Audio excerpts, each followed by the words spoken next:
Stirring Science Stories, June 1941, as by Cecil Corwin. Mr. Packer Goes to Hell.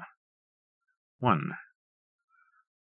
"Drat it," cursed Almarish, enchanter supreme and master of all Elil.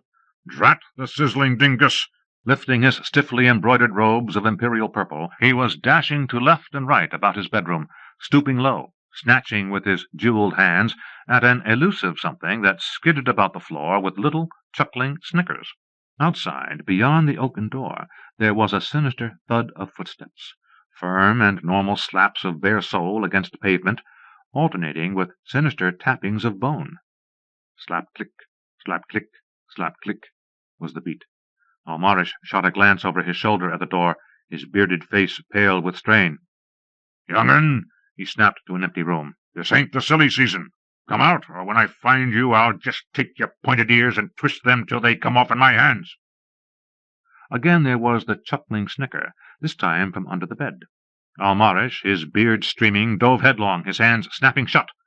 The snicker turned into a pathetic wail. "Let go!" shrilled a small voice. "You're crushing me, you ox!" Outside, the alternating footsteps had stopped before his door. A horny hand pounded on the solid oak. "Be with ye in a minute," called the bearded enchanter. Sweat had broken out on his brow.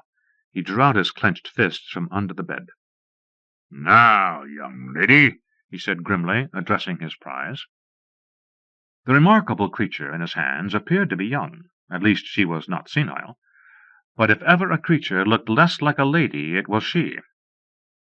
From tiny feet, shod in rhinestone, high-heeled pumps, to softly waved chestnut hair at her very crown, she was an efficient engine of seduction and disaster. And to omit what came between would be a sin. Her voluptuous 9 inches were encased in a lamé that glittered with a fire of burnished silver, cut and fitted in the guise of an evening gown. Pouting and sullen as she was in Almarish's grasp, she hadn't noticed that the hem was scarcely below her ankles, as was intended by the unknown couturier who had spared no pains on her.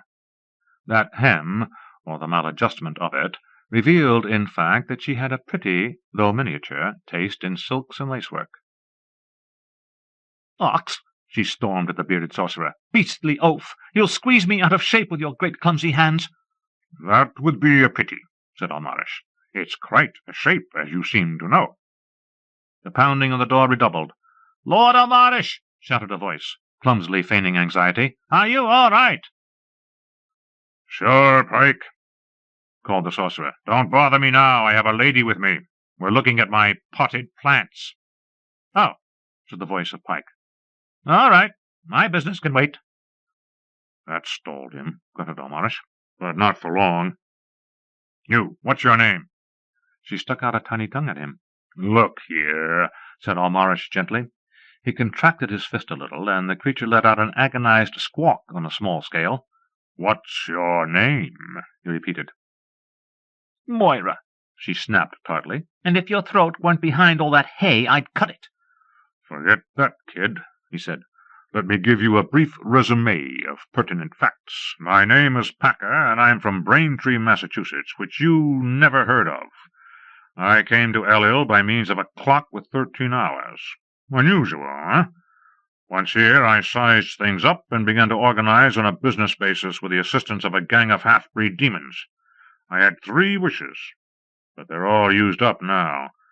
I had to send back to Braintree my grandson Peter, who got here the same way I did, and with him a sweet young witch he picked up. Before leaving, he read me a little lecture on business reform and the New Deal. What I thought was commercial common sense, little things like bribes, subordination of perjury, arson, assassination, and the like, he claimed was criminal. So I, like a conscientious Packer, began to set things right. This my gang didn't like. The best testimony of that fact is that the gentleman outside my door is Balthazar Pike, my trusted lieutenant, who has determined to take over. I learned that from Count Hatza, the vampire, when he called yesterday, and he said that I was to be wiped out today. He wrung my hand with real tears in his eyes, an affectionate chap, as he said goodbye. "And," snarled the creature, "ain't that too damn bad?"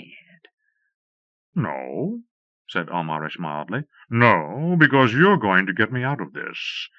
I knew you were good luck the moment you poked your nose through the wall and began to snicker." Moira eyed him keenly. "What's in it for me?"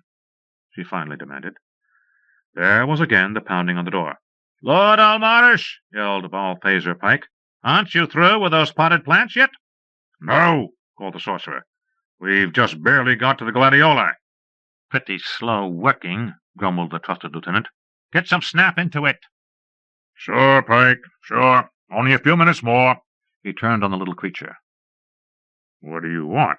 he asked. There was a curious catch in her voice as she answered, "A vial of tears from La Bête Joyeuse." "Cut out the bunk," snapped Almarish impatiently. "Gold, jewels, anything at all, name it." "Look, Whiskers," snarled the little creature. "I told you my price, and I'll stick to it. What's more, I'll take you to the right place." "And on the strength of that," grinned the sorcerer, "I'm supposed to let you out of my hands?" "That's the idea," snapped Moira. "You have to trust somebody in this lousy world. Why not me?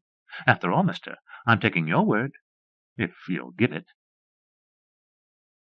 "Done," said Almarish with great decision. "I hereby pledge myself to do everything I can to get you that whatever it was tears, up to and including risk and loss of life." "Okay, Whiskers," she said. "Put me down." He obliged, and saw her begin to pace out pentacles and figures on the mosaic floor. As she began muttering to herself with great concentration, he leaned his head against the door. There were agitated murmurs without. "Don't be silly," Pike was saying. "He told me with his own mouth he had a woman." "Look, Barley," said another voice, one that Almarish recognized as that of a gatekeeper. "I ain't saying you're whacked up, but they ain't even no mice in his room. I ain't let no one in, and the ectoplasmeter don't show nothing on the grounds of the castle." "Then," said Pike, "he must be stalling. Rourke, you get the best of the breeds, and we'll break down the door and settle Lord Almarish's hash for good. The lousy weakling!" Lord Almarish began to sweat afresh and cast a glance at Moira, who was standing stock-still to one side of the mosaic design in the floor. He noted abruptly a series of black tiles in the center that he had never seen before. Then others surrounding them turned black, and he saw that they were not coloring but ceasing to exist. Apparently something of a bottomless pit was opening up beneath his palace. Outside, the padding and clicking of feet sounded. "Okay, boys, get it in line." They would be swinging up a battering ram, Almarish surmised. The shivering crash of the first blow against the oaken door made his ears ring. Futilely he braced his own brawny body against the planking and felt the next two blows run through his bones. "One more," yelled his trusted lieutenant. And with that one more the door would give way, he knew, and what they would do to him would be no picnic. He had schooled them well, though crudely, in the techniques of strike-breaking practiced by employers of the 1880s. "Hurry it up," he snapped at Moira. She didn't answer, being wholly intent, it seemed, on the enlargement of the pit which was growing in the floor. It would now admit the passage of a slimmer man than the sorcerer, but his own big bones would never make it. With agonizing slowness the pit grew, tile by tile, as the tiny creature frowned into it till her face was white and bloodless. Almarish fancied he could hear through the door the labored breathing of the half-breed demons as they made ready to swing again. Crash! It came again, and only his own body kept the door from falling in fragments. "Right, dive!" shrilled the little voice of Moira as the battering ram poked through into the room. He caught her up in one hand and squeezed through into the blackness of the pit. He looked up and could see a circle of faces, snarling with rage, as he slid down a kind of infinitely smooth inclined tunnel. Abruptly the patch of light above him was blotted out, and there was absolutely nothing to be seen. All Almarish knew was that he was gliding in utter blackness at some terrifying speed in excess of anything sane, down to a place he knew nothing of, in the company of a vicious little creature whose sole desire seemed to be to cut his throat and drink his blood with glee. 2. "Where," asked Almarish, "does this end?" "You'll find out," snarled the little creature. "Maybe you're yellow already?" "Don't say that," he warned. "Not unless you want to get playfully pinched in half." "Cold-blooded," she marveled, "like a snake or lizard. Heart's probably 3 ventricled, too." "Our verbal contract," said the sorcerer, delicately emphasizing verbal, "didn't include an exchange of insults." "Yeah," she said abstractedly. and though they were in the dark, he could sense that she was worried. "Yeah, that's right." "What's the matter?" he demanded. "It's your fault," she shrilled. "It's your own damned fault, hurrying me up, so I did this." The man knew that she was near distraction with alarm, and he could feel the reason why. They were slowing down, and this deceleration, presumably, was not on Moira's schedule. "We on the wrong line?" he asked coolly. "Yes, that's about it. And don't ask me what happens now, because I don't know, you stupid cow." Then she was sniffling quietly in his hand, and the sorcerer was wondering how he could comfort her without breaking her in two. "There now," he soothed tentatively, stroking her hair carefully with the tip of a finger. "There now, don't get all upset." It occurred to him to worry on his own account. They had slowed to a mere snail's pace, and at that dramatically, psychologically correct moment a light appeared ahead. A dull chanting resounded through the tube. "Slimy flesh, clotted blood, fat white worms, these are food." From Moira there was a little strangled wail. "Ghouls!" "Grave robbers?" asked the sorcerer. "I can take care of them. Knock a few heads together." "No," she said in thin, hopeless tones. "You don't understand.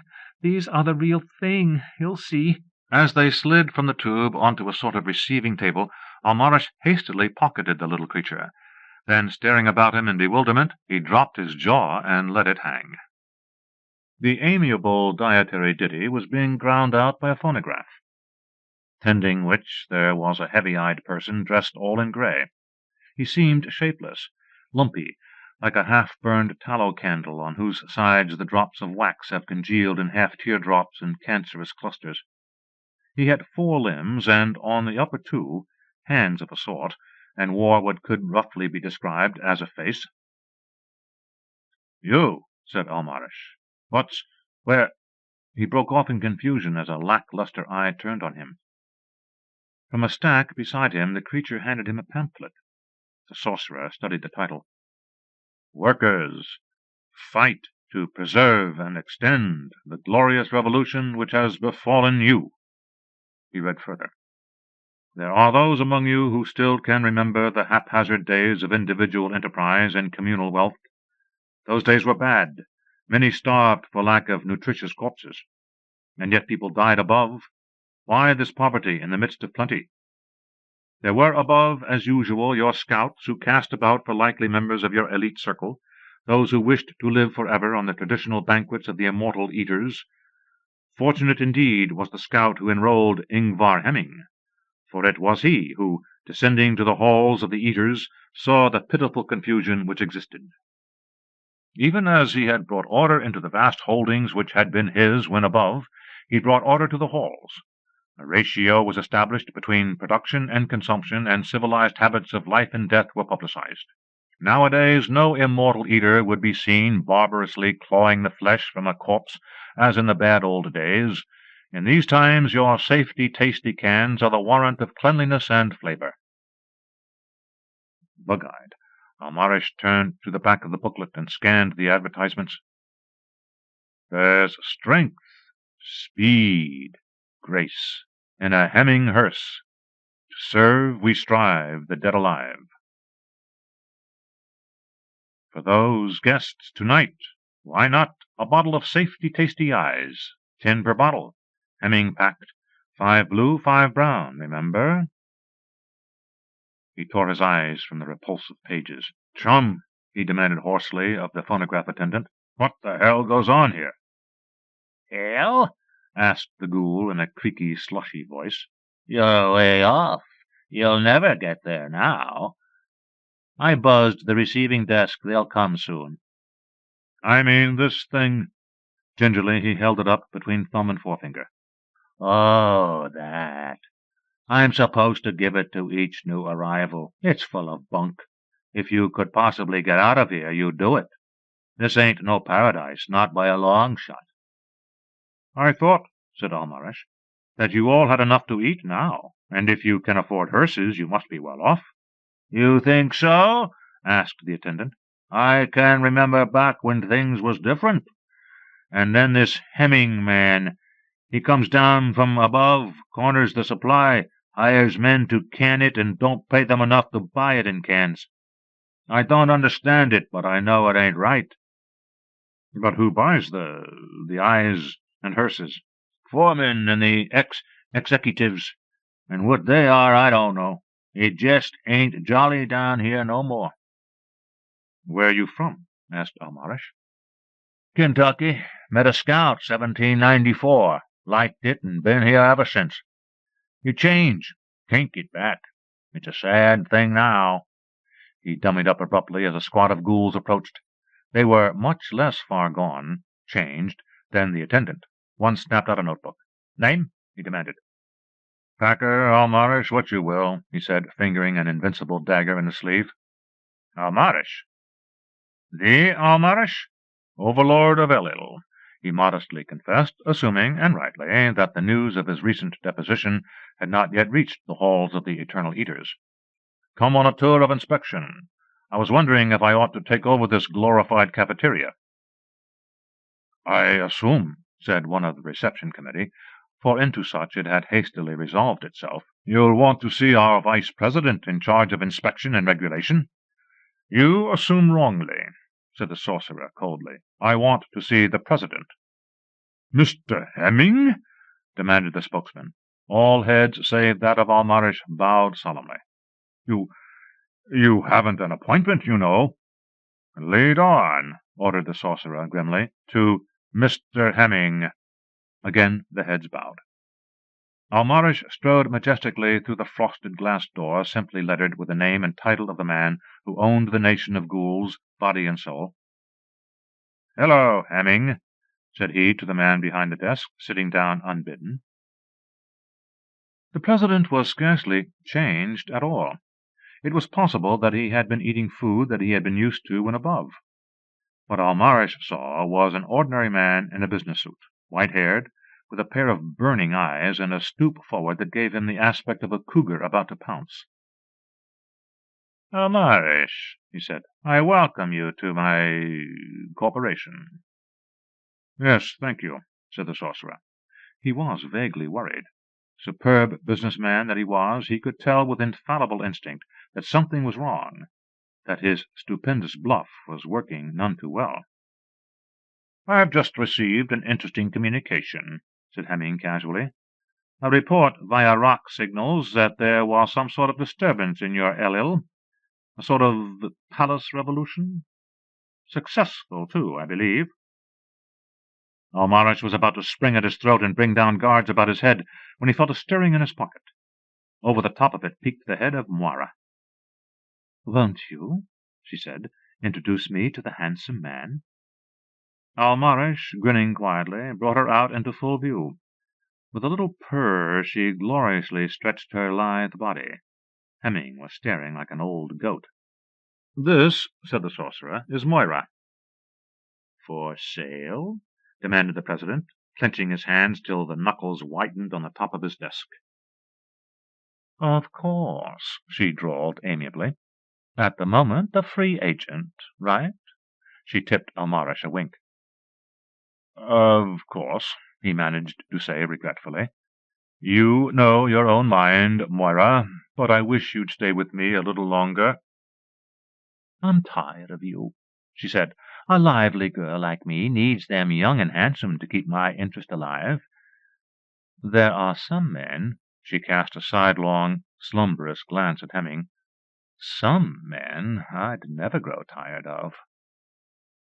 "Bring her over," said the president, trying to control his voice. Almarish realized that there was something in the combination of endemic desirability and smallness which was irresistible.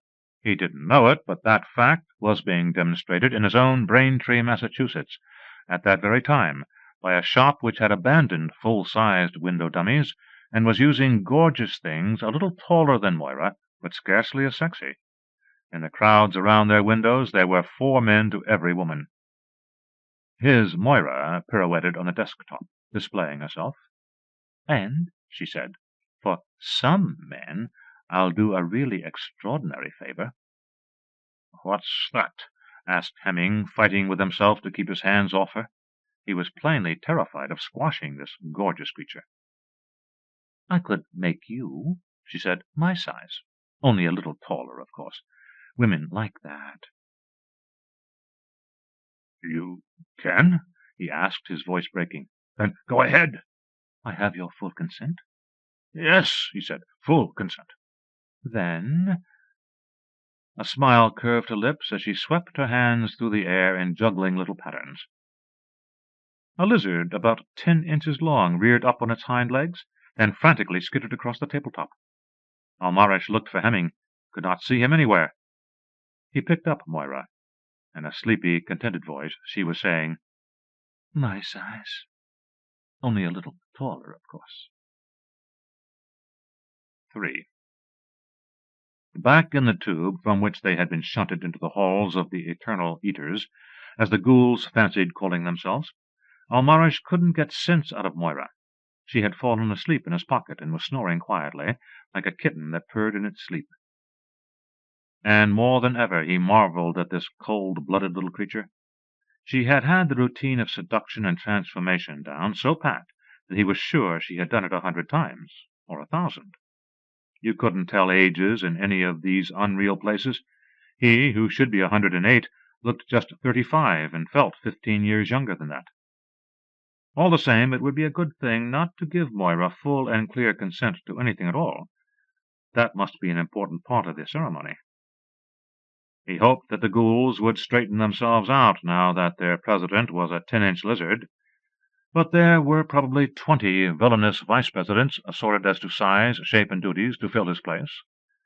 Maybe they'd get to fighting over it, and the ghouls in ordinary would be able to toss them all over. Just like Elil. A good thing he'd gotten out of that. Not that he liked this way of traveling, he assured himself. It couldn't be anything half so honest as it seemed, a smooth-lined tube slanting down through solid rock. It was actually, of course, God knew what tricky path between the planes of existence. That 13-hour clock was one way. This was another, but more versatile. Lights ahead again. Red lights. He took Moira from his pocket and shook her with incredible delicacy. "You ox," she snapped. "Trying to break my back?" "Sorry," he said. "Lights. Red ones. What about them?"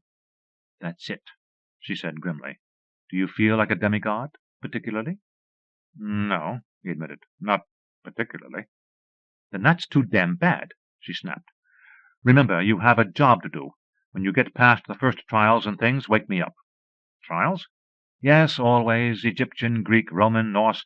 They all have a weigher of souls. It's always the same place, of course, but they like the formality. Now let me sleep." He put her back into his pocket and tried to brake with his hands and feet. No go. But soon he began to decelerate. Calling up what little he knew of such things, he tried to draw a desperate analogy between molecules standing radially instead of in line, and whatever phenomenon this was which made him, who was actually, he knew, not moving at all, not move more slowly than before, when he had been standing still at an inconceivably rapid pace. The lights flared ahead into a bloody brilliance, and he skidded onto another of the delivery tables of sardonyx. A thing with a hawk face took his arm. "Swimstrom," it said irritably. "Very sorry," said the sorcerer. "Me no speak. Whatever in Hades you're speaking." "Rekert shishvitmit," it said with a clash of its beak. Almarash drew his invincible dirk, and the thing shrugged disarmingly. "Kidnerver," it grinned, sauntering off. A Chinese approached, surveying him. "Shalom aleikum," he greeted Almarash, apparently fooled by the beard. "Aleikum shalom," replied the enchanter, "but you've made a mistake." "Sorry," said the Chinese. "We'll put you on the calendar at General Sessions." "Take him away," he called sharply. Almarash was hustled into a building and up a flight of stairs by 2 men in shiny blue uniforms before he had a chance to ask what the charge was. He was hustled through a pen, through innumerable corridors, through a sort of chicken-wire cage, and finally into a courtroom. "Hurrah!" yelled thousands of voices. Dazedly, he looked over a sea of faces, mostly bloodthirsty. "Tough crowd," one of the attendants muttered. "We better stick around to take care of you. They'd like to collect souvenirs, arms, scalps." "See him?" demanded the other attendant, pointing at the judge. "Used to be a Nemenot divine. This is his punishment. This and dyspepsia. Chronic." Almarish could read the sour lines in the judge's face like a book, and the book looked as though it had an unhappy ending. "Prisoner to the bar," wheezed the justice. The court. Prisoner, give your name and occupation. Prisoner. Which ones, Your Honor? There are so many. Laughter and hisses. A voice. Heretic! Burn him! The court. Order! Prisoner, give the ones you like best, and remember, we know all. Prisoner. Yes, Your Honor. Packer, ex-overlord of Elil. The court. Read the accusation, clerk. Clerk. Several words lost. Did willfully conspire to transform said Hemming into a lizard 10 inches long. Laughter in the court. The court. Poppycock. Recording clerk. How do you spell that, Your Honor? The court. Silence! I said poppycock. Recording clerk. Thank you, Your Honor. Prisoner's counsel. Your Honor. Several words lost. Known. Several words lost. Childhood. Several words lost. The court. Prisoner's counsel is very vague. Prisoner. My God, is he my lawyer? The court. So it would appear. Prisoner. But I never saw the man before, and he's obviously drunk, Your Honor. The court. What of it, prisoner? Prisoner. Nothing at all. Move to proceed. Prosecuting attorney. I object. Your Honor, I object. The court. Sustained. A long silence. Hisses and groans. The court. Mr. Prosecutor, you got us into this. What have you to say for yourself? Prosecuting attorney. Your Honor, I move to proceed. Prisoner. It's my turn, Your Honor. I object. The court. Overruled. Cheers and whistles. Voices. Hang him by the thumbs. Cut his face off. Heretic, burn him. The court. I wish it to go on record that I am much gratified by the intelligent interest which the public is taking in this trial. Cheers and whistles. Prosecuting attorney. Your Honor, I see no need further to dilly-dally. This is a clear-cut case, and the State feels no hesitation in demanding that the court impose maximum penalty under law, which, if I remember aright, is death per flagititionem extrenum, pene forte et dure, crucifixio ultima, and inundation sub aqua regia. In that order. Cheers and screams. Wild demonstration. The court. Aye, so. A voice. Hey, Blue Eyes. The court. Aye, so. A voice, the same. Hey, you cutie pants. The court. Prisoner. Prisoner. Yes, Your Honor. The court. Prisoner, are you aware of what you have in your pocket? Prisoner. Oh, her. Cute, isn't she? The court. Bring it closer. I shall make it Exhibit A. A voice, the same. Hey, that tickles. The court. Exhibit A, have you any testimony to give? Demonstration, mostly whistles. Exhibit A. Yes, Your Honor. Take me away from this horrible man. The things he's done to me. The court. Yes, yes. Exhibit A. You can't imagine. But, Your Honor, you're not like him. You know, Your Honor, there are some men. Rest of testimony lost. The court. Comments lost. Exhibit A. Testimony lost. The court. Really? You don't mean it. Well, go ahead. Exhibit A. Have I your full consent? The court. You have. Free, clear, and legal. Exhibit A. Gestures with both hands. The court. Turns into a lizard, approximately 10 inches long. Exhibit A. Come on, Whiskers, let's beat it. Prisoner. I hear you talking. Prosecuting attorney. Go after them, you damn fools. Court attachés. Not us, bud. What kind of dopes do we look like to you? Screams, howls, whistles, yells, demonstrations, complete pandemonium. 4. How will I know, demanded Almarish, when I'm supposed to turn left? When the 3 moons show up as an equilateral triangle, said Moira. Will be high time. Now, damn you, let me go to sleep. Why are you always so tired after these little transformation acts of yours? You, not being a real sorcerer, wouldn't understand, but suffice it to say that any magic worker would have to do as much. Watch out for ghosts. Good night. She was in his pocket again, either purring or snoring. He never could decide which was the right word. And Almarish realized that this little lady had somehow become very dear to him. He was walking along a narrow, sullen strip of desert, bordered on either side by devil trees that lashed out with poisonous, thorny branches. The things must have had sharp ears, for they would regularly lie in wait for him and lash up as he stepped past. Fortunately, they could not make the extra yard or two of leeway he had. Above, the 3 moons of the present night were shifting in a stately drill, more like dancers than celestial bodies, sometimes drawing near to an equilateral triangle, but never quite achieving it, and she had been most specific about it. There was still La Bête Joyeuse to face, from whose eyes had to be wrung a vial of tears for purpose or purposes unknown to the sorcerer. His French was a little weak, but he surmised that the thing was a happy beast, and that to make it weep would bear looking into. He made a mental note to ask her about it. He was always asking her about things. The devil-trees were at it again, this time with a new twist. They would snap their tentacles at him like whips, so that one or more of the darts would fly off and whiz past his face. And it was just as well that they did. One of those things would drop a rhino in full charge, Moira had told him. Odd name, Moira. Sounded Irish. He looked up and drew his breath in sharply. The moons had formed their triangle, and held it for a long, long 5 minutes. Time to turn left. The way was blocked, of course, by ill-tempered trees.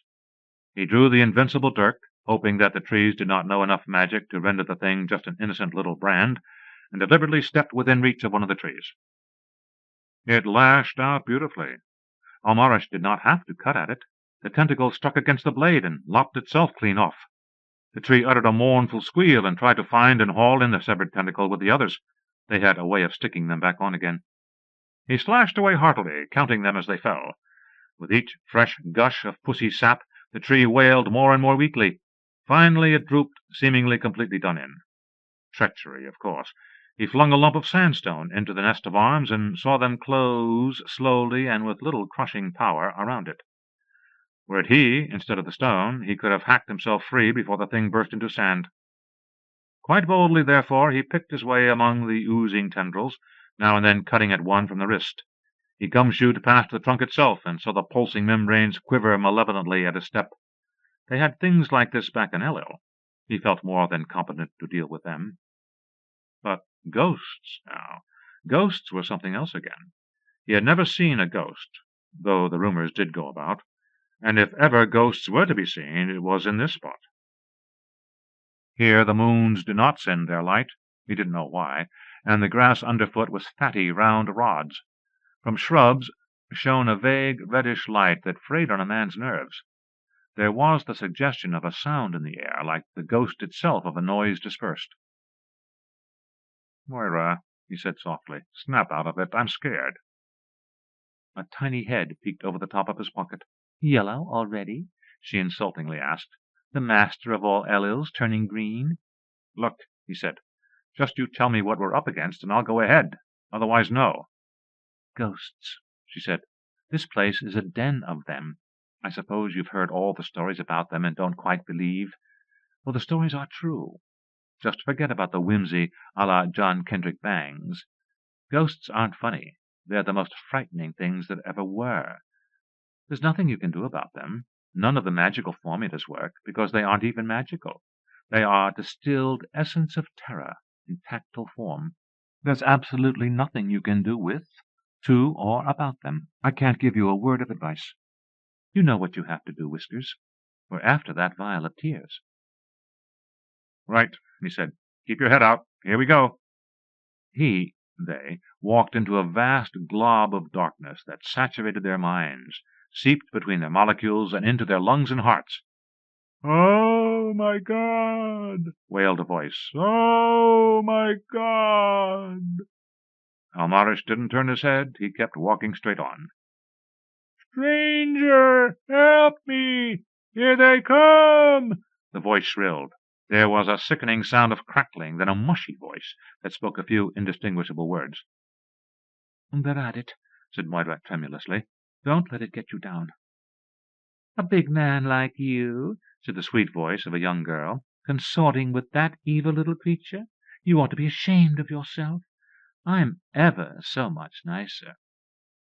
In the gooey blackness appeared a figure, wispy, luminous, of a charming maiden whose head was a skull, and whose hair was a convolution of pink, writhing worms. Gently they hissed in chorus. Bold, big master, come to terms, feed the dainty maid of worms. The last line of the ditty echoed from all sides in a variety of voices, ranging from a newborn wail to the hoarseness of a death rattle.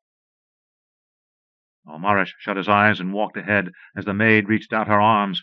He walked into her and felt a clammy, gelid coldness, the tightness of arms around him and ropey things fumbling on his face.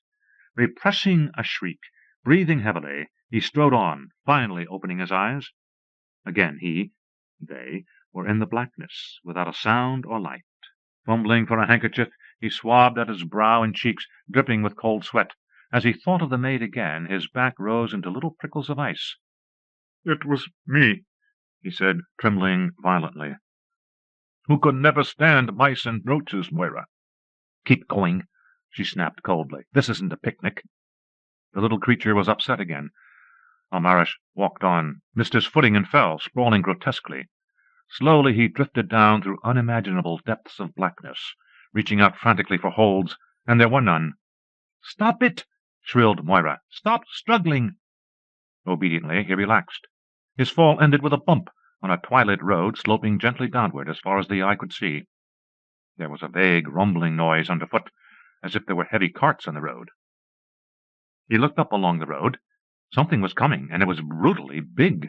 Legless, it rolled along on iron wheels, coming at him. The thing was a flattened ovoid of dark, sharkish gray, and like a shark it had a gruesome, toothy slit of mouth. Growing bigger and bigger, it thundered down the road as he watched, petrified, his own mouth open in childish alarm. A shrill scream from his pocket brought him to. "Jump, you dummy!" shrieked Moira. "Jump!" He leaped into the air as the thing, its triangular mouth snapping savagely, teeth clashing, thundered beneath him. He watched it go on down the road, still cold with terror. "Can it come back?" he asked. "Of course not," said Moira. "Could you roll uphill?" "You're right," he said. "Quite right. But what do we do now?" He mopped his brow again. "Look," said the little creature kindly, "I know how you feel, but don't worry. You're doing a lot better than you think you are. We'll be out of this in a minute. If you don't break down." She looked sharply into his face. "Maybe I won't," he said. "I'm not making promises the way I feel. But what in Hades—" They were snatched up by a gigantic wind and were sucked through the air like flies in an air-conditioning plant. "Close your eyes," said Moira. "Close them tight and think of something, anything, except what's going to happen to you. Because if you think of something else, it won't happen." Almarish squeezed his eyes tight shut as a thunderous, droning noise filled his ears. "X sub 1 sub 2, he gabbled, "equals EI square plus 2 EI plus square root of B plus N minus EI square minus 2 EIB over 2 EI. The droning roar was louder. He jammed his thumbs into his ears. He felt a hideous impulse to open his eyes. Little stinging particles of dust struck against his neck. Flying through the air, turning over and over, the droning roar became one continual crash that battered against his body with physical force. There was one indescribable, utterly, incomparably violent noise that nearly blew his brain out like an overload of electricity. Then things became more or less quiet, and he tumbled onto a marshy sort of ground. "All clear?" he asked, without opening his eyes. "Yes," said Moira. "You were magnificent." He lifted his lids warily and saw that he sat on a stretch of forest sward. Looking behind him, "My God!" he screamed. "Did we go through that?" "Yes," said Moira. "It's a ghost. Unless you're afraid of it, it can't hurt you." Behind them, the 1,000-foot blades of a monstrous electric fan swirled brilliantly at several hundred RPS. The noise reached them in a softening blur of sound. Gently it faded away. Almarish of Elil leaned back quietly. "The big calf," muttered Moira. "Now he faints on me." 5. "Now," said Almarish, "what about this happy animal?" "La bête joyeuse?" asked the little creature. "If that's what its name is. Why this damned nonsense about tears?" "It's a curse," said Moira grimly. "A very terrible curse." "Then it'll keep. Who's in there?" He pointed to a stony hut that blocked the barely defined trail they were following. Moira shaded her tiny eyes and wrinkled her brow as she stared. "I don't know," she admitted at last. "It's something new." Almarish prepared to detour. The stone door slid open. Out looked a wrinkled, weazened face. Iron-rimmed spectacles slid down over the nose. It was whiskered, but not as resplendently as Almarish's, whose imposing mattress spread from his chin to his waist. And the beard straggling from the face was not the rich mahogany hue of the sorcerer's, but a dirty white, streaked with grey and soup stains. "Hello," said Almarish amiably, getting his fingers around the invincible dirk. "Beaver!" shrilled the old man, pointing a dirty yellow, quavering, derisive finger at Almarish. Then he lit a cigarette with a big, apparently homemade match, and puffed nervously. "Is there anything," inquired the sorcerer, "we can do for you? Otherwise, we'd like to be on our way." "We?" shrilled the old man. Almarish realized that Moira had retreated into his pocket again. "I mean I," he said hastily. "I was a king once. You get into the habit." "Come in," said the old man quaveringly. By dint of extraordinarily hard puffing, he had already smoked down the cigarette to his yellowed teeth. Carefully, he lit another from its butt. Almarish did not want to come in.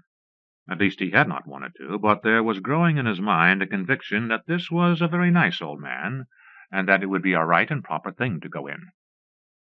That happy animal nonsense could wait. Hospitality was hospitality. He went in and saw an utterly revolting interior, littered with the big, clumsy matches and with cigarette butts smoked down to 1/8 inches and stamped out. The reek of nicotine filled the air. Ashtrays deep as water buckets overflowed everywhere onto the floor. "Perhaps," said the sorcerer, "we'd better introduce ourselves. I'm Almarish, formerly of Elil." "Pleased to meet you," shrilled the ancient. Already he was chain-smoking his third cigarette. "My name's Hopper. I'm a Geeson." "What?" "Geeson, layer on of geeses. A geese is an injunction which can't be disobeyed. Sit down." Almarish felt suddenly that it was about time he took a little rest. "Thanks," he said, sitting in a pile of ashes and burned matches, "but I don't believe that business about you being able to command people." The Geeson started his 6th cigarette and cackled shrilly. "You'll see. Young man, I want that beard of yours. My mattress needs restuffing. You'll let me have it, of course?" "Of course," said Almarish. Anything at all for a nice old man like this, he thought. But that business about geeses was too silly for words. "And I may take your head with it. You won't object?" "Why, no," said the sorcerer. What in Hades was the point of living anyway? Lighting his 10th cigarette from the butt of the 9th, the Geeson took down from the wall a gigantic razor. A tiny head peeked over the top of the sorcerer's pocket. "Won't you," said a little voice, "introduce me, Almarish, to your handsome friend?" The 11th cigarette dropped from the lips of the ancient as Almarish brought out Moira, and she pirouetted on his palm. She cast a meaningful glance at the Geeson. "Almarish is such a boor," she declared. "Not one bit like some men." "It was the cigarettes that gave him his power, of course," decided the sorcerer as he climbed the rocky bluff. "My size," purred Moira. "Only a little taller, of course. Women like that." She began to snore daintily in his pocket. Almarish heaved himself over the top of the bluff and found himself on a stony plain or plateau scattered with tumbled rocks. "Vials, sir?" demanded a voice next to his ear. "Ugh!" he grunted, rapidly sidestepping. "Where are you?" "Right here." Almarish stared. "No, here." Still he could see nothing. "What was that about vials?" he asked, fingering the dirk. Something took shape in the air before his eyes. He picked it out of space and inspected the thing. It was a delicate bottle, now empty, designed to hold only a few drops.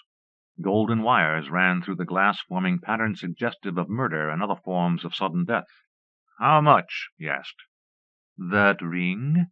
suggested the voice. Almarish felt his hand being taken and one of his rings being twisted off. "Okay," he said. "It's yours."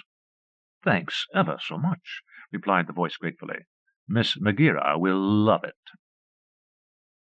"Keep away from those Eumenides, boy," Almarish warned. "They're tricky sluts." "I'll thank you to mind your own business, sir," snapped the voice.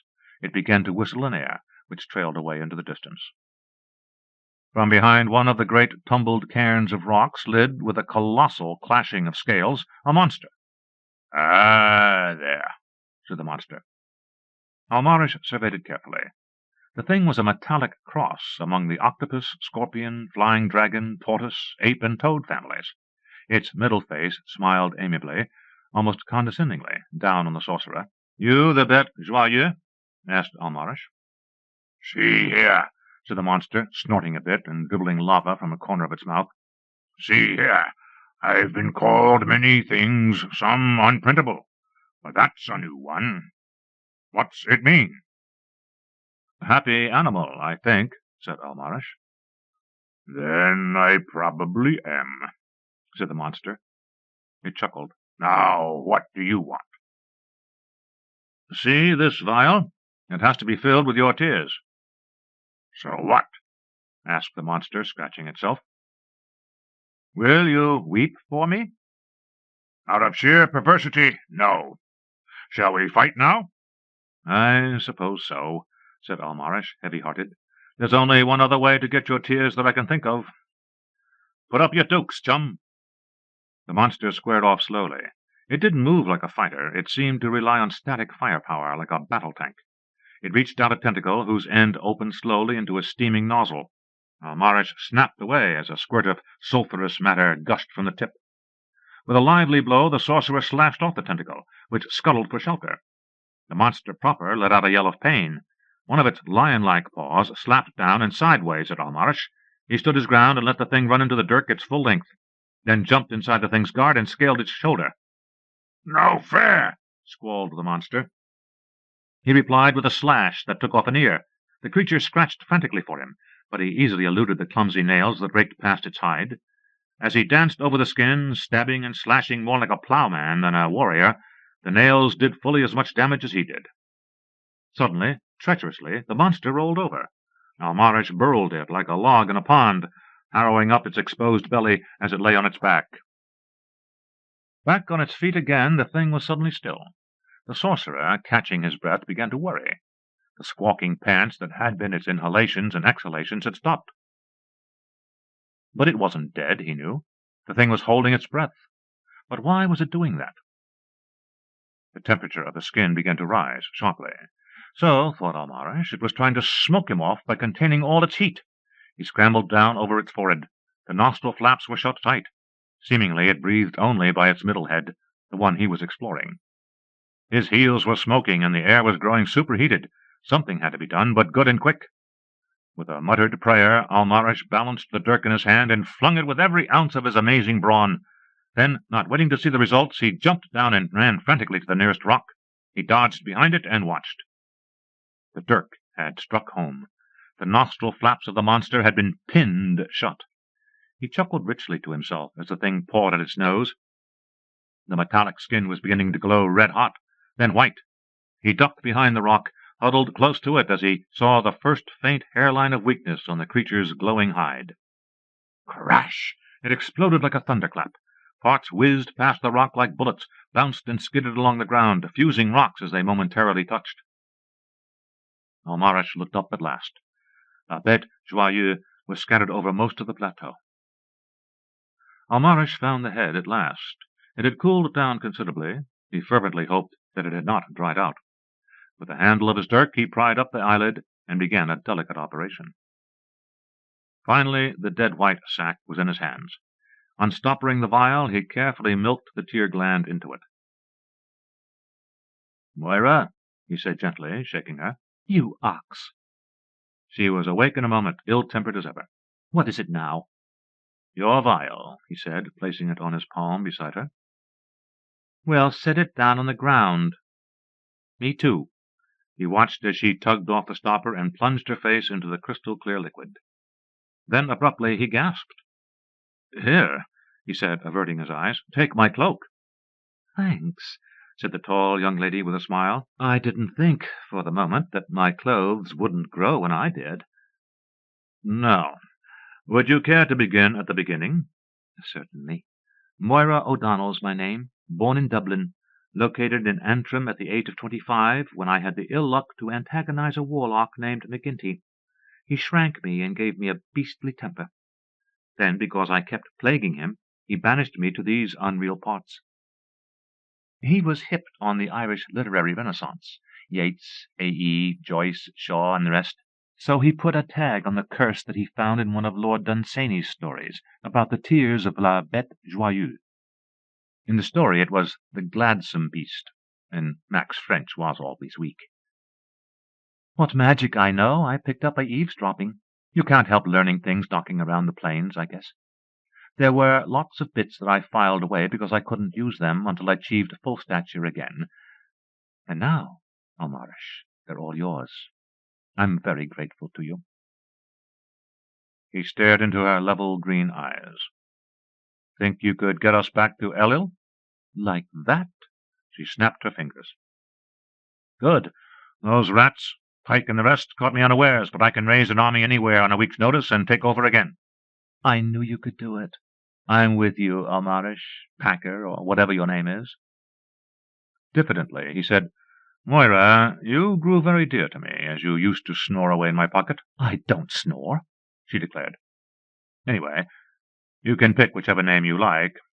It's yours if you'll have it. After a little while, she said, smiling into his eyes, My size. Only a little taller, of course. Galaxy, December 1951. With These Hands. 1. Halverson waited in the Chancery office while Monsignor Reedy disposed of 3 persons who had preceded him. He was a little dizzy with hunger, and noticed only vaguely that the prelate's secretary was beckoning to him. He started to his feet when the secretary pointedly opened the door to Monsignor Reedy's inner office, and stood waiting beside it. The artist crossed the floor, forgetting that he had leaned his portfolio against his chair, remembered at the door, and went back for it, flushing. The secretary looked patient. Thanks, Halverson murmured to him as the door closed. There was something wrong with the prelate's manner. I've brought the designs for the stations, Padre, he said, opening the portfolio on the desk. Bad news, Rold, said the Monsignor. I know how you've been looking forward to the commission. Somebody else get it? Asked the artist faintly, leaning against the desk. I thought His Eminence definitely decided I had the— It's not that, said the Monsignor, but the Sacred Congregation of Rites this week made a pronouncement on images of devotion. Stereopantograph is to be licit within a diocese at the discretion of the bishop, and His Eminence— S.P.G. Slimy imitations, protested Halverson. Real as a plastic eye. No texture, no guts. You know that, Padre, he said accusingly. I'm sorry, Rold, said the Monsignor. Your work is better than we'll get from a stereopantograph, to my eyes at least. But there are other considerations. Money, spat the artist. Yes, money, the prelate admitted. His Eminence wants to see the St. Xavier U building program through before he dies. Is that wrong, Rold? And there are our schools, our charities, our Venus mission. SPG will mean a considerable saving on procurement and maintenance of devotional images. Even if I could, I would not disagree with His Eminence on adopting it as a matter of diocesan policy. The prelate's eyes fell on the detailed drawings of the Stations of the Cross, and lingered. You're St. Veronica, he said abstractedly. Very fine. It suggests one of Caravaggio's careworn saints to me. I would have liked to see her in the bronze. So would I, said Halverson hoarsely. Keep the drawings, Padre. He started for the door. But I can't. That's all right. The artist walked past the secretary blindly, and out of the Chancery into Fifth Avenue's spring sunlight. He hoped Monsignor Reedy was enjoying the drawings, and was ashamed of himself, and sorry for Halverson, and he was glad he didn't have to carry the heavy portfolio any more. Everything was heavy lately. Chisels, hammer, wooden pallet. Maybe the Padre would send him something and pretend it was for expenses or an advance, as he had in the past. Halverson's feet carried him up the avenue. No, there wouldn't be any advances any more. The last steady trickle of income had just been dried up by an announcement in Osservatore Romano. Religious conservatism had carried the church as far as it would go in its ancient role of art patron. When all Europe was writing on the wonderful new vellum, the church stuck to good old papyrus. When all Europe was writing on the wonderful new paper, the church stuck to good old vellum. When all architects and municipal monument committees and portrait bust clients were patronizing the stereopantograph, the church stuck to good old expensive sculpture. But not anymore. He was passing an SPG salon now, where one of his Tuesday night pupils worked, one of the few men in the classes. Mostly they consisted of lazy, moody, irritable girls. Halverson, surprised at himself, entered the salon, walking between aesthetic semi-nude stereos executed in transparent plastic that made the skin of his neck and shoulders prickle with goose-flesh. Slime, he thought. How can they— "May I help? Oh, hello, Rold. What brings you here?" He knew suddenly what had brought him there. "Could you make a little advance on next month's tuition, Lewis?" "I'm strapped." He took a nervous look around the chamber of horrors, avoiding the man's condescending face. "I guess so, Rold. Would $10 be any help? That'll carry us through to the 25th, right?" "Fine, right, sure," he said, while he was being unwillingly towed around the place. "I know you don't think much of SPG, but it's quiet now, so this is a good chance to see how we work. I don't say it's art with a capital A, but you've got to admit it's an art, something people like at a price they can afford to pay. Here's where we sit them. Then you run out the feelers to the reference points in the face. You know what they are?"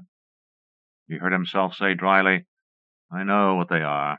The Egyptian sculptors used them when they carved statues of the pharaohs." "Yes? I never knew that. There's nothing new under the sun, is there? But this is the heart of the SPG." The youngster proudly swung open the door of an electronic device in the wall of the portrait booth. Tubes winked sullenly at Halverson. "The Aestheticon?" he asked indifferently. He did not feel indifferent, but it would be absurd to show anger, no matter how much he felt it, against a mindless aggregation of circuits that could calculate layouts, criticize and correct pictures for a desired effect, and that had put the artist of design out of a job. "Yes, the lenses take 16 profiles, you know, and we set the Aestheticon for whatever we want. Cute, rugged, sexy, spiritual, brainy, or a combination. It fares curves from profile to profile to give us just what we want, distorts the profiles themselves within limits if it has to, and there's your portrait stored in the memory tank waiting to be taped. You set your ratio for any enlargement or reduction you want and play it back. I wish we were reproducing today. It's fascinating to watch. You just pour in your cold-set plastic, the nozzles ooze out a core and start crawling over to scan. A drop here, a worm there, and it begins to take shape. We mostly do portrait busts here, the Avenue trade, but Wilgus, the foreman, used to work in a monument shop in Brooklyn. He did that heroic-size war memorial on the East River Drive, hired Garda Bouchette, the TV girl, for the central figure. And what a figure! He told me he set the Aestheticon plates for 3/4 sexy, 1/4 spiritual. Here's something interesting. Standing figurine of Orrin Ryerson, the banker. He ordered 12. Figurines are coming in. The girls like them because they can show their shapes. You'd be surprised at some of the poses they want to try. Somehow Halverson got out with the $10, walked to 6th Avenue, and sat down hard in a cheap restaurant. He had coffee and dozed a little, waking with a guilty start at a racket across the street. There was a building going up. For a while he watched the great machines pour walls and floors, the workmen rolling here and there on their little chariots to weld on a wall panel, stripe on an electric circuit of conductive ink, or spray plastic finish over the wired wall, all without leaving the saddles of their little mechanical chariots. Halverson felt more determined. He bought a paper from a vending machine by the restaurant door, drew another cup of coffee, and turned to the help wanted ads. The tricky trade school ads urged him to learn construction work and make big money. Be a plumbing machine setup man. Be a house wiring machine tender. Be a servo truck driver. Be a lumber stacker operator. Learn pouring machine maintenance. Make big money. A sort of panic overcame him. He ran to the phone booth and dialed a Passaic number. He heard the ring, ring, ring, and strained to hear old Mr. Krebile's stumping footsteps growing louder as he neared the phone, even though he knew he would hear nothing until the receiver was picked up. Ring, ring, ring. "Hello?" grunted the old man's voice, and his face appeared on the little screen. "Hello, Mr. Halverson. What can I do for you?" Halverson was tongue-tied. He couldn't possibly say, "I just wanted to see if you were still there. I was afraid you weren't there any more." He choked and improvised. "Hello, Mr. Krebile. It's about the banister on the stairs in my place. I noticed it's pretty shaky. Could you come over sometime and fix it for me?" Krebile peered suspiciously out of the screen. "I could do that," he said slowly. "I don't have much work nowadays. But you can carpenter as good as me, Mr. Halverson, and frankly, you're very slow pay, and I like cabinet work better. I'm not a young man, and climbing around on ladders takes it out of me. If you can't find anybody else, I'll take the work, but I got to have some of the money first, just for the materials. It isn't easy to get good wood anymore." "All right," said Halverson. "Thanks, Mr. Krebile. I'll call you if I can't get anybody else." He hung up and went back to his table and newspaper. His face was burning with anger at the old man's reluctance and his own foolish panic. Krebile didn't realize they were both in the same leaky boat. Krebile, who didn't get a job in a month, still thought with senile pride that he was a journeyman carpenter and cabinet-maker, who could make his solid way anywhere with his tool-box and his skill, and that he could afford to look down on anything as disreputable as an artist, even an artist who could carpenter as well as he did himself. Labeur had made Halverson learn carpentry, and Labeur had been right. You build a scaffold so you can sculpt a pie, not so it will collapse and you break a leg. You build your platforms so they hold the rock steady, not so it wobbles and chatters at every blow of the chisel. You build your armatures so they hold the plasticine you slam onto them. But the help-wanted ads wanted no builders of scaffolds, platforms, and armatures. The factories were calling for setup men and maintenance men for the production and assembly machines. From upstate, General Vegetables had sent a recruiting team for farm help, harvest setup and maintenance men, a few openings for experienced operators of tank caulking machinery. Under office and professional, the demand was heavy for computer men, for girls who could run the IBM letter writer, especially familiar sales and collections correspondents for office machinery maintenance and repairmen. A job printing house wanted an Aestheticon operator for letterhead layouts and the like. AT&T wanted trainees to earn while learning telephone maintenance. A direct mail advertising outfit wanted an artist. No, they wanted a sales executive who could scrawl picture ideas that would be subjected to the criticism and correction of the Aestheticon. Halverson leafed tiredly through the rest of the paper. He knew he wouldn't get a job, and if he did, he wouldn't hold it. He knew it was a terrible thing to admit to yourself that you might starve to death because you were bored by anything except art. But he admitted it. It had happened often enough in the past, artists undergoing preposterous hardships, not, as people thought, because they were devoted to art, but because nothing else was interesting. If there were only some impressive, sonorous word that summed up the aching, oppressive futility that overcame him when he tried to get out of art. Only there wasn't. He thought he could tell which of the photos in the tabloid had been corrected by the Aestheticon. There was a shot of Jink Bitsy, who was to star in a remake of Peter Pan. Her ears had been made to look not pointed but pointy. Her upper lip had been lengthened a trifle. Her nose had been pugged a little and tilted quite a lot. Her freckles were cuter than cute. Her brows were innocently arched, and her lower lip and eyes were nothing less than pornography. There was a shot, apparently uncorrected, of the last Venus ship coming in at LaGuardia, and the average-looking explorers grinning. Caption: Austin Malone and crew smile relief on safe arrival. Malone says Venus colonies need men, machines. See story on page 2. Petulantly, Halverson threw the paper under the table and walked out. What had space travel to do with him? Vacations on the moon and expeditions to Venus and Mars were part of the deadly encroachment on his livelihood, and no more. 2. He took the subway to Passaic and walked down a long, still, traffic beltway to his studio, almost the only building alive in the slums near the rusting railroad freight yard. A sign that had once said, F. Labour, Sculptor, Portraits and Architectural Commissions, now said, Roald Halverson, Art Classes, Reasonable Fees. It was a grimy two-story frame building with a shop front, in which were mounted some of his students' charcoal figure studies and oil still lifes. He lived upstairs, taught downstairs front, and did his own work downstairs, back behind dirty ceiling-high drapes. Going in, he noticed that he had forgotten to lock the door again. He slammed it bitterly. At the noise, somebody called from behind the drapes, "Who's that?" "Halverson!" he yelled in a sudden fury. "I live here. I own this place. Come out of there. What do you want?" There was a fumbling of the drapes, and a girl stepped between them, shrinking from their dirt. "Your door was open," she said firmly, "and it's a shop. I've just been here a couple of minutes. I came to ask about classes, but I don't think I'm interested if you're this bad-tempered." A pupil. Pupils were never to be abused, especially not now. "I'm terribly sorry," he said. "I had a trying day in the city." "Now, turn it on." "I wouldn't tell everybody a terrible secret like this, but I've lost a commission. You understand?" "I thought so. Anybody who'd traipse out here to my dingy abode would be simpatica. Won't you sit down? No, not there. Humor an artist, and sit over there.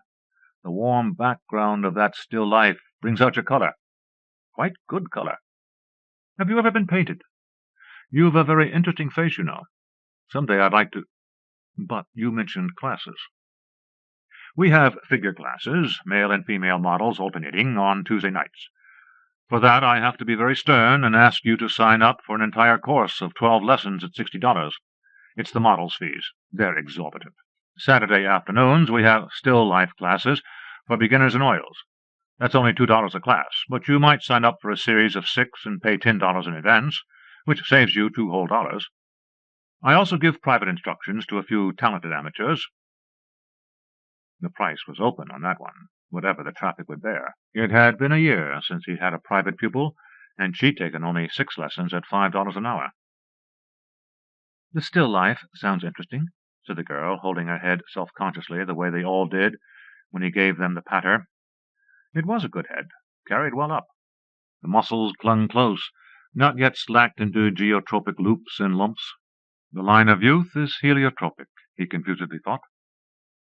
"I saw some interesting things back there. Was that your own work?" She rose, obviously with the expectation of being taken into the studio. Her body was one of those long-lined, small-breasted, coltish jobs that the pre-Raphaelites loved to draw. "Well," said Halverson, a deliberate show of reluctance, and then a bright smile of confidence. "You'll understand," he said positively, and drew aside the curtains. "What a curious place!" She wandered about, inspecting the drums of plaster, clay, and plasticine, the racks of tools, the stands, the stones, the chisels, the forge, the kiln, the lumber, the glaze bench. "I like this," she said determinedly, picking up a figure a half-meter tall, a Venus he had cast in bronze while studying under Labour some years ago. "How much is it?" An honest answer would scare her off, and there was no chance in the world that she'd buy. "I hardly ever put my things up for sale," he told her lightly. "That was just a little study. I do work on commission only nowadays." Her eyes flicked about the dingy room, seeming to take in its scaling plaster and warped floor, and see through the wall to the abandoned slum in which it was set. There was amusement in her glance. "I am not being honest, she thinks. She thinks that is funny. Very well. I will be honest." $600, he said flatly. The girl set the figurine on its stand with a rap and said, half angry and half amused, "I don't understand it. That's more than a month's pay for me. I could get an SPG statuette just as pretty as this for $10. Who do you artists think you are, anyway?" Halverson debated with himself about what he could say in reply. "An SPG operator spends a week learning his skill, and I spend a lifetime learning mine. An SPG operator makes a mechanical copy of a human form, distorted by formulae mechanically arrived at from psychotests of population samples. I take full responsibility for my work. It is mine. though I use what I see fit from Egypt, Greece, Rome, the Middle Ages, the Renaissance, the Augustan and Romantic and modern eras. An SPG operator works in soft, homogeneous plastic. I work in bronze that is more complicated than you dream, that is cast and acid-dipped today so it will slowly take on rich and subtle coloring many years from today. An SPG operator could not make an Orpheus fountain. He mumbled, "Orpheus," and keeled over. Halverson awoke in his bed on the second floor of the building. His fingers and toes buzzed electrically, and he felt very clear-headed. The girl and a man, unmistakably a doctor, were watching him.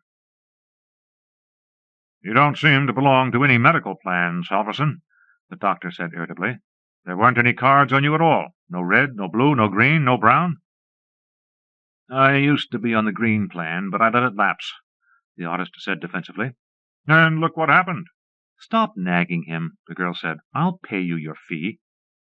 "It's supposed to come through a plan," the doctor fretted. "We won't tell anybody," the girl promised. "Here's $5. Just stop nagging him." "Malnutrition," said the doctor. "Normally I'd send him to a hospital, but I don't see how I could manage it. He isn't on any plan at all. Look, I'll take the money and leave some vitamins. That's what he needs, vitamins. And food." "I'll see that he eats," the girl said, and the doctor left. "How long since you've had anything?" she asked Halverson. "I had some coffee today," he answered, thinking back. "I'd been working on detailed drawings for a commission, and it fell through. I told you that. It was a shock." "I'm Lucretia Grumman," she said, and went out. He dozed until she came back with an armful of groceries. "It's hard to get around down here," she complained. "It was Labeur's studio," he told her defiantly. "He left it to me when he died. Things weren't so run down in his time. I studied under him. He was one of the last. He had a joke. They don't really want my stuff, but they're ashamed to let me starve. He warned me that they wouldn't be ashamed to let me starve, but I insisted, and he took me in." Halverson drank some milk and ate some bread. He thought of the change from the $10 in his pocket and decided not to mention it. Then he remembered that the doctor had gone through his pockets. "I can pay you for this," he said. "It's very kind of you, but you mustn't think I'm penniless. I've just been too preoccupied to take care of myself." "Sure," said the girl. "But we can call this in advance. I want to sign up for some classes." "Be happy to have you." "Am I bothering you?" asked the girl. "You said something odd when you fainted. Orpheus." "Did I say that? I must have been thinking of Miller's Orpheus Fountain in Copenhagen. I've seen photos, but I've never been there." "Germany? But there's nothing left of Germany." "Copenhagen's in Denmark. There's quite a lot of Denmark left. It was only on the fringes. Heavily radiated, but still there." "I want to travel too," she said. "I work at LaGuardia, and I've never been off except for an orbiting excursion. I want to go to the moon on my vacation. They give us a bonus in travel vouchers. It must be wonderful dancing under the low gravity." Spaceport. Off. Low gravity. Terms belonging to the detested electronic world of the stereopantograph, in which he had no place. "Be very interesting," he said, closing his eyes to conceal disgust. "I am bothering you. I'll go away now, but I'll be back Tuesday night for the class. What time do I come, and what should I bring?" 8. It's charcoal. I sell you the sticks and paper. Just bring a smock." "All right. And I want to take the oils class, too. And I want to bring some people I know to see your work. I'm sure they'll see something they like. Austin Malone's in from Venus. He's a special friend of mine." "Lucretia," he said. "Or do some people call you Lucy?" "Lucy." "Will you take that little bronze you liked as a thank you?" "I can't do that." "Please. I'd feel much better about this. I really mean it." She nodded abruptly, flushing, and almost ran from the room. Why did I do that? He asked himself. He hoped it was because he liked Lucy Grumman very much. He hoped it wasn't a cold-blooded investment of a piece of sculpture that would never be sold anyway, just to make sure she'd be back with class fees and more groceries. 3. She was back on Tuesday, a half-hour early, and carrying a smock. He introduced her formally to the others as they arrived, a dozen or so bored young women who, he suspected, talked a great deal about their art lessons outside, but in class used any excuse to stop sketching.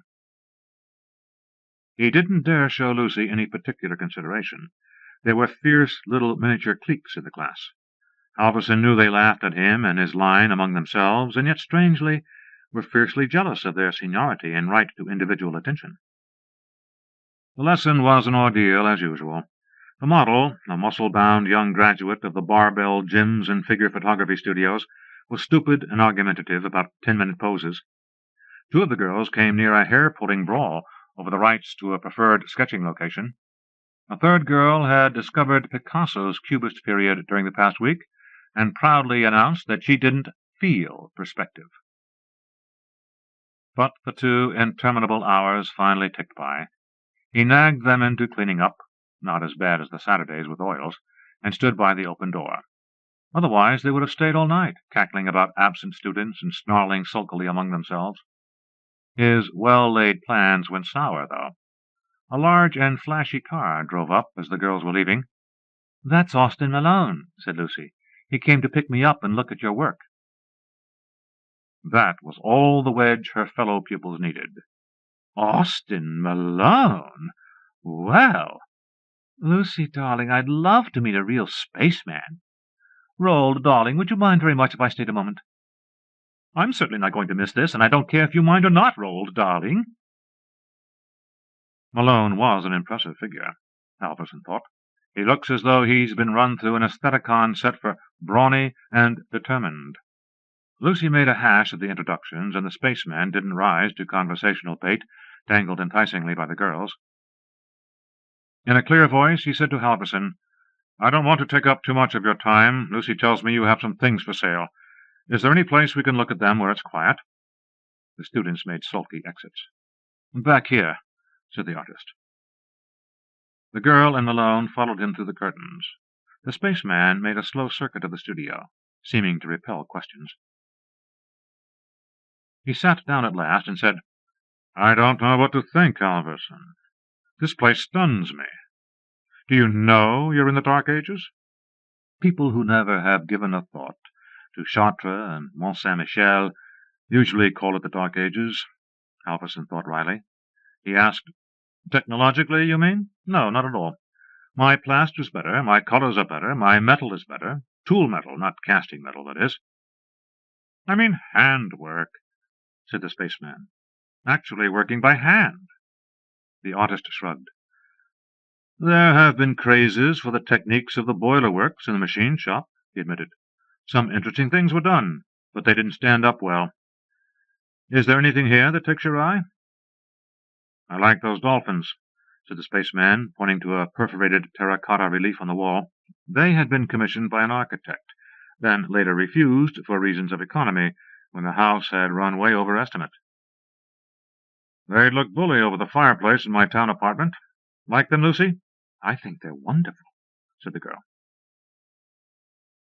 Roald saw the spaceman go rigid with the effort not to turn and stare at her. He loved her, and he was jealous. Roald told the story of the dolphins and said the price that the architect thought was too high was $360. Malone grunted. "Doesn't seem unreasonable, if you set a high store on inspiration."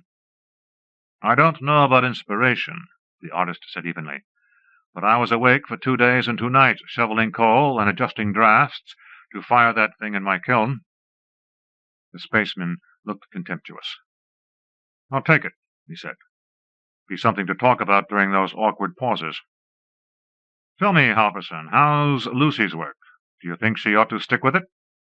"Austin," objected the girl, "don't be so blunt. How can he possibly know after 1 day?"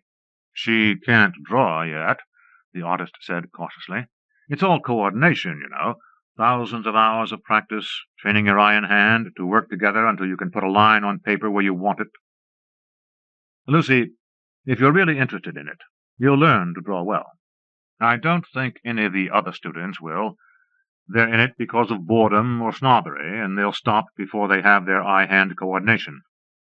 "I am interested," she said firmly. Malone's determined restraint broke.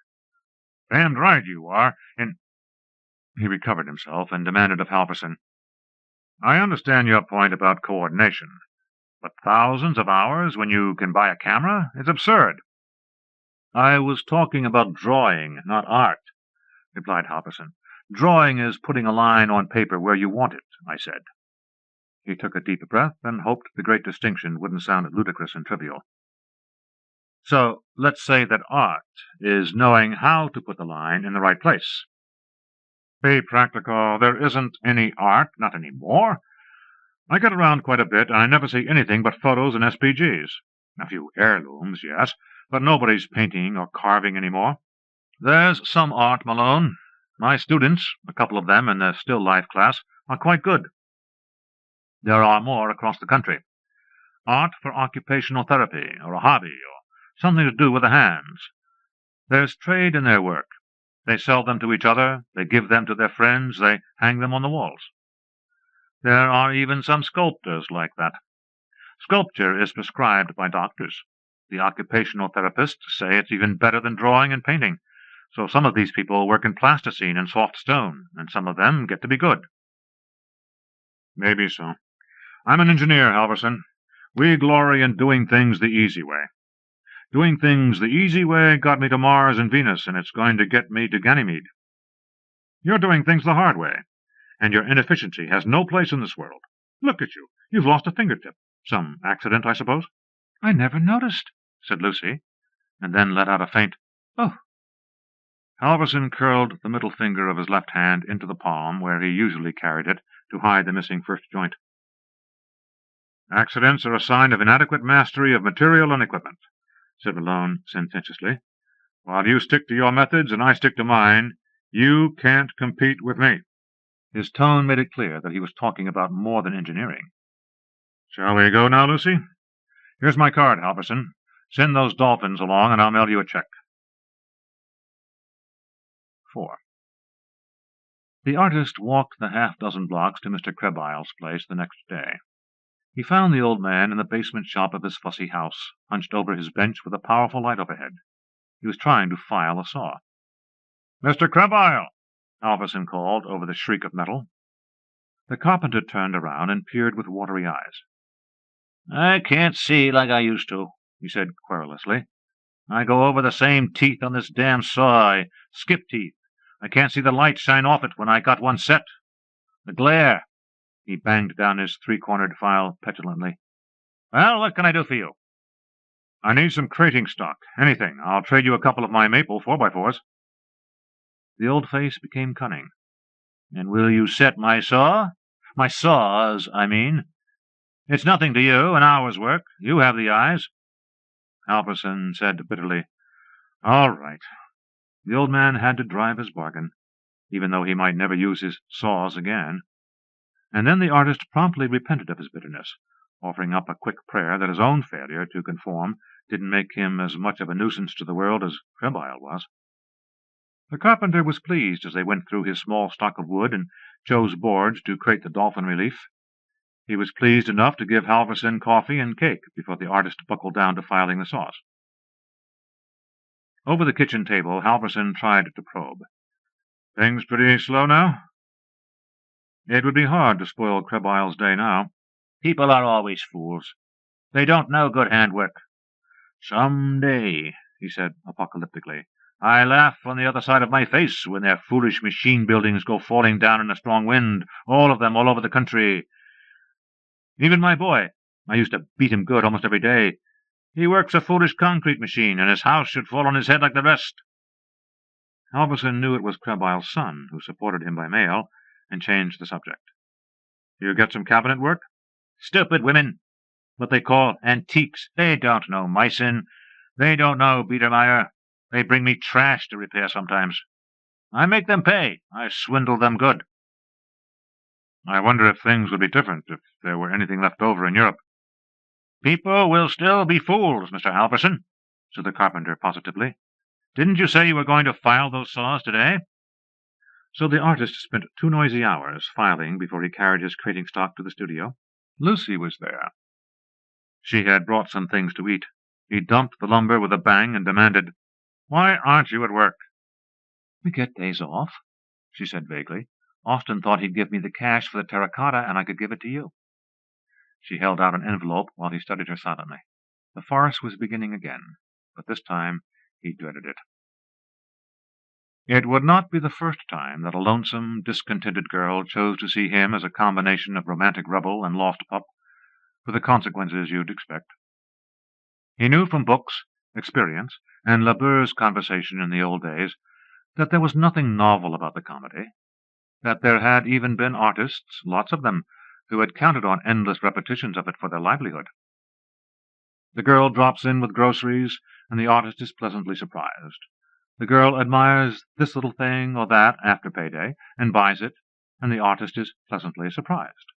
The girl brings her friends to take lessons or make little purchases, and the artist is pleasantly surprised. The girl may be seduced by the artist, or vice versa, which shortens the comedy, or they may get married, which lengthens it somewhat.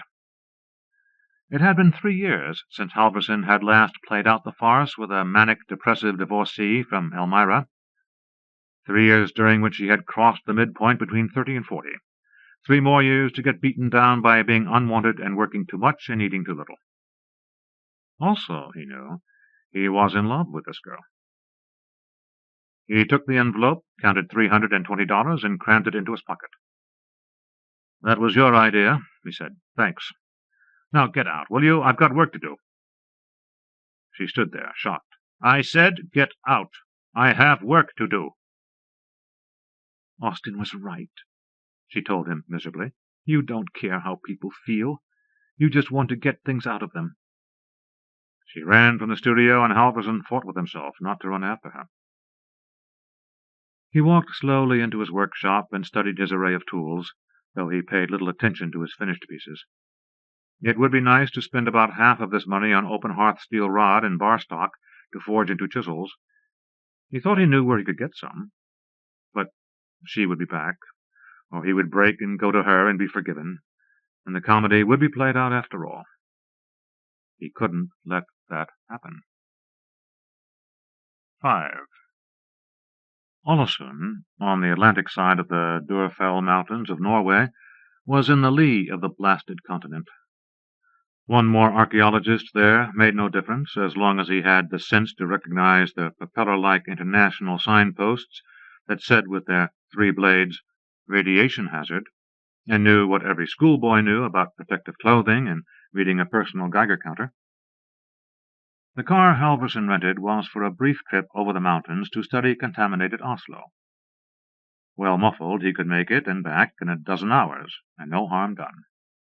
But he took the car past Oslo, Vennesborg, and Göteborg, along the Kattegat coast to Helsingborg, and abandoned it there, among the 3-bladed polyglot signs, crossing to Denmark. Danes were as unlike Prussians as they could be, but their unfortunate little peninsula was a sprout off Prussia which radio cobalt dust couldn't tell from the real thing. The 3-bladed signs were most specific. With a long way to walk along the rubble-littered highways, he stripped off the impregnated coveralls and boots. He had long since shed the noisy counter and the uncomfortable gloves and mask. The silence was eerie as he limped into Copenhagen at noon. He didn't know whether the radiation was getting to him, or whether he was tired and hungry and no more. As though thinking of a stranger, he liked what he was doing. "I'll be my own audience," he thought. "God knows I learned there isn't any other, not any more. You have to know when to stop. Rodin, the dirty old, wonderful old man, knew that. He taught us not to slick it and polish it and smooth it until it looked like liquid instead of bronze and stone. Van Gogh was crazy as a loon, but he knew when to stop and varnish it, and he didn't care if the paint looked like paint instead of looking like sunset clouds or moonbeams. Up in Hartford, Brown and Sharp stop when they've got a turret lathe. They don't put caryatids on it. I'll stop while my life is a life, before it becomes a thing with distracting embellishments, such as a wife who will come to despise me, a succession of gradually less worthwhile pieces that nobody will look at. Blame nobody, he told himself lightheadedly. And then it was in front of him, terminating a vista of weeds and bomb rubble, Millis' Orpheus Fountain. It took a man, he thought. Aestheticon circuits couldn't do it. There was a gross mixture of styles, a calculated flaw that the Aestheticon couldn't be set to make. Orpheus and the Souls were classic or later. The three-headed dog was archaic. That was to tell you about the antiquity and invincibility of hell, and that Cerberus knows Orpheus will never go back into life with his bride. There was the heroic, tragic central figure that looked mighty enough to battle with the gods, but battle wasn't any good against the grinning, knowing, hateful, three-headed dog it stood on. You don't battle the pavement where you walk, or the floor of the house you're in. You can't. So Orpheus, his face a mask of controlled and suffering fury, crashes a great chord from his lyre that moved trees and stones. Around him the naked souls in hell start at the chord, each in its own way, the young lovers down in death, the mother down in death, the musician deaf and down in death, straining to hear. Halverson, walking uncertainly towards the fountain, felt something break inside him, and a heaviness in his lungs. As he pitched forward among the weeds, he didn't care that the three-headed dog was grinning its knowing, hateful grin down at him. He had heard the chord from the lyre. Future, September-October 1950. Iteration. I punched IIIAA24 and heard over my bone phone, wincing, "Darling, you're back." I cut the wince short and threw in the life lever. Joe Henderson, standing in the actor's dock, said broodingly, "Yes, dear." He registered worry, then gallantry and cheerfulness. I threw out the life lever and punched IVTG13, which was a young couple, summer clothes, seen walking into their suburban bungalow. I could have played that score in my sleep. I don't know how many times the Soapies have used it. "I asked you not to interrupt me, damn it. You wanted to know why I ran out, and I said I'd tell you." "Oh, dinner?" "What's this stuff? Beef? Oh, beef? It's good. Hard on the jaws first time, though. I'll go on with the story. You want to know why they don't punch it on rolls like a jacquard loom, do you? Once they used to, but even a weaving machine makes mistakes. When there's a mistake, they just rip it out and go on. But when the Soapies go out, their pattern either got punched wrong or the machine slipped or something. So when old Ma Woodycomb came into the screen, instead of lavender from the grill, you got IXWQ09, which is used in stable scenes. And once, when a man marries Joan's big sister, everything was going fine on a big renunciation scene. Joan was giving up David. She kept up a brave front and walked away smiling. When she turned the corner, she was supposed to run for her bedroom and burst into tears. But instead of her bedroom door closing, the machine cut in a shot of a two-holer from Uncle Eb of Gobbler's Knob. That's what the present system evolved out of. And it's foolproof. I took 3 years at the Rochester Conservatory and did PG at the Juilliard. Give me any score, one with 100 sets, landscapes, weather, 20 actors in the dock, sense to match everything, mood music changing every 2 seconds. I can handle it. Pay is right, brother. Didn't catch your name. How do you do, Mr. Osgood? I got $2,000 a month and a pension plan for a 12-hour week. Okay, I'm telling you why I ran out. In fact, I've told you already. It was that line, "Darling, you're back." It's a dramatic convention, I suppose, like the property man in the Chinese theater, or a chorus in the Greek, or asides in the big tub-thumping Victorian days. If an Athenian Greek didn't have a chorus to explain what was going on, he'd feel bewildered and cheated. If the housewife, watching a soapy, didn't see the heroine say to her husband when he comes home, "Darling, you're back," she'd think there was something wrong and worry about it. No, don't ask me why they say it. I don't know why a dame who just saw her husband leave for work at 10 should register surprise, delight, and wonder when he comes back home at 15 o'clock. They just do in the soapies. Anyway, I was telling you about the day before yesterday. In a nice blend of canned shots by me and close-ups by Henderson and his babe, we ground our way through the next 10 minutes. It was established that Henderson had lost his job because of an inexplicable decline in his efficiency index. He groaned that he was no good and would run out because it would be better that way.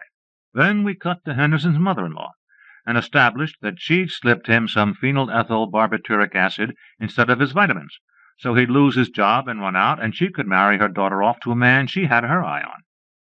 Some nice canned stuff in that sequence of her hands opening a capsule and changing the powder in it, all with the appropriate chemical scents. Cut back to Henderson, making his will before running out. His wife shyly comes in and shows him a tiny identification tag she's been making. "You don't mean?" cries Henderson, and she lowers her eyes. I step down hard on the benzodrine pedal, throw in the Hallelujah chorus, set up Abstraction 17 for 2 seconds, and cut to the announcer, who's been combing his beard and worrying about a blackhead he just noticed. "Ladies," he cries, big smile, "how often lately have you been making the FT?" He lowers his voice, winks a little, and coos, "FT, as of course you all know, stands for the famous Cam Brothers Flatulence Test." Pete Laurie comes to relieve me on the console, and I'm through for the day. I walk out on the commercial and head for the Old Time Speak down the street. I don't know if any of you are New Yorkers. Maybe you know the Speak? It's a really quaint place with authentic atmosphere, early 20th century. Old oak rafters and red leather bar stools, a rack of shaving mugs, lots of chromium. They have mottos on the wall from the period. "Landlord, fill the flowing bowl, nuts to you," and things like that. "Can I have some more of that beef? I'll learn, quit the kidding. I only ran out last night, fella." Anyway, I met Sam Caldecott at the Speak. Could have knocked me over with a feather. We were classmates at Chicago Metaphysical before I went to Rochester. He was going to go in for dietetics or something. "Hello, Sam," I said. "You too," he growled, looking up. "Go to Doc Hall." He was nasty drunk, but he finally recognized me. I got him a wake-up and had a buttered rum myself. When the stuff worked on him, he apologized and asked me politely what I was doing with myself. I told him I was a soapy consulist. He gave me a funny look. He had switched from dietetics to psychiatry pretty late, and so had to start learning almost from the beginning again. He'd been in practice only 6 years, but he said he was doing nicely. "Well," I said, "if I'm ever tempted to run out, I'll give you a ring, and you can talk me out of it." "Are you so sure I would?" I shuddered at the thought. "If you're any kind of friend, you will. To hell with that reserve stuff." "Ever been there?" "No," I told him, "and I never will. A bunch of howling barbarians that couldn't stand the gaff, thought they were higher strung than anybody else. Sissies is what they are. They slip back culturally to the 20th or 15th century, and they think they're rugged he-men." "It could be worse," he said tolerantly. His eyes narrowed as he seemed to remember something. "I'm treating a woman now. Pitiful case, hopeless, I fear. She'd be a hell of a lot better off if she'd been in the Utah Reserve for the past few years." I gave him some stuff from a talk I'd had with Mr. Administrator Edison. He'd had it absolutely first-hand that they were practicing human sacrifice in the reserve. Caldecott just laughed. He simply didn't believe it. I asked him what he meant by that crack about the woman who should have run out. He said he'd show me. I had to get home to my wife, but he got me mad enough to forget about it for the time being. We took a flit to Bronx, the Morrisania hospital where he was resident psychiatrist. He warned me outside the patient's room that I'd better keep my mouth shut. The least little thing could send her off into one of her spasms. We went in. The woman was knitting, her eye on a soapy screen. She turned to us, not bad-looking, and said to Caldecott, "Darling, you're back." Just like that. Then she registered alarm, apprehension, and curiosity, and said, batting her eyes at me, "But won't you introduce me?" It was hard to keep from looking around for the mic in the console. I've played and seen that situation 1,000 times, and now I was meeting it in real life.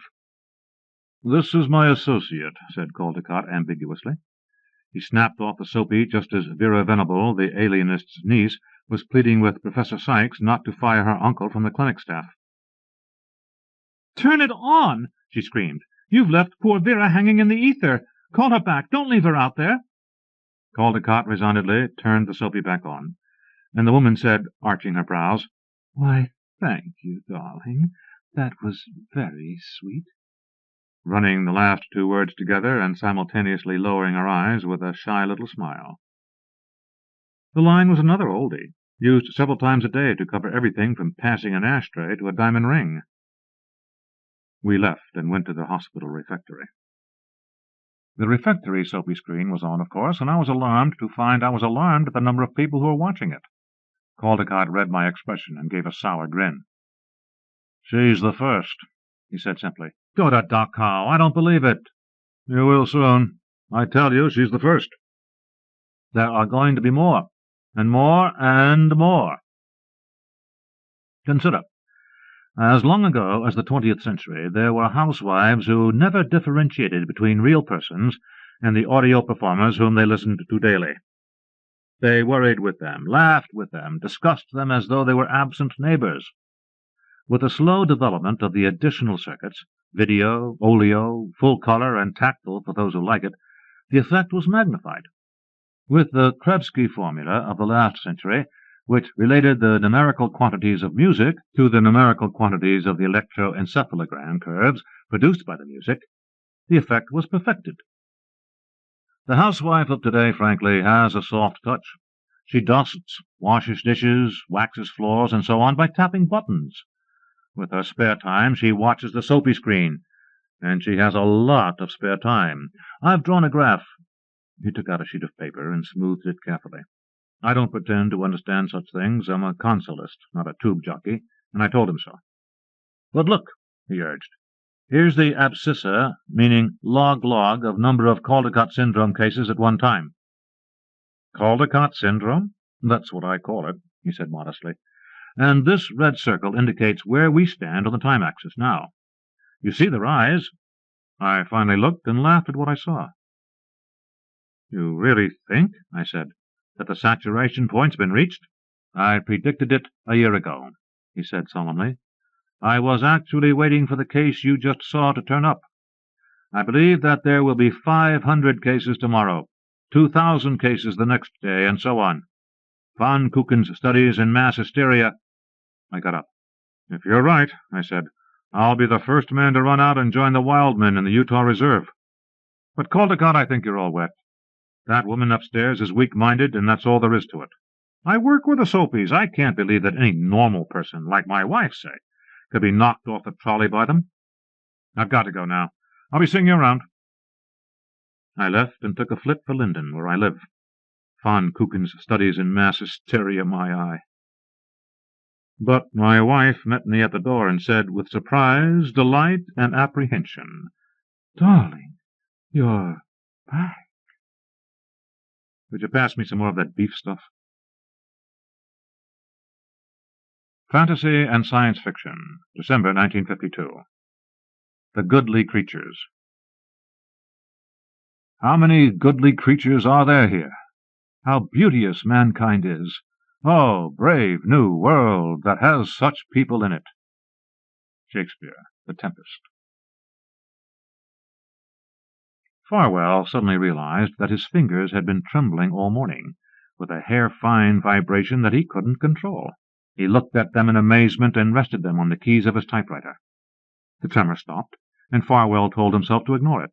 Then it would go away.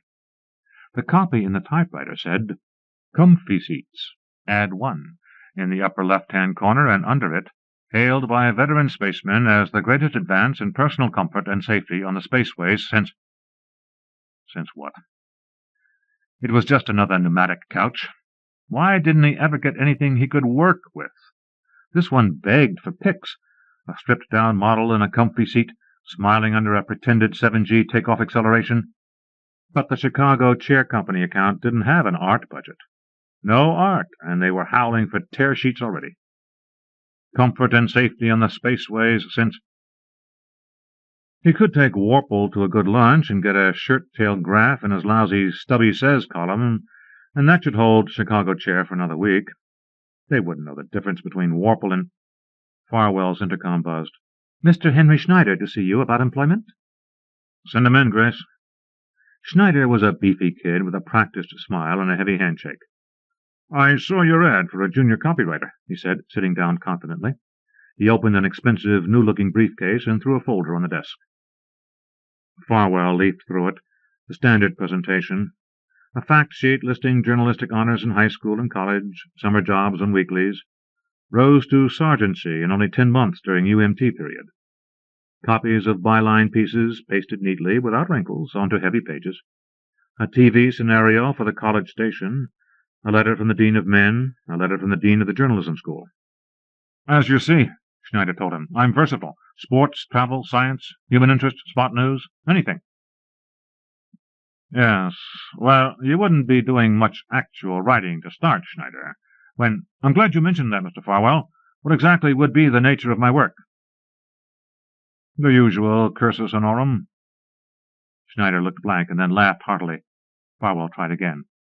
The usual success story in public relations is copy boy to junior copywriter to general copywriter to accounts man to executive, if you last that long. For about 3 months you can serve Greenhuff and Brady best by running copy, emptying waste baskets and keeping your eyes open. After you know the routine, we can try you on— Schneider interrupted. Well, what's the policy on salaries?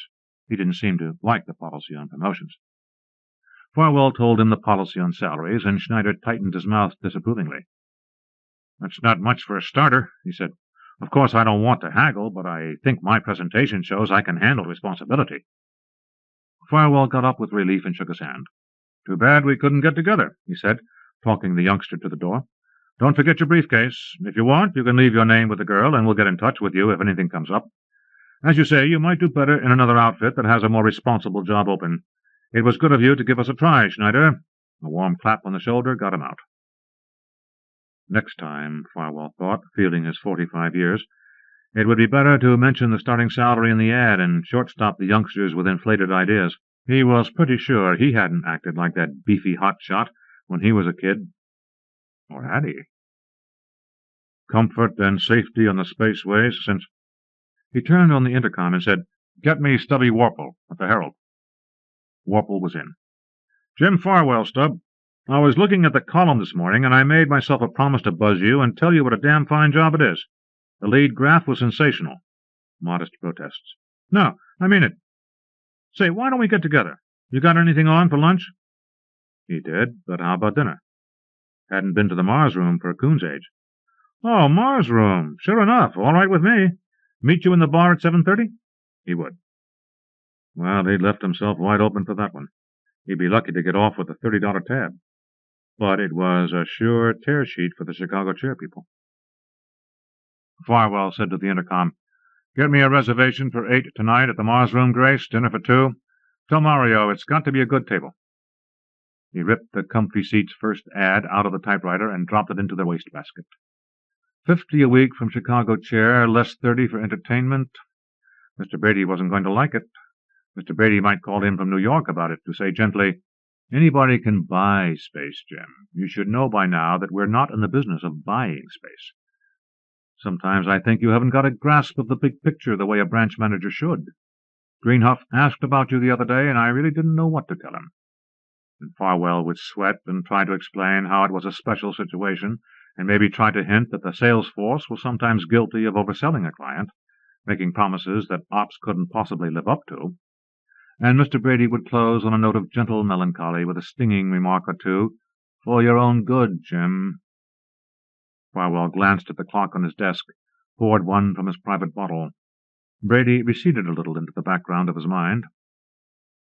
Mr. Angelo Libinari to see you, said the intercom. About employment? Send him in. Libinari stumbled on the carpeting that began at the threshold of Farwell's office. I saw your ad, he began shrilly. Your ad for a junior copywriter. Have a seat. The boy was shabby and jittery. Didn't you bring a presentation? He didn't understand. No, I just saw your ad. I didn't know I had to be introduced. I'm sorry I took up your time. He was on his way out already. Wait a minute, Angelo. Have you got any copies of what you've done, where you've been to school, things like that? Oh. The boy pulled out a sheaf of paper from his jacket pocket. This stuff isn't very good, he said. As a matter of fact, it isn't really finished. I wrote it for a magazine, Integration. I don't suppose you ever heard of it. They were going to print it, but they folded up. It's a kind of prose poem." Abruptly he ran dry and handed over the wad of dog-eared, interlined copy. His eye said to Farwell, "Please don't laugh at me." Farwell read at random. "And then the moon will drift astern and out of sight, the broken boundary that used to stand between the eye and the mind."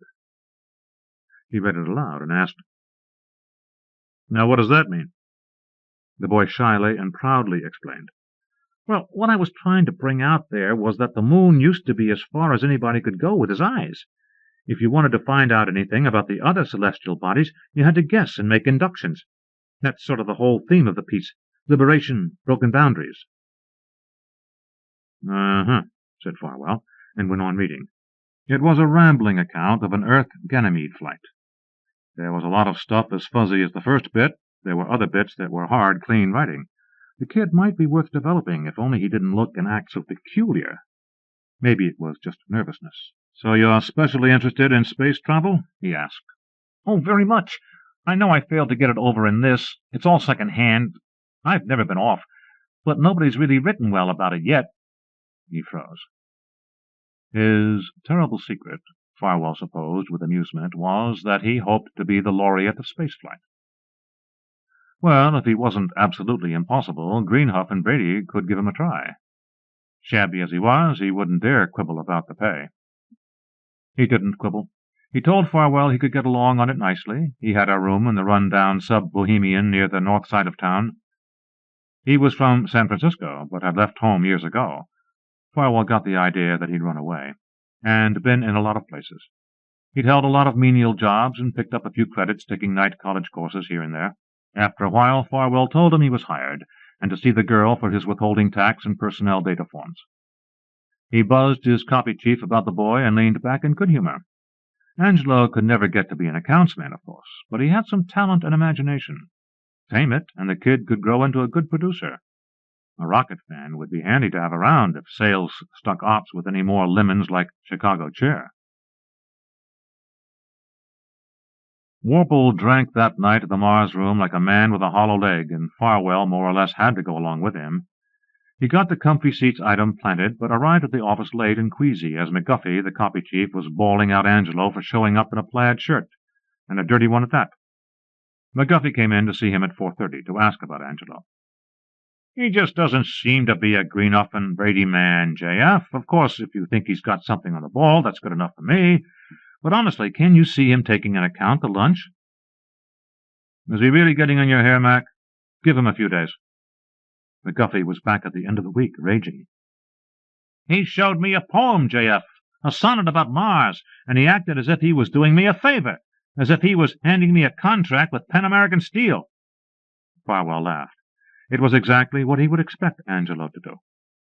"It was his idea of a compliment, Mac. It means he thinks you're a good critic. I know these kids. I used to—" He broke off, deadpan. McGuffey grumbled. "You know I'm loyal, J.F. If you think he's got promise, all right, but he's driving me nuts." After the copy chief left, Farwell shook his head nervously.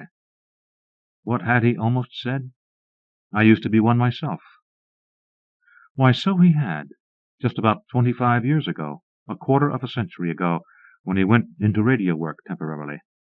Temporarily. A quarter century ago, he had been 20 years old. A quarter century ago, he had almost flunked out of college because he sat up all night trying to write plays instead of studying. He hazily remembered saying to somebody, a girl, something like, "I am aiming for a really creative synthesis of Pinero and Shaw." Somehow that stuck, but he couldn't remember what the girl looked like or whether she'd been impressed. Farwell felt his ears burning. A really creative synthesis of Pinero and Shaw. What a little— He told the intercom, "Send in Libonari." The boy was more presentable. His hair was cut, and he wore a clean blue shirt. "I've had a couple of complaints," said Farwell. "Suppose we get this clear. You are the one who is going to conform if you want to stay with us. Greenhuff and Brady isn't going to be remolded nearer to the heart's desire of Angela Libonari. Are you going out of your way to be difficult?" The boy shrugged uneasily and stammered, "No, I wouldn't do anything like that. It's just that I find it hard to take all this seriously. But don't misunderstand me. I mean, I can't help thinking that I'm going to do more important things some day, but honestly, I'm trying to do a good job here." "Well, honestly, you'd better try harder," Farwell said, mimicking his nervous voice. And then, more agreeably, "I'm not saying this for fun, Angelo. I just don't want to see you wasted because you won't put out a little effort, use a little self-discipline. You've got a future here if you work with us instead of against us. If you keep rubbing people the wrong way and I have to fire you, what's it going to be? More hash-house jobs, more crummy furnished rooms, hot in the summer, cold in the winter. You'll have something you call freedom, but it's not the real thing, and it's all you'll have. Now beat it and try not to get on Mr. McGuffey's nerves." The boy left, looking remorseful, and Farwell told himself that not everybody could handle an out-of-the-way type that well. If he pasted the little sermon in his hat, he'd be all right.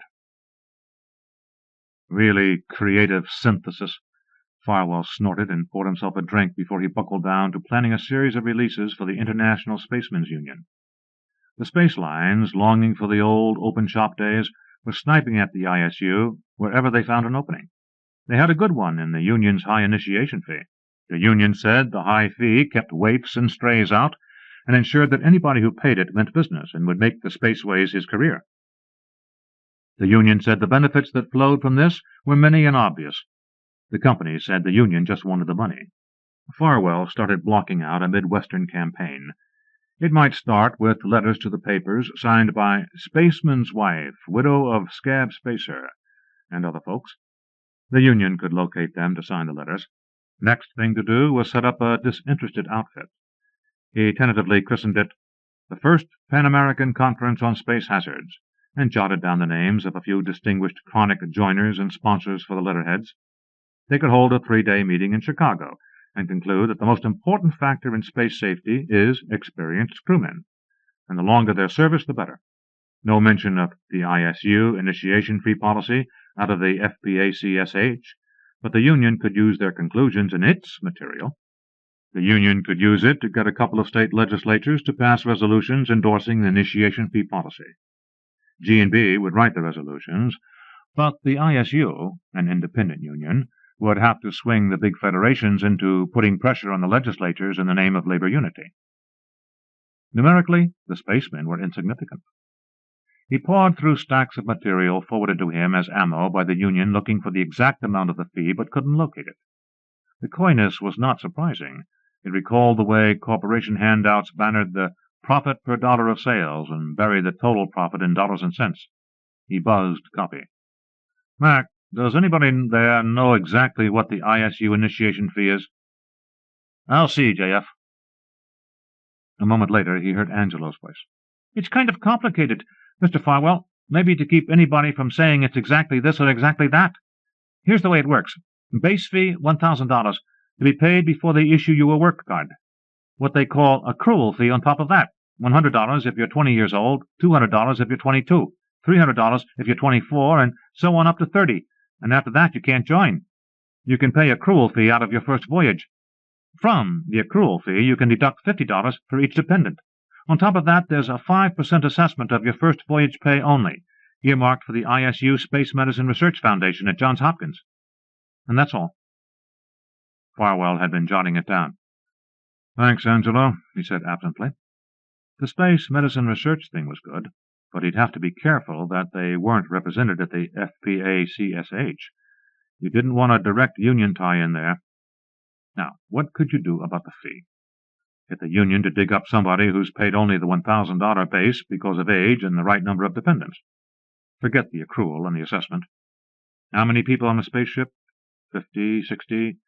Make it 60 to get a plausibly unround number. 60 into 1,000 is 16 and 67/100ths. Dear Editor, is there anybody running the spaceways who would not cheerfully pay $16.67 to ensure that the crewmen who hold his life in their hands are thoroughly experienced veterans of interplanetary flight? Is there anybody so short-sighted that he would embark with a green crew to save $16.67? Of course not. And yet that is what certain short-sighted persons demand.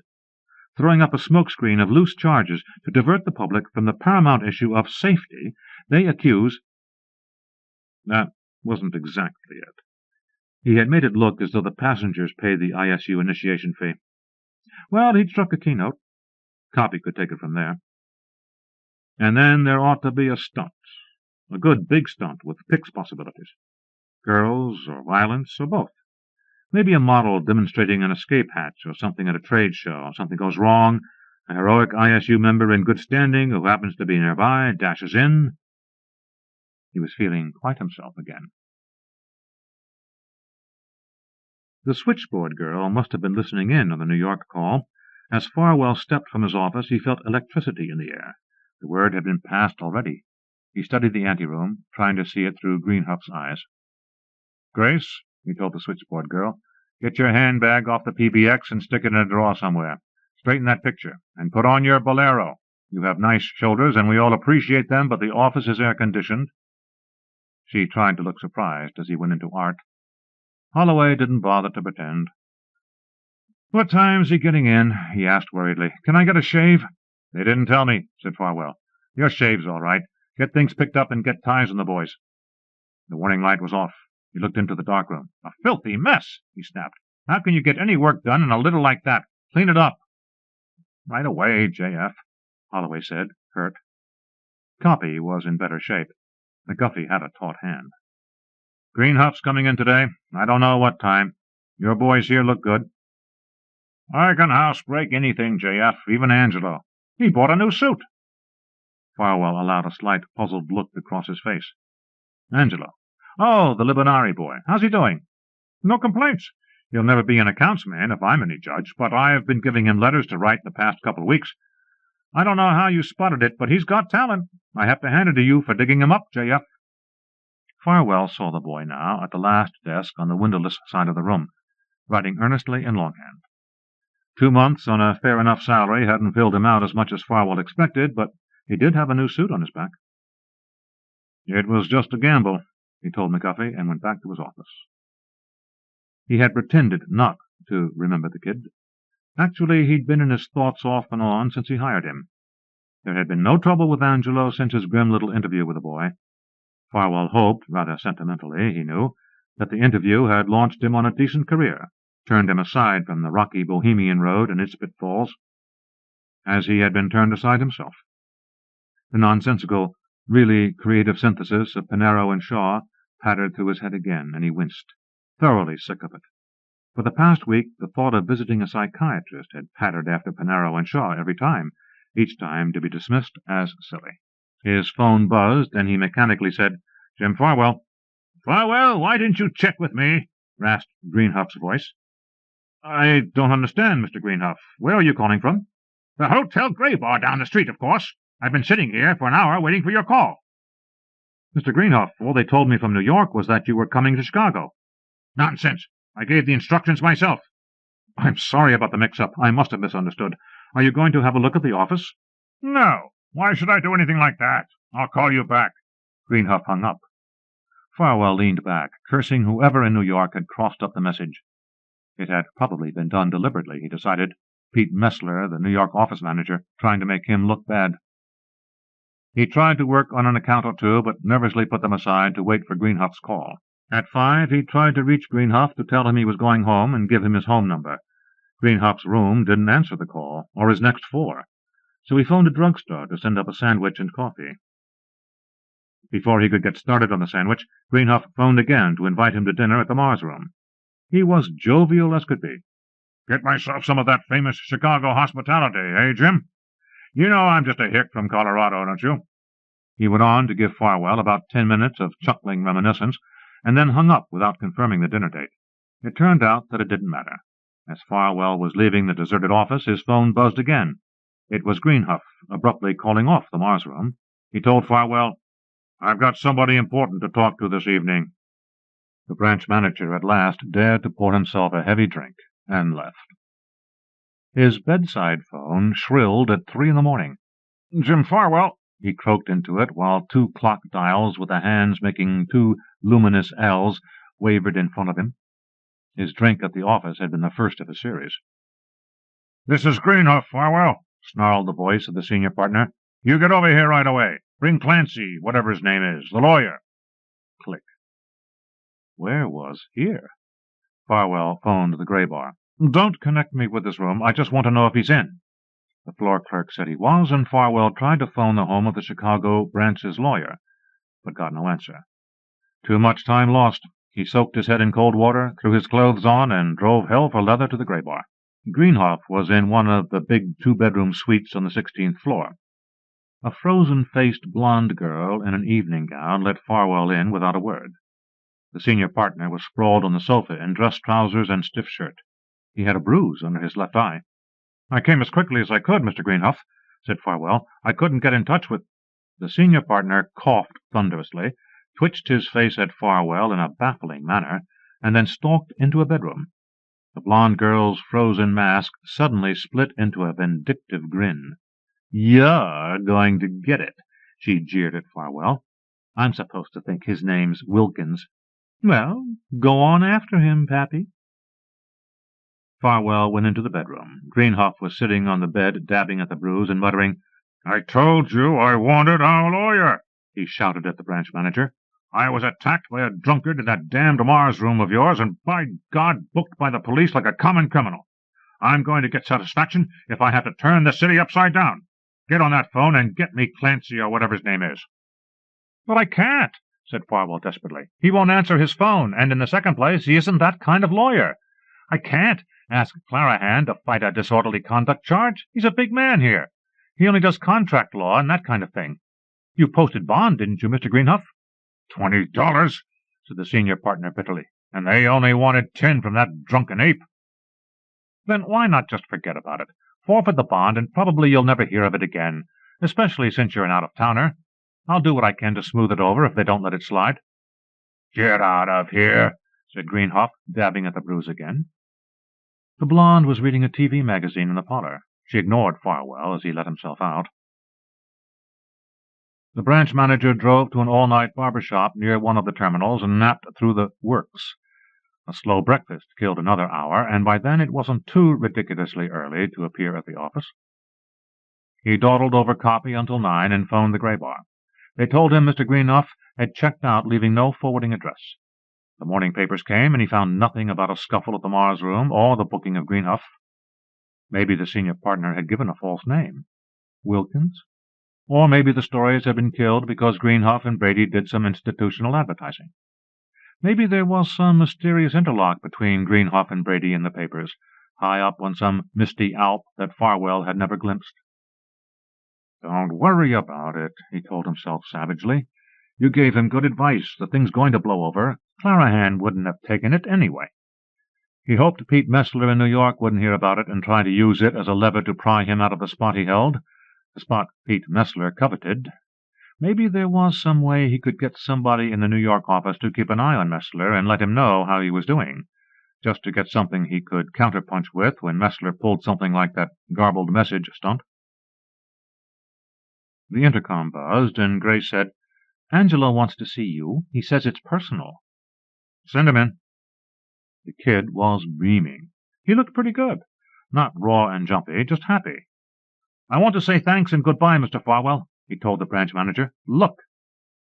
The plastic laminated card said Work Permit, and Brother Angelo Libonari, and International Union of Spacemen, Space Dock Workers, and Rocket Maintenance Men, unaffiliated, ISU, IND, and member in good standing, and other things. "So that was the game," said Farwell slowly. "We take you and we train you at a loss, hoping that someday you'll turn out decent copy for us, and as soon as you have $1,000 saved up, you quit like a shot and buy a work card to be a wiper on a rocket." "Well, I hope you show a little more loyalty to your space line than you showed us." Angelo's face drooped in miserable surprise. "I never thought—" he stuttered. "I didn't mean to run out, Mr. Farwell. I'll give 2 weeks' notice if you want. A month? How about a month?" "It doesn't matter," said Farwell. "I should have known. I thought I pounded some sense into your head, but I was wrong. You're forgiven, Angelo. I hope you have a good time. What are your plans?" He wasn't really interested, but Why go out of his way to kick the kid in the teeth? Obviously, he'd meant it when he registered surprise. He didn't have the boss's viewpoint, and his other jobs had been one-week stands in hash houses. The boy carefully put his work card in his breast pocket and beamed again at what he was saying, partly to Farwell, it appeared, mostly to himself, in wonder at its coming true at last. "I'll be a wiper at the start, all right," he said. "I don't care if I never get higher than that. I want to see it and feel it, all of it. That's the only way the real thing's ever going to get written. Higgins and Dallaire and Beeman and the rest of them, passengers. You can feel it in your bones when you read their stuff. One-trippers or two-trippers. They aren't soaked in it. The big passage in Dallaire's Planetfall, the take-off from Mars, he's full of the wonder of it, sure. Who wouldn't be the first time? And he kept his eyes open, watching himself and the others. But I'm going to take off from Earth and Mars and Venus and Ganymede and the Moon 20 times before I dare to write about it. I'm going to get it all. Brains, bone, muscle, and belly. Take-off, landings, free flight, danger, monotony, all of it." "Sonnets? Prose poems?" asked Farwell, just to be saying something. Angelo flushed a little, but his eyes didn't have the old pleading look. He didn't have to plead. He had what he wanted. "They were good exercise," he said stoutly. "I suppose I was trying to write form because I didn't have content. I think it's going to be novels, if I feel like it. And they can publish them or not publish them, just as they please." He meant it, Farwell thought. He had what he wanted. "I'll look forward to them," he said, and shook hands with the boy. He didn't notice him leave. Angelo Messler, he thought. Pete Libonari. Really creative synthesis of Pinero and Shaw. Pattered through his head, and the psychiatrist's thought followed naggingly after. He looked at his hands in amazement, suddenly realizing that they had been trembling all morning uncontrollably. Fantastic. January, February, 1953. Time Bum. Harry, 23rd Street, suddenly burst into laughter. His friend and sometimes roper, Farmer Brown, looked inquisitive. "I just thought of a new con," Harry, 23rd Street said, still chuckling. Farmer Brown shook his head positively. "There's no such thing, my man," he said. "There are only new switches on old cons. What have you got? A store con? Shall you be needing a roper?" He tried not to look eager as a matter of principle, but everybody knew the farmer needed a connection badly. His girl had two-timed him on a badger game, running off with a chump and marrying him after an expensive month-long build-up. Harry said, "Sorry, old boy, no details. It's too good to split up. I shall rip and tear the suckers with this con for many a year, I trust, before the details become available to the trade. Nobody but nobody is going to call copper after I take 'em. It's beautiful, and it's mine. I will see you around, my friend." Harry got up from the booth and left, nodding cheerfully to a safe blower here, a fixer there, on his way to the locked door of the hangout. Naturally, he didn't nod to such small fry as pickpockets and dope peddlers. Harry had his pride. The puzzled farmer sipped his lemon squash and concluded that Harry had been kidding him. He noticed that Harry had left behind him in the booth a copy of a magazine with a spaceship and a pretty girl in green bra and pants on the cover. "A furnished bungalow?" the man said hesitantly, as though he knew what he wanted but wasn't quite sure of the word. "Certainly, Mr. Clerk," Walter Lachlan said. "I'm sure we can suit you. Wife and family?" "No," said Clerk. "They are far away." He seemed to get some secret amusement from the thought. And then, to Walter's horror, he sat down calmly in empty air beside the desk, and, of course, crashed to the floor, looking ludicrous and astonished. Walter gaped and helped him up, sputtering apologies and wondering privately what was wrong with the man. There wasn't a chair there. There was a chair on the other side of the desk, and a chair against the wall, but there just wasn't a chair where Clerk had sat down. Clerk apparently was unhurt. He protested against Walter's apologies, saying, "I should have known, Master Lachlan. It's quite all right. It was all my fault. What about the bungalow?" Business sense triumphed over Walter's bewilderment. He pulled out his listings, and they conferred on the merits of several furnished bungalows. When Walter mentioned that the Curran place was especially nice, in an especially nice neighborhood, he lived up the street himself, Clerk was impressed. "I'll take that one," he said. "What is the fioff?" Walter had learned a certain amount of law for his real estate license examination. He recognized the word. "The rent is $75, he said. "You speak English very well, Mr. Clerk." He hadn't been certain that the man was a foreigner until the dictionary word came out. "You have hardly any accent." "Thank you," Clerk said, pleased. "I worked hard at it. Let me see, 75 is 6 12s and 3. He opened one of his shiny new leather suitcases and calmly laid 6 heavy little paper rolls on Walter's desk. He broke open a 7th and laid down 3 mint-new silver dollars. "There I am," he said. "There you are." Walter didn't know what to say. It had never happened before. People paid by check or in bills. They just didn't pay in silver dollars. But it was money. Why shouldn't Mr. Clerk pay in silver dollars if he wanted to? He shook himself, scooped the rolls into his top desk drawer, and said, "I'll drive you out there if you like. It's nearly quitting time anyway."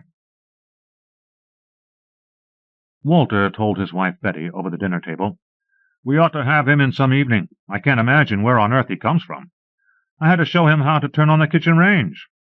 When it went on, he said, 'Oh, yes, electricity,' and laughed his head off. And he kept ducking the question when I tried to ask him in a nice way. Maybe he's some kind of a political refugee." "Maybe," Betty began dreamily, and then shut her mouth. She didn't want Walter laughing at her again. As it was, he made her buy her science fiction magazines downtown instead of at neighborhood newsstands. He thought it wasn't becoming for his wife to read them. "He's so eager for success," she thought sentimentally. That night, while Walter watched a television variety show, she read a story in one of her magazines.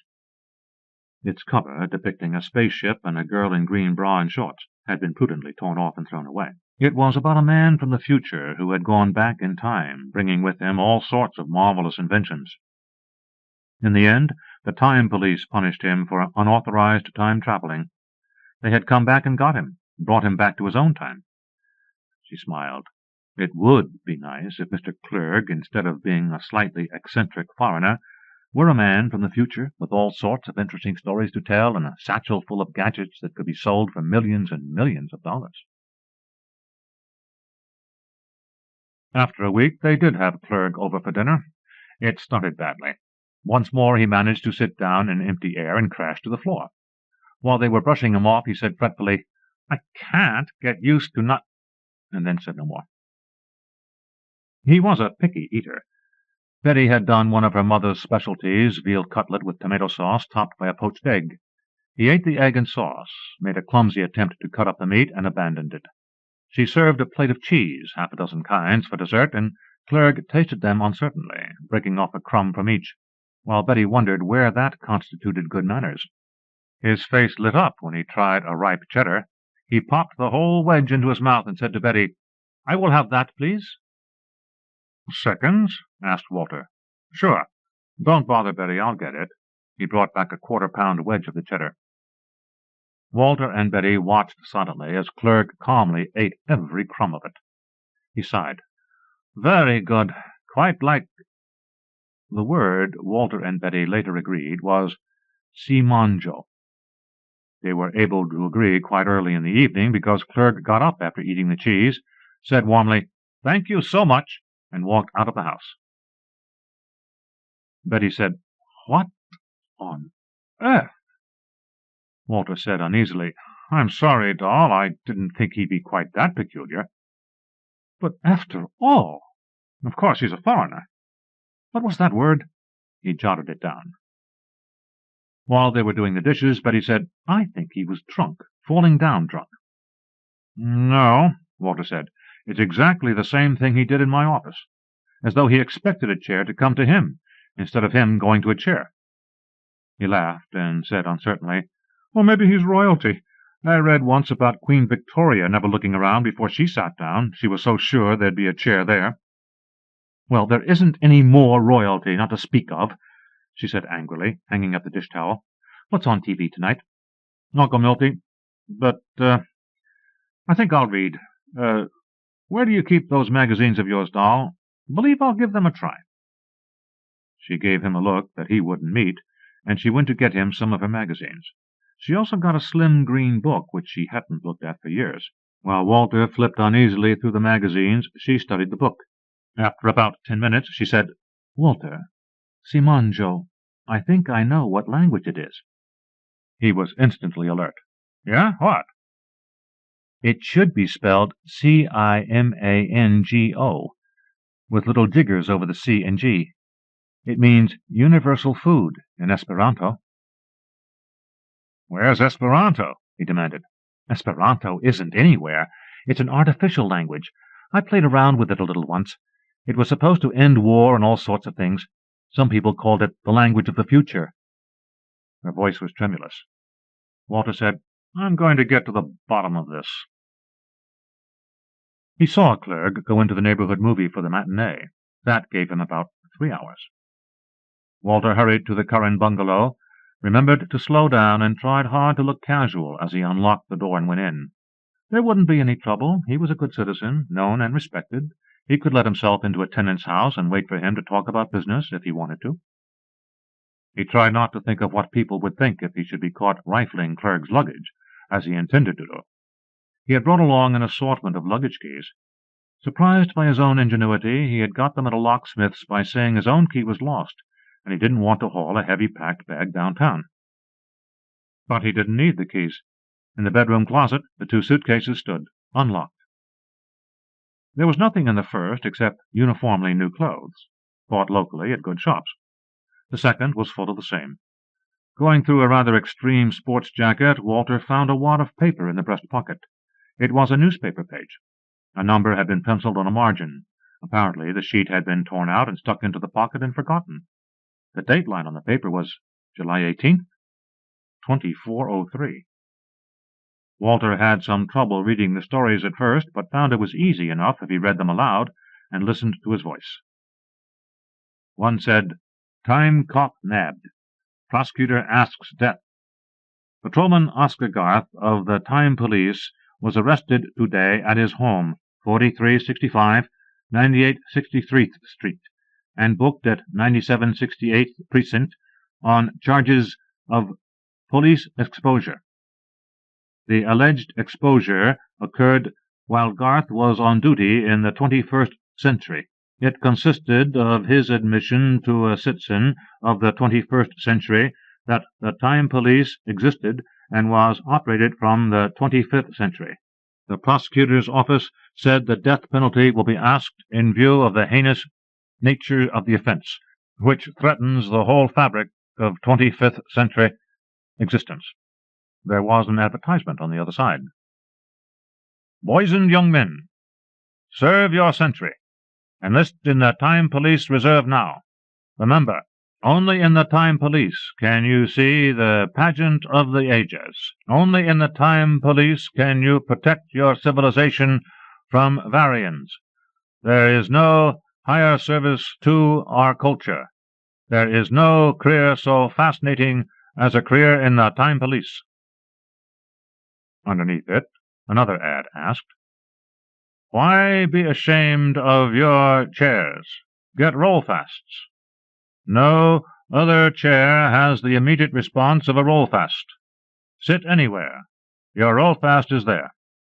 Your roll-fast metal parts are solid gold to avoid tiresome polishing.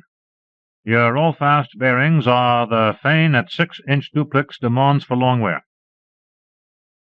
Walter's heart pounded. Gold, to avoid tiresome polishing. 6-inch diamonds for long wear. And Clerg must be a time policeman. Only in the Time Police can you see the pageant of the ages.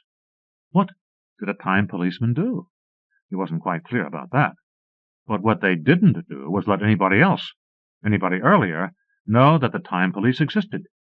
He, Walter Lachlan of the 20th century, held in the palm of his hand Time Policeman Clerg of the 25th century.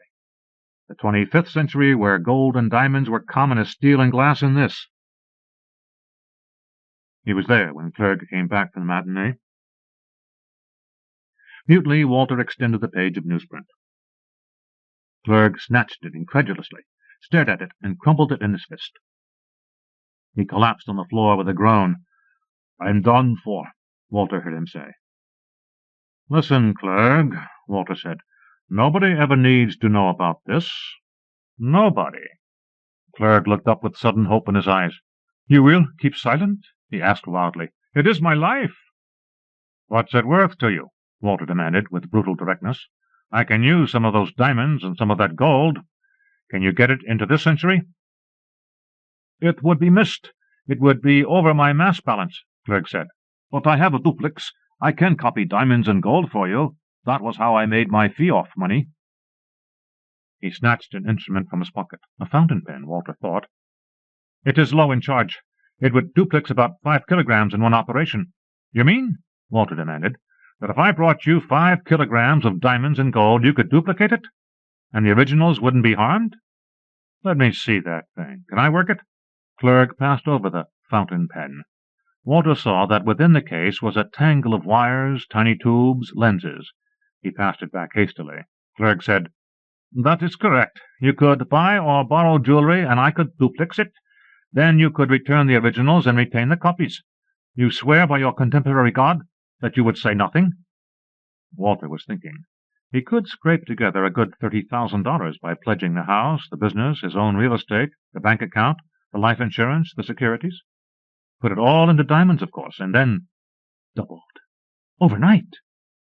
"I'll say nothing," he told Clegg, "if you come through." He took the sheet from the 25th Century newspaper from Clegg's hands and put it securely in his own pocket. "When I get those diamonds duplicated," he said, "I'll burn this and forget the rest. Until then, I want you to stay close to home. I'll come around in a day or so with the stuff for you to duplicate." Clegg nervously promised. The secrecy, of course, didn't include Betty. He told her when he got home, and she let out a yell of delight. She demanded the newspaper, read it avidly, and then demanded to see Clegg. "I don't think he'll talk," Walter said doubtfully, "but if you really want to—" She did, and they walked to the Curran bungalow. Clegg was gone, lock, stock, and barrel, leaving not a trace behind. They waited for hours nervously. At last Betty said, "He's gone back." Walter nodded. "He wouldn't keep his bargain, but by God, I'm going to keep mine. Come along, we're going to the Enterprise." "Walter," she said, "you wouldn't, would you?" He went alone after a bitter quarrel. At the Enterprise office he was wearily listened to by a reporter, who wearily looked over the 25th Century newspaper. "I don't know what you're peddling, Mr. Laughlin," he said, "but we like people to buy their ads in the Enterprise. This is a pretty barefaced publicity grab." "But—" Walter sputtered.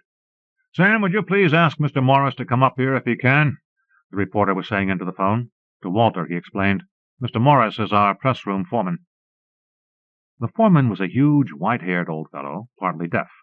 The reporter showed him the newspaper from the 25th Century and said, "How about this?" Mr. Morris looked at it and smelled it and said, showing no interest in the reading matter, "American Type Foundry Futura No. 9, discontinued about 10 years ago. It's been hand-set. The ink, hard to say. Expensive stuff, not a news ink. A book ink, a job printing ink.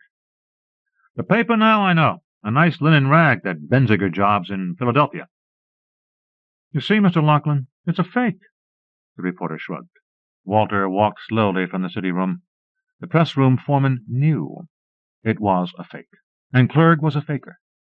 Suddenly Walter's heels touched the ground after 24 hours and stayed there. Good God! The diamonds! Clegg was a con man. He would have worked a package switch. He would have had $30,000 worth of diamonds for less than a month's work. He told Betty about it when he got home, and she laughed unmercifully. Time policeman was to become a family joke between the Laughlins. Harry 23rd Street stood blinking in a very peculiar place. Peculiarly, his feet were firmly encased up to the ankles in a block of clear plastic. There were odd-looking people, and a big voice was saying, "May it please the court, the people of the 25th Century versus Harold Parrish, alias Harry 23rd Street, alias Clegg of the 20th Century. The charge is impersonating an officer of the Time Police. The prosecutor's office will ask the death penalty in view of the heinous nature of the offense, which threatens the whole fabric." Venture, July 1958. Two Dooms. Why should we be tender to let an arrogant piece of flesh threat us, play judge and executioner all himself? Shakespeare, Cymbeline. It was May. not yet summer by 5 weeks, but the afternoon heat under the corrugated roofs of Manhattan Engineer District's Los Alamos laboratory was daily less bearable. Young Dr. Edward Royland had lost 15 pounds from an already meager frame during his 9-month hitch in the desert.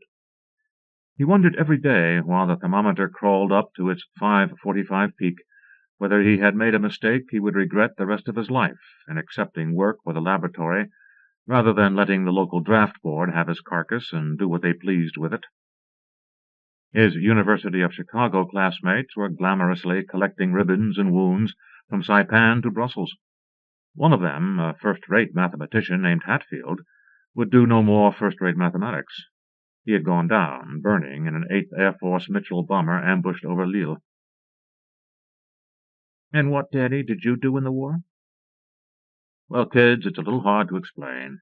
They had this stupid atomic bomb project that never came to anything, and they tied up a lot of us in a god-forsaken place in New Mexico. We figured and we calculated and we fooled with uranium, and some of us got radiation burns, and then the war was over and they sent us home." Royland was not amused by this prospect. He had heat rash under his arms, and he was waiting, not patiently, for the computer section to send him his figures on Phase 56C, which was the goddamn childish code designation for element assembly time. Phase 56C was Royland's own particular baby.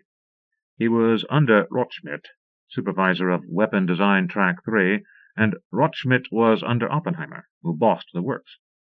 Sometimes General Groves came through, a fine figure of a man, and once from a window Royland had seen the venerable Henry L. Stimson, Secretary of War, walking slowly down their dusty street, leaning on a cane and surrounded by young staff officers. That's what Royland was seeing of the war. Laboratory. It had sounded inviting, cool, bustling, but quiet. So every morning these days he was blasted out of his cot in a barracks cubicle at 7 by Oppie's whistle, fought for a shower and shave with 37 other bachelor scientists in 8 languages, bolted a bad cafeteria breakfast, and went through the barbed wire restricted line to his office, another matchboard-walled cubicle, smaller and hotter and noisier, with talking and typing and clack of adding machines all around him. Under the circumstances, he was doing good work, he supposed. He wasn't happy about being restricted to his one tiny problem, Phase 56C, but no doubt he was happier than Hatfield had been when his Mitchell got it. Under the circumstances, they included a weird, haywire arrangement for computing. Instead of a decent differential analyzer machine, they had a human sea of office girls with Burroughs desk calculators. The girls screamed "Bonsai!" and charged on differential equations and swamped them by sheer volume. They clicked them to death with their little adding machines. Royland thought hungrily of Conant's huge, beautiful analog differentiator up at MIT. It was probably tied up by whatever the mysterious radiation laboratory there was doing. Royland suspected that the radiation laboratory had as much to do with radiation as his own Manhattan Engineer District had to do with Manhattan engineering. And the world was supposed to be trembling on the edge these days of a new dispensation of computing, which would obsolete even the MIT machine, tubes, relays, and binary arithmetic at blinding speed instead of the suavely turning cams and the smoothly extruding rods and the elegant scribed curves of Conant's masterpiece. He decided that he wouldn't like that. He would like it even less than he liked the little office girls clacking away, pushing lank hair from their dewed brows with undistracted hands. He wiped his own brow with a sodden handkerchief and permitted himself a glance at his watch and the thermometer. 5:15 and 103 Fahrenheit. He thought vaguely of getting out, of fouling up just enough to be released from the project and drafted. No, there was the post-war career to think of. But one of the big shots, Teller, had been irrepressible. He had rambled outside of his assigned mission again and again until Oppenheimer let him go. Now Teller was working with Lawrence at Berkeley on something that had reputedly gone sour at a reputed $250 million. A girl in khaki knocked and entered. "Your material from the computer section, Dr. Royland. Check them and sign here, please."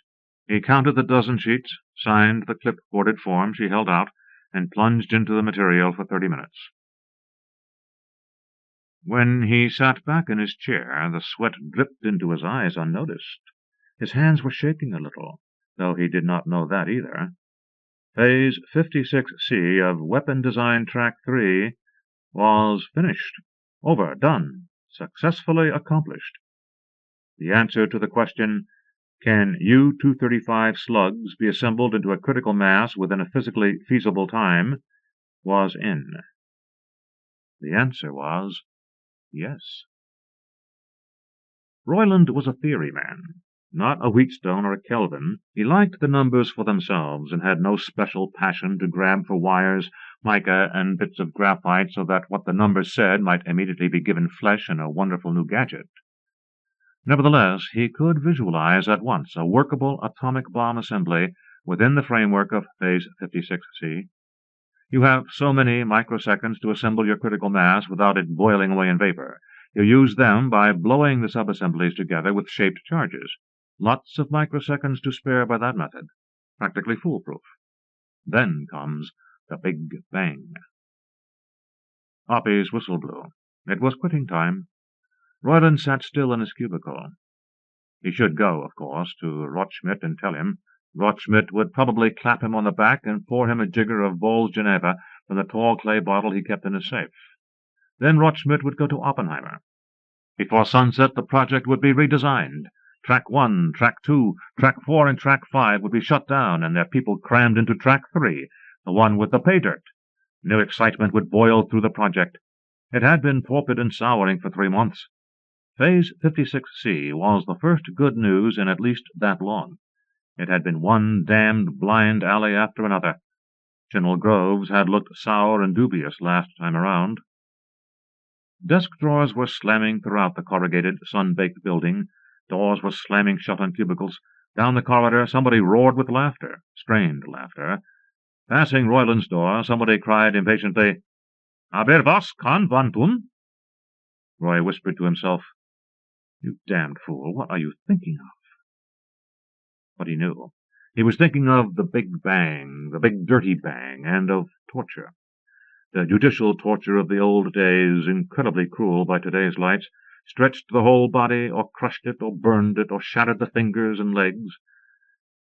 But even that old judicial torture carefully avoided the most sensitive parts of the body, the generative organs, though damage to these, or a real threat of damage to these, would have produced quick and copious confessions.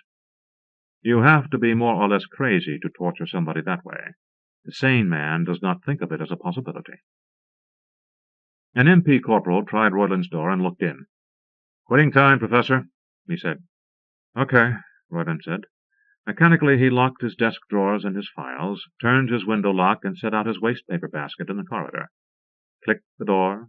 Another day, another dollar. Maybe the project was breaking up. They did, now and then. The huge boner at Berkeley proved that, and Royland's barracks was light 2 physicists now.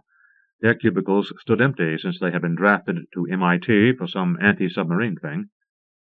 Groves had not looked happy last time around. How did a general make up his mind anyway? Give them 3 months, then the axe? Maybe Stimson would run out of patience and cut the loss, close the district down.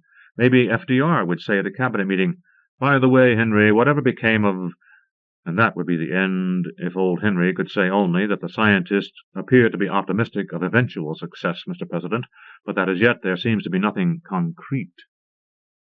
He passed through the barbed wire of the line under scrutiny of an MP lieutenant and walked down the barracks-edged company street of the maintenance troops to their motor pool. He wanted a jeep and a trip ticket. He wanted a long desert drive in the twilight. He wanted a dinner of frijoles and eggplant with his old friend Charles Miller Nahataspi, the medicine man of the adjoining Hopi reservation. Royland's hobby was anthropology. He wanted to get a little drunk on it. He hoped it would clear his mind. Nahataspi welcomed him cheerfully to his hut. His million wrinkles all smiled. "You want me to play informant for a while?" he grinned. He had been to Carlisle in the 1880s and had been laughing at the white man ever since. He admitted that physics was funny, but for a real joke, give him cultural anthropology every time. You want some nice unsavory stuff about our institutionalized homosexuality. Should I cook us a dog for dinner? Have a seat on the blanket, Edward. What happened to your chairs, and the funny picture of McKinley, and everything? The hut was bare, except for cooking pots that simmered on the stone-curbed central hearth. I gave the stuff away, Nahataspi said carelessly. You get tired of things. Royland thought he knew what that meant. Nahataspi believed he would die quite soon. These particular Indians did not believe in dying encumbered by possessions. Manners, of course, forbade discussing death. The Indian watched his face and finally said, Oh, it's all right for you to talk about it. Don't be embarrassed. Royland asked nervously, Don't you feel well? I feel terrible. There's a snake eating my liver. Pitch in and eat. You feel pretty awful yourself, don't you? The hard-learned habit of security caused Royland to evade the question. You don't mean that literally about the snake, do you, Charles? Of course I do, Miller insisted. He scooped a steaming gourd full of stew from the pot and blew on it. What would an untutored child of nature know about bacteria, viruses, toxins, and neoplasms?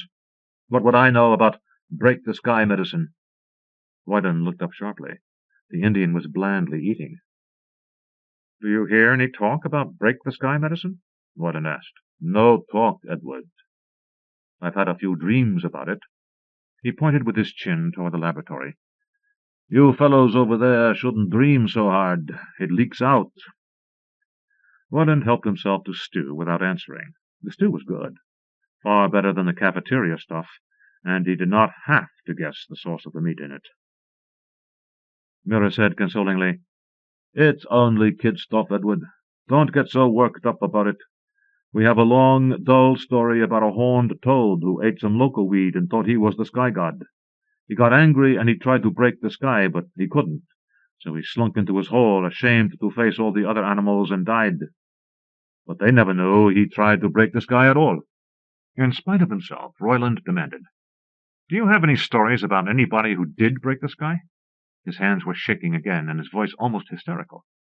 Hoppy and the rest of them were going to break the sky, kick humanity right in the crotch, and unleash a prowling monster that would go up and down by night and day, peering in all the windows of all the houses in the world, leaving no sane man ever unterrified for his life and the lives of his kin. Phase 56C. God damn it, the blackest hell. Made sure of that. Well done, Royland. You earned your dollar today. Decisively, the old Indian set his gourd aside. He said, We have a saying that the only good paleface is a dead paleface. But I'll make an exception for you, Edward. I've got some strong stuff from Mexico that will make you feel better. I don't like to see my friends hurting. Peyote? I've tried it. Seeing a few colored lights won't make me feel better. But thanks. Not peyote, this stuff. It's god food. I wouldn't take it myself without a month of preparation. Otherwise the gods would scoop me up in a net. That's because my people see clearly, and your eyes are clouded. He was busily rummaging through a clay-chinked wicker box as he spoke. He came up with the covered dish. You people have your sight cleared just a little by the god food, so it's safe for you. Royland thought he knew what the old man was talking about. It was one of Nahataspi's biggest jokes that Hopi children understood Einstein's relativity as soon as they could talk. And there was some truth to it. The Hopi language, and thought, had no tenses, and therefore no concept of time as an entity. It had nothing like the Indo-European speech's subjects and predicates, and therefore no built-in metaphysics of cause and effect. In the Hopi language and mind, all things were frozen together forever into one great relationship, a crystalline structure of space-time events that simply were because they were. So much for Nahataspi's people seeing clearly. But Royland gave himself and any other physicist credit for seeing as clearly when they were working a four-dimensional problem in the XYZ space variables and the T-time variable. He could have spoiled the old man's joke by pointing that out, but of course he did not. No, he'd get a jag and maybe a bellyache from Nahataspi's herb medicine, and then go home to his cubicle with his problem unresolved. To kick or not to kick? The old man began to mumble in Hopi, and drew a tattered cloth across the door-frame of his hut. It shut out the last rays of the setting sun, long and slanting on the desert, pink-red against the adobe cubes of the Indian settlement. It took a minute for Royland's eyes to accommodate to the flickering light from the hearth and the indigo square of the ceiling smoke-hole. Now Nahataspi was dancing, doing a crouched shuffle around the hut, holding the covered dish before him. Out of the corner of his mouth, without interrupting the rhythm, he said to Royland, "Drink some hot water now." Royland sipped from one of the pots on the hearth. So far it was much like peyote ritual, but he felt calmer.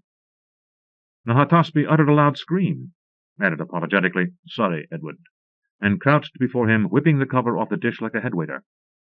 So god food was dried black mushrooms, miserable, wrinkled little things. "You swallow them all and chase them with hot water," Nahataspi said. Obediently, Royland choked them down and gulped from the jug. The old man resumed his dance and chanting. A little old self-hypnosis, Royland thought bitterly. Grab some imitation sleep and forget about old 56C, as if you could. He could see the big, dirty one now, a hell of a fireball, maybe over Munich, or Cologne, or Tokyo, or Nara. Cooked people, fused cathedral stone, the bronze of the big Buddha running like water, perhaps lapping around the ankles of a priest and burning his feet off so he fell prone into the stuff.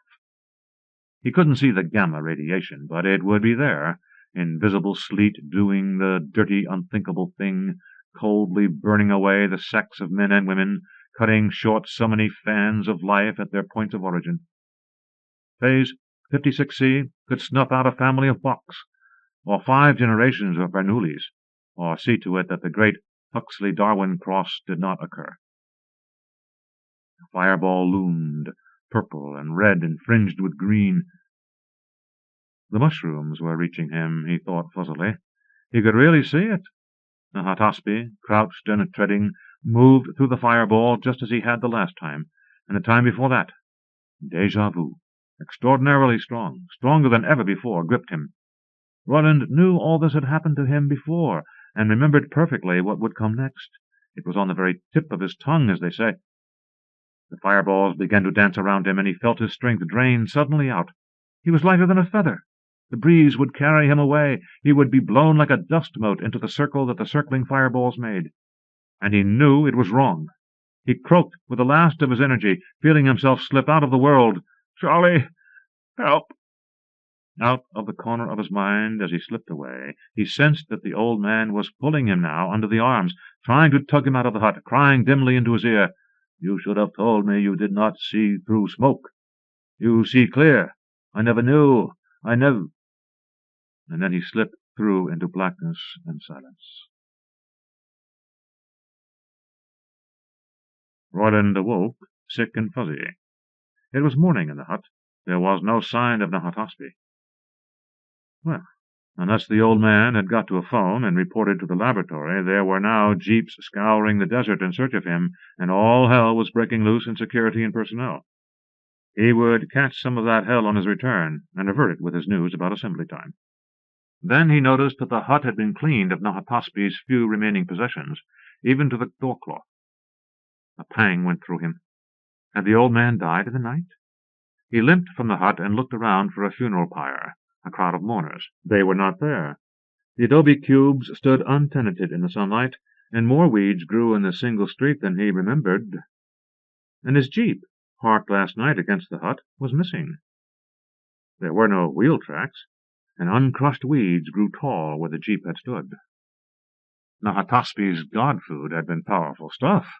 Royland's hand crept uncertainly to his face. No beard. He looked about him, looked hard. He made the effort necessary to see details. He did not glance at the hut, and because it was approximately the same as it had always been, concluded that it was unchanged, eternal. He looked and saw changes everywhere. Once sharp adobe corners were rounded. Protruding roof beams were bleached bone-white by how many years of desert sun? The wooden framing of the deep, fortress-like windows had crumbled. The third building from him had wavering soot stains above its window bowls, and its beams were charred. He went to it, numbly thinking, Phase 56C at least is settled. Not old Rip's baby now. They'll know me from fingerprints, I guess. 1 year? 10? I feel the same. The burnt-out house was a shambles. In one corner were piled dry human bones. Royland leaned dizzily against the doorframe. Its charcoal crumbled and streaked his hand. Those skulls were Indian. He was anthropologist enough to know that. Indian men, women, and children, slain and piled in a heap. Who kills Indians? There should have been some sign of clothes, burnt rags, but there were none. Who strips Indians naked and kills them? Signs of a dreadful massacre were everywhere in the house. Bullet pocks in the walls, high and low. Savage nicks left by bayonets. And swords? Dark stains of blood. It had run 2 inches high and left its mark. Metal glinted in a rib cage across the room. Swaying, he walked to the bone heap and thrust his hand into it. The thing bit him like a razor blade. He did not look at it as he plucked it out and carried it to the dusty street. With his back turned to the burnt house, he studied his find. It was a piece of sword blade, 6 inches long, hand-honed to a perfect edge with a couple of nicks in it. It had stiffening ribs and the usual blood gutters. It had a perceptible curve that would fit into only one shape, the samurai sword of Japan. However long it had taken, the war was obviously over. He went to the village well and found it choked with dust. It was while he stared into the dry hole that he first became afraid. Suddenly it all was real. He was no more an onlooker, but a frightened and very thirsty man. He ransacked the dozen houses of the settlement and found nothing to his purpose. A child skeleton here, a couple of cartridge cases there. There was only one thing left, and that was the road. The same earth track it had always been, wide enough for one jeep or the rump-sprung station wagon of the Indian settlement that once had been. Panic invited him to run. He did not yield.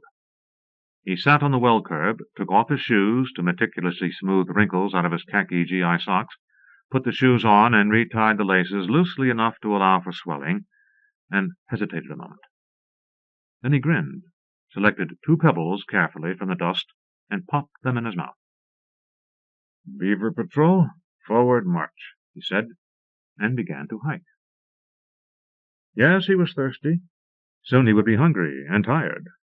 What of it?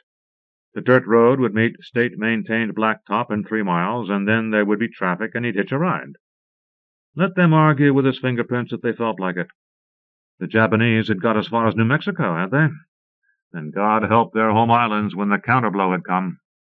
Americans were a ferocious people when trespassed on. Conceivably, there was not a Japanese left alive. He began to construct his story as he hiked. In large parts it was a repeated, "I don't know." He would tell them, "I don't expect you to believe this, so my feelings won't be hurt when you don't. Just listen to what I say and hold everything until the FBI has checked my fingerprints. My name is—" and so on. It was mid-morning then, and he would be on the highway soon. His nostrils, sharpened by hunger, picked up a dozen scents on the desert breeze. The spice of sage, a whiff of acetylene stink from a rattler dozing on the shaded side of a rock. The throat-tightening reek of tar suggested for a moment on the air. That would be the highway, perhaps a recent hot patch on a chuck-hole. Then a startling tang of sulfur dioxide drowned them out and passed on, leaving him stung and sniffling and groping for a handkerchief that was not there. What in God's name had that been, and where from? Without ceasing to trudge, he studied the horizon slowly and found a smoke pall to the far west, dimly smudging the sky. It looked like a small city's or a fair-sized factory's pollution. A city or a factory where, in his time, he formed the thought reluctantly, there had been none. Then he was at the highway. It had been improved. It was a 2-laner still, but it was nicely graded now, built up by perhaps 3 inches of gravel and tar beyond its old level, and lavishly ditched on either side. If he had a coin, he would have tossed it.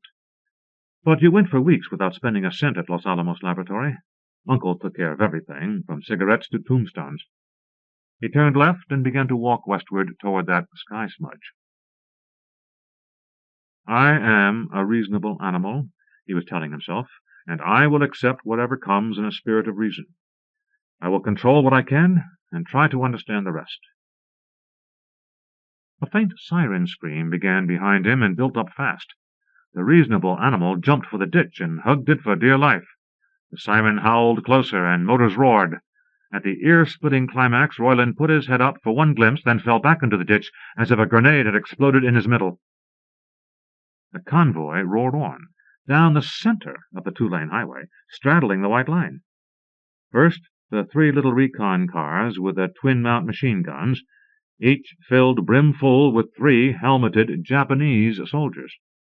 Then the high-profiled armored car of state, 6-wheeled, with a probably ceremonial gun turret astern. Nickel-plated gun barrels are impractical, and the Japanese admiral in the fore and aft hat taking his lordly ease beside a raw-boned, hatchet-faced SS officer in gleaming black. Then, diminuendo, 2 more little recon jobs. "We've lost," Royland said in his ditch meditatively. "Ceremonial tanks with glass windows? We lost a long time ago." Had there been a rising sun insignia, or was he now imagining that? He climbed out and continued to trudge westward on the improved blacktop. You couldn't say, "I reject the universe," not when you were as thirsty as he was. He didn't even turn when the put-putting of a westbound vehicle grew loud behind him, and then very loud when it stopped at his side. "The Guile," a curious voice said. "What are you doing here?" The vehicle was just as odd in its own way as the ceremonial tank. It was minimum motor transportation, a kid's sled on wheels, powered by a noisy little air-cooled outboard motor. The driver sat with no more comfort than a cleat to back his coccyx against, and behind him were 2 25-pound flour sacks that took up all the remaining room the little buckboard provided. The driver had the leathery southwestern look. He wore a baggy blue outfit that was obviously a uniform and obviously unmilitary. He had a name tape on his breast above an incomprehensible row of dull ribbons. Martfield, E, 1218824, P/7, NQOTD43. He saw Royland's eyes on the tape and said kindly, "My name is Martfield, Paymaster 7th, but there's no need to use my rank here. Are you all right, my man?" "Thirsty," Royland said. "What's the NQOTD43 for?" "You can read," Martfield said, astounded. "Those clothes—" "Something to drink, please," Royland said. For the moment, nothing else mattered in the world. He sat down on the buckboard like a puppet with cut strings. "See here, fellow," Martfield snapped in a curious, strangled way, forcing the words through his throat with a stagey, conventional effect of controlled anger. "You can stand until I invite you to sit." "Have you any water?" Royland asked dully. With the same bark, "Who do you think you are?" "I happen to be a theoretical physicist," tiredly arguing with a dim 7th carbon copy imitation of a drill sergeant. "Oh-ho!" Martfield suddenly laughed. His stiffness vanished. He actually reached into his baggy tunic and brought out a pint canteen that gurgled. He then forgot all about the canteen in his hand, roguishly dug Royland in the ribs, and said, "I should have suspected, you scientists. Somebody was supposed to pick you up, but he was another scientist, eh? Ha-ha-ha-ha!" Royland took the canteen from his hand and sipped. "So, a scientist was supposed to be an idiot savant, eh? Never mind now, drink. People said you were not supposed to fill your stomach with water after great thirst." It sounded to him like one of those puritanical rules people make up out of nothing because they sound reasonable. He finished the canteen while Martfield, Paymaster 7th, looked alarmed and wished only that there were 3 or 4 more of them. "Got any food?" he demanded. Martfield cringed briefly. "Doctor, I regret extremely that I have nothing with me. However, if you would do me the honor of riding with me to my quarters—" "Let's go," Royland said. He squatted on the flour sacks, and away they chugged at a good 30 miles an hour. It was a fair little engine. The Paymaster 7th continued deferential, apologizing over his shoulder because there was no windscreen, later dropped his cringing entirely to explain that Royland was seated on flour. White flour, understand? An over-the-shoulder wink. He had a friend in the bakery at Los Alamos. Several buckboards passed the other way as they traveled. At each encounter there was a peering examination of insignia to decide who saluted. Once they met a sketchily enclosed vehicle which furnished its driver with a low seat, instead of obliging him to sit with legs straight out, and Paymaster 7th Martfield almost dislocated his shoulder saluting first. The driver of that one was a Japanese in a kimono. A long, curved sword lay across his lap. Mile after mile the smell of sulphur and sulfides increased. Finally there rose before them the towers of a frosh process layout. It looked like an oil field, but instead of ground-laid pipelines and bass-drum storage tanks, there were foothills of yellow sulphur. They drove between them, more salutes from baggily uniformed workers with shovels and yard-long Stilson wrenches. Off to the right were things that might have been Solvay process towers for sulfuric acid, and a glittering horror of a Neo-Roman administration and labs building. The rising sun banner fluttered from its central flagstaff. Music surged as they drove deeper into the area. First it was a welcome counter-irritant to the pop-pop of the two-cycle buckboard engine, and then a nuisance by itself. Royland looked annoyed for the loudspeakers and saw them everywhere, on power poles, buildings, gateposts. Schmaltzy Strauss waltzes bathed them like smog, made thinking just a little harder, made communication just a little more blurry, even after you had learned to live with the noise. "I miss music in the wilderness," Martfield confided over his shoulder.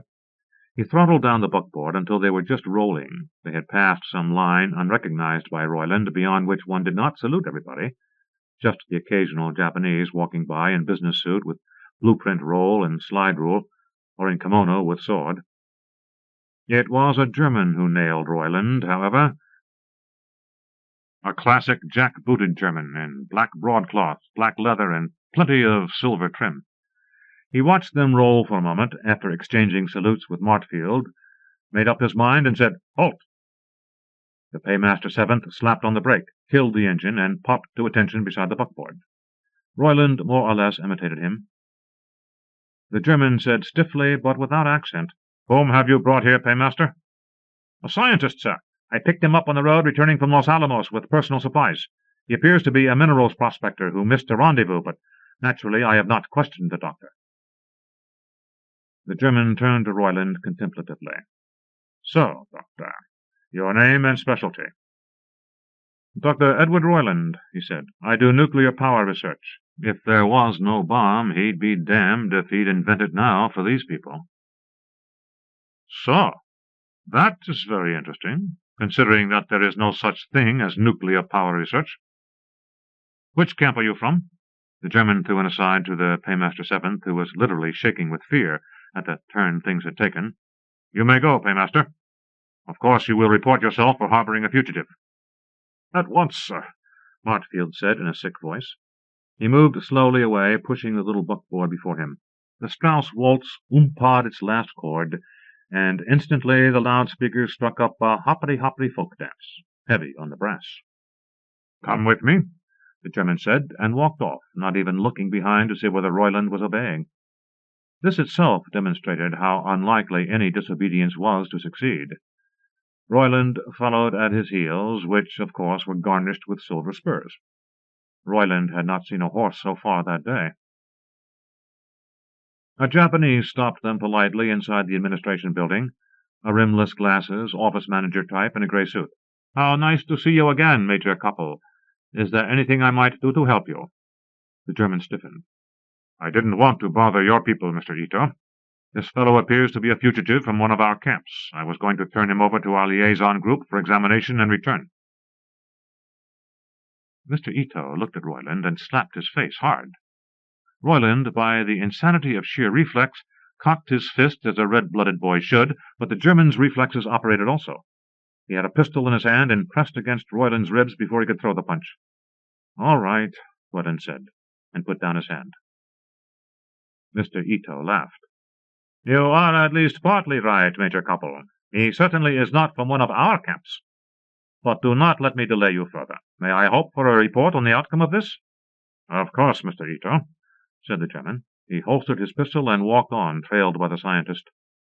Royland heard him grumble something that sounded like damned extraterritoriality.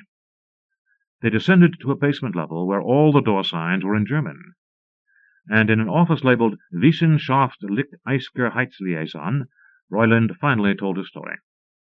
His audience was the major, a fat officer deferentially addressed as Colonel Biederman, and a bearded old civilian, Dr. Picaron, called in from another office. Royland suppressed only the matter of bomb research, and did it easily with the old security habit. His improvised cover story made the Los Alamos Laboratory a research center only for the generation of electricity. The three heard him out in silence. Finally, in an amused voice, the colonel asked, "Who was this Hitler you mentioned?" For that Royland was not prepared. His jaw dropped. Major Koppel said, "Oddly enough, he struck on a name which does figure, somewhat infamously, in the annals of the Third Reich. One Adolf Hitler was an early party agitator, but as I recall it, he intrigued against the leader during the War of Triumph and was executed." "An ingenious madman," the colonel said. "Sterilized, of course?" I don't know. I suppose so. Doctor, would you—" Dr. Picaron quickly examined Royland and found him all there, which astonished them. Then they thought of looking for his camp tattoo number on the left bicep, and found none. Then, thoroughly upset, they discovered that he had no birth number above his left nipple either. "And," Dr. Picaron stammered, "his shoes are odd, sir. I just noticed." "Sir, how long since you've seen sewn shoes and braided laces?" "You must be hungry," the colonel suddenly said. "Doctor, have my aide get something to eat for the doctor." "Major," said Royland, "I hope no harm will come to the fellow who picked me up. You told him to report himself." "Have no fear, doctor," said the major. "Such humanity! You are of German blood?" "Not that I know of. It may be." "It must be," said the colonel. A platter of hash and a glass of beer arrived on a tray. Royland postponed everything. At last he demanded, "Now, do you believe me? There must be fingerprints to prove my story still in existence." "I feel like a fool," the major said. "You still could be hoaxing us. Dr. Picaron, did not a German scientist establish that nuclear power is a theoretical and practical impossibility? That one always must put more into it than one can take out?" Picaron nodded and said reverently, "Heisenberg, 1953, during the War of Triumph. His group was then assigned to electrical weapons research and produced the blinding bomb. But this fact does not invalidate the doctor's story. He says only that his group was attempting to produce nuclear power." "We've got to research this," said the colonel. "Dr. Picaron, entertain this man, whatever he is, in your laboratory." Picaron's laboratory down the hall was a place of astounding simplicity, even crudeness. The sinks, reagents, and balance were capable only of simple qualitative and quantitative analyses. Various works in progress testified that they were not even strained to their modest limits. Samples of sulfur and its compounds were analyzed here. It hardly seemed to call for a doctor of anything, and hardly even for a human being. Machinery should be continuously testing the products as they flowed out. Variations should be scribed mechanically on a moving tape. Automatic controls should at least stop the processes and signal an alarm when variation went beyond limits. At most, it might correct whatever was going wrong. But here sat Picaron every day, titrating, precipitating, and weighing, entering results by hand in a ledger and telephoning them to the works. Picaron looked about proudly.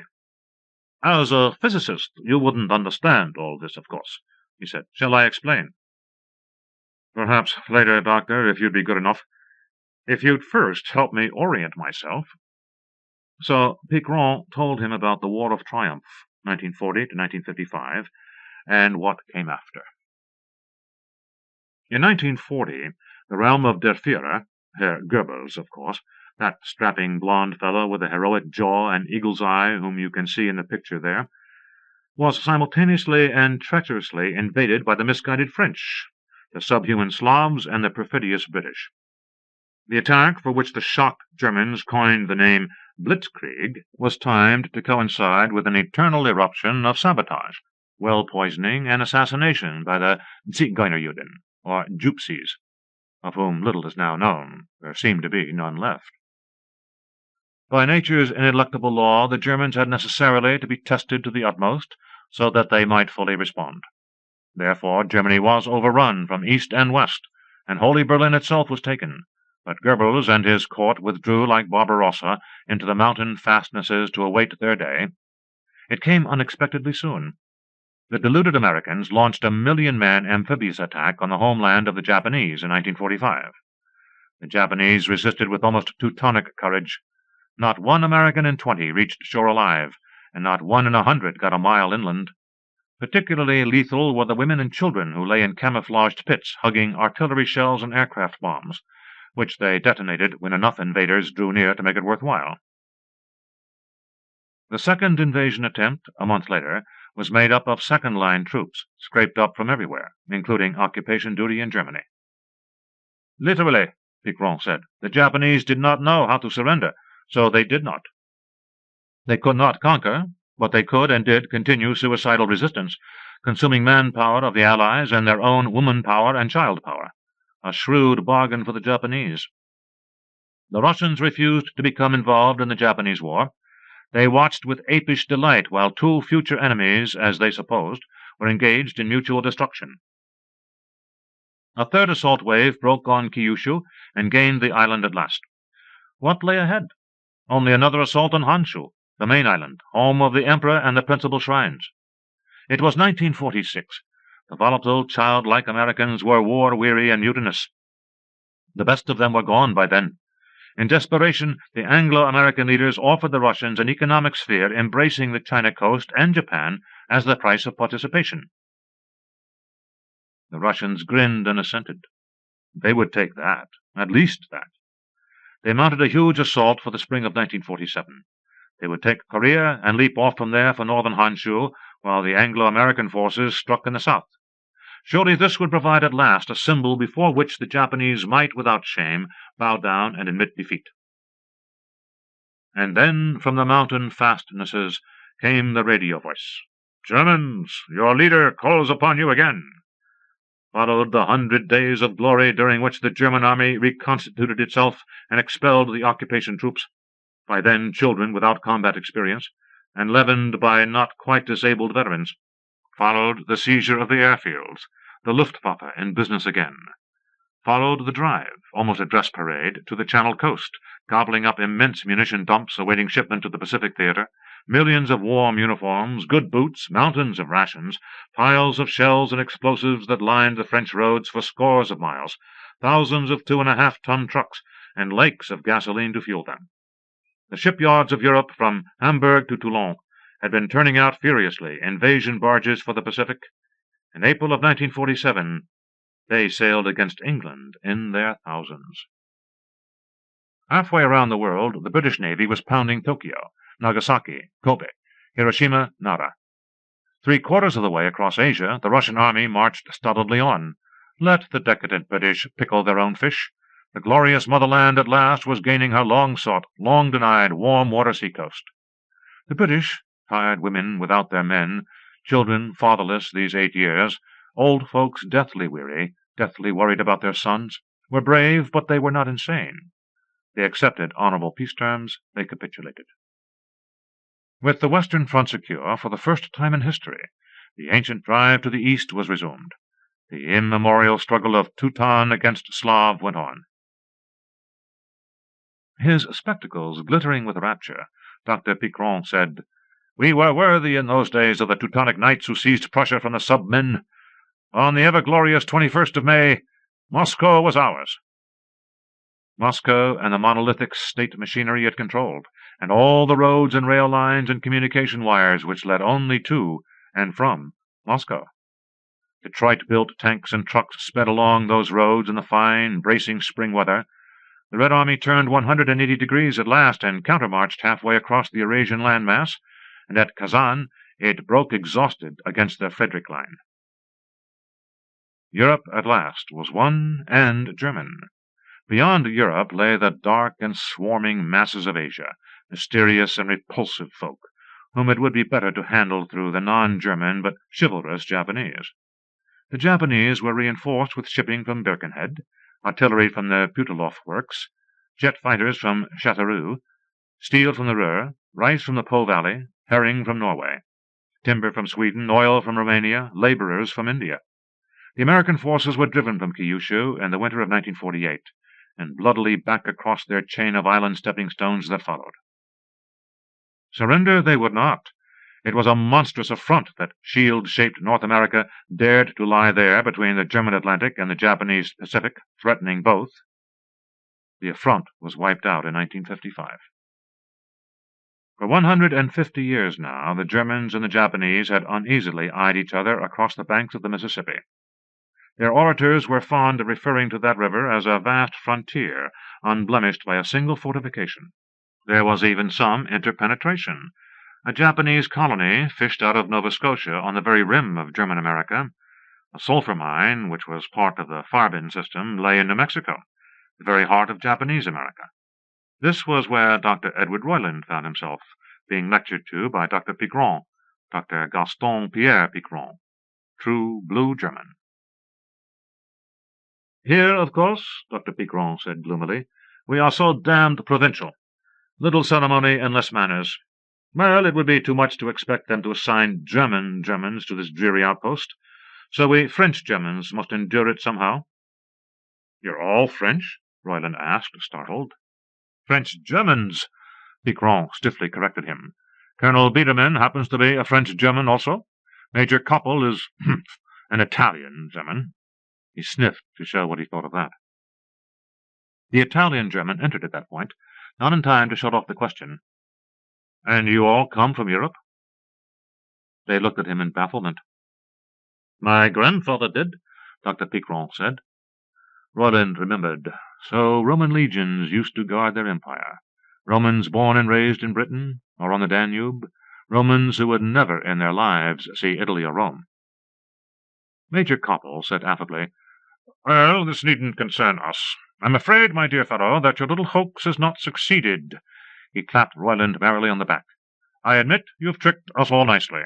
Now, may we have the facts?" Piqueron said, surprised, "His story is false? The shoes? The missing Gerberst-Nummer? And he appears to understand some chemistry." "Ah, but he said his specialty was physics, Doctor. Suspicious in itself." "Quite so. A discrepancy. But the rest? As to his birth number, who knows? As to his shoes, who cares? I took some inconspicuous notes while he was entertaining us, and have checked thoroughly. There was no Manhattan Engineering District. There was no Dr. Oppenheimer, or Fermi, or Bohr. There is no theory of relativity, or equivalence of mass and energy. Uranium has one use only, coloring glass a pretty orange. There is such a thing as an isotope, but it has nothing to do with chemistry. It is the name used in race science for a permissible variation within a subrace. And what have you to say to that, my dear fellow?" Royland wondered first, such was the positiveness with which Major Koppel spoke, whether he had slipped into a universe of different physical properties in history entirely, one in which Julius Caesar discovered Peru, and the oxygen molecule was lighter than the hydrogen atom. He managed to speak. "How did you find all that out, Major?" "Oh, don't think I did a skimpy job," Koppel smiled. "I looked it all up in the big encyclopedia." Dr. Piqueron, chemist, nodded grave approval of the Major's diligence and thorough grasp of the scientific method. "You still don't want to tell us?" Major Koppel asked coaxingly. "I can only stand by what I said." Koppel shrugged. "It's not my job to persuade you. I wouldn't know how to begin. But I can and will ship you off forthwith to a work camp." "What is a work camp?" Royland unsteadily asked. "Good heavens, man, a camp where one works. You're obviously an Ungleichgeschaltling, and you've got to be gleichgeschaltet." He did not speak these words as if they were foreign. They were obviously part of the everyday American working vocabulary. Gleichgeschaltet meant to Royland something like coordinated, brought into tune with. So he would be brought into tune with what? And how? The Major went on. You'll get your clothes and your bunk and your chow, and you'll work, and eventually your irregular vagabondish habits will disappear, and you'll be turned loose on the labor market. And you'll be damned glad we took the trouble with you. His face fell. By the way, I was too late with your friend the paymaster. I'm sorry. I sent a messenger to disciplinary control with a stop order. After all, if you took Gus in for an hour, why should you not have fooled a pay seventh? Too late? He's dead? For picking up a hitchhiker? I don't know what that last word means, said the Major. If it's dialect for vagabond, the answer is ordinarily yes. The man, after all, was a pay seventh. He could read. Either you're keeping up your hoax with remarkable fidelity, or you've been living in isolation. Could that be it? Is there a tribe of you somewhere? Well, the interrogators will find out. That's their job. The Dog-Patch legend! Dr. Piqueron burst out, thunderstruck. He may be an Abnerite. By heaven, Major Koppel said slowly, that might be it. What a feather in my cap to find a living Abnerite. Whose cap? Demanded Dr. Piqueron coldly. I think I'll look the Dog-Patch legend up, said Koppel, heading for the door and probably the big encyclopedia. So will I, Dr. Piqueron announced firmly. The last Royland saw of them, they were racing down the corridor, neck and neck. Very funny. And they had killed simple-minded Paymaster Marchfield for picking up a hitchhiker. The Nazis always had been pretty funny, fat Hermann pretending he was young Siegfried, as blond as Hitler, as slim as Goering, and as tall as Goebbels. Immature gutter-snipes who hadn't been able to hang a convincing frame on Dimitrov for the Reichstag fire. The world had roared at their bungling. Huge, corny party rallies with let's play detectives nonsense like touching the local flags to that hallowed banner on which the martyred Horst Wessel had had a nosebleed. And they had rolled over Europe. And they killed people. One thing was certain, life in the work camp would at least bore him to death. He was supposed to be an illiterate simpleton, so things were excused him which were not excused an exalted pay seventh. He poked through a closet in the corner of the laboratory. He and Piqueron were the same size. He found a natty change of uniform, and what must be a civilian suit, somewhat baggy pants and a sort of tunic with a neat, sensible Russian collar. Obviously, it would be all right to wear it, because here it was. Just as obviously, it was all wrong for him to be dressed in chinos and a flannel shirt. He did not know exactly what this made him, but Marchfield had been done to death for picking up a man in chinos and a flannel shirt. Royland changed into the civilian suit, stuffed his own shirt and pants far back on the top shelf of the closet. This was probably concealment enough from those murderous clowns.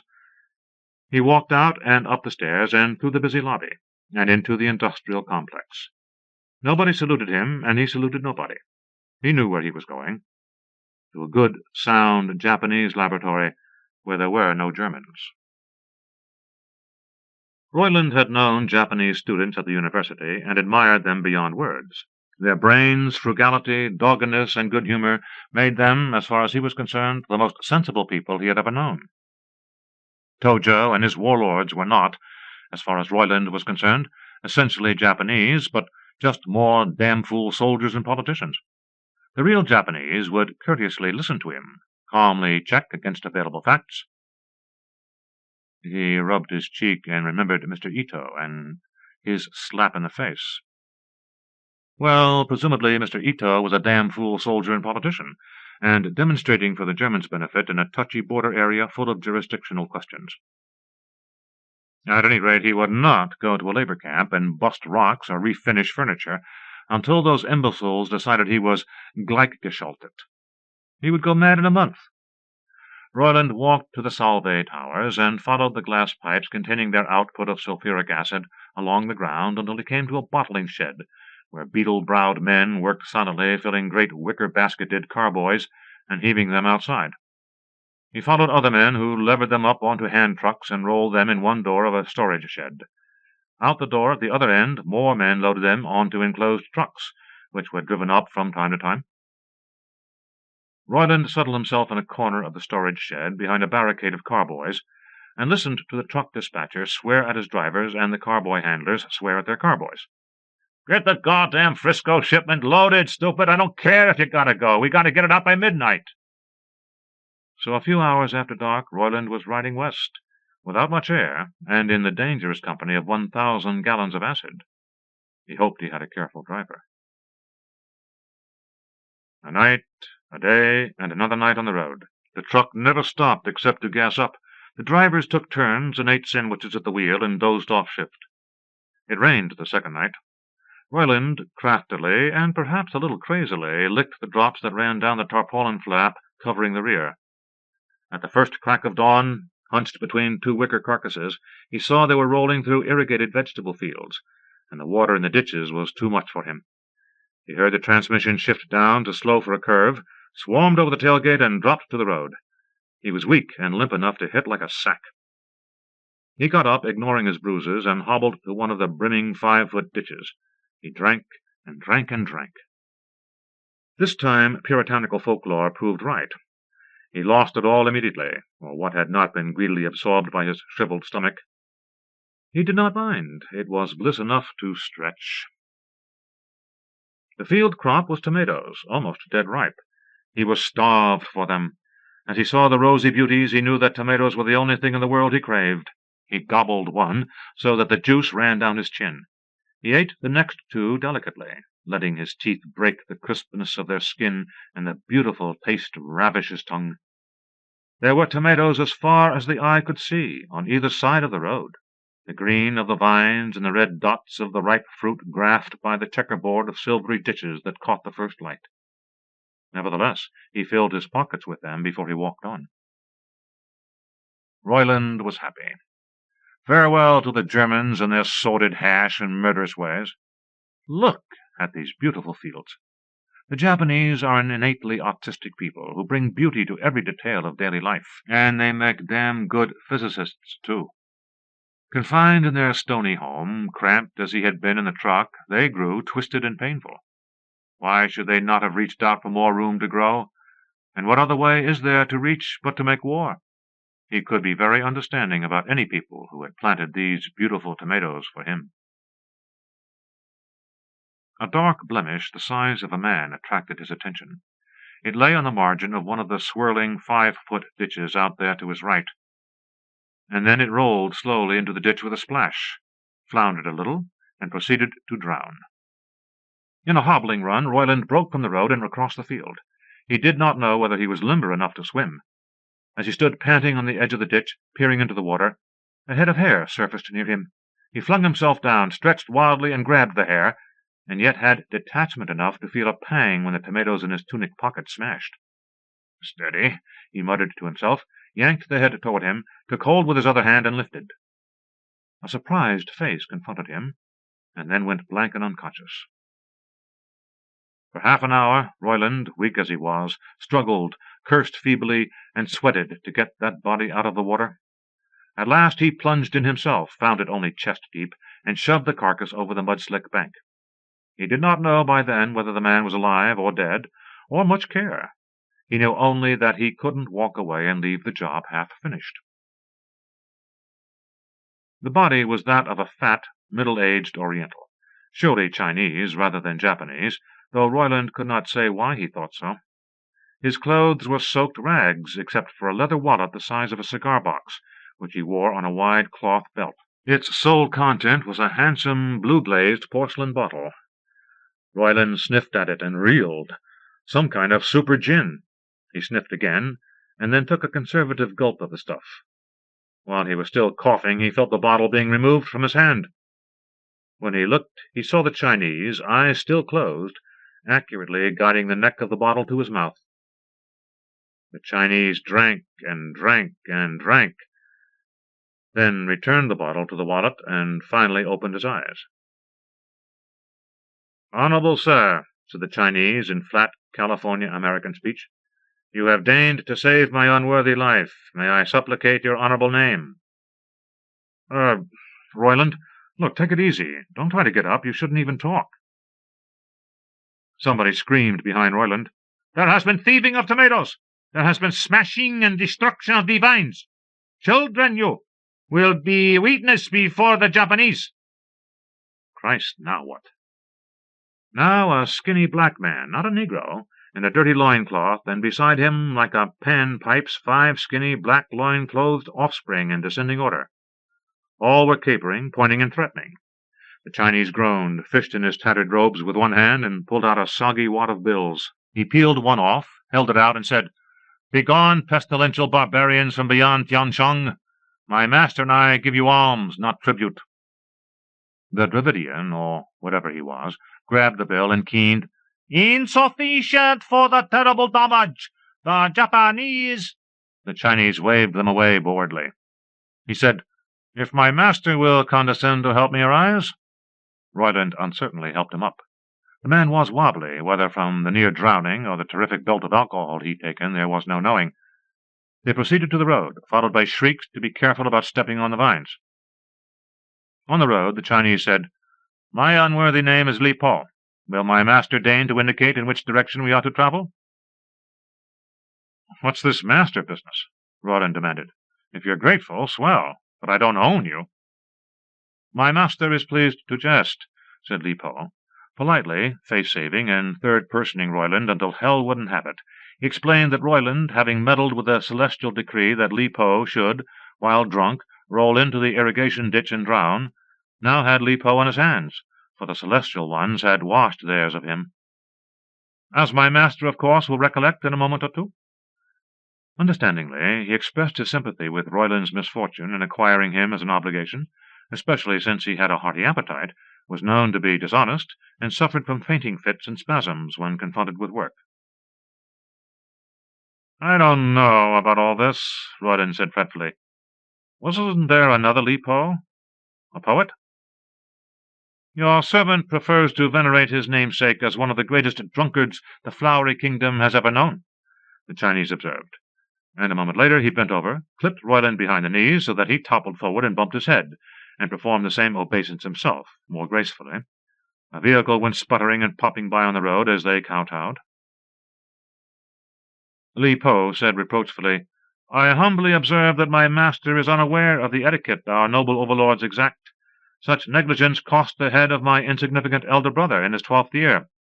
Would my master be pleased to explain how he can have reached his honorable years without learning what babes in their cradles are taught?"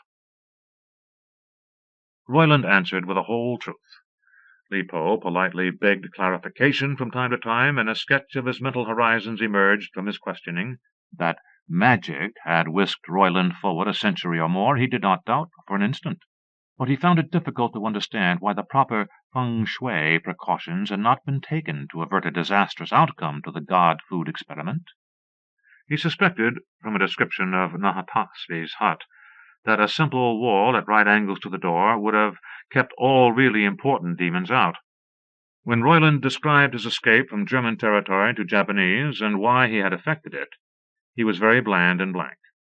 Royland judged that Li Po privately thought him not very bright for having left any place to come here. And Royland hoped he was not right. "Tell me what it's like," he said. "This realm," said Li Po, "under our benevolent and noble overlords, is the haven of all whose skin is not the bleached bone hue which indicates the undying curse of the celestial ones. Hither flock men of Han, like my unworthy self, and the sons of Hind beyond the Jiansheng, that we may till new soil and raise up sons and sons of sons to venerate us when we ascend." "What was that bit," Royland demanded, "about the bleached bones? Do they shoot white men on sight here, or do they not?" Li Po said evasively, "We are approaching the village where I unworthily serve as fortune-teller, doctor of feng shui, occasional poet and storyteller." "Let my master have no fear about his color. This humble one will roughen his master's skin, tell a circumstantial and artistic lie or two, and pass his master off as merely a leper." After a week in Li Po's village, Royland knew that life was good there. The place was a wattle and clay settlement of about 200 souls on the bank of an irrigation ditch large enough to be dignified by the name of canal. It was situated nobody knew just where. Royland thought it must be the San Fernando Valley. The soil was thick and rich and bore furiously the year round. A huge kind of radish was the principal crop. It was too coarse to be eaten by man. The villagers understood that it was feed for chickens somewhere up north. At any rate, they harvested the stuff, fed it through a great hand-powered shredder, and shade-cured the shreds. Every few days a Japanese of low caste would come by in a truck. They would load tons of the stuff onto it, and wave their giant radish goodbye forever. Presumably, the chickens ate it, and the Japanese then ate the chickens. The villagers ate chicken, too, but only at weddings and funerals. The rest of the time they ate vegetables, which they cultivated, a quarter-acre to a family, the way other craftsmen facet diamonds. A single cabbage might receive, during its 90 days from planting to maturity, 100 work hours, from grandmother, grandfather, son, daughter, eldest grandchild, and on down to the smallest toddler.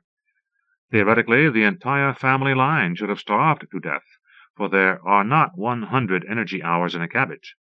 Somehow, they did not. They merely stayed thin and cheerful and hard-working and fecund. They spoke English by imperial decree. The reasoning seemed to be that they were as unworthy to speak Japanese as to paint the imperial chrysanthemum seal on their houses, and that to let them cling to their old languages and dialects would have been politically unwise. They were a mixed lot of Chinese, Hindus, Dravidians, and, to Royland's surprise, low-caste and outcast Japanese. He had not known there were such things. Village tradition had it that a samurai named Ugetsu long ago said, pointing at the drunk tank of a Hong Kong jail, "I'll have that lot," and that lot had been the ancestors of these villagers, transported to America in a foul hold practically as ballast, and settled here by the canal with orders to start making their radish quota. The place was, at any rate, called the Ugetsu village, and if some of the descendants were teetotalers, others, like Li Po, gave color to the legend of their starting point. After a week, the cheerful pretense that he was a sufferer from Hansen's disease evaporated, and he could wash the mud off his face. He had merely to avoid the upper-caste Japanese, and especially the samurai. This was not exactly a stigma. In general, it was a good idea for everybody to avoid the samurai. In the village, Royland found his first love and his first religion, both false. He had settled down. He was getting used to the Oriental work rhythm of slow, repeated, incessant effort. It did not surprise him any longer that he could count his ribs. When he ate a bowl of artfully arranged vegetables, the red of pimento played off against the yellow of parsnip, a slice of pickled beet adding visual and olfactory tang to the picture, he felt full enough. He was full enough for the next day's feeble work in the field. It was pleasant enough to play slowly with a wooden mattock in the rich soil. Did not people once buy sand so their children might do exactly what he did, and envy their innocent absorption? Royland was innocently absorbed then, and the radish truck had collected 6 times since his arrival, when he began to feel stirrings of lust. On the edge of starvation, but who knew this? For everybody was. His mind was dulled, but not his loins. They burned, and he looked about him in the fields, and the first girl he saw who was not repulsive, he fell abysmally in love with. Bewildered, he told Li Po, who was also Ugetsu village's go-between. The storyteller was delighted. He waddled off to seek information and returned. "My master's choice is wise. The slave on whom his lordly eye deigned to rest is known as Vashti, daughter of Harry Bose, the distiller. She is his 7th child, and so no great dowry can be expected. I shall ask for 15 kegs toddy, but would settle for 7. But all this humble village knows that she is a skilled and willing worker in the hut as in the fields. I fear she has the customary lamentable Hindu talent for concocting curries, but a dozen good beatings at the most should cause her to reserve it to appropriate occasions, such as visits from her mother and sisters." So, according to the sensible custom of Ugetsu, Vashti came that night to the hut which Royland shared with Li Po, and Li Po visited with cronies by his master's puzzling request. He begged humbly to point out that it would be dark in the hut, so this talk of lacking privacy was inexplicable, to say the least. Royland made it an order, and Li Po did not really object, so he obeyed it. It was a damnably strange night, during which Royland learned all about India's national sport, and most highly developed art form. Vashti, if she found him weak on the theory side, made no complaints. On the contrary, when Royland woke, she was doing something or other to his feet. More? He thought incredulously. With feet? He asked what she was doing. Submissively, she replied, "Worshipping my lord husband-to-be's big toe. I'm a pious and old-fashioned woman." So she painted his toe with red paint, and prayed to it, and then she fixed breakfast. Curry, and excellent. She watched him eat, and then modestly licked his leavings from the bowl. She handed him his clothes, which she had washed while he still slept, and helped him into them after she helped him wash. Royland thought incredulously, "It's not possible. It must be a show to sell me on marrying her, as if I had to be sold." His heart turned to custard as he saw her, without a moment's pause, turn from dressing him to polishing his wooden rake. He asked that day in the field, roundabout fashion, and learned that this was the kind of service he could look forward to for the rest of his life after marriage. If the woman got lazy, he'd have to beat her, but this seldom happened more than every year or so. We have good girls here in Ugetsu village. So an Ugetsu village peasant was in some ways better off than anybody from his time who was less than a millionaire. His starved dullness was such that he did not realize this was true for only half the Ugetsu village peasants. Religion sneaked up on him in similar fashion. He went to the part-time Taoist priest because he was a little bored with Li Po's current after-dinner saga. He could have sat like all the others and listened passively to the interminable tale of the glorious Yellow Emperor, and the beautiful but wicked Princess Emerald, and the virtuous but plain Princess Moonblossom. It just happened that he went to the priest of Tao and got hooked hard. The kindly old man, a toolmaker by day, dropped the few pearls of wisdom which, in his foggy starvation days, Royland did not perceive to be pearls of undemonstrable nonsense, and showed Royland how to meditate. It worked the first time. Royland bunged right smack through into a 200-proof state of samadhi, the Eastern version of self-hypnotized enlightenment, that made him feel wonderful and all-knowing and left him without a hangover when it wore off. He had despised, in college, the type of people who took psychology courses, and so had taken none himself.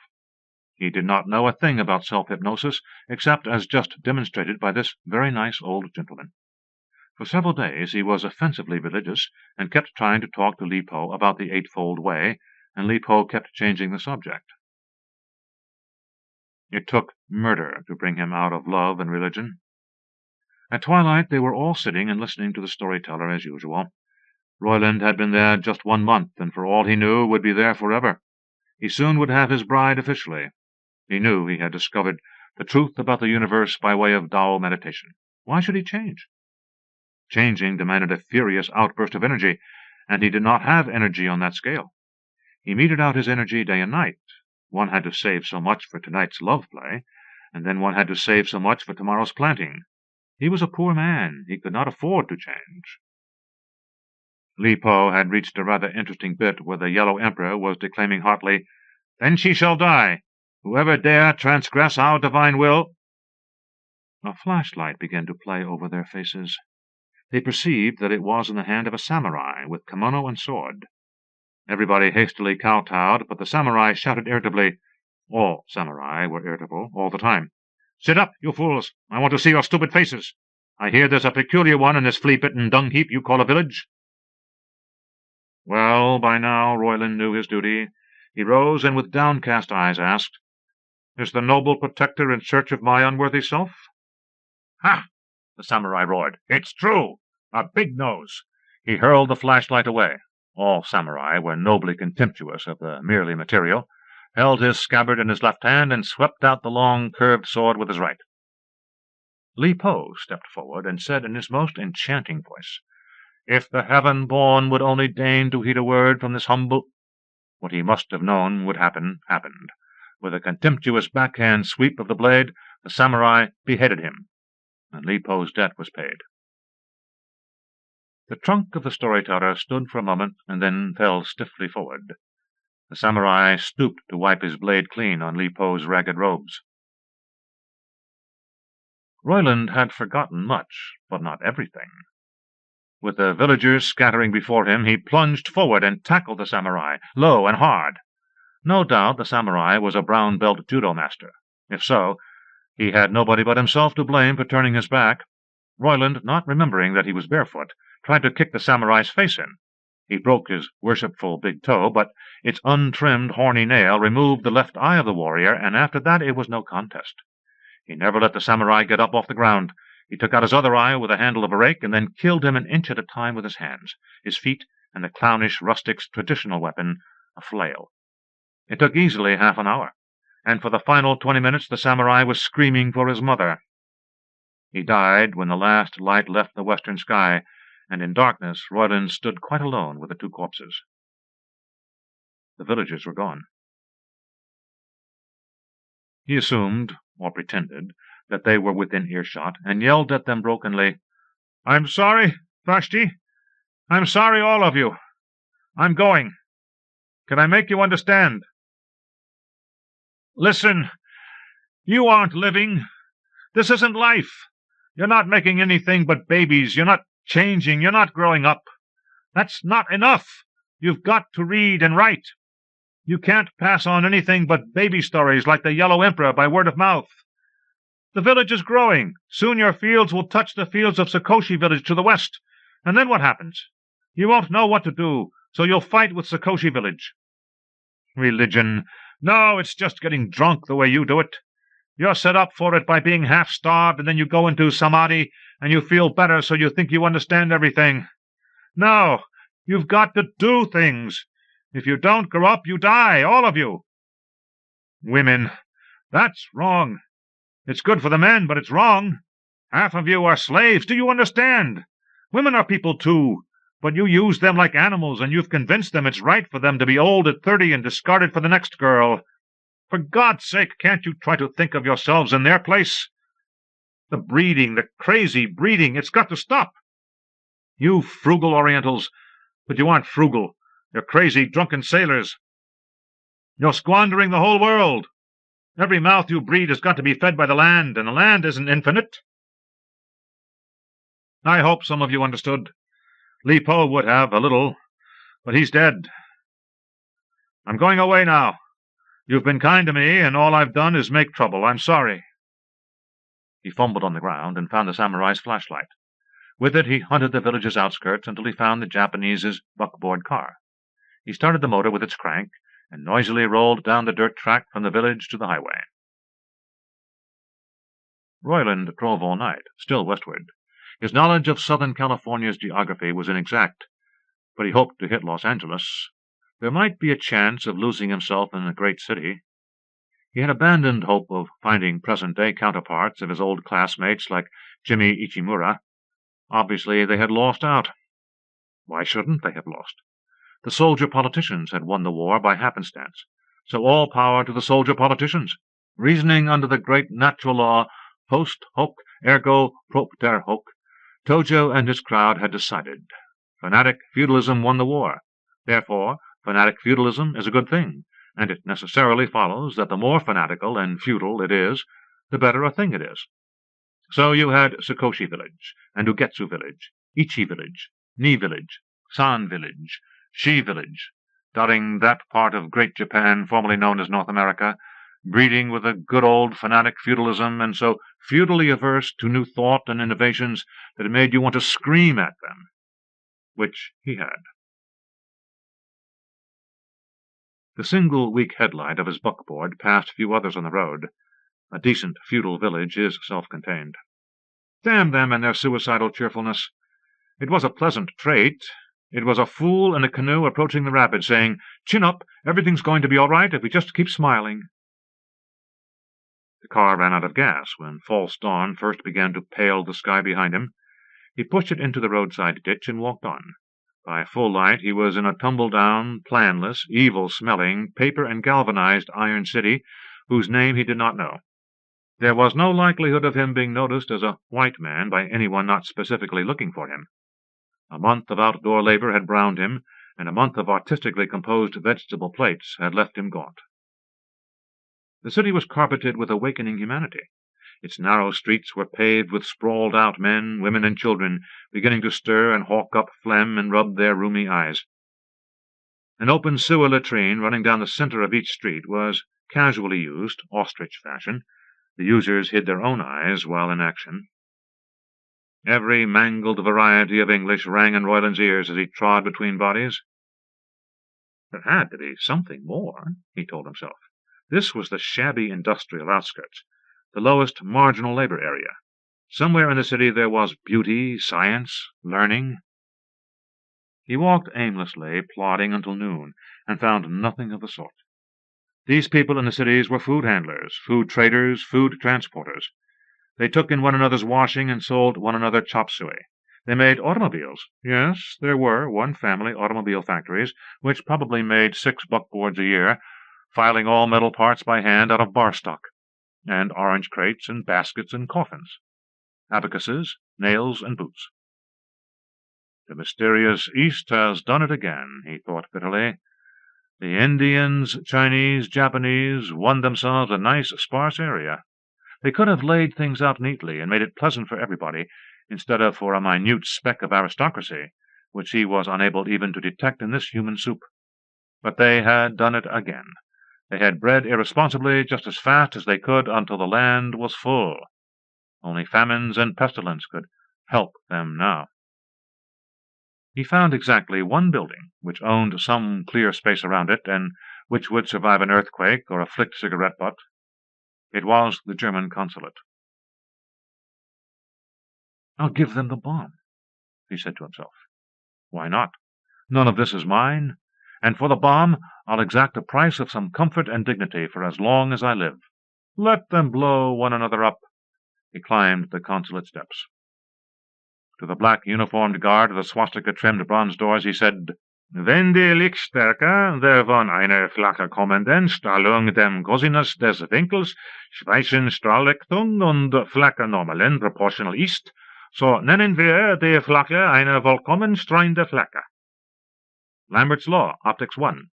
All that Goethe he remembered happened to rhyme, which might have made the guard suspicious.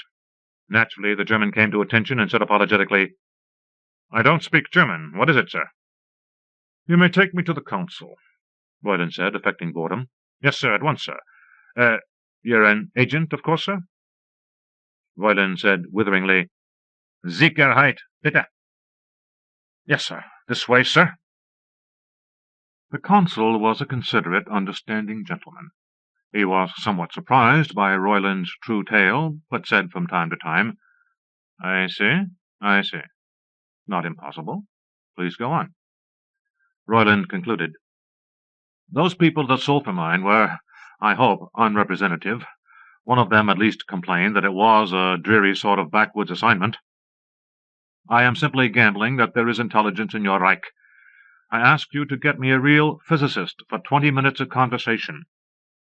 You, Mr. Consul, will not regret it. I am in a position to turn over considerable information on atomic power." So he had not been able to say it, after all.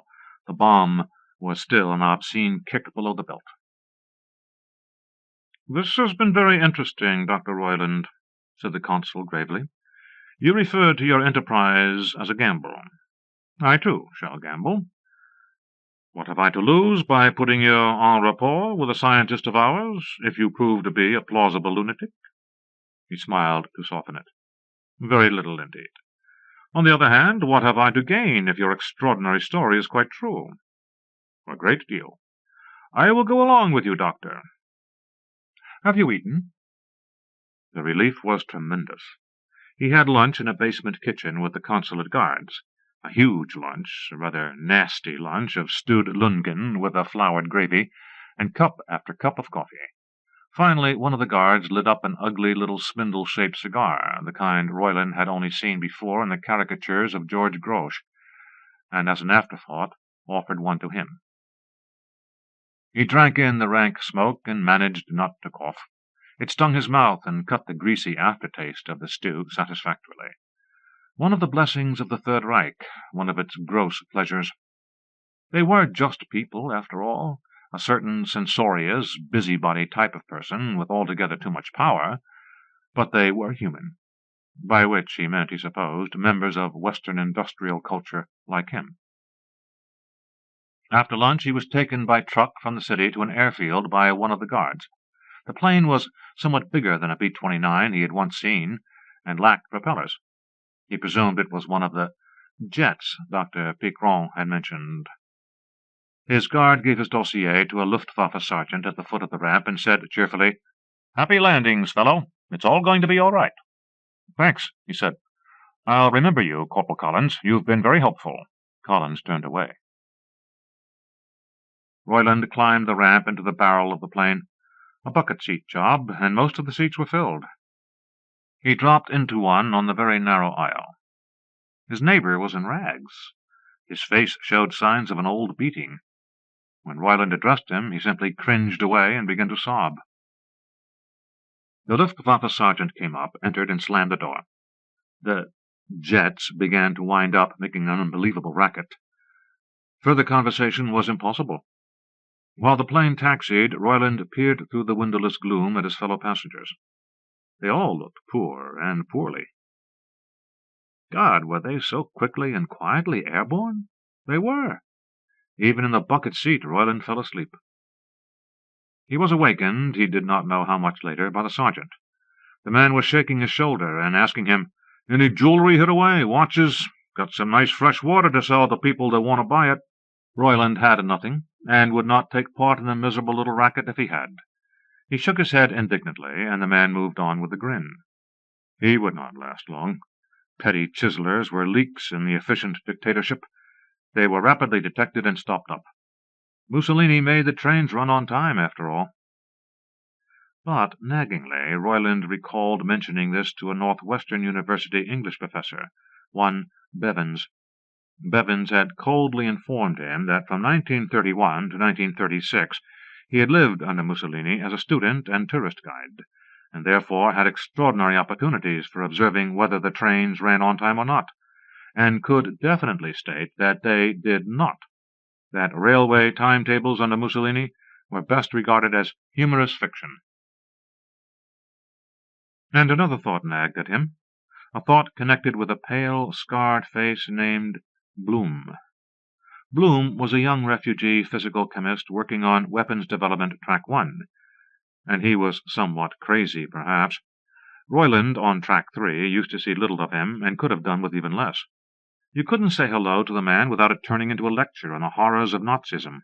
He had wild stories about gas chambers and crematoria, which no reasonable man could believe, and was a blanket slanderer of the German medical profession. He claimed that trained doctors, certified men, used human beings in experiments which terminated fatally. Once, to try and bring Blum to reason, he asked what sort of experiments these were. But the monomaniac had had that worked out, piffling nonsense about reviving mortally frozen men by putting naked women into bed with them. The man was probably sexually deranged to believe that.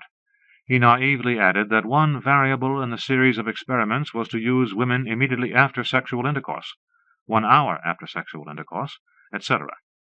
Royland had blushed for him and violently changed the subject. But that was not what he was groping for. Neither was Blum's crazy story about the woman who made lampshades from the tattooed skin of concentration camp prisoners. There were people capable of such things, of course, but under no regime whatever do they rise to positions of authority. They simply can't do the work required in positions of authority because their insanity gets in the way. Know your enemy, of course, but making up pointless lies? At least Blum was not the conscious prevaricator. He got letters in Yiddish from friends and relations in Palestine, and these were laden with the latest wild rumors supposed to be based on the latest word from escapees. Now he remembered. In the cafeteria, about 3 months ago, Blum had been sipping tea with somewhat shaking hand and rereading a letter. Royland tried to pass him with only a nod, but the skinny hand shot out and held him. Blum looked up with tears in his eyes. "It's cruel. I'm telling you, Royland, it's cruel. They're not giving them the right to scream, to strike a futile blow, to saying prayers, Kedosh Hashem, like a Jew should when he is dying for consecration of the name. They trick them. They say they go to farm settlements, to labor camps, so 4 or 5 of the stinking bastards can handle a whole trainload Jews. They trick the clothes off of them at the camps. They sink, they delouse them. They trick them into rooms as shower bath over the door, and then it's too late to sink press. Then goes on the gas." Bloom had let go of him and put his head on the table between his hands. Royland had mumbled something, patted his shoulder, and walked on, shaken. For once, the neurotic little man might have got some straight facts. That was a very circumstantial touch about expediting the handling of prisoners by systematic lies. Always the carrot and the stick. Yes, everybody had been so goddamn agreeable since he climbed the consulate steps. The friendly door guard, the consul who nodded and remarked that his story was not an impossible one, the men he'd eaten with, all that quiet optimism. "Thanks, I'll remember you, Corporal Collins. You've been very helpful." He had felt positively benign toward the corporal, and now remembered that the corporal had turned around very quickly after he spoke, to hide a grin. The guard was working his way down the aisle again, and noticed that Royland was awake. "Changed your mind by now?" he asked kindly. "Got a good watch, maybe? I'll find a piece of bread for you. You won't need a watch where you're going, fella." "What do you mean?" Royland demanded. The guard said soothingly, "Why, they got clocks all over them work camps, fella. Everybody knows what time it is in them work camps. You don't need no watches there. Watches just get in the way at them work camps." He went on down the aisle quickly. Royland reached across the aisle and, like Bloom, gripped the man who sat opposite him. He could not see much of him. The huge windowless plane was lit only by half a dozen stingy bulbs overhead. "What are you here for?" he asked. The man said shakily, "I'm a laborer, too, see? Well, my father, he taught me to read, see? But he waited until I was 10 and knew the score, see? So I figured it was a family tradition, so I taught my own kid to read, because he was a pretty smart kid, you know? I figured he'd have some fun reading like I did. No harm done. Who's to know, you know? But I should have waited a couple of years, I guess, because the kid was too young and got the bragging he could read. You know how kids do. I'm from St. Louis, by the way. I should have said first I'm from St. Louis, a track maintenance man, see? So I hopped a string of returning empties for San Diego because I was scared like you get." He took a deep sigh. "Thirsty," he said. "Got in with some chinks, nobody to trouble you. You stay out of the way, but then one of them cops, seen me, and he took me to the consul place like they do, you know. Had me scared. They always told me illegal reading, they bump you off, but they don't, you know. 2 years work camp. How about that?" Yes, Royland wondered. How about it? The plane decelerated sharply. He was thrown forward. Could they brake with those jets by reversing the stream, or were the engines just throttling down? He heard gurgling and thudding, hydraulic fluid to the actuators letting down the landing gear. The wheels bumped a moment later, and he braced himself. The plane was still, and the motors cut off seconds later. Their Luftwaffe sergeant unlocked the door and bawled through it, "Shove that goddamn ramp, will ya?" The sergeant's assurance had dropped from him. He looked like a very scared man. He must have been a very brave one, really, to have let himself be locked in with 100 doomed men, protected only by an 8-shot pistol and a chain of systematic lies. They were herded out of the plane onto a runway of what Royland immediately identified as the Chicago Municipal Airport. The same reek wafted from the stockyards. The row of airline buildings at the eastern edge of the field was ancient and patched, but unchanged. The hangars, though, were now something that looked like inflated plastic bags. A good trick. Beyond the buildings surely lay the dreary red-brick and painted siding wastes of Cicero, Illinois. Luftwaffe men were yapping at them. "Form up, boys, make a line. Work means freedom. Look tall." They shuffled and were shoved into columns of 4s. A snappy majorette in shiny satin panties and white boots pranced out of an administration building twirling her baton. A noisy march blared from louvers in her tall fur hat. Another good trick. "Forward march, boys," she shrilled at them. "Wouldn't you all just like to follow me?" Seductive smile and a wiggle of the rump. A Judas U. She strutted off in time to the music. She must have been wearing earstopples. They shuffled after her. At the airport gate they dropped their blue-coated Luftwaffe boys and picked up a waiting escort of a dozen black coats with skulls on their high-peaked caps. They walked in time to the music, hypnotized by it. Through Cicero. Cicero had been bombed to hell and not rebuilt. To his surprise, Royland felt a pang for the vanished Poles and Slovaks of Al's old bailiwick. There were German Germans, French Germans, and even Italian Germans, but he knew in his bones that there were no Polish or Slovakian Germans. And Bloom had been right all along. Deathly weary after 2 hours of marching, the majorette was indefatigable, Royland looked up from the broken pavement to see a cockeyed wonder before him. It was a castle. It was a nightmare. It was the Chicago Partyhof. The thing abutted Lake Michigan. It covered perhaps 16 city blocks. It frowned down on the lake at the east and at the tumbled acres of bombed-out Chicago at the north, west, and south. It was made of steel-reinforced concrete, grained and grooved to look like medieval masonry. It was walled, moated, portcullised, towered, ramparted, crenellated. The death's-head guards looked at it reverently, and the prisoners with fright.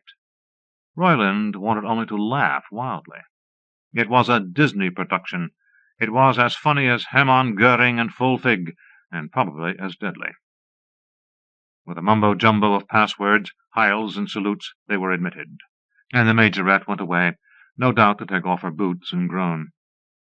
The most bedecked of the death's head lined them up and said affably, "Hot dinner and your beds presently, my boys. First, a selection. Some of you, I'm afraid, aren't well and should be in sick bay. Who's sick? Raise your hands, please." A few hands crept up, stooped old men. "That's right. Step forward, please." Then he went down the line, tapping a man here and there, one fellow with glaucoma, another with terrible varicose sores visible through the tattered pants he wore. Mutely they stepped forward. Royland he looked thoughtfully over. "You're thin, my boy," he observed. "Stomach pains? Vomit blood? Tarry stools in the morning?" "No, sir," Royland barked.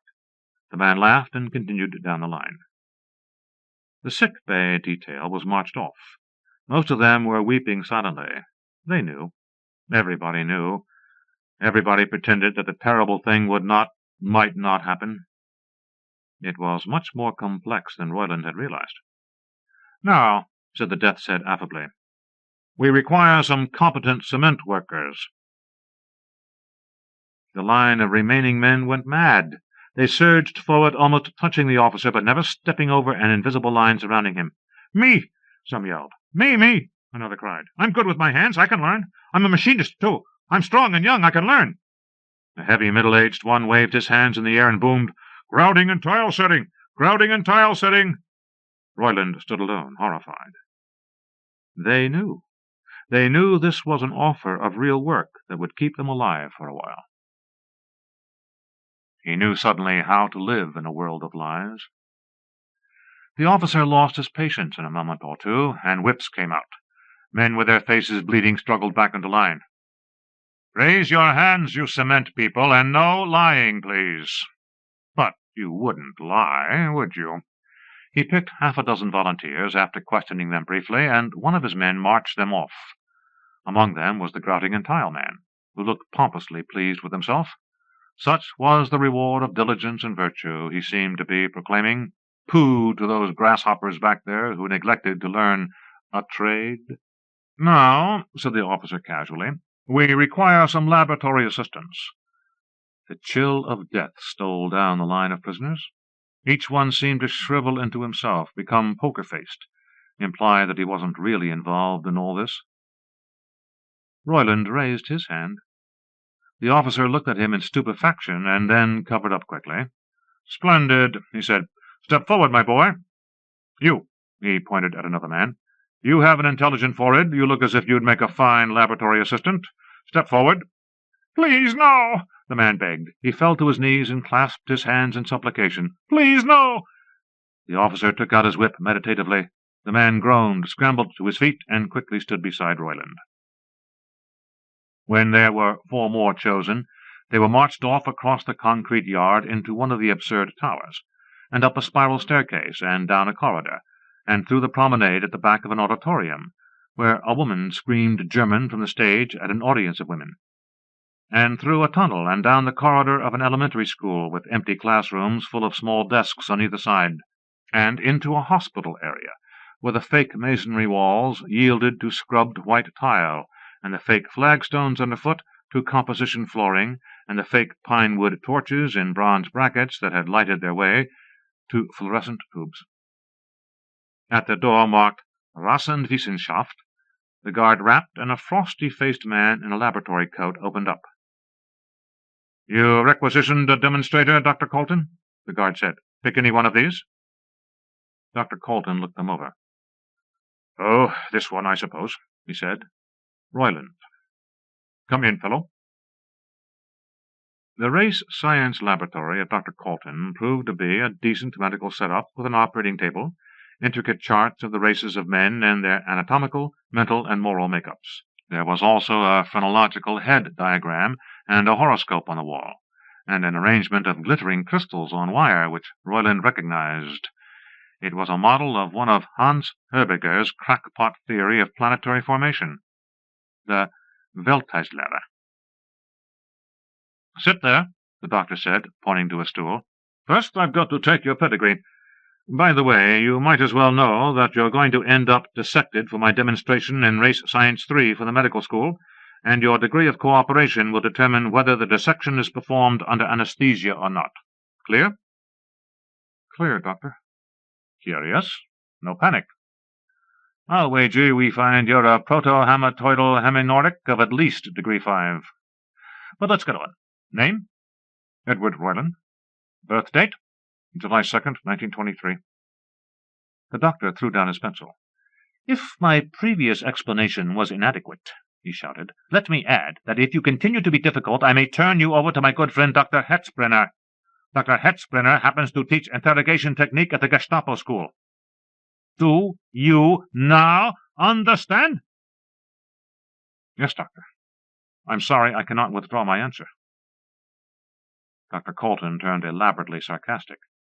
"How, then, do you account for your remarkable state of preservation at your age of approximately 180 years?" "Doctor, I am 23 years old. I have traveled through time." "Indeed?" Colton was amused. "And how was this accomplished?" Royland said steadily. "A spell was put on me by a satanic Jewish magician. It involved the ritual murder and desanguination of 7 beautiful Nordic virgins." Dr. Colton gaped for a moment.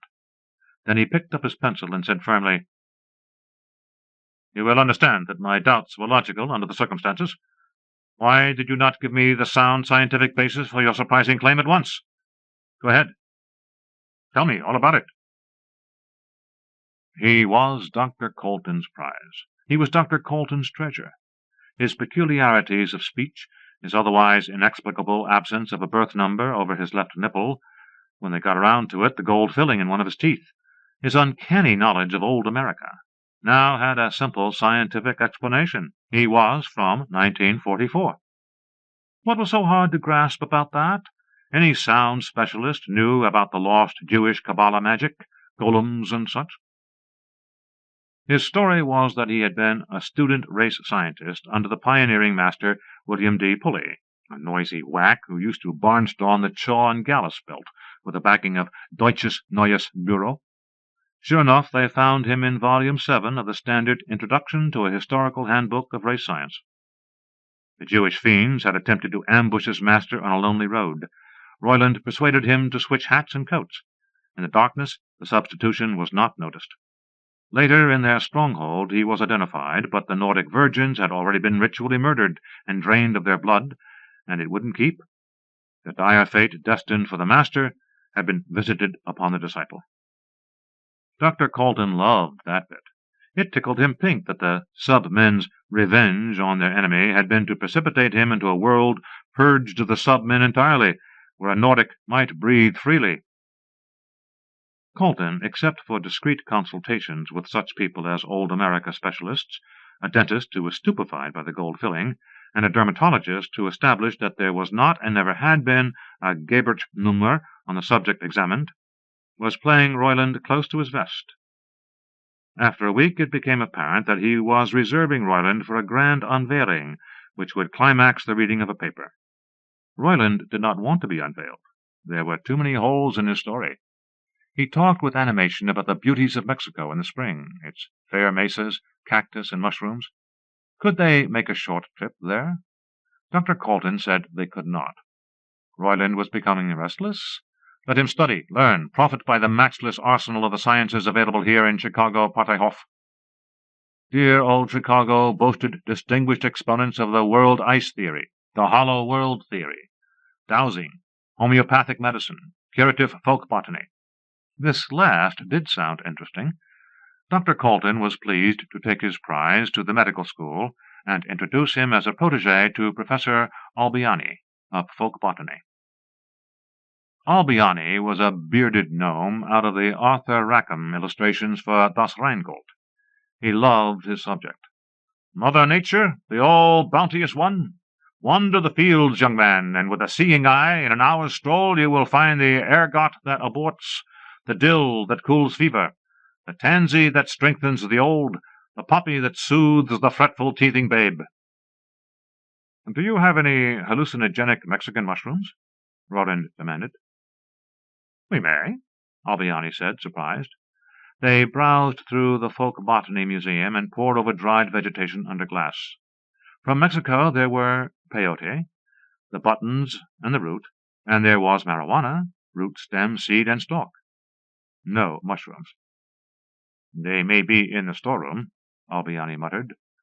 All the rest of the day Royland mucked through the storeroom where specimens were waiting for exhibit space on some rotation plan.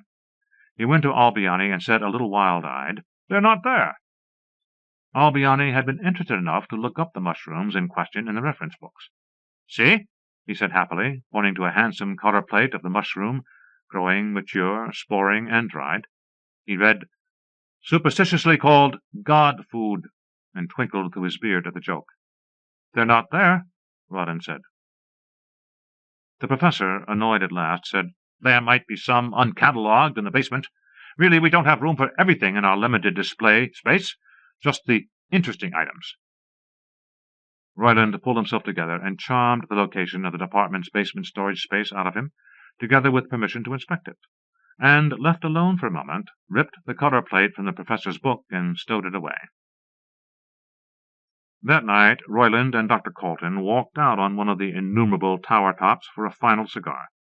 The moon was high and full. Its light turned the cratered terrain that had been Chicago into another moon. The sage and his disciple from another day leaned their elbows on a crundulated rampart 200 feet above Lake Michigan. "Edward," said Dr. Colton, "I shall read my paper tomorrow before the Chicago Academy of Race Science." The words were a challenge. Something was wrong. He went on, "I shall expect you to be in the wings of the auditorium, and to appear at my command to answer a few questions from me and, if time permits, from our audience."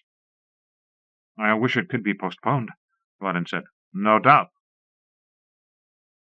"Would you explain your unfriendly tone of voice, Doctor?" Rollin demanded. "I think I've been completely cooperative and have opened the way for you to win undying fame in the annals of race science." "Cooperative? Yes. Candid? I wonder. You see, Edward, a dreadful thought struck me today.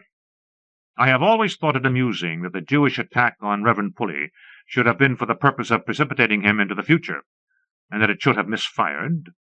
He took something out of his pocket, a small pistol. He aimed it casually at Royland. "Today I begin to wonder why they should have done so. Why did they not simply murder him, as they did thousands, and dispose of him in their secret crematoria, and permit no mention in their controlled newspapers and magazines of the disappearance? Now, the blood of 7 Nordic virgins can have been no cheap commodity. One pictures with ease Nordic men patrolling their precious enclaves of humanity, eyes roving over every passing face, noting who bears the stigmata of the sub-men, and following those who do most carefully indeed, lest race defilement be committed with a look or an accidental touch in a crowded street. Nevertheless, the thing was done. Your presence here is proof of it. It must have been done at enormous cost. Hired Slavs and Negroes must have been employed to kidnap the virgins, and many of them must have fallen before Nordic rage. This merely to silence one small voice crying in the wilderness? I think not. I think, Edward Royland, or whatever your real name may be, that Jewish arrogance sent you, a Jew yourself, into the future, as a greeting from the Jewry of that day to what it foolishly thought would be the triumphant Jewry of this. At any rate, the public questioning tomorrow will be conducted by my friend Dr. Hetzbrenner, whom I have mentioned to you. If you have any little secrets, they will not remain secrets long. No, no, do not move towards me. I shall shoot you disablingly in the knee if you do. Royland moved toward him, and the gun went off. There was an agonizing hammer blow high on his left shin.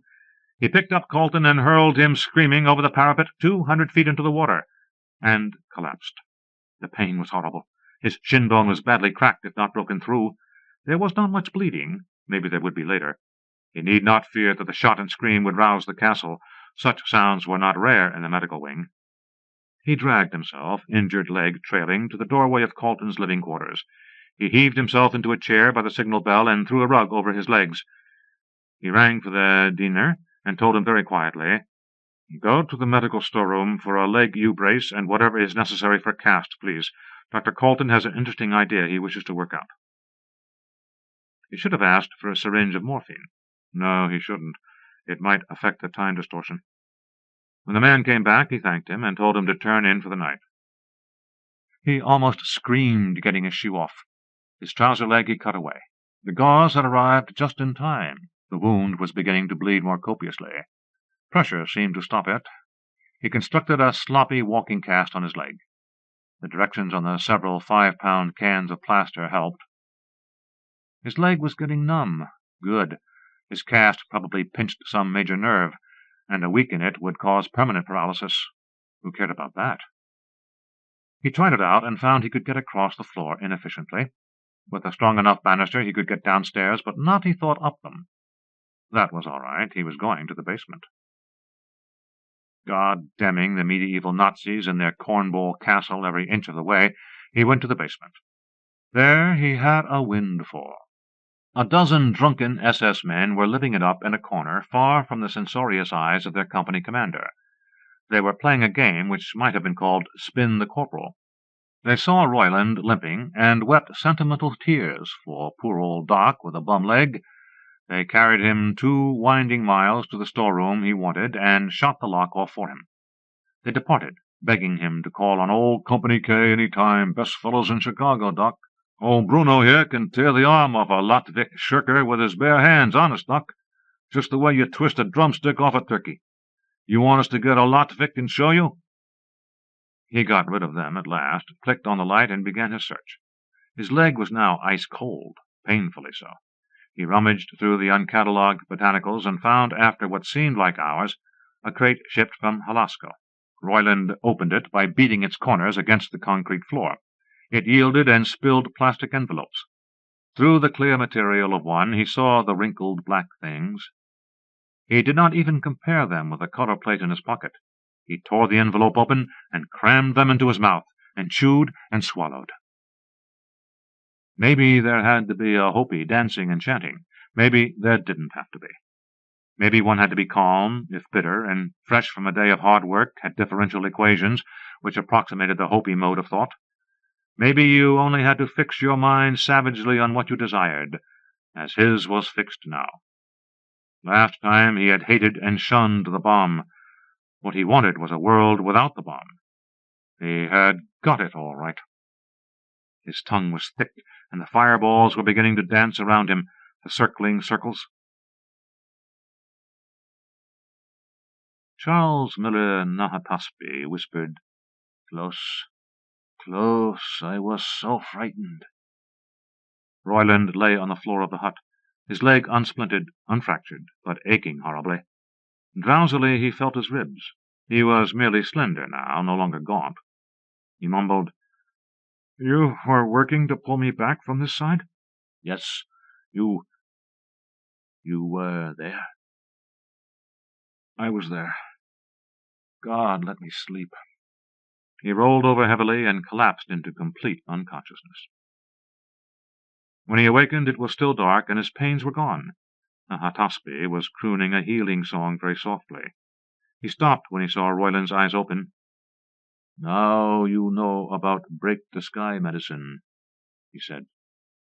"Better than anybody. What time is it?" "Midnight." "I'll be going, then." They clasped hands and looked into each other's eyes. The jeep started easily. 4 hours earlier, or possibly 2 months earlier, he had been worried about the battery. He chugged down the settlement road and knew what would happen next. He wouldn't wait until morning. A meteorite might kill him, or a scorpion in his bed.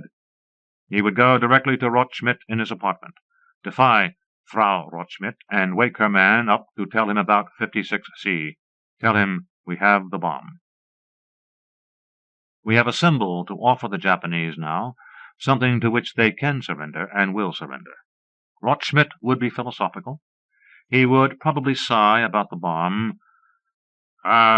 Do we ever act responsibly? Do we ever know what the consequences of our decisions will be? And Royland would have to try to avoid answering him very sharply. Yes, this once we damn well do. A Mile Beyond the Moon, 1958. Passion pills. The only dignified thing about Richard Claxton Hanbury III was his name, and it served only to underscore the grotesqueness of his appearance. Richard, at 23 years, was of average height, but stooped by a mild spinal curvature into shrimphood. His face thrust boldly forward from a negligible chin and a raked forehead toward what could have been an impressive Corvine mask if he had only nose enough to sustain the effect. But Richard's nose was an uncute button. He had, of course, brains. The great Kidder does not vouchsafe spectacular ugliness to anybody who is unable to appreciate it fully. Richard knew perfectly well Bernard Shaw's dictum that there is nobody so ugly or disagreeable that he or she cannot find a spouse. But it happened that a spouse was not what he wanted. What he wanted was girls. The author admits that this was not very intelligent of Richard, but pleads that he was brainwashed by 20th-century Western culture. A shy and unattractive man like he would in simpler times have found himself in a monastery, doing at least no harm and not worrying about bosoms. In a more vicious day he would have found himself now and then in a place of ill repute, with nothing more to worry him than the possibility of contracting a ludicrous minor tribulation thought to be no worse than a bad cold. In more practical times he would have arranged with a parent, the parent then, of a female, to take said female off said parent's hands and board bill in exchange for a cash settlement. The female would have called him Mr. Hanbury, even after the marriage, and it would not have occurred to either of them to worry about love. The era in which Richard had been raised, however, was neither vicious, simple, nor practical. The iconographer of Richard's era was Mr. John Whitcomb, and the ritual illustration he has done for 1,000 ritual magazine stories sums up the age. There is a yellow convertible with a top down, and there is a tanned blonde girl in the convertible. She is plainly about 16 years old, for her skin is that of an unblemished child, and she is plainly a new mother, for her bosom is of a size functional only in a lactating woman. Who has committed this crime upon her? Yet the text says she is a virgin. She smiles, and she is plainly an innocent who has escaped from 3-nurse custodial care in the first auto she found, for in that smile there is no trace of human intelligence, but only the animal bliss of a bear who has found honey. Yet the text says she is a Ph.D. in astrophysics. She is plainly a narcissistic she-monster, for every hair of every wisp is in its calculated place, and her garb is tight where tight and loose where loose to the predetermined 1,000th of an inch at the cost of nightly toil, mad self-love, and abnegation of all other activity. Yet the text calls her casual, vital, warm. She was the girl whom Richard wanted, poor fellow, and he wanted lots of her, blonde, red-haired, brunette, tanned and pale, playtime, daytime, and gaytime, tall and rangy, cute and cuddly, the sophisticate who learns in the back pages that brains are not enough, the naive thing who turns out in the back pages to have brains enough to save the day. My readers have, of course, all seen through the pitiful sham, and will feel only amused compassion for Richard. Through grammar school and high school, Richard met several dozen versions of the girl, and for each one he carefully thought out the witty opening phrase of a campaign that would end only with her as helpless putty in his hands. It happened, however, that he never got to speak the carefully composed phrase. He would choke up, or the girl would say, "Well, dig you later," and breeze off wobbling tantalizingly. Or a football player would roar up out of nowhere and slap him on the back, or the class bell would ring. Always something. That was the way it went through college, too, except for one evening when he got carried away and attempted near assault on a field hockey playing version of the girl. They patched him up at the infirmary and believed him when he said he had been hit by a runaway 3/4-ton truck. After his bones had knit, Richard said to himself, "The hell with this noise. Charm I do not have. Muscle, too, I lack.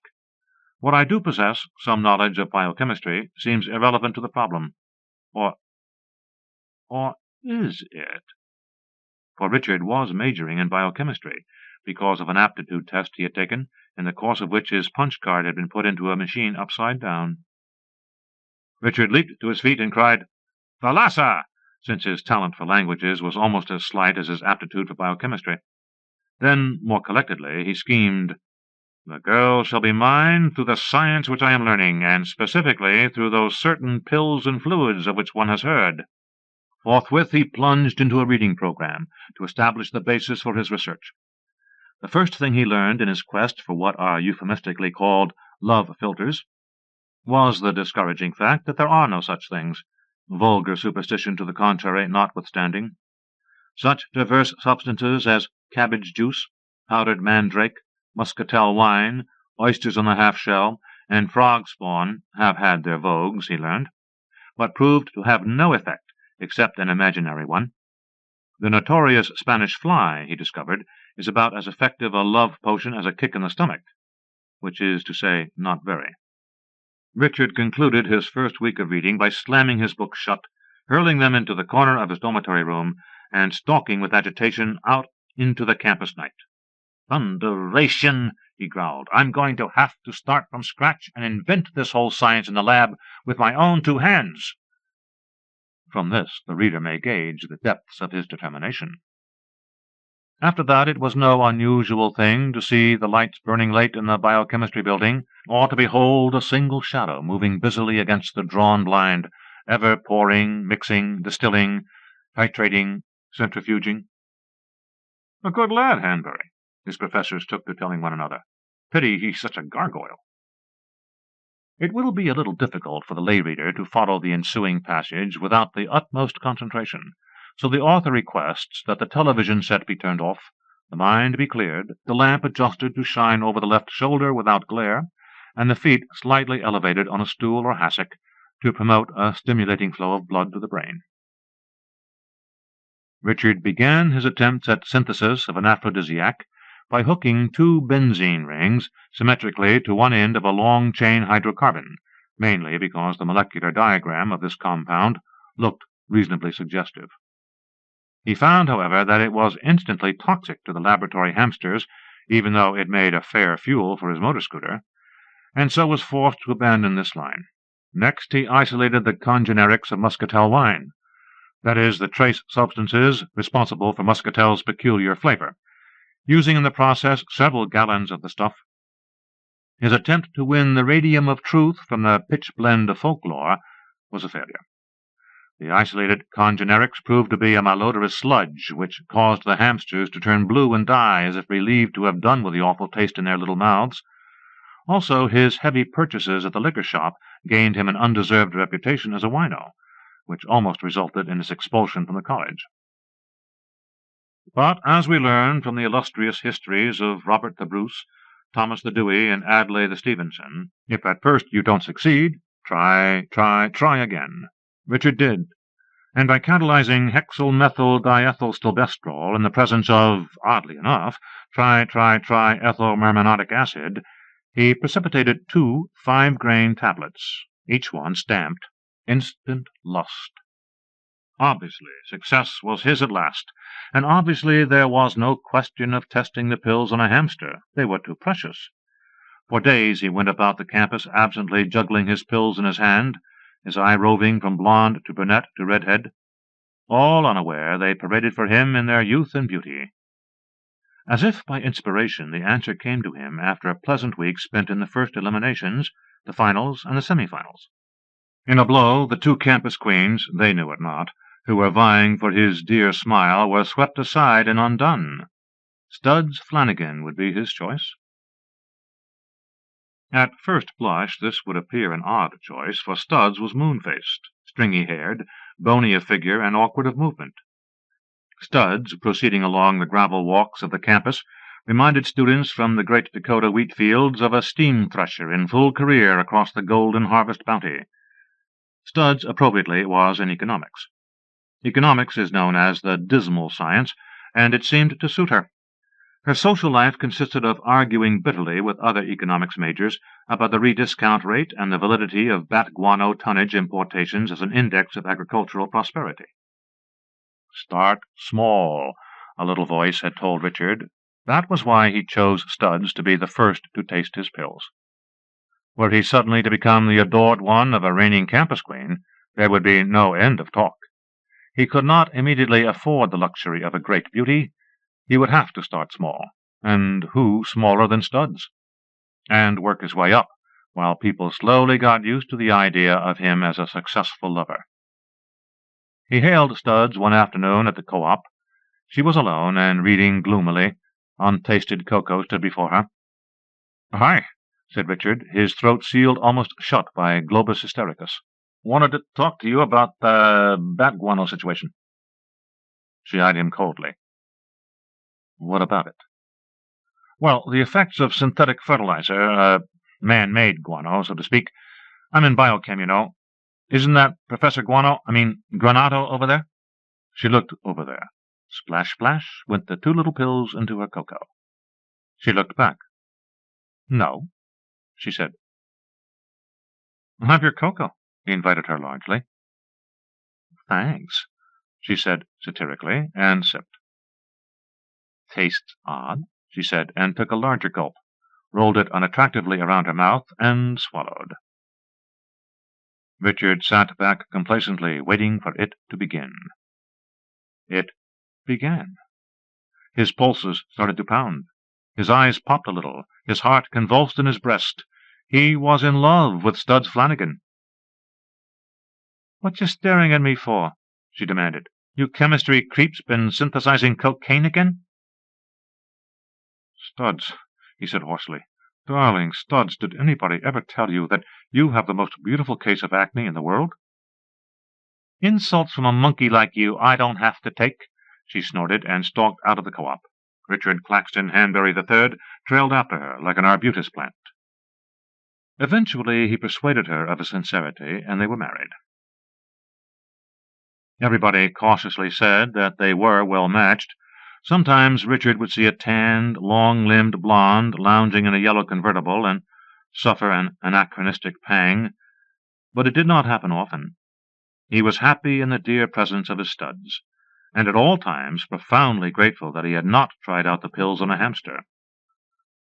Some things are practically impossible to explain, and that would have been one of them. Fantasy and Science Fiction, Fall 1950. The Silly Season.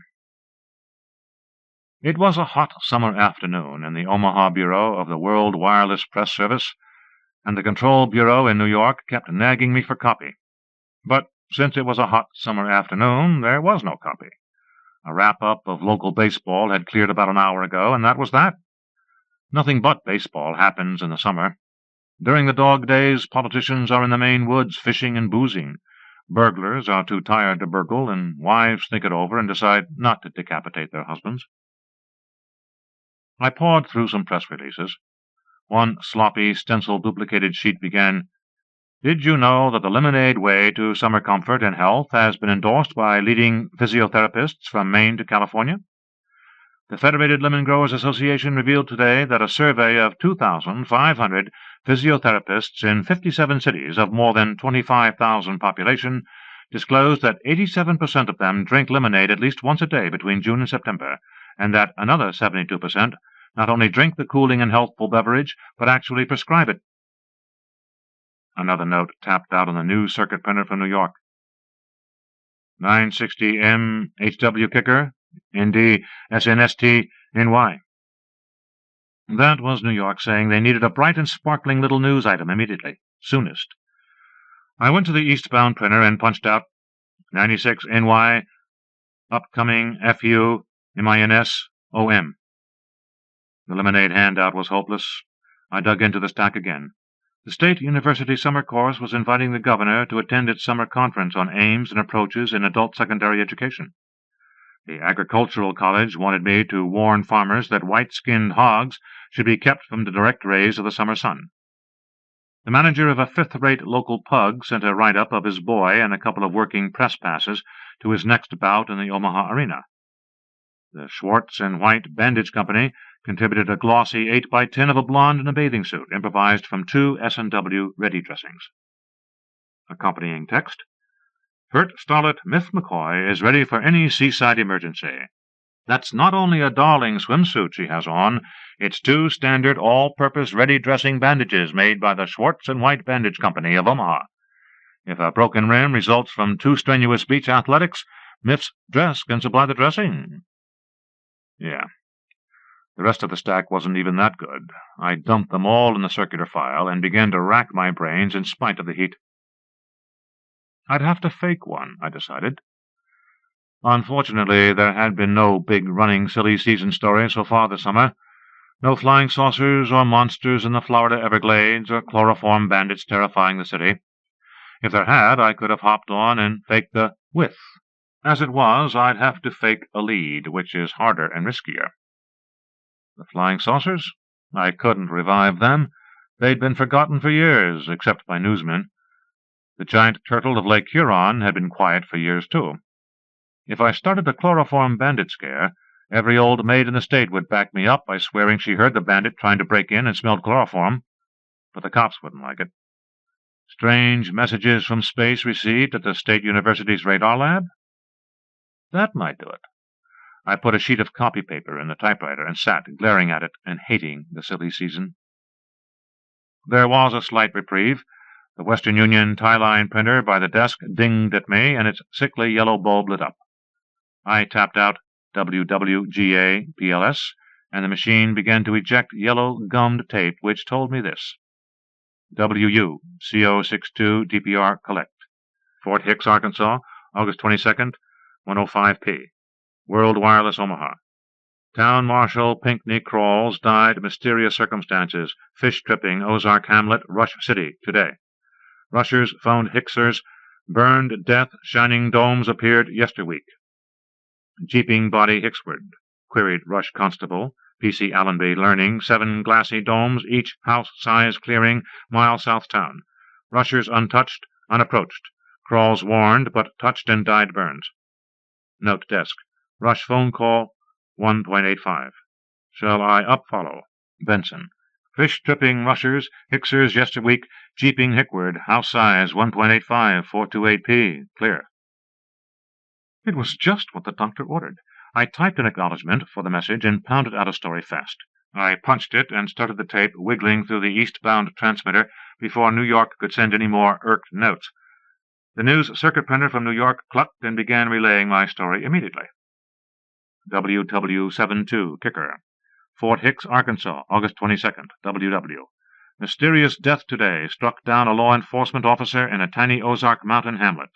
Marshal Pinckney Crawls of Fort Hicks, Arkansas, died of burns while on a fishing trip to the little village of Rush City. Terrified natives of Rush City blamed the tragedy on what they called shining domes. They said the so-called domes appeared in a clearing last week 1 mile south of town. There are 7 of the mysterious objects, each one the size of a house. The inhabitants of Rush City did not dare approach them. They warned the visiting Marshal Crawls, but he did not heed their warning. Rush City's Constable, P.C. Allenby, was a witness to the tragedy. Said he, "There isn't much to tell. Marshal Crawls just walked up to one of the domes and put his hand on it. There was a big flash, and when I could see again, he was burned to death." Constable Allenby is returning the body of Marshal Crawls to Fort Hicks.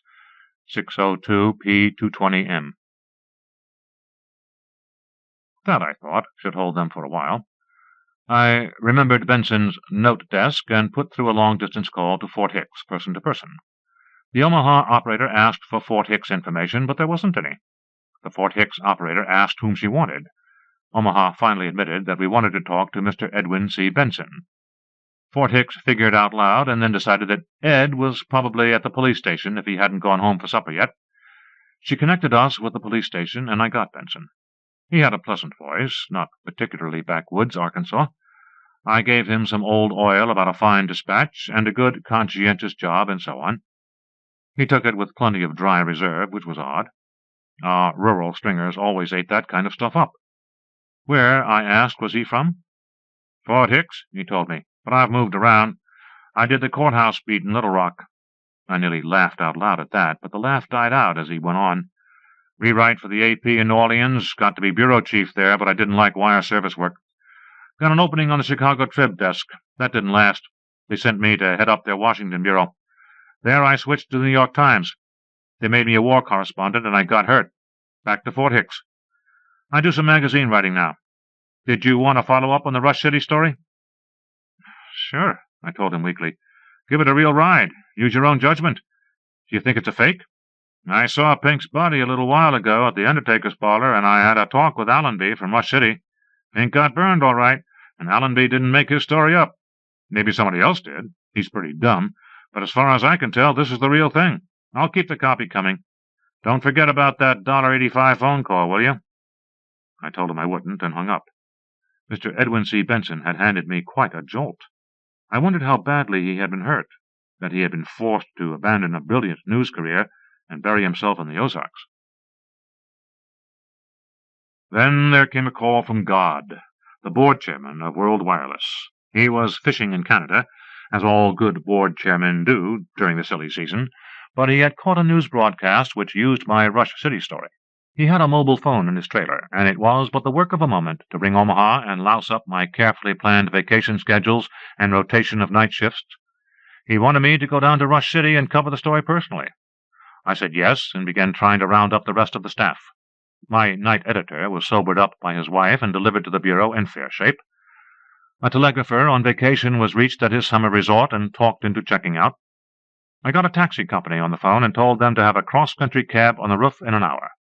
I specified their best driver and told them to give him maps of Arkansas. Meanwhile, T.W. with Dome's dispatches arrived from Benson and got moved on the wire. I monitored a couple of newscasts. The second on carried a story by another wire service on the Domes, a pickup of our stuff, but they'd have their own men on the scene fast enough. I filled in the night editor and went up to the roof for the cab.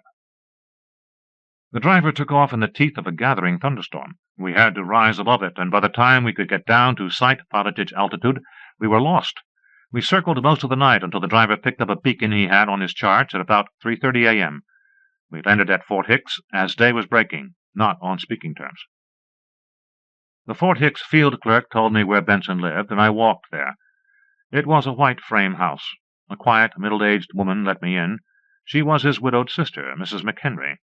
She got me some coffee and told me she had been up all night waiting for Edwin to come back from Rush City. He had started out about 8 p.m., and it was only a 2-hour trip by car. She was worried. I tried to pump her about her brother, but she'd only say he was the bright one of the family. She didn't want to talk about his work as war correspondent. She did show me some of his magazine stuff, boy and girl stories in national weeklies. He seemed to sell one every couple of months. We had arrived at a conversational stalemate when her brother walked in, and I discovered why his news career had been interrupted. He was blind. Aside from a long, puckered brown scar that ran from his left temple back over his ear and onto the nape of his neck, he was a pleasant-looking fellow in his mid-40s. "Who is it, Vera?" he asked. "It's Mr. Williams, the gentleman who called you from Omaha yesterday." "How do you do, Williams? Don't get up," he added, hearing, I suppose, the chair squeak as I leaned forward to rise. "He was so long, Edwin," his sister said, with relief and reproach. "That young jackass Howie, my chauffeur for the night," he added an aside to me, "got lost going there and coming back. But I did spend more time than I'd planned at Rush City." He sat down facing me. "Williams, there is some difference of opinion about the Shining Domes. The Rush City people say that they exist, and I say they don't." His sister brought him a cup of coffee. "What happened exactly?" I asked. "That Allenby took me and a few other hardy citizens to see them. They told me just what they looked like. 7 hemispheres in a big clearing, glassy, looming up like houses, reflecting the gleam of the headlights. But they weren't there. Not to me, and not to any blind man. I know when I'm standing in front of a house or anything else that big, I can feel a little tension on the skin of my face. It works unconsciously, but the mechanism is thoroughly understood. The blind get, because they have to, an oral picture of the world. We hear a little hiss of air that means we're at the corner of a building. We hear and feel big, turbulent air currents that mean we're coming to a busy street. Some of the boys can thread their way through an obstacle course and never touch a single obstruction. I'm not that good, maybe because I haven't been blind as long as they have, but by hell I know when there are 7 objects the size of houses in front of me, and there just were no such things in the clearing at Rush City. Well, I shrugged, there goes a fine piece of silly season journalism. What kind of gag are the Rush City people trying to pull, and why? No kind of gag. My driver saw the domes, too. And don't forget the late Marshal. Pink not only saw them, but touched them. All I know is that people see them, and I don't. If they exist, they have a kind of existence like nothing else I've ever met. I'll go up there myself, I decided. Best thing, said Benson. I don't know what to make of it. You can take our car. He gave me directions, and I gave him a schedule of deadlines. We wanted the coroner's verdict, due today, an eyewitness story. His driver would do for that, some background stuff on the area, and a few statements from local officials. I took his car and got to Rush City in 2 hours. It was an unpainted collection of dog-trot homes set down in the big pine forest that covers all that rolling Ozark country. There was a general store that had the place's only phone. I suspected it had been kept busy by the wire services and a few enterprising newspapers. A state trooper in a flashy uniform was lounging against a fly-specked tobacco counter when I got there. I'm Sam Williams from World Wireless, I said. You come to have a look at the domes? World Wireless broke that story, didn't they? He asked me with a look I couldn't figure out. We did. Our Fort Hicks stringer wired it to us. The phone rang and the trooper answered it. It seemed to have been a call he had placed with the governor's office. No, sir, he said over the phone. No, sir. They're all sticking to the story, but I didn't see anything. I mean, they don't see them anymore, but they say they were there, and now they aren't anymore. A couple more no sirs, and he hung up. When did that happen? I asked. About a half hour ago. I just came from there on my bike to report. The phone rang again, and I grabbed it. It was Benson, asking for me. I told him to phone a flash and bulletin to Omaha on the disappearance, and then took off to find Constable Allenby. He was a stage Reuben with a nickel-plated badge and a six-shooter. He cheerfully climbed into the car and guided me to the clearing. There was a definite little path worn between Rush City and the clearing by now, but there was a disappointment at the end of it. The clearing was empty. A few small boys, sticking carefully to its fringes, told wildly contradictory stories about the disappearance of the domes, and I jotted down some kind of dispatch out of the most spectacular versions. I remember it involved flashes of blue fire and a smell like sulphur candles. That was all there was to it. I drove Allenby back. By then a mobile unit from a TV network had arrived. I said hello, waited for an AP man to finish a dispatch on the phone, and then dictated my lead direct to Omaha. The hamlet was beginning to fill up with newsmen from the wire services, the big papers, the radio and TV nets, and the newsreels. Much good they'd get out of it. The story was over, I thought. I had some coffee at the general store's 2-table restaurant corner and drove back to Fort Hicks. Benson was tirelessly interviewing by phone and firing off copy to Omaha.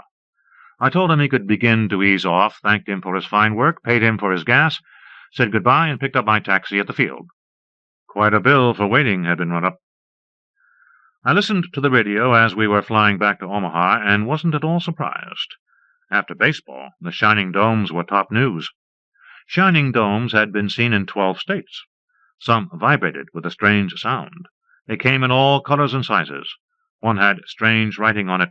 One was transparent, and there were big green men and women inside. I caught a women's mid-morning quiz show, and the MC kept gagging about the domes. One crack, I remember, was a switch on the pointed head joke.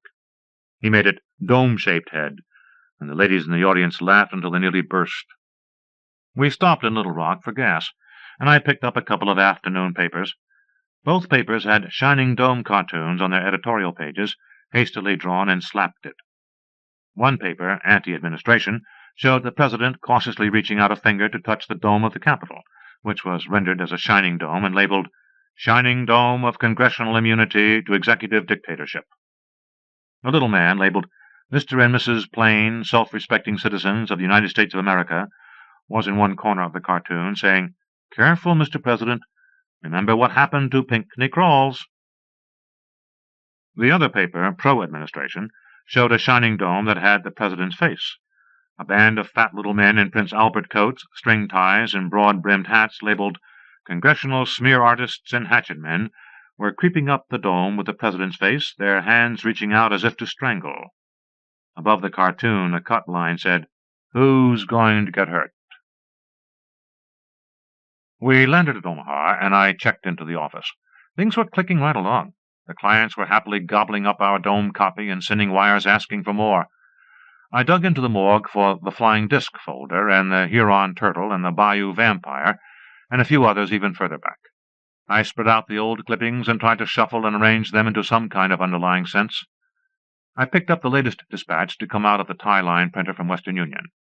It was from our man in Owasso, Michigan, and told how Mrs. Letty Overholtzer, aged 61, saw a shining dome in her own kitchen at midnight.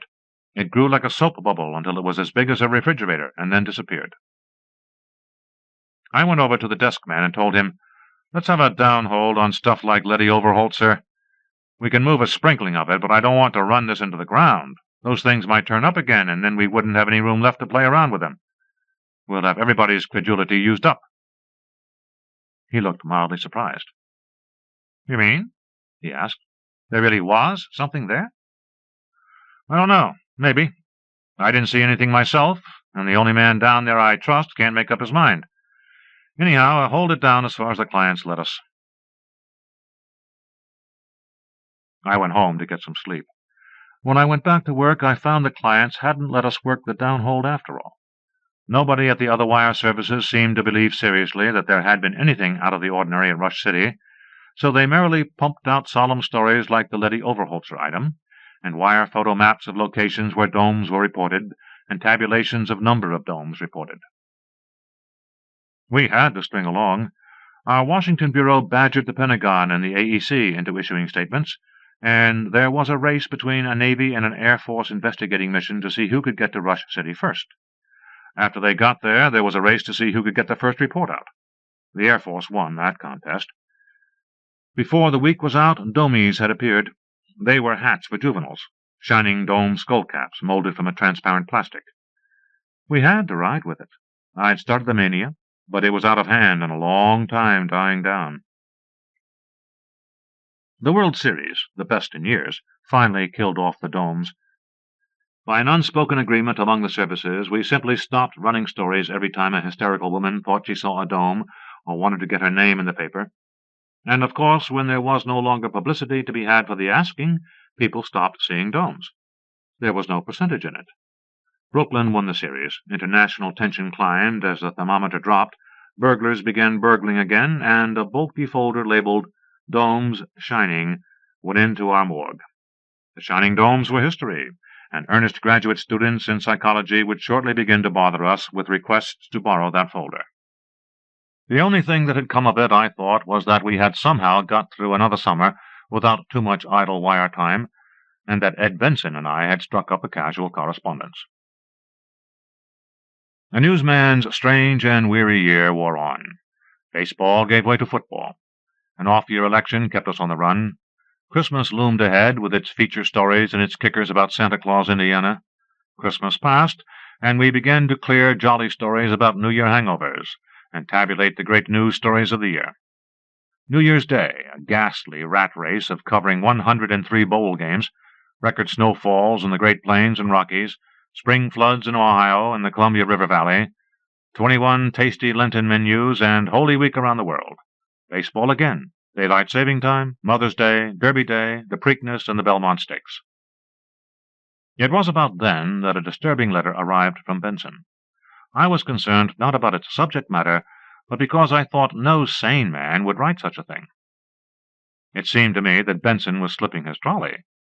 All he said was that he expected a repeat performance of the Domes, or of something like the Domes. He said that they probably found the tryout a smashing success and would continue according to plan. I replied cautiously, which amused him. He wrote back, I wouldn't put myself out on a limb like this if I had anything to lose by it, but you know my station in life. It was just an intelligent guess based on a study of power politics and Aesop's fables, and if it does happen, you'll find it a trifle harder to put over, won't you?" I guessed he was kidding me, but I wasn't certain. When people begin to talk about them and what they are doing, it's a bad sign. But, guess or not, something pretty much like domes did turn up in late July during a crushing heat wave. This time it was big black spheres rolling across the countryside. The spheres were seen by a Baptist congregation in central Kansas, which had met in a prairie to pray for rain. About 80 Baptists took their Bible oaths that they saw large black spheres, some 10 feet high, rolling along the prairie. They had passed within 5 yards of one man. The rest had run from them as soon as they could take in the fact that they really were there. World Wireless didn't break that story, but we got on it fast enough as soon as we were tipped. Being now the recognized silly season authority in the WW Central Division, I took off for Kansas. It was much the way it had been in Arkansas. The Baptists really thought they had seen the things, with one exception. The exception was an old gentleman with a patriarchal beard. He had been the one man who hadn't run, the man the objects passed nearest to. He was blind. He told me with a great deal of heat that he would have known all about it, blind or not, if any large spheres had rolled within 5 yards of him, or 25 for that matter. Old Mr. Emerson didn't go into the matter of air currents and turbulence, as Benson had. With him it was all well below the surface.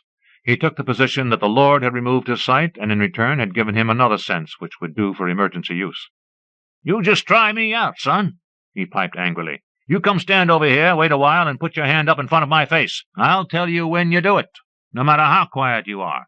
He did it, too, 3 times, and then took me out into the main street of his little prairie town. There were several wagons drawn up before the grain elevator, and he put on a show for me by threading his way around and between them without touching once. That, and Benson, seemed to prove that whatever the things were, they had some connection with the domes. I filed a thoughtful dispatch on the blind man angle, and got back to Omaha to find that it had been cleared through our desk, but killed in New York before relay. We tried to give the black spheres the usual ride, but it didn't last as long. The political cartoonists tired of it sooner, and fewer old maids saw them. People got to jeering at them as newspaper hysteria, and a couple of highbrow magazines ran articles on the irresponsible press. Only the radio comedians tried to milk the new mania as usual, but they were disconcerted to find their ratings falling. A network edict went out to kill all sphere gags. People were getting sick of them. "It makes sense," Benson wrote to me. "An occasional exercise of the sense of wonder is refreshing, but it can't last forever." That, plus the ingrained American cynicism towards all sources of public information, has worked against the black spheres being greeted with the same naïf delight with which the domes were received. Nevertheless, I predict, and I'll thank you to remember that my predictions have been right so far 100% of the time, that next summer will see another mystery comparable to the domes and the black things. And I also predict that the new phenomenon will be imperceptible to any blind person in the immediate vicinity, if there should be any. I managed to wait out the year, the same interminable round I felt I could do in my sleep. Staffers got ulcers and resigned, staffers got tired and were fired, libel suits were filed and settled, one of our desk men got a Nieman Fellowship and went to Harvard, one of our telegraphers got his working hand mashed in a car door and jumped from a bridge, but lived with a broken back. Then, in mid-August, when the Weather Bureau had been correctly predicting fair and warmer for 16 straight days, it turned up. It wasn't anything on whose nature a blind man could provide a negative check, but it had what I had come to think of as their trademark. A summer seminar was meeting outdoors, because of the frightful heat, at our own state university. 12 trained schoolteachers testified that a series of perfectly circular pits opened up in the grass before them, one directly under the education professor teaching the seminar. They testified further that the professor, with an astonished look and a heart-rending cry, plummeted down into that perfectly circular pit. They testified further that the pits remained there for some 30 seconds, and then suddenly were there no longer. The scorched summer grass was back where it had been, the pits were gone, and so was the professor. I interviewed every one of them. They weren't yokels, but intelligent men and women, all with master's degrees, working toward their doctorates during the summers. They agreed closely on their stories, as I would expect trained and capable persons to do. The police, however, did not expect agreement, being used to dealing with the lower IQ brackets. They arrested the 12 on some technical charge, obstructing peace officers in the performance of their duties, I believe, and were going to beat the living hell out of them when an attorney arrived with 12 writs of habeas corpus. The cops' unvoiced suspicion was that the teachers had conspired to murder their professor, but nobody ever tried to explain why they'd do a thing like that. The cops' reaction was typical of the way the public took it. Newspapers, which had reveled wildly in the Shining Dome story, and less so in the Black Spheres story, were cautious. Some went overboard and gave the Black Pits a ride, in the old style, but they didn't pick up any sales that way. People declared that the press was insulting their intelligence, and also that they were bored with marvels.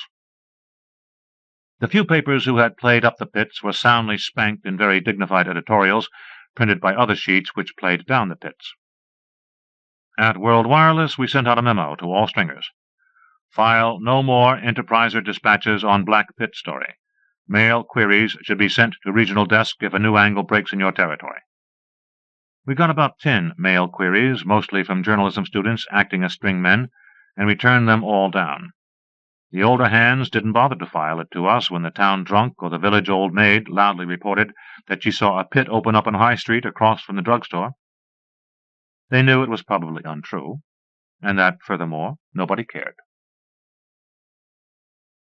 I wrote Benson about all this and humbly asked him what his prediction for next summer was. He replied, obviously having the time of his life, that there would be at least one more summer phenomenon like the last 3, and possibly 2 more, but none after that. It's so easy now to reconstruct, with our bitterly earned knowledge. Any youngster could whisper now of Benson, "Why, the damned fool! Couldn't anybody with the brains of a louse see that they wouldn't keep it up for 2 years?" One did whisper that to me the other day when I told this story to him, and I whispered back that, far from being a damned fool, Benson was the one person on the face of the earth, as far as I knew, who had bridged with logic the widely separated phenomena with which this reminiscence deals. Another year passed.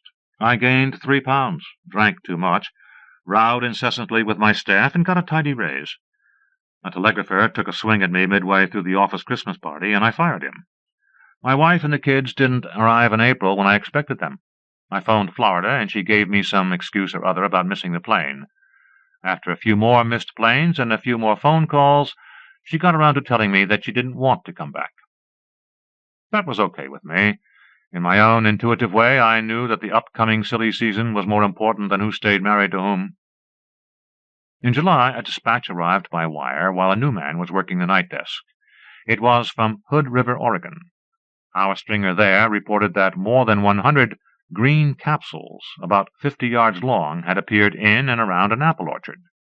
The new desk man was not so new that he did not recall the downhold policy on silly season items. He killed it, but left it on the spike for my amused inspection in the morning. I suppose exactly the same thing happened in every wire service newsroom in the region. I rolled in at 10:30 and riffled through the stuff on the spike. When I saw the green capsules dispatch, I tried to phone Portland, but couldn't get a connection. Then the phone buzzed, and a correspondent of ours in Seattle began to yell at me, but the line went dead. I shrugged and phoned Benson, in Fort Hicks. He was at the police station and asked me, "Is this it?" "It is," I told him. I read him the telegram from Hood River and told him about the line trouble in Seattle. "So," he said wonderingly, "I called the turn, didn't I?" "Called what turn?" "On the invaders. I don't know who they are, but it's the story of the boy who cried wolf, only this time the wolves realized—" Then the phone went dead. But he was right. The people of the world were the sheep. We newsmen, radio, TV, press and wire services, were the boy, who should have been ready to sound the alarm. But the cunning wolves had tricked us into sounding the alarm so many times that the villagers were weary and would not come when there was real peril. The wolves who were then burning their way through the Ozarks, utterly without opposition. The wolves were the Martians, under whose yoke and lash we now endure our miserable existences. Cosmic Stories, July 1941, as by S.D. Gottesman. Firepower. 1. Tiny, trim Babe McNeese descended the very secret staircase that led into the very private office of Intelligence Wing Commander Bartok. "Hello," he gasped as the wall panel slid aside. "You're on Magdeburg's 83. Or aren't you?" "There was very little doing there," she smiled, seating herself, "except a bustle and roiling about as I left. It seems that someone had kidnapped their HQ secretary and sweated him for some information relative to their new interceptors." "Have they any idea," asked Bartok anxiously, "who that someone was?" Babe laughed. "They have the finger on him. From some confidential instructions he dropped while making a getaway, they learned that he was a secret agent for some Venusian colony or other. He was described as a thin old man of effeminate carriage and manner." Bartok smiled, relieved. "You're number 12. Report, please." He started a phonograph turning and pointed the mic at Babe. The girl said chattily, "McNeese went per orders to Magdeburg's 83 for confirmation or denial of rumors concerning a planned uprising against terrestrial authority. There she found widespread reports of similar character. The entire planet was flooded with propaganda. Information was conclusively secured from an official to the effect that the colonial governor, Allison by name, was fomenting an insurrection by means of which he would be able to assume supreme authority over the planet and defend it against terrestrial forces. That is all." She lit a cigarette and stared dully at the floor as the wing commander sealed and labeled the report record. "That," said Bartok, "sews up Allison in a very uncomfortable sack. We'll send a cruiser tonight." "Sure," said the girl. "He hasn't got a chance. None of them have against the insidious Commander Bartok and his creatures of evil. That's me." "And don't tell me you don't love it," he grinned. "I know better. In the blood, that's where it is. The congenital urge to pry into other people's affairs and never be suspected. It gives us a kick like 2 ounces of Novodyne." "Speaking of which," said Babe, "are you dining alone tonight?" "Nope. I have a standing date with my favorite little voyeur whenever she comes back to Earth. Scamper along to get dressed. I'll meet you in 2 hours at the Living Statues." The showplace of New Metropole, capital of the All-Earth Union and Colonies, was the Square of Living Statues. Bathed in ever-changing lights, the groups of 3 men and 3 women, molded from the purest gold and silver and assembled with every artifice of the year A.D. 3880, changed steps and partners, moving through the hours of the day in a stately dance that was never twice the same in even the smallest step. Grouped on a lofty platform, the heroically proportioned figures were the focus of every visitor to the wonder city of all time and space. There was absolutely nothing like them in the universe, nothing like their marvelous grace that would balance a 3-ton male on his toes while whirling a 2-ton female partner in a vast arc, all to the most subtly exquisite music that could be evolved from super-theremins and electro-violas. The music, too, was completely automatic. The divine harmonies came from nothing more than a revolving drum, which selected at random sequences of tones and the companion coloring of the lights that flooded the statues in their dance. In a glassed restaurant, Bartok and Babe were dining. Through the walls filtered enough of the music to furnish a subdued background to lovers' talk. But when these 2 got together, it was business. As the wing commander had said, it was something in the blood. "McNeese," snapped Bartok, "I am not arguing with you. I'm telling you. You are not going to do any such damn fool thing as walk in on our piratical friends and confront them with what you doubtless think of as the papers. I'm going to get this melodrama out of your head if I have to beat it out." The girl's face was flushed and angry. "Try that, and you'll get yours with an Orban," she snapped. "I say that if you bring it right home to them that we're on their tails, they'll give up without a struggle. And we've saved so many lives and so much fuel that a medal for me will be in order." "The cruiser," said Bartok, "leaves tonight, and that settles everything. Forget, child, that this wing of the service was once its brains instead of its eyes and ears. We are now officially an appendage devoted to snooping, and the glorious history of the Intelligence Division is behind us." Fitzjames, she muttered, gritting her teeth. I'd like to take that Admiral of the Fleet by his beard and tear his head off. And don't tell me you aren't in the project body and soul. Mocking his tone, she said, I know better. Off the record, admitted Bartok, I may opine that our tiny suite of officers has more brains in its charlady's little fingers than the entire fighting forces have in all the heads of all the commanders of all their mile-long battle wagons. That is naturally gross overstatement and pure sentimentality on my part. Eat your Mars apples and shut up. She bit viciously into one of the huge fruit and swallowed convulsively, her eyes drifting through the glass wall to the living statues. They were performing a sort of minuet, graceful beyond words, to an accompaniment from the theremins in the manner of Mozart. And what's more, barked the wing commander in an angry afterthought, the body of the Space Navy could dispense with us at will, whereas without them we'd be lost. You can't exist for the purpose of making reports to nobody. What good would your spying have done if there hadn't been any cruiser to be sent off to bomb Allison's capital city? None at all, she snapped at him. Only I don't like the job if it has to mean taking guff from every half-witted ensign who graduated because he knows how to work an autocrammer. Barty, you know and I know that they hate us and check up on everything we send in. The sneaks? Abruptly she was weeping.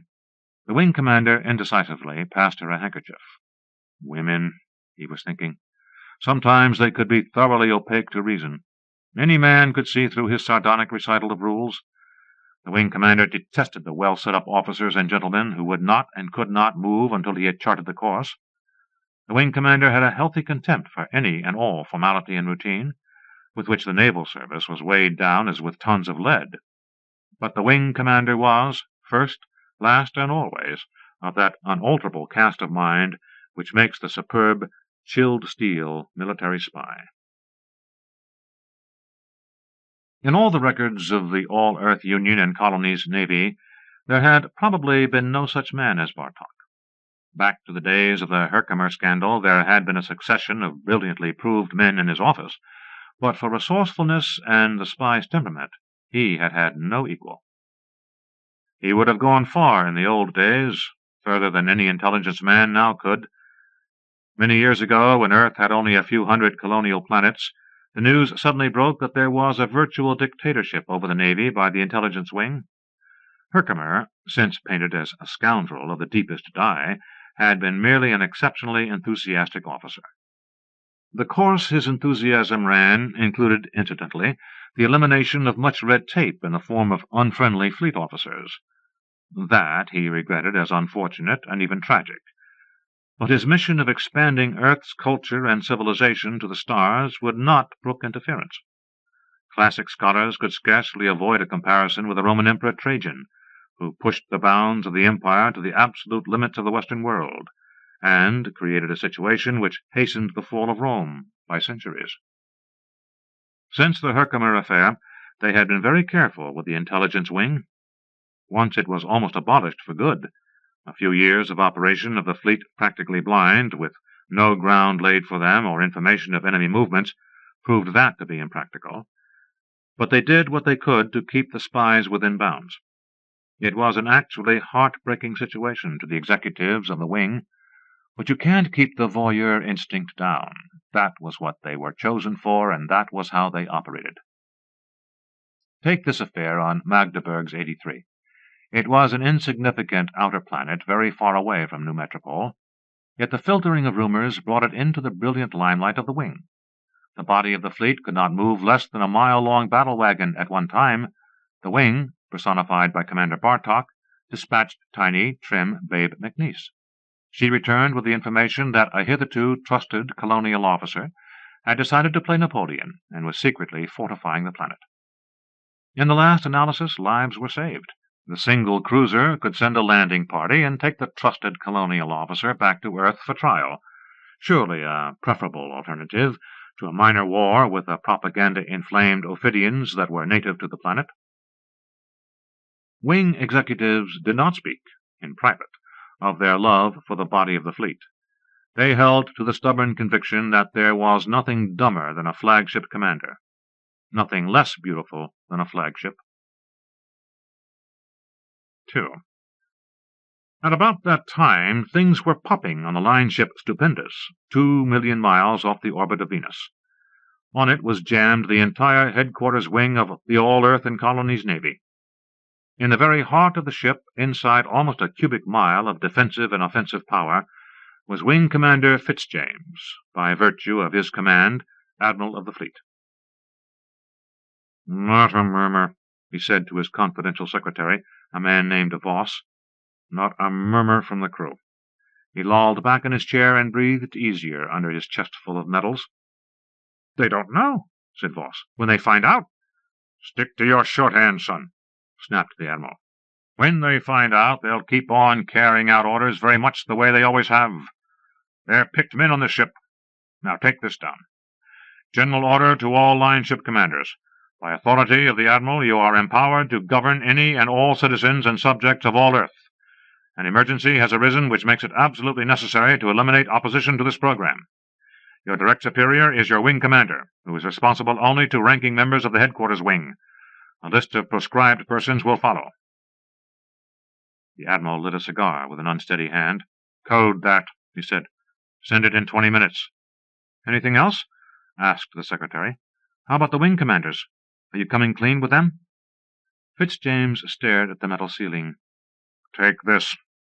Confidential memorandum to wing commanders, from Admiral of the Fleet Fitzjames. You are hereby notified that the headquarters wing of the fleet has voted to take over power from the hands of the Executive Committee of All Earth. You are on your honor, as officers and gentlemen, to support this move by your brothers in arms.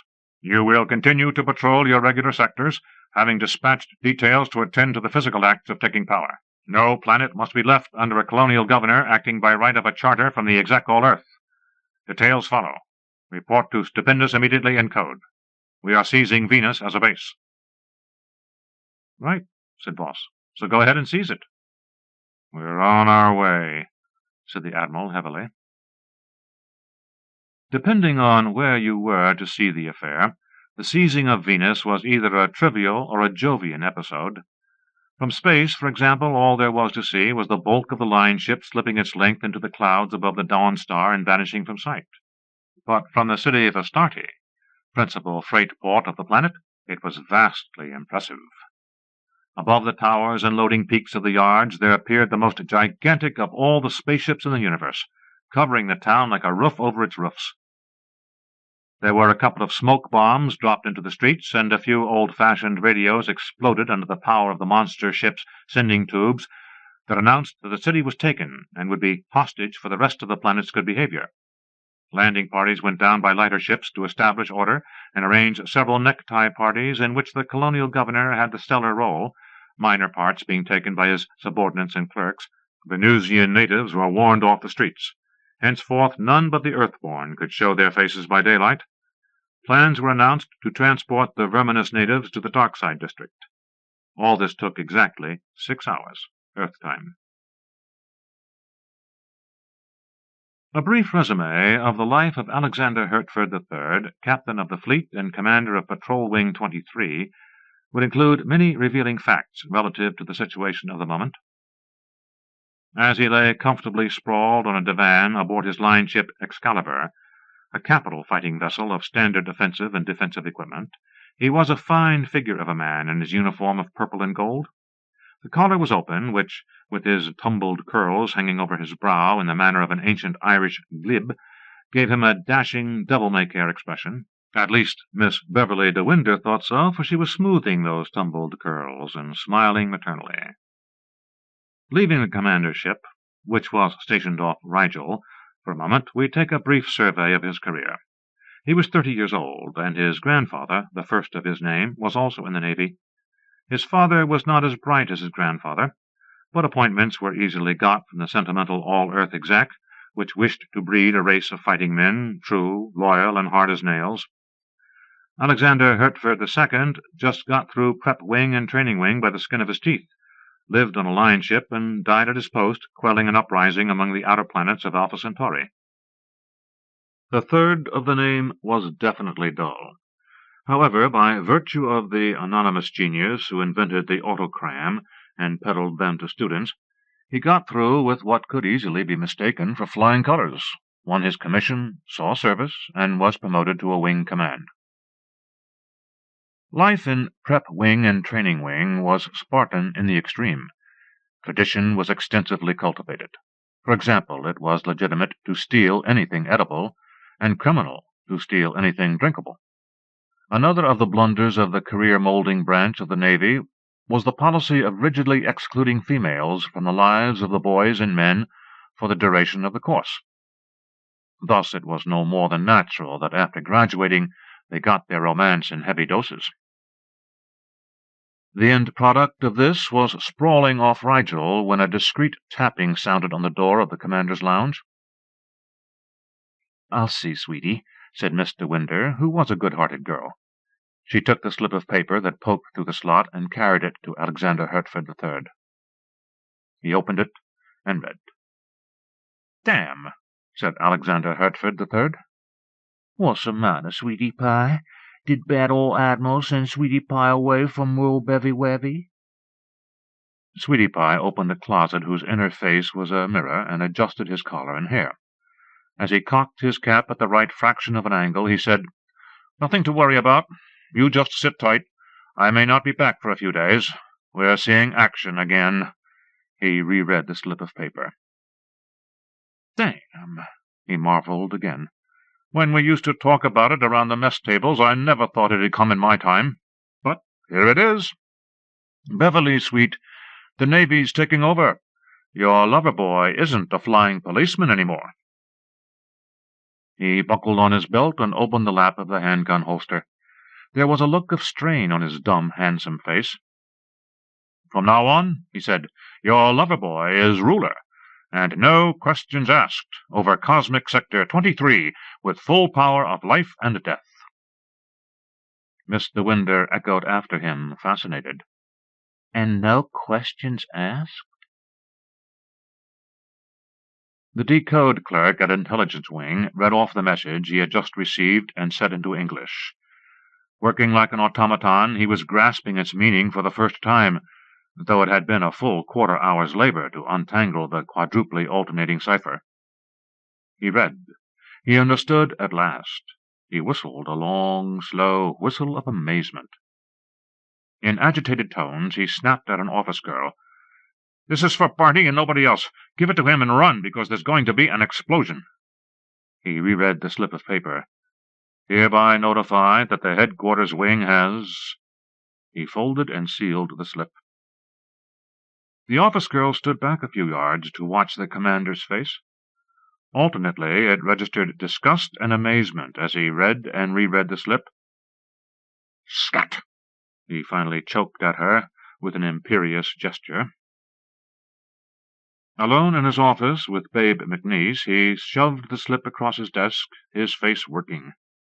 She read it and looked up, frankly puzzled. "So what?" Babe demanded. "It's a general order, memo, whatever you want to call it. Why the skillful simulation of epilepsy?" "You don't know," he groaned, burying his head in his hands. "Women, children, imbeciles, and men who haven't passed through the prep and training wings. I'd be just like them if I hadn't had the spy kink from birth and been through the training section of the wing I now command. You don't know, Babe, what your typical Navy officer is like." Once, for an experiment, they tried sending some Rigelians, who are very much like genus Homo, except that they haven't any internal organs, all highly organized custard inside, to training. Would those long-headed beauties let them stay? Nope. Tradition. It was a school for gentlemen, scholars by virtue of the autogram, and terrestrials exclusively.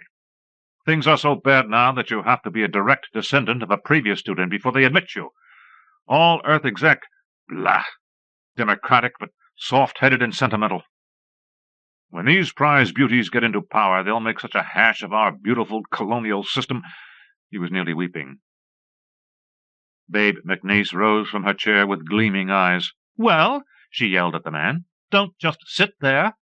What are you going to do about it?" He looked up. "Yes," she snapped. "I said do.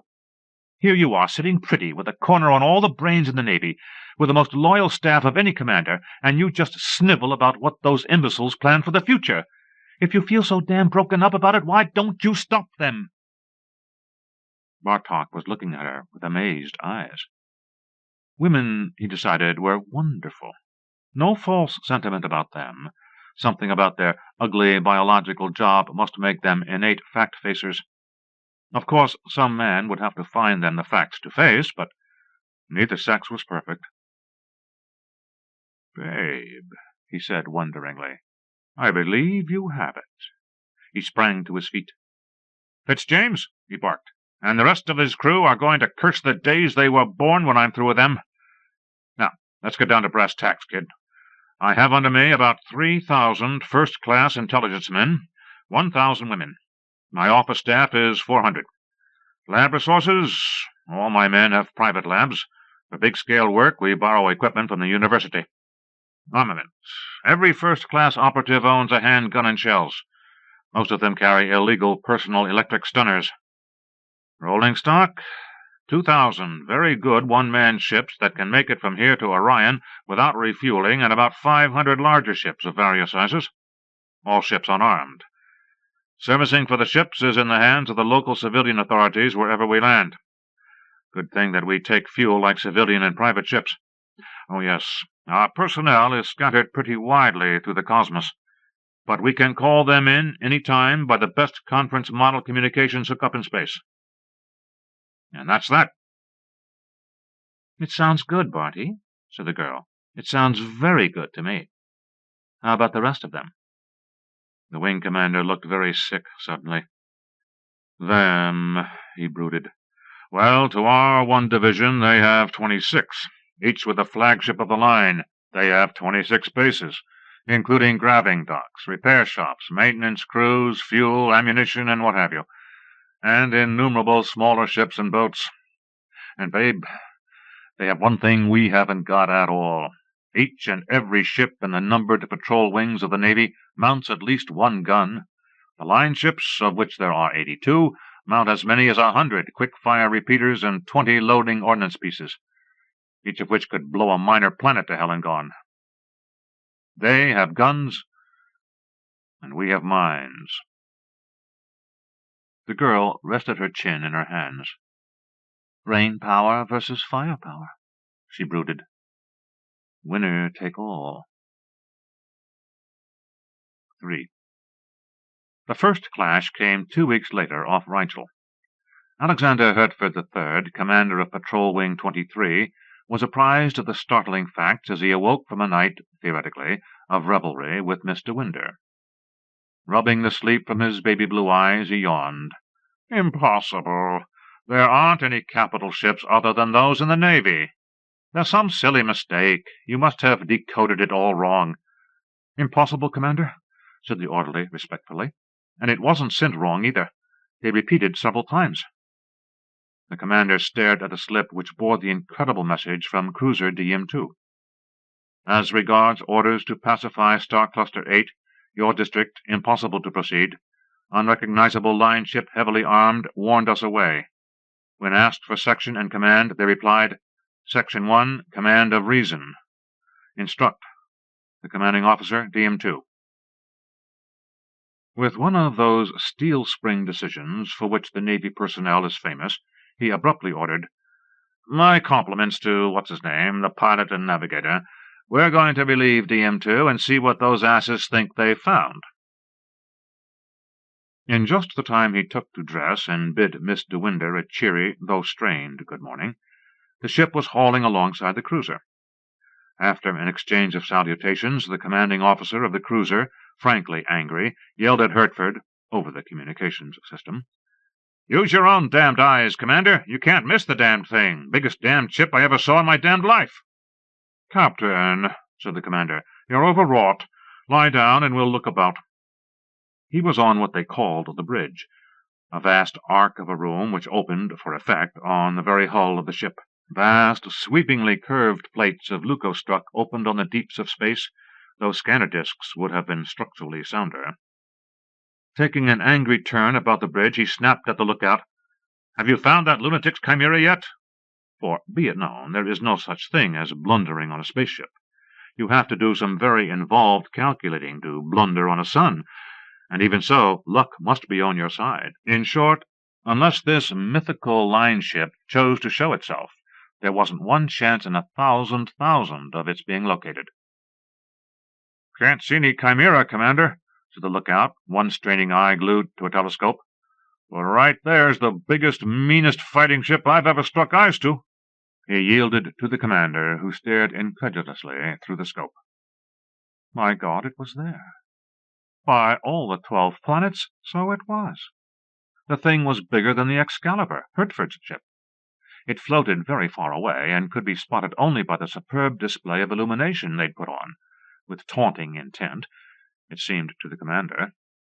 "Battle stations!" he yelled immediately. "Ready, full firepower!" The lookout spoke into a mic and stood by.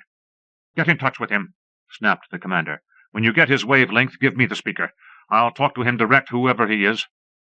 Through his mind were running confused visions of the glorious old days of piracy, when his grandfather had so nobly fought in a ship 1/10 the size of his own to crush the mighty federation of the gentlemen of fortune. "And," he said aloud, "by God, they did it." The entire ship was buzzing confusedly with rumor. Each and every one of the crew of 1,000, and the Marines who numbered half that, had his own private theory half an hour after the strange line ship had been sighted. These ranged from the improbably accurate notion that it was a rebel against the Navy who were going to raise some hell, to the equally absurd notion that the commander himself was the rebel, and that the admiral had sent his best ship to punish him. The truth, of course, was too obvious to be guessed by anybody. As the ship was readied for battle, it seemed to draw in on itself like a crouching tiger. Its skin seemed to be too small for it. Men stood as if rooted to the metal floor plates, but they quivered in tune with the accumulating mass energy of the drivers. A fighting ship is built around its guns. Therefore, a word about these may not be out of place. The Excalibur had the most modern of armaments. From every imaginable spot in its hide there could extrude the spaceship equivalent of old seagoing murder guns. Disgusted gunners gave that name to the little quick-firers with which they picked off floating men in boats. The Excalibur's murder guns were about a yard long, with a caliber of 3 inches between the lands. They were loaded with shells exploding on time. It would be murder indeed to leave a score or more of contact shells floating unexploded in space. The rate of fire from these little killers was adjusted from single shot to 10 a second, and never a jam from the loading mechanism. There were intermediate guns as well, but more for their own sake than for any practical use. The 12-inch shells from these could blow a destroyer out of space, but who ever heard of a line ship fighting a destroyer? However, if the occasion should arise, they were there, about 20 of them scattered throughout the ship, covering every second of curved surface. Finally, there were the big guns. These were the reason for building the Excalibur, or anything like it. The rest of the ship was designed to service those guns, store their ammunition, shelter the men who worked them, move them about in space, and protect them from harm. The big guns were really big, so there was no need for more than 4 of them. 2 fore and 2 aft were sufficiently heavy armament for any ship. One of these 4 happened to be out of commission on Hertford's ship. That, he thought bitterly, would count heavily against him in the fight that was coming. "Aim, gun 2, aft," said the commander. There had been no answer from the mocking fighting ship that had suicidally turned on every light it had. The thing was still in plain view. Hertford did not draw nearer, or even move, for fear he would be spotted. It was enough that he knew where his nameless foe was. "Fire," said Hertford. "When ready." From the magazine in the heart of the ship there slid along frictionless runways barrel-like capsules of propulsive burner compound, which consisted of big moleculed acid and base which combined in the presence of a catalyst and released monstrous clouds of gas in the fraction of a second. Following the capsules there slid the shell, approximately the size of a 3-story suburban villa. Loading machinery that looked as though it could be utilized in off moments to build universes fitted the shell into the breech and rammed it home. Shoved after it the burner compound that would shoot it on its way.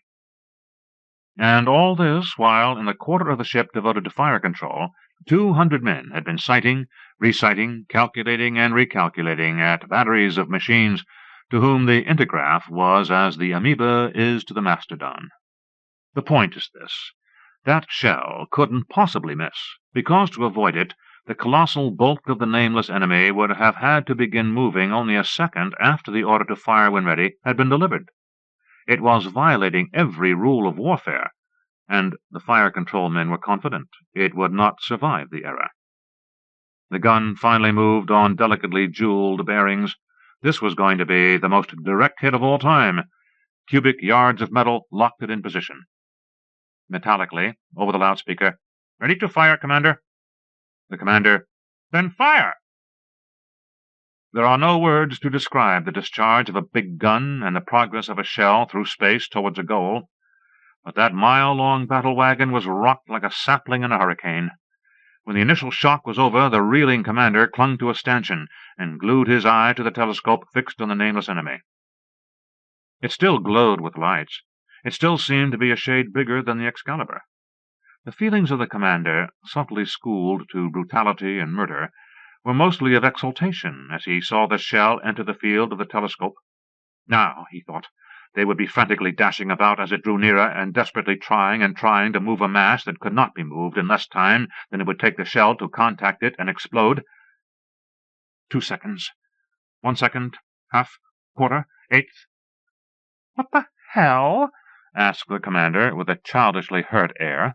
He scratched his head, and as he scratched it, his line ship, the Excalibur, disintegrated in a tangled, pulverized hell of metal, plastic, flesh, bone. Miss Beverly DeWinder, 200 fire control men, operating crew of 1,000, half that number of Marines, and Commander Alexander Hertford III.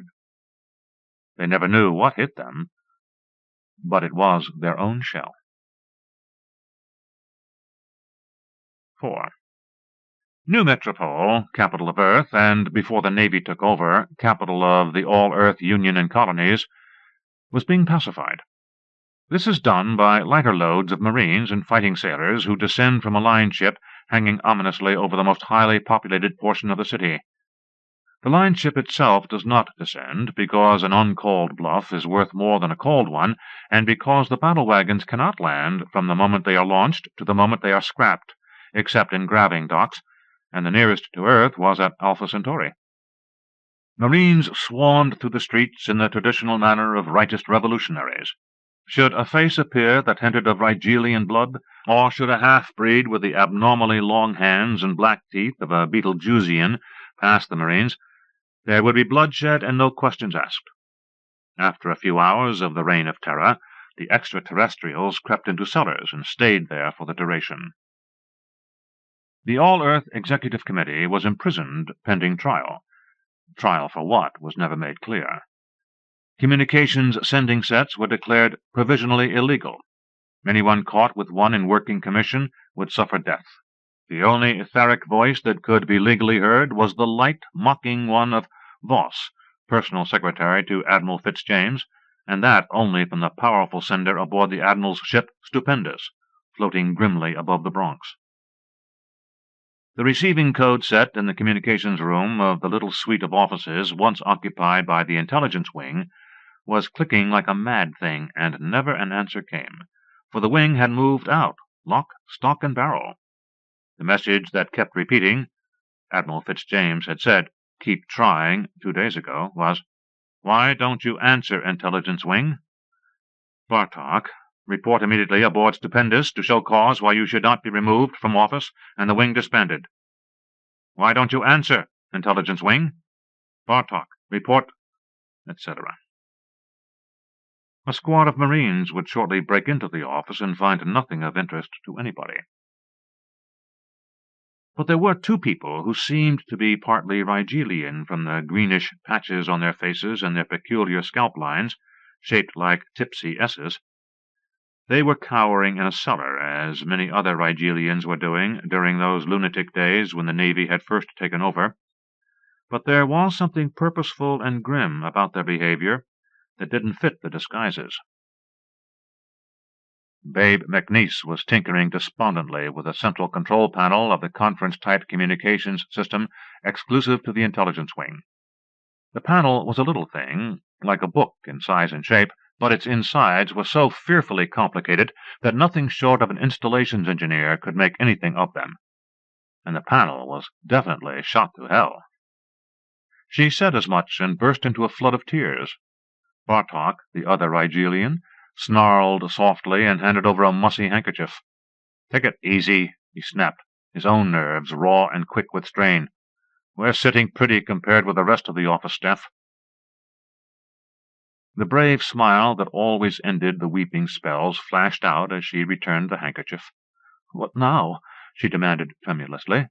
"Now that we can't keep in touch with the rest of the men?" "No," he said slowly.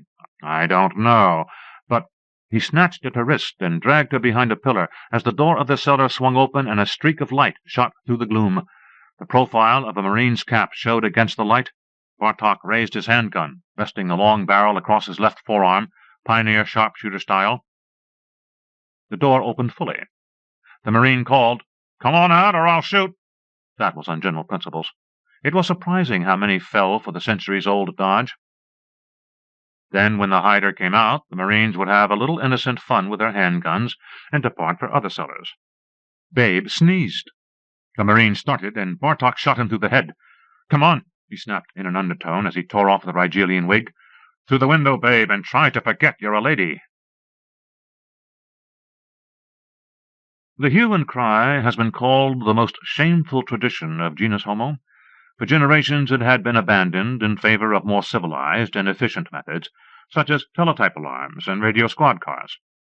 Now, in the taking over by the Navy, the dishonorable tradition was revived as a further testimony that this taking over was nothing short of barbarism, once you sheared it off the nickel plate of the line ships and the gold braid dripping from officers' shoulders.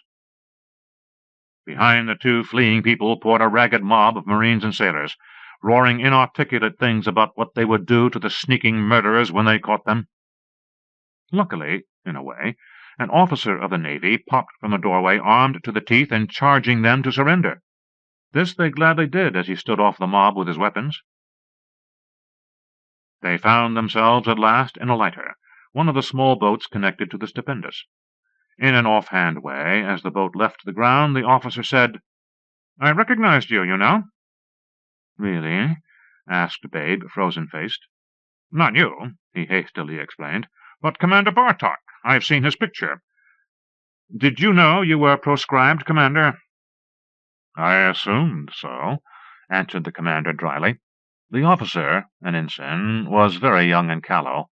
The hard lines were growing about his mouth, though. When he could call this pacification without laughing out loud, thought Bartok, he'd be a real Navy man. "How's everything going?" asked the commander. "Would you know how the campaign's progressing in other parts?"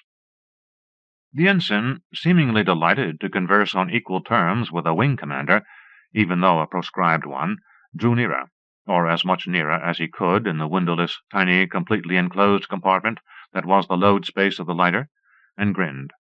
"Some dashed mysterious things have been happening, and I wouldn't be a bit surprised if you Johnnies in intelligence were behind them." He shifted uneasily beneath Bartok's steady, piercing stare. "You needn't look at me like that," he complained. "Even if it isn't true, it's the official, non-official news. If you understand me," he chuckled. Bartok moved swiftly then, clutching the ensign by the throat and bringing an elbow into his midriff. The ensign, not wholly taken by surprise, apparently, drew his gun and fired. They dragged his bloody body — he had been shot in the face, and it had run all over the enclosed space — from the lighter a few minutes later. Babe was having a hysterical attack, and the ensign frantically signaled to the sailors who took in the boat to relieve him of her. The engineer of the little craft came from his cubbyhole in the bow and took her by the arm, led her away from the mess on the floor. "Poor girl," said the ensign. "She must have loved him terribly." To follow Babe McNeese after the first torrential outburst, she was dry-eyed, but there was a catch in her voice when she spoke. "Where are you taking me?" "To the O.D., lady. He'll root you." The officer of the day decided that she was important enough to go directly to the Admiral. In the super-sumptuous office of Fitzjames, she thought at first that she was alone, but a sneaky individual who had a knack of blending in with the furniture, as if he didn't want to be seen, coughed tentatively. She eyed him up and down. "You," she said, "must be the satanic Mr. Voss." He cocked an eyebrow at her. "Indeed? How so?" "It's no secret that you're the one who started the taking over." "I defy you to prove it." He snickered. "You're a civilian. That's final and conclusive. There isn't one of these certifiable fatheads in uniform that'd have the guts to do what they've all been talking about for 50 years. You touched it off, and you see victory in your hands right this moment. Bartok is dead." "No," he spat. "Where?" "Coming up here on a lighter. He rashly jumped the ensign who'd arrested us. He got his face blown off." "So," grunted Voss. "The end of organized resistance to our program. How did he manage, by the way, to blow up our ships with their own ammunition, or whatever really happened?"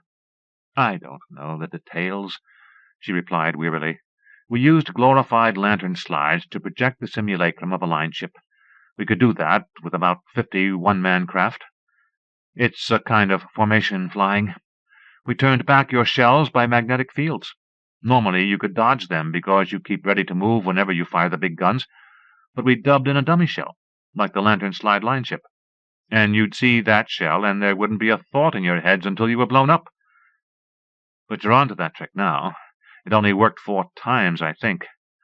I was a lunatic to think that you could fight guns with brainwork and hope to win."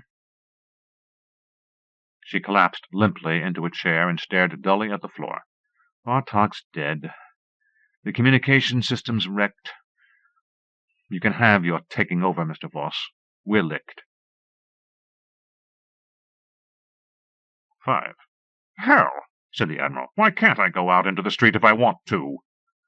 "Because," said Voss patiently, "you'd be shot down like a dog. You're going to speak from behind cover, and I'll post the best shots in the Navy all over, just in case." "Right," said the Admiral. "Then it's decided. I guess the old brain's clicking right along, eh?" He forced a laugh, and Voss responded with a meager smile. Tapping on the door. Voss opened it on the young ensign who'd been boasting all over the ship of shooting down the insidious Bartok. He was being avoided by his friends now. He wouldn't let them get a word in about their own feats of clubbing and mayhem. "What do you want?" thundered the Admiral. "I'm preparing my address to all Earth and colonies." "Beg pardon, sir," said the ensign, "but I was wondering if I could be assigned to your guard of honor for the address. After all, sir, I did outwit Bartok." "Since when," asked Voss coldly, "does outwitting consist of getting in a lucky shot?" "Tut," grumbled the Admiral. "Let him have his way. Why not, Voss?" "I was going to," said the Secretary. "Report this evening." "Thank you, sir. And spit it out, kid. What do you want?" demanded Voss. "About Miss McNeese, sir. She seemed awfully broken up about what I did. How is she now?" "Resting easy in cell 11, said the Admiral. "Now go away." "Thank you, sir," said the ensign, saluting as he closed the door. "Good boy, that," said Voss. "It pays to have semi-fanatics like him in your train. They'll do the dirty work when nobody else will. Remember that, Fitzjames." "I will, Voss," said the Admiral. "Now about the speech." The ensign was walking down one of the very long corridors of the ship, whistling cheerfully, oblivious to the superstition to the effect that it's the worst kind of luck to a ship, even worse than changing her name. And in cell 11, neat and comfortable, but a cell, Babe McNeese was fiddling desperately with the communications control. Trust those bloody incompetents, she dryly thought, to leave a woman unsearched because a matron wasn't handy. Then, by the most convenient of miracles, there was a little tone signal from the switchboard. "It works," she said in a hushed whisper. "It was bound to happen. Nobody could try as hard as I've been trying and not get some kind of results." She hissed into the tiny grid mouthpiece. "Hello. Who's in?" A male voice grumbled. "My God, woman, you've been long enough about it. I'm Casey, heading towards Spica because I can't think of anything else to do. My fuel's low, too." "Keep going," she said. "When you get there, be prepared for anything at all. I'm not making promises, but there's a chance. And my God, what a chance! You get out now. I have some heavy coverage to do." "Good luck, lady, whoever you are." She smiled briefly and fiddled with the elaborate but almost microscopically tiny controls that directed the courses of the intelligence wing. "Come in, anybody, in the 23rd Cosmic Sector. Anybody at all. This is McNeese. Urgent." "Not the famous Babe herself?" came a woman's voice dryly. "I'm listening, dearie." "You locate on Aldebaran 3, sister, in no more than 10 hours. Keep under cover. Now get out. Aldebaran 3 has to be covered." With an anxious note, the voice asked, "Just a minute. "How's Barty? I heard a rumor—" "Forget it, sister," snapped Babe. "You have a job to do." She cut the woman out and called in rapid succession as many of the 30 cosmic sectors as she could get. One set had fallen into the hands of the Navy, and that was bad, but she cut out before they could have traced it or even guessed what it was. There had been a confused murmur and a single distinct voice saying, "The damn thing's radio, sir," before she cut out. What she had been doing was to locate operatives on the principal planets and stations of the cosmos. Operatives prepared for anything. It had been a job of routing. They bunched together when they weren't under orders. She had to break them up, and she did. After locating one stubborn female, she heard a man's tread in the corridor outside, and as quickly as she could hid the little panel-like affair, which, considering where she was forced to hide it, was not a very speedy job of concealment. The entire city of New Metropole was jammed into the vast square of the living statues that evening for the ultimate proclamation from Admiral of the Fleet Fitzjames concerning the taking over and the new order to be established, though, of course, some historians would say that there was nothing new about it, but that it was a very old order indeed. There had been erected against the superb backdrop of the living statues a great booth-like affair from which the Admiral would make a speech to be heard simultaneously by every living human and colonial extraterrestrial alive. There was even declared a temporary amnesty on extraterrestrials. For this evening they might walk the streets, but only to and from the square. The booth was, of course, weapon-proof. Voss had been most particular about that. Crowds had begun to assemble early in the afternoon. If there was to be a new order, they would make sure that they would be its earliest and heartiest boosters. By dusk, the press of people had grown so great that there was no room to turn around, let alone draw a weapon, so Fitzjames could have no fear on that score. The only free place was the platform of the booth, flush with a great transparent base on which the living statues moved on in their endless perfection. When night had fallen, they turned on the floodlights normally used to illuminate the statues, removing the color wheels. The crowd was picked out in glaring detail by the pitiless glow. As far as the eye could see, there was a meadow of faces upturned, each sharp and distinct by itself. The statues were in the dark, their sole remaining lights being turned on the booth. The very music had been subdued, so that the amplifiers would lose no word of what the Admiral would say. It was a memorable occasion, in many unsuspected ways. 10 o'clock sharp, enter the Admiral, dropping from the heavens in an ornate lighter which was then immediately dispatched. Fitzjames was afraid that his hour of triumph might end tragically should a spanner fall from the craft and crack his skull. With him, of course, were Voss and the Guard of Honor. 10:05, Voss stepped to the mic. "Friends," he said, "it is my proud duty to present to you the man who has liberated us from the yoke of the all-Earth exec, Fitzjames the First." There was an astounded hush from the audience, and then a protesting murmur. The wildest fancy they had indulged in hadn't included anything like a monarchy. Fitzjames the First stepped to the mic as Voss bowed low. He said, "My loyal subjects, I greet you." The Guard of Honor fidgeted. It had been a well-kept secret. The young ensign strolled over to Voss, who was surprised to feel a handgun's muzzle pressed into his ribs. "Excuse me," he said strainedly. "Are you sure you're quite sane, young man? Take that thing away." "I'm not only sane," said the ensign. "I'm Bartok. When that silly ass fired at me in the lighter, he missed, of course. So I switched clothes in 3 minutes, flat. Babe made up my face with the kit that every intelligence wingman carries.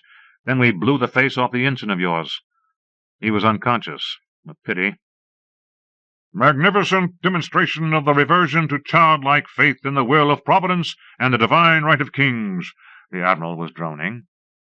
Voss, a slender, slimy, active man, dived into the shadows as Bartok's attention wavered from him to the speaker. The wing commander dived right after him. "Where are you?" he called into the darkness. "Don't be a damned fool!" The only answer was a slug zipping past his ear. "Bartok," hissed Voss from the blackness, "this is your last adventure. I can see you, and you can't see me. Goodbye, Bartok." There was a sickening crunch from the blackness, and a gasp that sounded like a tin can in labor. "The poor damned fool," said Bartok. One of the living statues had stepped on the man's head in the course of some intricate pas seul. Bartok had known it would happen, for the periodicity of the statues was limited to this. In the course of 2 minutes and 40 seconds, every square foot of the dancing platform was trodden on at least once by at least one of the 2-ton feet of the statues. Meanwhile, the remainder of the Guard of Honor was vainly trying to fire unloaded handguns, except one slender young man who simply grinned like a cat.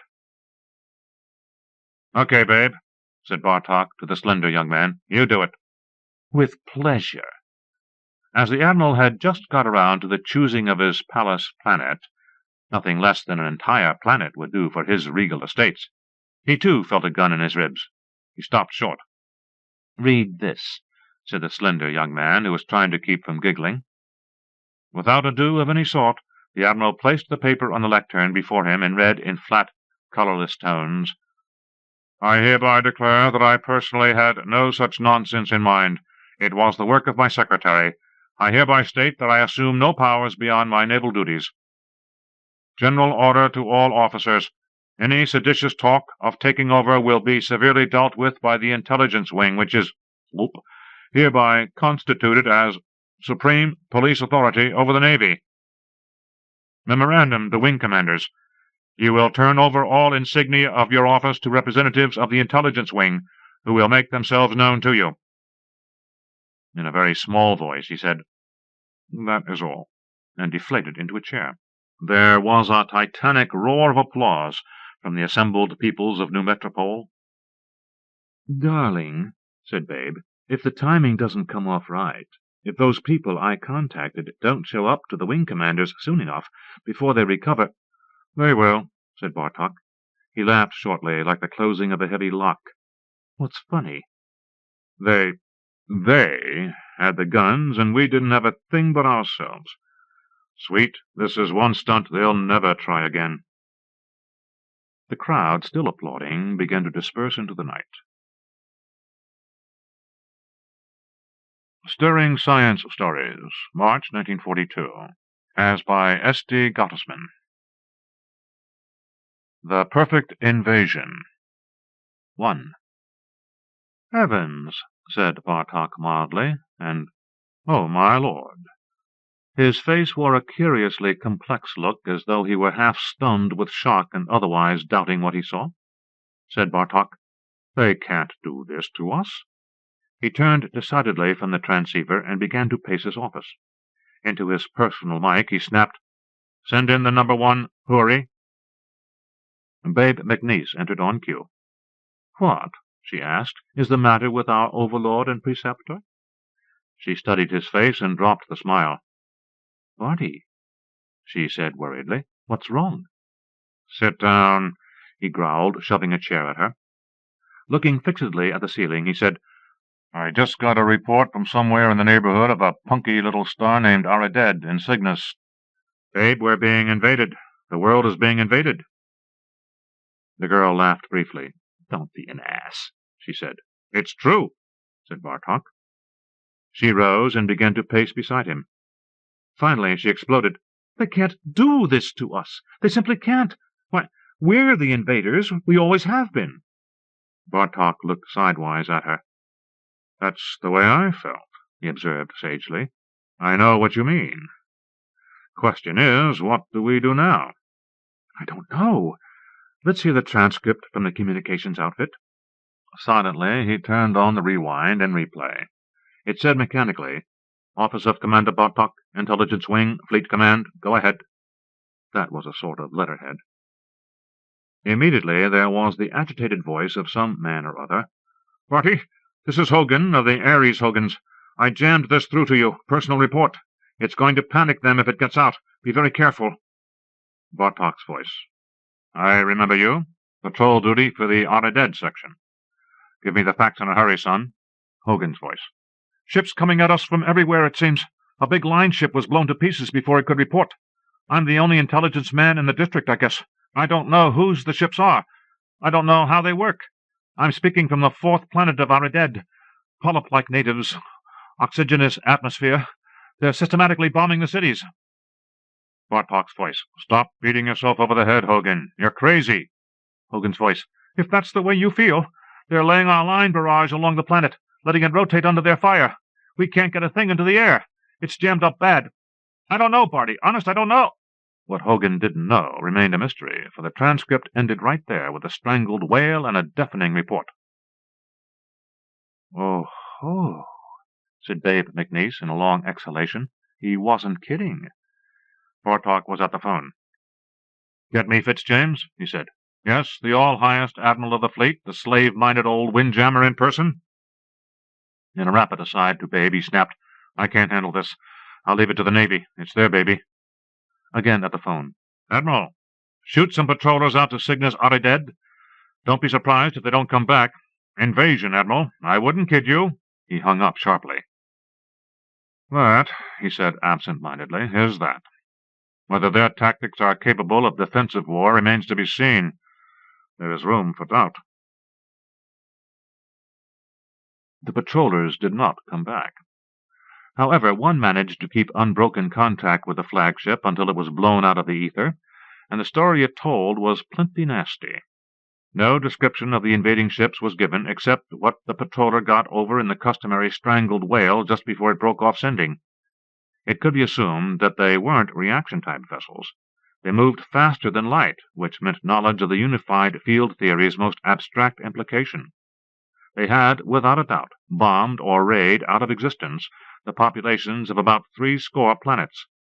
This meant that either their science was something infinitely beyond the terrestrial grasp, so far beyond it that it could not be called classified knowledge at all, but must necessarily be lumped together as a divine attribute, or their ships were big.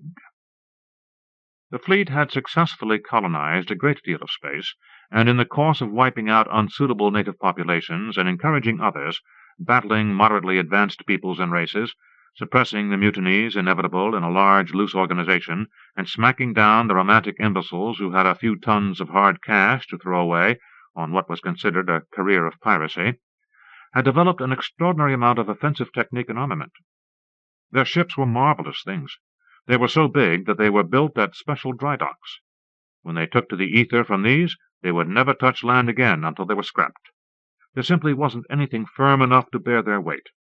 You could explore a line ship like a city, wander through its halls for a year, and never cross the same point. When the big guns were fired, they generally tore a hole in space. When the gun shells exploded, they smashed asteroids to powder. But the fleet had nothing to show that could match the achievement of the as-yet nameless invaders, who had rayed the life out of a major planet as it revolved beneath them. According to the reports, the job had been done in the course of the planet's day. One ship could not send a ray powerful enough to do that. Possibly 20 might, but they would inevitably foul one another if they got within 1,000,000 miles nearness, and 1,000,000 miles clearance between each ship would mean that they'd separately be about 8,000,000 miles from the planet. And from that distance, you can't work rays or bombs. From that distance, you can just barely think unpleasantly of the planet, which doesn't do either good or harm. From all accounts, and from the terrified deductions, these invaders packed solid jack, and plenty of it. It wasn't very long before the invaders were in complete control of the sector they had first arrived at, and had won that control without a real fight or even once tipping their hands as to what they had and what they could do if they were hard-pressed. There had begun a general exodus back to Earth. One would have thought that there was already a major space war on from the scrambling and confusion. Any planet that boasted a grabbing dock for minor ships of the line was thrice overloaded with a charge of human beings, for the mere presence of dismantled destroyers was a guarantee of temporary security. After 3 weeks of the senseless scrambling, the Admiral was forced to declare that there would be no more admissions to planets and whole systems having vital bearing on the welfare of the fleet. He quietly began a program of evacuation so that if there should be a raid on a fleet base, there would be no deaths save those in the service. Things were confused. Public temper was generally timid. The prospect of a defensive had scared the living daylights out of them. It was utterly unthinkable that Earth, the great invader, should get a taste of her own medicine. Where they came from, nobody knew. Where they were going, nobody dared to say. But it was perfectly obvious that the all-Earth and colonies culture stood in their way, and that they were bound to stamp them flat. The invaders must have been awfully foul creatures in their psychological make-up to do what they did, for they gave no hint of their moves, which is the dirtiest trick that you can play on anyone. They simply moved up slowly and surely from their obscure base on the outermost planets of the Earth culture. And they kept moving. There were no survivors. That was the most appalling part of their technique. Everybody who could run, ran. Everybody who was left, died. Communication was cut off simply and efficiently by scrambling techniques which must have meant the expenditure of trillions of kilowatts per hour. Or did the invaders have some unsuspected source of energy? Nobody knew. That was the hell of it.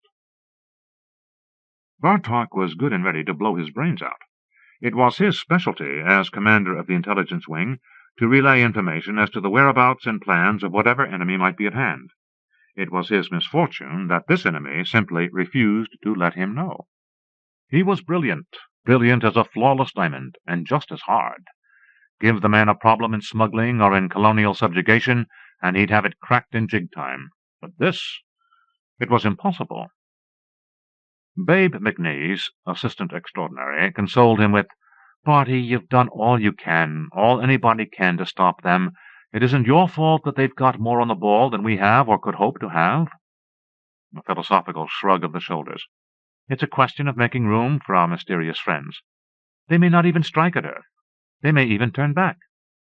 "They may even," said Bartok sourly, "turn into packages of rinso. But don't count on it. Babe, this is a spot."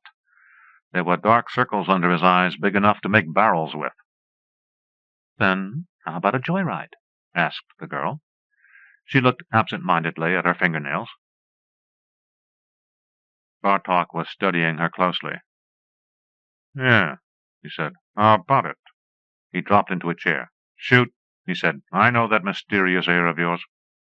In cloyingly sweet tones, she replied, "Barty, darling, don't be an old silly. Ain't you going to take Itsy Bitsy Babesy for a ride?" He stiffened as if he had been shot. "Sure," he said. "Why didn't you say it that way before?" They shot up to the roof on Bartok's private elevator and got into the commander's very private plane. As they took off, he growled, "All right, spill it." "I'm sorry I had to be sickening before you got the idea through your skull that I wanted absolute and complete privacy," she said, again her own brisk self. "But I have a notion." "She has a notion," said Bartok expectantly. "Take it easy. Only a hunch. Still, where do you suppose there's enough room for a complete invasion culture to develop without once coming into contact with the Earth culture till now? When it's at its height?" "Space is plenty big, babe. There's room for 1,000 colonial systems as big as ours that we'd never even known of." Okay, that establishes the very first postulate. Those things are real. Therefore, one doesn't have to be a psychic to investigate them. I am not psychic. Ergo, I can and will investigate them in person. The girl avoided Bartok's eyes and rattled on. "May be that my logic doesn't hold water, but I think I can handle the job. You wouldn't send me out there, and I know you're on the verge of saying that you'll go yourself. Well, you'll do no such damned thing, because they need you here as a relay center, and someone whose statements to the public have some degree of authenticity. You're the only one in the whole blasted Navy that's worth a whoop in hell, and our benighted citizens know that as well as that yellow-bellied admiral of the fleet, Fitzjames. Now that it's settled that you can't be spared, we'll get around to the reasons why I, rather than any other agent from the wing, should be assigned to this job." "We can dispense with that," said Bartok wearily. "The fact is that next to me you're the best worker we have. So go, my child, with the blessings of this old hand." "Cut the kidding," she snapped. "I mean business. Instead of the blessing of that old hand, I'd like some advice from that old head." "You can have my biography," said Bartok. 20 years a spy, or the tale of a voyeur who made good. He took from his pocket a small package. "This," he said, "I have been carrying for the moment when you'd pop your kind proposition. It's lightly sealed. In a moment of supreme danger you are to open it and be guided accordingly." "Thanks," she said grimly. "Whatever it is, I believe I'll need it." 2. Bartok had never thought he could forget Babe, but that was just what he did in the next 2 months. It was the healthiest thing to do, after she had hopped off in the big, fast one-seater that had been built especially for her jaunt. And Bartok was busy. Bartok was so busy that sometimes he thought he must be mad and living in a world of hallucinations, on the reasonable grounds that nobody could be as overworked as he was and survive it. Quietly and persistently, the invaders kept moving in, establishing bases as far as anyone could see. The personnel of the intelligence wing were dispersed throughout the colonial system to restore order and prevent hampering of the fleet as it was making ready to attack. It was, of course, somewhat problematical as to just when that attack would come. The yellow-bellied Admiral Fitzjames was cowering in his flagship behind miles of steel and chewing his nails with sheer terror. For the ships he sent out, cruiser, destroyer, patroller, interceptor, or miles-long battle wagon of the line, simply didn't come back. If they got within sighting distance of the invaders, they never survived to tell of it. And the ether was still jammed thick as apparently unlimited power could make it. Or was their power unlimited? Nobody knew. It was bidding fair to be the most successful invasion of all times. Just as the successful exploration is the one without adventure to mark its high points, so this invasion was completely unchronicled by those invaded. They simply didn't know. The galactic state of jitters is not easy to describe, but that's what it was. Tap a person on the shoulder, and he'd turn with a shriek, fainting dead away. Suicide was on the up-curve, psychoses were increasing, messiahs popped up like mushrooms to lead the saved to glory and life everlasting. Bartok's men arrested these as fast as they could, and even formed a few rival cults on the premise that a few million fanatic followers would be not at all bad things to have about, thus capitalizing on the stressful times. Production and distribution of commodities, bad fare to break down.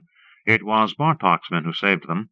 Acting on an old-time tradition, intelligence men stood with drawn guns at the doors of factories, offering to blow the guts out of the man who stopped working. The commander, on the fly between the stars of the colonial system, hadn't time to change his socks, let alone receive reports, notions, and nostrums from cranks. Therefore, it was natural that he refused to see the sailor from the flagship of the fleet who said he had something awfully important to tell him, but that it wasn't official. It would have been better if Bartok had listened, for the sailor was going to tell him what the admiral had said to his secretary while passing through the sailor's corridor. It had been, "By God, Hackensaw, if something doesn't happen, I sail for parts unknown, and that beastly Bartok can fight his own war." But the sailor never saw Bartok, in spite of deserting from the flagship and commandeering a lifeboat to make the trek from Venus to Algol. Instead, he was shot for desertion when they picked him up in a math parlor, where he was spending his last hours of life in the popular diversion of the day, capping formulas. Hence it came as a staggering blow to Bartok to learn that the fleet, all the line ships, that is, had simply taken off into space after raiding all the cities near at hand for women. They were headed, when he heard the news, for a minor star cluster near the edge of the universe, and in the opposite direction of that from which the invaders were coming. "Ah!" screamed Bartok when the news was broken to him. The Words failed him. For hours afterwards he was in a daze. When he snapped out of it, his first words were, "How about their commissariat?" A subaltern tactfully informed him that they had made no provisions of any sort for food and supplies. A couple of hours after, Bartok was heard to observe, "They're going to starve to death," which was the exact truth. When the fleet was eliminated from the scheme of things, Bartok found himself in more or less complete command of the colonial system. What vestiges of an executive committee there had been on Earth were quite shriveled away. Most of the committee had died of fright when they learned that the fleet had left them high and dry. The intelligence wing took unto itself all authority of life and death, officially, at last. They had been shooting leaders for quite a while, but it hadn't been with sanction and consent from above. The wing expanded legally to cover with its character all those tenders, lighters, and grabbing ships which had been left behind by the backbone of the fleet. It made them the most powerful unit then in the colonial system, with firepower to match any that sporadic rebellions might bring up. Meanwhile, the invaders progressed amazingly, almost forgotten as the cause of the system-wide crisis. They would have been totally lost from the public eye in the confusion had not reports come in about once a week that there was no further communication with such and such a sector. A few retired sailors moved forward pins on their star maps and wondered how they managed it without once showing their hand. And Bartok, who had once wished at least 6 times a day that he might have a free hand to remake the colonial system, and obstacles be damned, was wondering if a really sound case could be made out against his willfully inhibiting, by means of an overdose of cyanide, his metabolic process. It became apparent, after 4 months of horrid confusion and bloodletting, that things were quieting down, partly due to the able handling of the situation by the intelligence wing, which managed to keep the lid on practically everywhere and save the system from a complete premature smash-up, mostly because the populace had got used to the idea of being invaded, and successfully. The ordinary round of living began again, with perhaps a little more feverish gaiety in the math parlors, and a little less solemn conviction in the houses of worship. When Systemic Coordinator Bartok, the title had been hung on him while his back was turned, he still swore that he was nothing more than the wing commander acting under emergency powers, was able to take a vacation, the last of the internal trouble was officially over and done with. It had been ugly, certainly, but there had been episodes in the system's history even less attractive, as when the docks broke down during the days of the old 9-Planet Federation, and there had actually been people starving to death and homeless. It had occurred to Bartok, as he lounged in his birthday suit with the other convalescents at Venus Springs at the South Pole, that it would be touching and entirely appropriate to the spirit of the service to pay tribute to that deceased but magnificent female, Babe McNeice. He had arranged in his mind's eye a procession of notables to lay wreaths on a simple block of tungsten. He had just begun to work out the details of the speech he would make when there came a faint blatting noise from his wrist, the only part of him that was dressed, and that purely for utility. From the tiny transceiver came, "Party, this is Central in New Metropole. The recorder in your private office has just begun to squawk. Who's it hooked up to?" Bartok thought, furrowed his brow like a plowed field. "McNeice," he said at last. "She's the only one hooked up to G7. I'm coming right up." In about the time it took him to dress, he had called a plane, one of the very special racer models that he had fallen into using during the quick-moving past months when a second clip was a score of lives saved. In 2 hours flat he was slamming his office door behind him and jiggling the dials of the transceiver set on G7. No answer. "Babe," he snapped, "are you in? Speak up." No answer. His fingers jittery, he set the machine for rewind and replay. The letterhead spoke its piece tinnily. Then the voice of Babe McNeice snapped out briskly over the wires. "Hello, Barty. This'll get to you sooner or later, if you survive. It'd be too much to hope that I'd have you on the wire. Things must be pretty wacky down there, eh? I'll begin the report in good order. Took off. Hell, you saw me. Went toward Araded without any trouble. Was hailed by a lot of freighters and sundry obsolete crates that had no business being in the ether. They seemed to think that I was going the wrong way. Few billion off Araded, transceiving got muddy. Then I slapped right into a zone where there simply wasn't any getting electricity or magnetism through at all. I sighted something in the deeps, where there wouldn't be any earthly ships around, so I did a quick fade. That's Greekish for dodging and twisting so fast that I caught up with my own light waves. After a few minutes of that, I streaked straight behind a star. They probably hadn't seen anything move so fast, so they weren't ready. Damned good thing you put racing motors into my scow, otherwise you wouldn't be hearing this. For that matter, maybe you aren't. I'll get on. Those of my instruments that weren't chasing their tails because of the freak fields floating around there told me that I was being followed, twist for twist.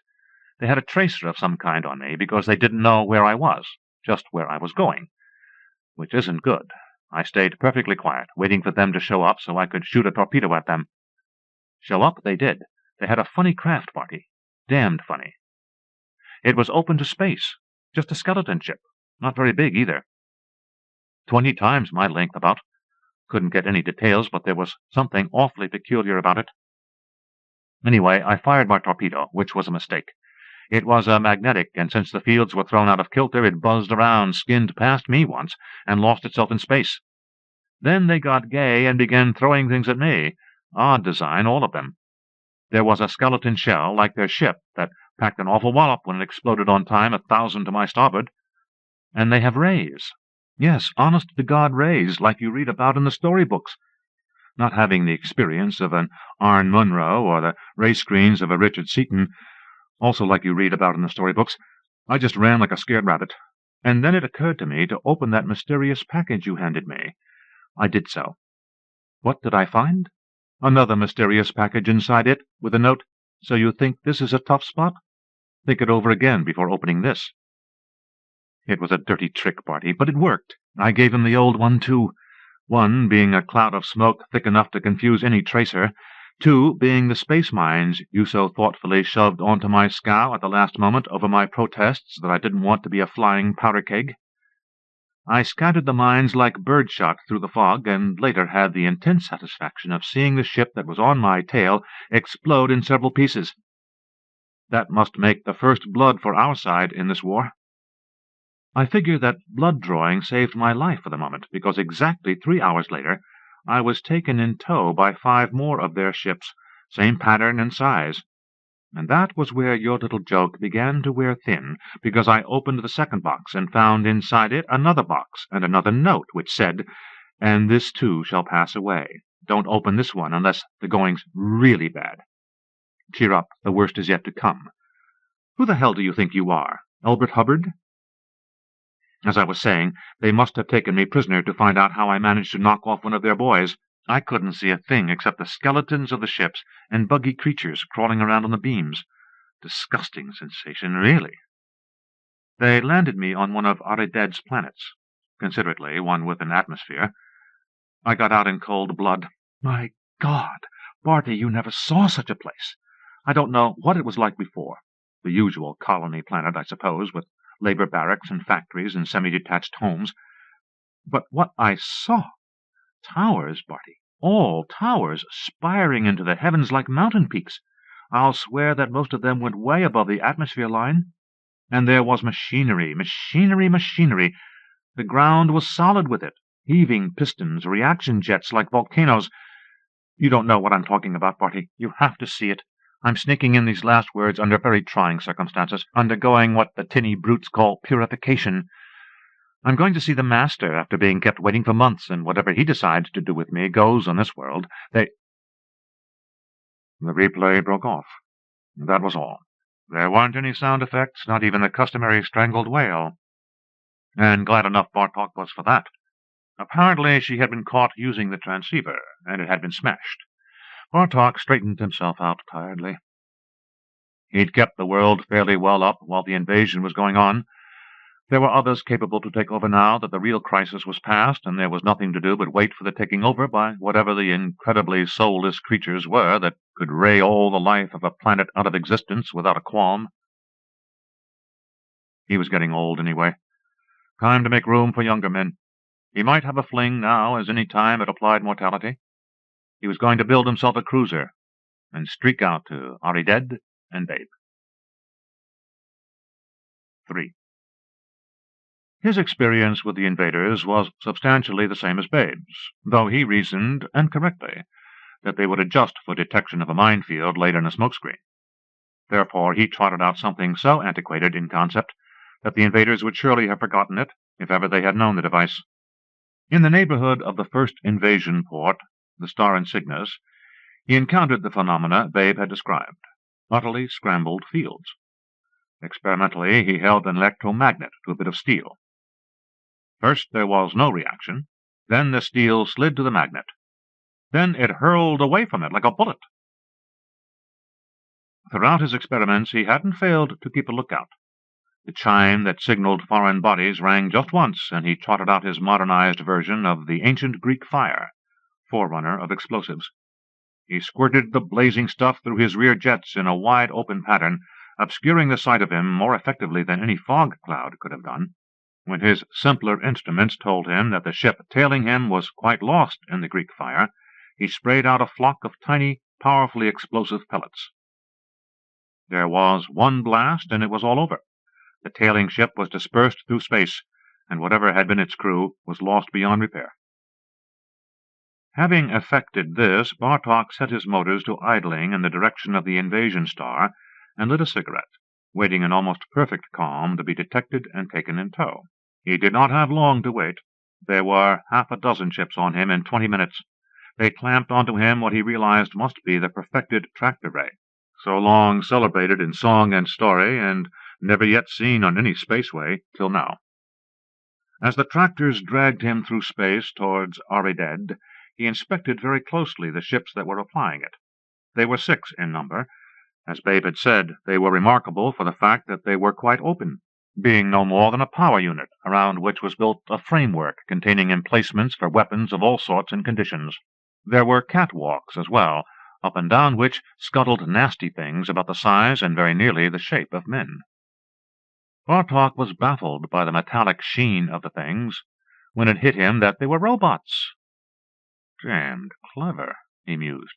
Damned clever indeed. They don't need air, they don't need a commissariat, all they need is orders and oil. I wish we'd thought up that gag a few centuries ago. They landed him skillfully and easily on the 4th planet. As Bartok looked about, he realized slowly that Babe hadn't been under any hallucinations when she'd sworn that the engineering works that had been run up were the most remarkable things in the unknown universe. There were towers everywhere, great patches of concrete for landing and servicing ships, long lines of them hanging in the air waiting for room. Not one square inch of ground space except narrow catwalks could be seen free of any mechanism. What was not transmission gears was solar engine. What was not solar engine was unimaginably complex calculators clicking and buzzing away as robots stalked among them to tear off results and deliver them to the nearest building. Bartok got out of his ship. Immediately, a gang of robots sprang to attention after the fashion of a guard of honor. Bartok had never seen robots before. There were enough hands to do the work of the colonial system, and the social problems that would have been raised caused any experimentation with robots to be frowned on by the Executive Committee. And where was the Executive Committee today? God only knew.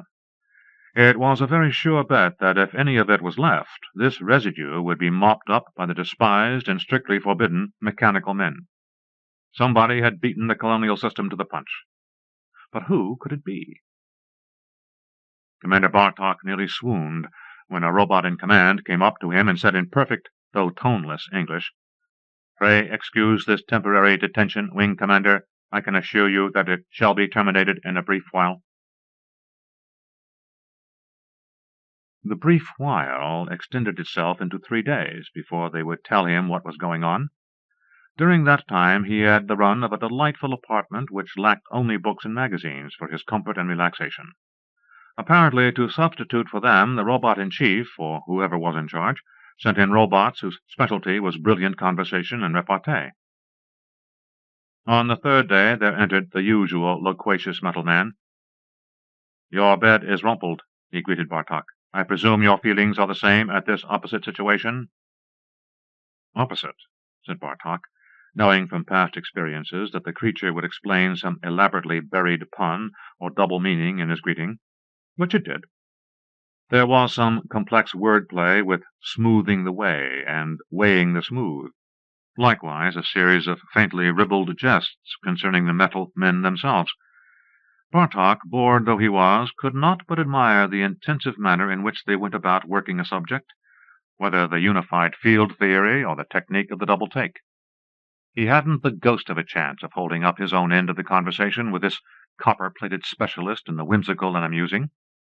He realized glumly that he wasn't specialized. He could crack a joke that would be a fairly good joke, but not half as funny or well-timed as the robot conversationalists. He could plan an attack, but not half as deadly as the robot fighters. "Man," said Bartok, "is on the way out." "Wait out the consequences," snapped the creature promptly, "and you'll find your remark substantially correct.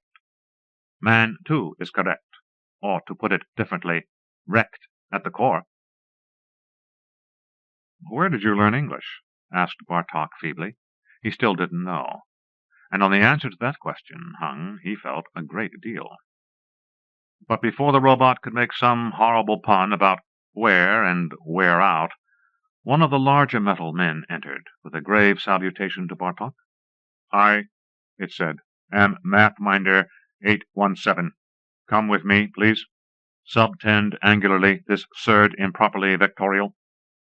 Piercing through the mathematical metaphors, Bartok realized that he was to say goodbye to the conversationalist, because he was going on a long journey.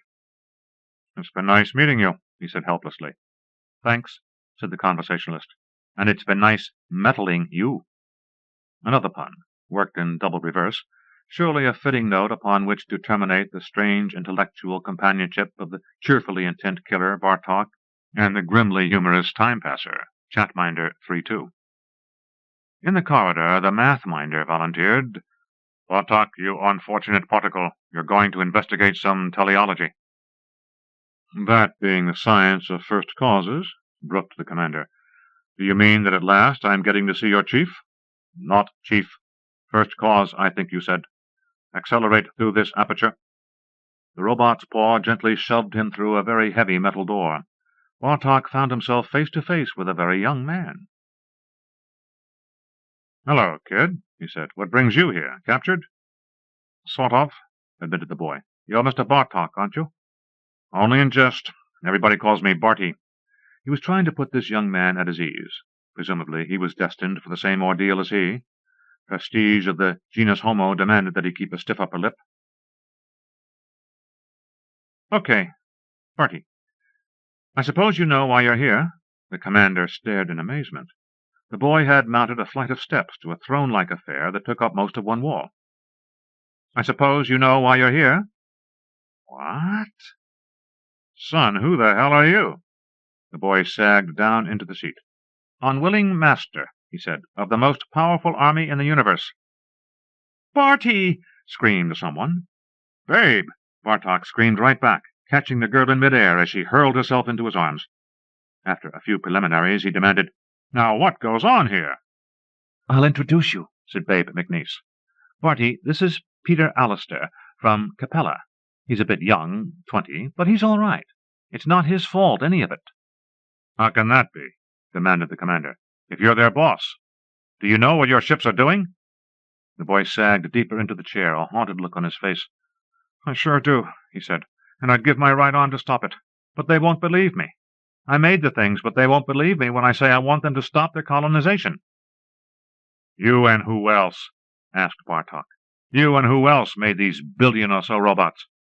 "I did," said the boy defiantly. "At least I did indirectly. You know there's a law against robot experimentation, or was. Well, I couldn't let well enough alone. I had an idea about robots. So I came to Araded, which was the least populated section that I could find, and I built the damned thing." "Built what?" "A robot whose function was to manufacture robots. And that was the fatal error. You know how resolute those things are in carrying out their jobs?" Bartok, thinking of 3 days of solid punning, nodded absently. "Well, this thing would have killed me if I'd tried to stop it. It said it had a divine mission to perform. So it built another flock of robot manufacturing robots which did the same. Then they began to branch out and make ordinary fetchers, mathematical workers, and a few fighters. I got interested and designed a ship from the math workers' figures, and a stray remark I dropped to one of the Proteans, those are the robot makers, about fanaticism gave them the idea of turning out fighters with souls bonded over to me. I swear I didn't mean it that way, but look at the result. Every week or so, one of the foreman robots brings me a list of the suns that are now under my imperial domination, and I can't explain to them because they aren't troubleshooters specialized to straighten out a mess like this. And the Proteans can't make a troubleshooter because they aren't the originals, who simply manufactured for its own sake. The originals are all worn out and scrapped, and the ones that are turning out robots now are also fanatics with the idea of conquest for my greater glory. It's a chain of events that's been twisted around and tied to its tail. If you can find a way to stop it, let me know." Entered a grim-faced fetching foreman robot. "Worshipful master," it intoned, "your dominion is extended this week over 20 new suns. Accept this list. Your children beseech." He handed to Alistair a sheet of names. The boy let it fall to the floor. "Listen," he said passionately to the robot. "I don't want any more sheets like this. I don't want to conquer any suns or planets. I want the Proteans to stop making robots. And above all, I want you damned hunks of tin to stop calling me worshipful master. I'm not worshipful, and I'm not anybody's master." The foreman said methodically, "Worshipful master, despite your folly, we are loyal and shall make you lord of all things that are. It is for your own good that we act. Do not forget the day when you said to the great Protean 27, 'Fanaticism may be a good thing. If you machines had more of it, things would be a lot easier for me.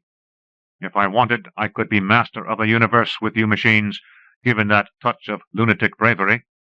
The foreman stumped out of the room. "Where they get those ideas, I don't know," shrilled Alistair. "I haven't the faintest idea of what their machinery's like. My God, what I set in motion when I built Protean 1. "The trouble is," said Bartok broodingly, "that you have all the firepower you need and no control whatsoever over it. And because of this lack of control, you are now waging the most successful invasion of all time. I don't blame you. I know the spot you're in. You say you don't know a thing about these late-model robots?" "Not a thing," almost sobbed the young man. "Not a thing. About 20 robot generations have gone by since I built Protean 1, and they've been evolving like wildfire. A math robot thinks up a new law of electromagnetics, takes it to a physics robot who applies it, and takes it to a Protean, who incorporates it into the next series of machines. That's the way it perpetuates itself. They invented death rays, tractor rays, I don't know what all."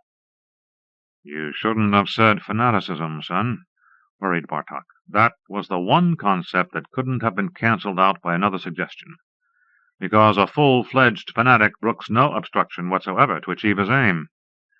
Not even such a trifling detail as the fact that policy, orders, and authority are opposed to that aim." "And," said Babe, "these robots are the most full-fledged anythings you could hope to see. Did you meet one of their full-fledged humorists, Barty?" She shuddered. "Back on Earth, we'd lynch a comedian who never let you catch a breath between gags." "What am I going to do?" asked the young man simply. "I can't have this on my conscience. I'll blow my brains out." "Babe," said Bartok, "that package I gave you. Still got it?"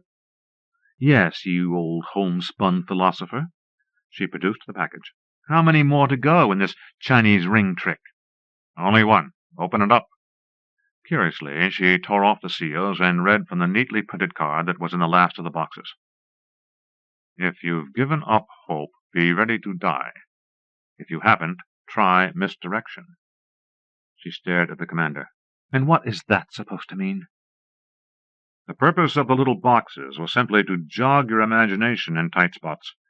There isn't any cure-all formula except the thing you carry in your skull. The human brain is a marvelous mechanism." He turned abruptly on Alistair. "Take me to see one of your Proteans, son." 4. "Make tracks, Babe," the commander yelled, sprinting for the little cruiser in which he had arrived at Arided. He flung himself into the cabin a second after the girl, and a split second before the craft roared into the air. "We are now," said Bartok, sprawled comfortably along the floor, "going to see the first, and, I hope, the last real space battle of its kind, fought with rays, disintegrators, ray screens, inertialess drive, and all the lunatic creations that crack-brained authors have been devising for the past few centuries. It is fitting and proper that this war should be fought, because no real lives are going to be lost, and it will, inevitably, end in a stasis, both sides having wiped each other out." "But can he put up a real fight?" asked the girl worriedly. "Remember what I said about the human brain, Babe? It's bigger and better than any thinking machinery, however elaborate. It's nature's way, which is often best. Nature's way was to smash the Protean and perform a simple operation that substituted Alistair's brain for its impulse mechanism." "What happens then?" she asked. "Not that I question that he ought to die in a good cause. He was a nice kid, but it was a flagrant piece of criminal negligence, monkeying with robots." "Agreed. So he makes retribution in the best way he can. Those damned Protean machines control about 500 million robots apiece after they manufacture them. He shuddered briefly as he remembered what the protean had looked like. Bartok had expected a neat, man-sized robot. Instead, it had been 1,000,000 cubic feet of solid machinery. The commander yawned. So, having taken over this protean's control factors with his own brain, he is in a position at last to direct the creatures he made. Of course he'll use his robots to fight the other robots. Here comes the first contact. Far to the rear of the speedy craft there was a titanic flaring of lights and colors as two fighting ships met. Unimaginable forces roared from the searchlight-shaped projectors, impinged spectacularly on thinly glowing ray screens. The ray screens went down after about 3 minutes of brilliant resistance, and the ship vanished in a puff of vapor. "Ugh, disintegrators," said the girl. "So they really had them." "Why not? To the mechanical mind, everything is possible, except common sense. Instead of negotiating with Alistair, they'll be confident of their superiority. And fire for fire, they are stronger. Also, their tactics are perfect. But young Alistair's tactics are bound to be faulty, which means that his ships will show up where they couldn't possibly be and blow whole protean units to hell and gone. His fire control has the edge on them in that it's unpredictable." Babe's eyes were astern, on the colossal battles going on the forces being released that made a fleet flagship's biggest big guns seem feeble. "This part of space," she said, "will never be the same. It'll be like trying to plot a course inside the orbit of Mercury. I suggest that you proclaim that fact to the world." Bartok grinned. "More speed," he said. "I wouldn't want to be caught in one of their fireballs. See that?" He pointed excitedly at a moving fleck of light that had separated itself from a monster flying fort just off the ground. "That thing's as big as Ceres. And it's explosive. More speed, babe, if you value my hide." "I do," she said shortly. "The colonial system, or what's left of it, is going to need a firm hand to tide over the stresses and strains of this robots' war." "It shouldn't last for more than a few years," said Bartok. "When a force like that gets split, they haven't got time for anything else. And don't fret about the colonial system. There's a lot left of it yet, and it's right in the palm of my hand." Babe McNeese looked hard at the commander. "If any other man," she said, "told me that, I'd make it a point to blow up this ship before we touched Earth. But I think you can be trusted." "I'll go all ahead," said Bartok, pointing to a star disk off the bow. "The outposts of Empire, where they're chewing their nails about the strange noises and flashes to be seen and heard over the communications systems. We'll have to evacuate them near Alpha Centauri or thereabouts. Can't chance one of those fireballs hitting a planet of the system." He reached for a recorder and began barking orders into the mouthpiece. Before the cylinder was half-grooved, he had, verbally, evacuated 3 galactic sectors, reorganized the intelligence wing, scrapped the now obsolete grabbing docks where no battle wagon would ever dock again, converted the lighters and tenders of the fleet into freight ships for emergency use, and begun to draft a new constitution for the All-Earth and Colonies Federation. "That," said Babe happily, "is the way I like to hear you talk." Algol loomed ahead. SF Quarterly, February 1955. The Adventurers. It was a fair to middling afternoon at the Adventurers Club. Cleveland was not pre-Blitz London, so it looked little enough like a club. Instead of oak paneling, the walls were of bilious green plaster. The waiters were not ancient and subservient Britons, but mostly flippant youths in overstarched mess jackets. They wore chronometer wristwatches and finger rings. The club did not radiate the solid certainty of the fixed and immovable, which is supposed to be such a comfort to the English. It had, as a matter of fact, been established in its present 2 floors of a business district office building for only 3 months, having been evicted from a Lake Boulevard loft building destined to be torn down and replaced by a garage and parking lot. The adventurers, however, had done their best in the brief quarter year to make the place homey. Mounted heads covered the walls like a rash, and an obviously non-functional fireplace had been assembled of polished marble slabs, and over it written the adventurers' motto, "A hearth and home for those who have strayed far from the beaten path." On 2 new brass andirons in the center of the big fireplace were 2 small, uncharred logs, crossed at an angle of 45 degrees. If the club was out of character, however, so were most of its members. Over his roast beef, the man who had known Dr. Cook was presiding. He puffed between sleepy chews. "I tell you, sir, the doctor is one of the most maligned men in the history of exploration. I have been a naval officer myself, and know what it is to lay aloft in a gale. But I hold no sort or kind of brief for Peary, the man who crucified the doctor." It was an impossible stretch of the imagination to picture the man who had known Dr. Cook laying aloft in a gale, or, for that matter, doing anything but exactly what he was doing, sloppily chewing roast beef that would add to the many inches of his paunch and further lubricate his greasy face. At a coffee table, Captain Trevor Bede was drinking, but not coffee. "Prunes," he was thickly saying to a waiter. "Prunes are what you need. Here in the States, here you don't know how to cook prunes. Another B&S. The waiter went for the B&S, and Captain Trevor Bede continued to address a moth-eaten springbok head opposite him. "Prunes should be soaked. That's all there is to cooking prunes. Prunes should be soaked overnight, and then you should cook them. That's all there is to cooking prunes." Captain Trevor Bede was in the diplomatic service. At a quarter slot machine in a corner, under a mournful and rather small walrus head with chipped ivories, the head shrinker was losing money with nervous haste. Click, whiz, whir, bump, bump, bump. Click, whiz, whir, bump, bump, bump. Click, whiz, whir, bump, bump, bump. A minor payoff broke the rhythm, and he frowned as some quarters clunked into the scoop. He picked them up and began again. Click, whiz, whir, bump, bump, bump.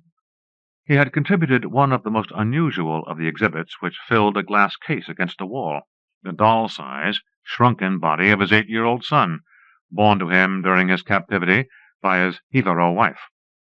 The son had died during their rigorous escape to the sea, and the head shrinker had used his acquired tribal knowledge to do a really superior job of shrinking before he continued on his lighter way. Click, whiz, whir, bump, bump, bump. "I was delirious, you know," he would shyly explain, "but it's really an ambitious bit of work. There weren't the right kind of ants there, you know, and I was in a perfect funk for fear they'd botch the skin all up." He was a 1. Click, whiz, whir, bump, bump, bump. A waiter slouched up to a placid young man in a gray uniform. "Bet you're nervous," he said in a chummy way. "You want a drink?" "Drink? Oh, no," he said, very much surprised. He thought most people knew by then that the shield was a lot stronger guarantee of sobriety than the white ribbon had ever been. But it was news to the waiter. He shrugged and walked away, and the young man continued to wait in a comfortable armchair that would have suggested a London club if its leather upholstery had not been cocktail lounge red. The man who had known Dr. Cook was through with his roast beef, his baked potato, his chef's salad, his 2 baskets of French bread, his innumerable pats of butter, his sweetened coffee, and his pie à la mode.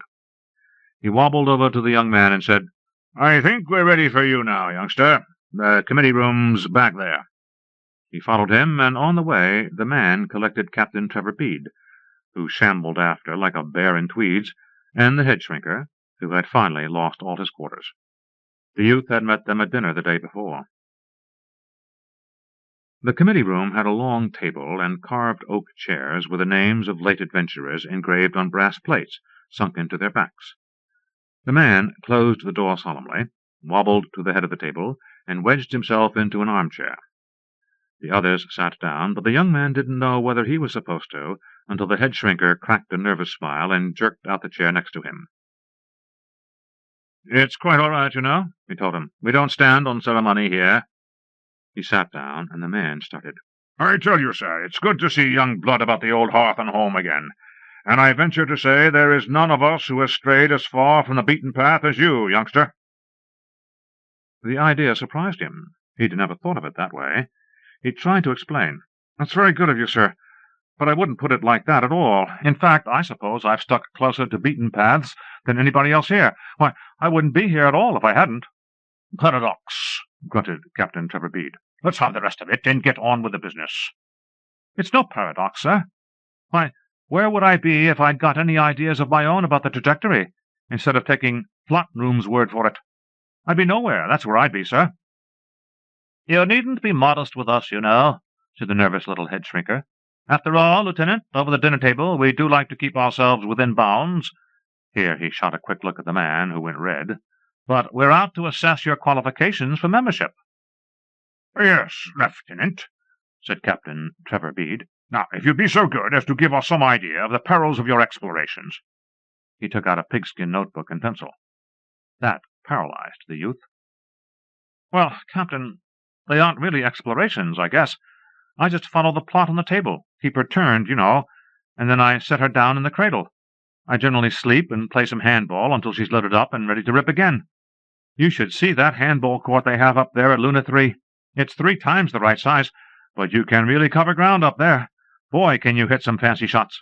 He was aware that the membership committee was dismayed by something or other he had said, and hastened to make amends. "Oh, you shouldn't get the idea that handball's all I do, of course." "Tennis?" asked the head shrinker wryly. "Now, you're joking, sir. But the handball's necessary to keep in trim. Sometimes you have to tune that table awfully fast." He whistled and wiped his dry and healthy brow. "On the new involute approach, it's all partial differentials, all the way in from lunar gravity. Sometimes 4 sets of 4 every minute for 15 minutes. You really have to whip out your approximations. And, man, they'd better be right. It isn't like the old grazing spiral days, I'll tell you that, sir."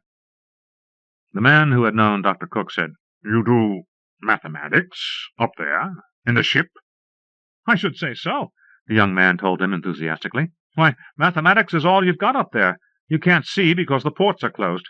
You can't hear anything because of the jets, and there isn't anything to hear. The instruments can't be sensitive and last out a take-off at the same time. All you have is what you know about the weight and the motion of the ship, and the weight and the motion of the earth and moon and sun, so you have to take it from there. What have you got except mathematics? But the plot room does all the really tough stuff before the take-off. All a pilot has to do is keep 1 jump ahead of the pointers under the table and keep his control pointers lined up with them. That's what we call tuning the table, maybe I should have said, and the way I told you, the first approximation's good enough for that." "What if it isn't?" asked the man. The space pilot shrugged his gray-clad shoulders. "That's all," he said. "You take a trip." He thought of 3 classmates.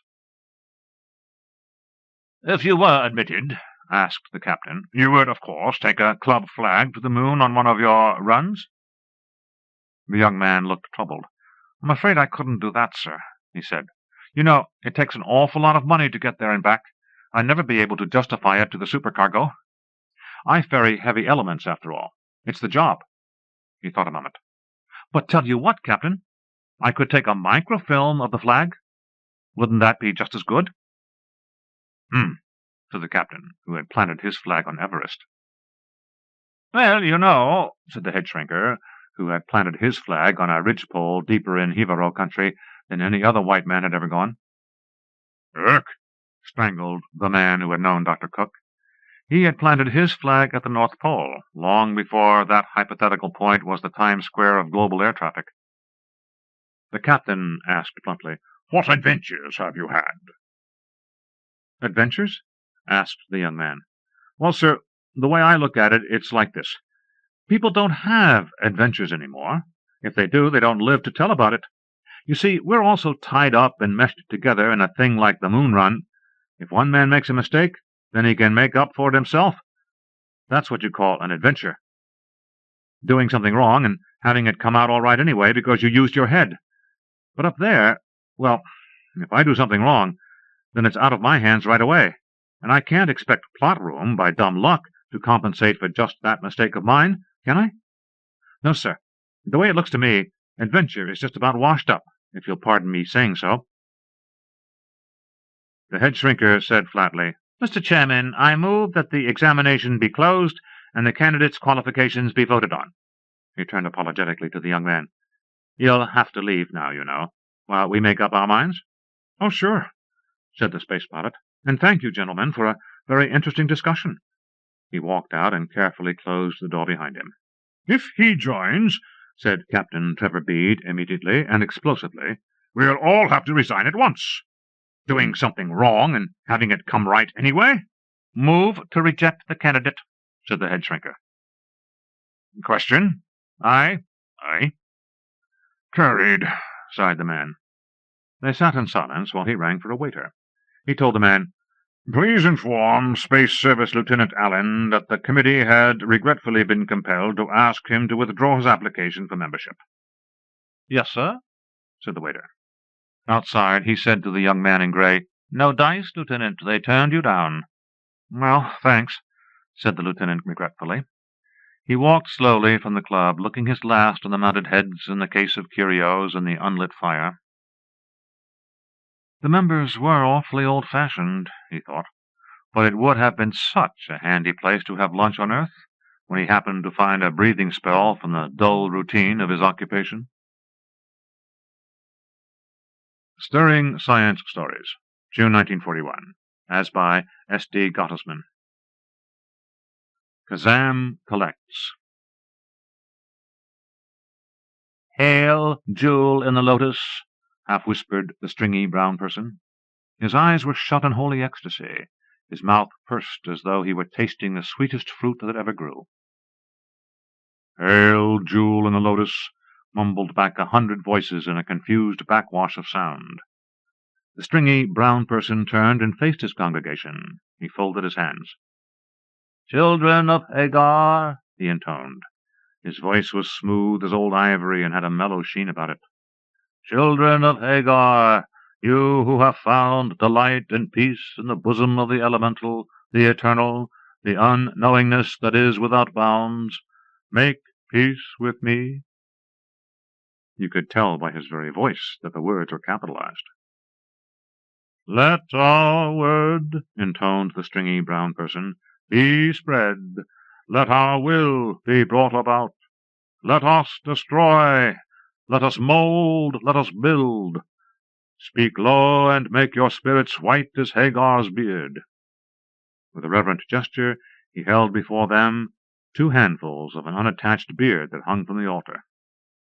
Children of Hagar, unite your wills into one. The congregation kneeled as he gestured at them, gestured as one would at a puppy one was training to play dead.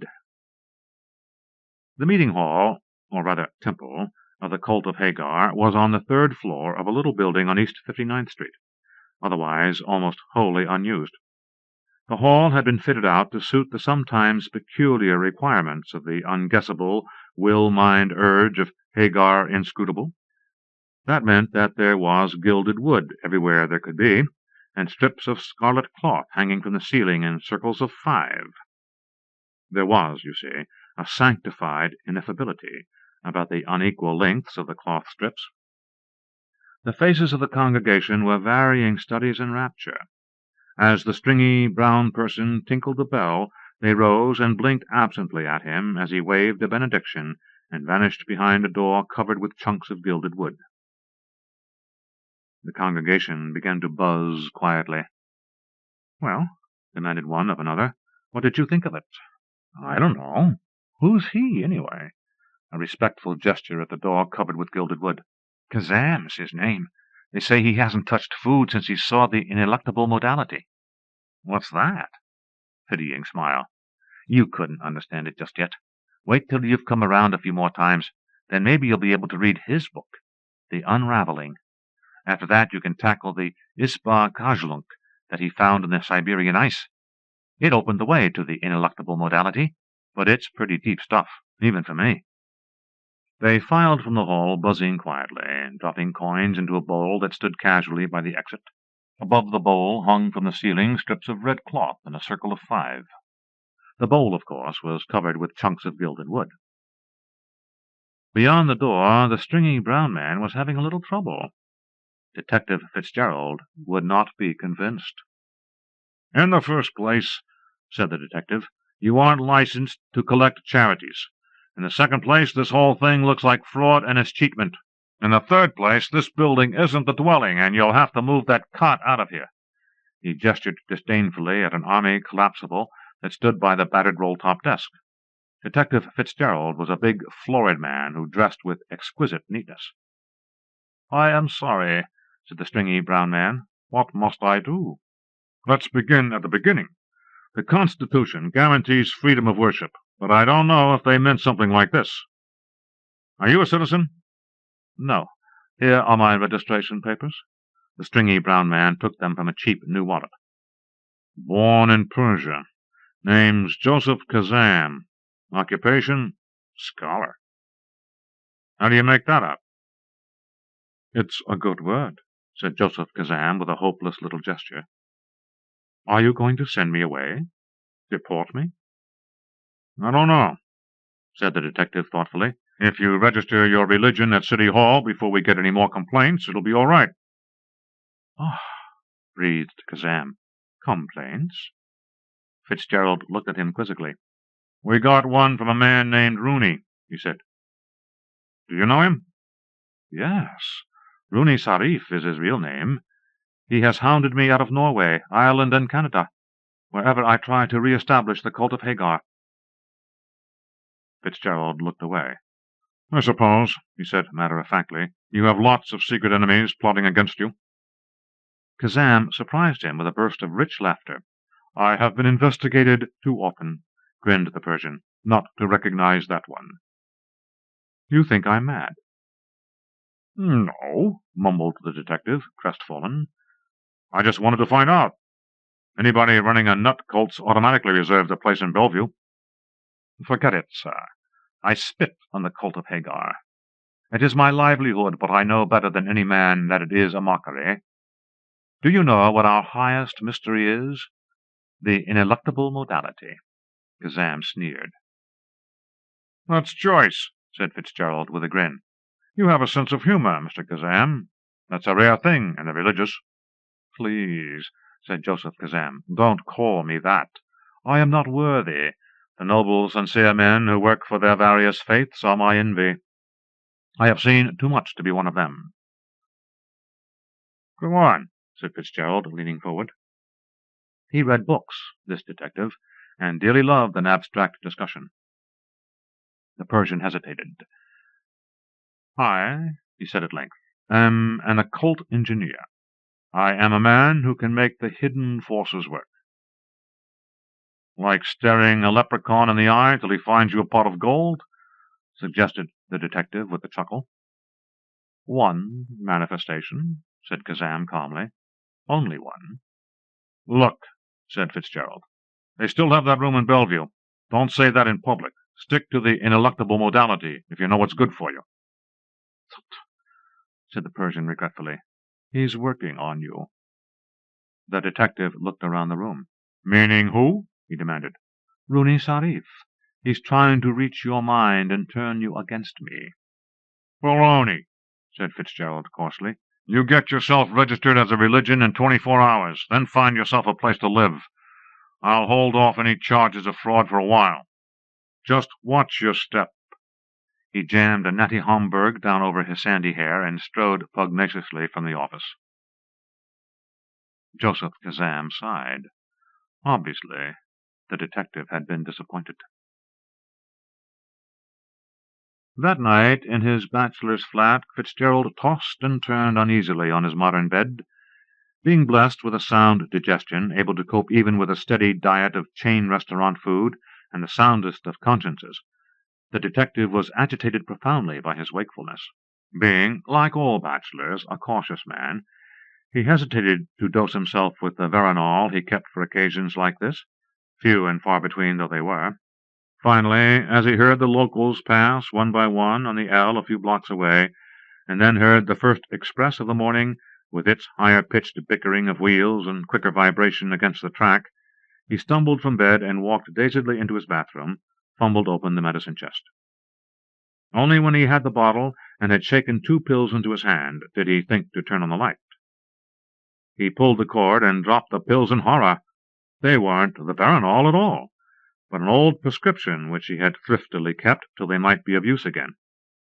2 would have been a fatal overdose. Shakily, Fitzgerald filled a glass of water and drank it down, spilling about a third on his pajamas. He replaced the pills and threw away the entire bottle. You never know when a thing like that might happen again, he thought. Too late to mend. Now, thoroughly sure that he needed the sedative, he swallowed a dose. By the time he had replaced the bottle, he could scarcely find his way back to the bed, so sleepy was he. He dreamed, then. Detective Fitzgerald was standing on a plain, a white plain, that was very hot. His feet were bare, In the middle distance was a stone tower above which circled winged skulls, bat-winged skulls, whose rattling and flapping he could plainly hear. From the plain, he realized then that it was a desert of fine white sand, sprouted up little funnels or vortices of fog in a circle around him. He began to run very slowly, much slower than he wanted to. He thought he was running away from the tower and the vortices, but somehow they continued to stay in his field of vision. No matter where he swerved, the tower was always in front, and the little twisters around him. The circle was growing smaller around him, and he redoubled his efforts to escape. Finally he tried flying, leaping into the air. Though he drifted for yards at a time, slowly and easily, he could not land where he wanted to. From the air, the vortices looked like petals of a flower, and when he came drifting down to the desert, he would land in the very center of the strange blossom. Again he ran, the circle of foggy cones following still, the tower still before him. He felt with his bare feet something tinglingly clammy. The circle had contracted to the point of coalescence, had gripped his 2 feet like a trap. He shot into the air and headed straight for the tower. The creaking, flapping noise of the bat-winged skulls was very much louder now. He cast his eyes to the side and was just able to see the tips of his own black flapping membranes. As though regular nightmares, always the same, yet increasingly repulsive to the detective, were not enough woe for one man to bear, he was troubled with a sudden, appalling sharpness of hearing. This was strange, for Fitzgerald had always been a little deaf in one ear. The noises he heard were distressing things like the ticking of a wristwatch 2 floors beneath his flat, the gurgle of water in sewers as he walked the streets, the humming of underground telephone wires. Headquarters was a bedlam with its stentorian breathing, the machine-gun fire of a telephone being dialed, the howitzer crash of a cigarette case snapping shut. He had his bedroom soundproofed, and tried to bear it. The inches of fiberboard helped a little. He found that he could focus his attention on a book and practically exclude from his mind the regular swish of air in his bronchial tubes, the thudding at his wrists and temples, the slushing noise of food passing through his transverse colon. Fitzgerald did not go mad, for he was a man with ideals. He believed in clean government and total extirpation of what he fondly believed was a criminal class which could be detected by the earlobes and other distinguishing physical characteristics. He did not go to a doctor because he knew that the word would get back to headquarters, that Fitzgerald heard things, and would probably begin to see things pretty soon, and that it wasn't good policy to have a man like that on the force. The detective read up on the later Freudians, trying to interpret the recurrent dream. The book said that it meant he had been secretly in love with a 3rd cousin on his mother's side, and that he was ashamed of it now and wanted to die, but that he was afraid of heavenly judgment. He knew that wasn't so. His mother had had no relations, and Detective Fitzgerald wasn't afraid of anything under the sun. After 2 weeks of increasing horror, he was walking around like a corpse, moving by instinct and wearily doing his best to dodge the accidents that seemed to trail him.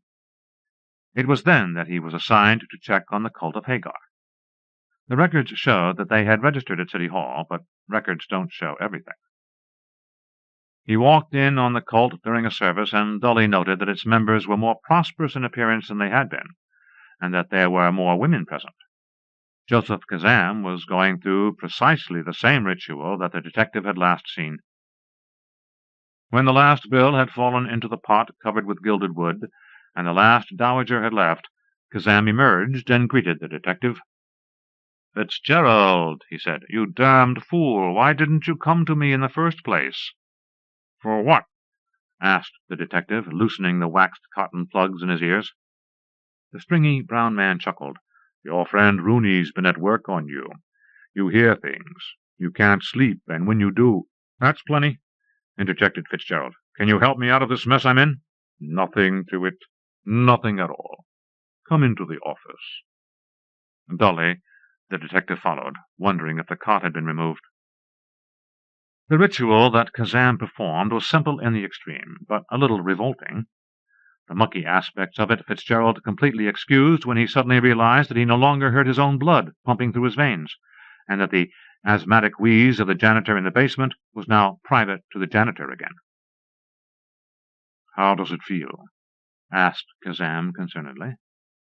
Magnificent, breathed the detective, throwing away his cotton plugs. Too wonderful for words. I'm sorry about what I had to do, said the other man, but that was to get your attention principally. The real cure was mental projection. He then dismissed the bedevilment of Fitzgerald with an airy wave of the hand. Look at this, he said. My God, breathed the detective. Is it real? Joseph Kazam was holding out an enormous diamond, cut into 1,000 glittering facets that shattered the light from his desk lamp into a glorious blaze of color. This, said the stringy brown man, is the charity diamond. You mean, sputtered the detective, you got it from... The very woman, said Kazam hastily, and of our own free will. I have a receipt. For the sum of $1 in payment for the charity diamond. Signed, Mrs. Yes, said the detective. Happy days for the sons of Hagar.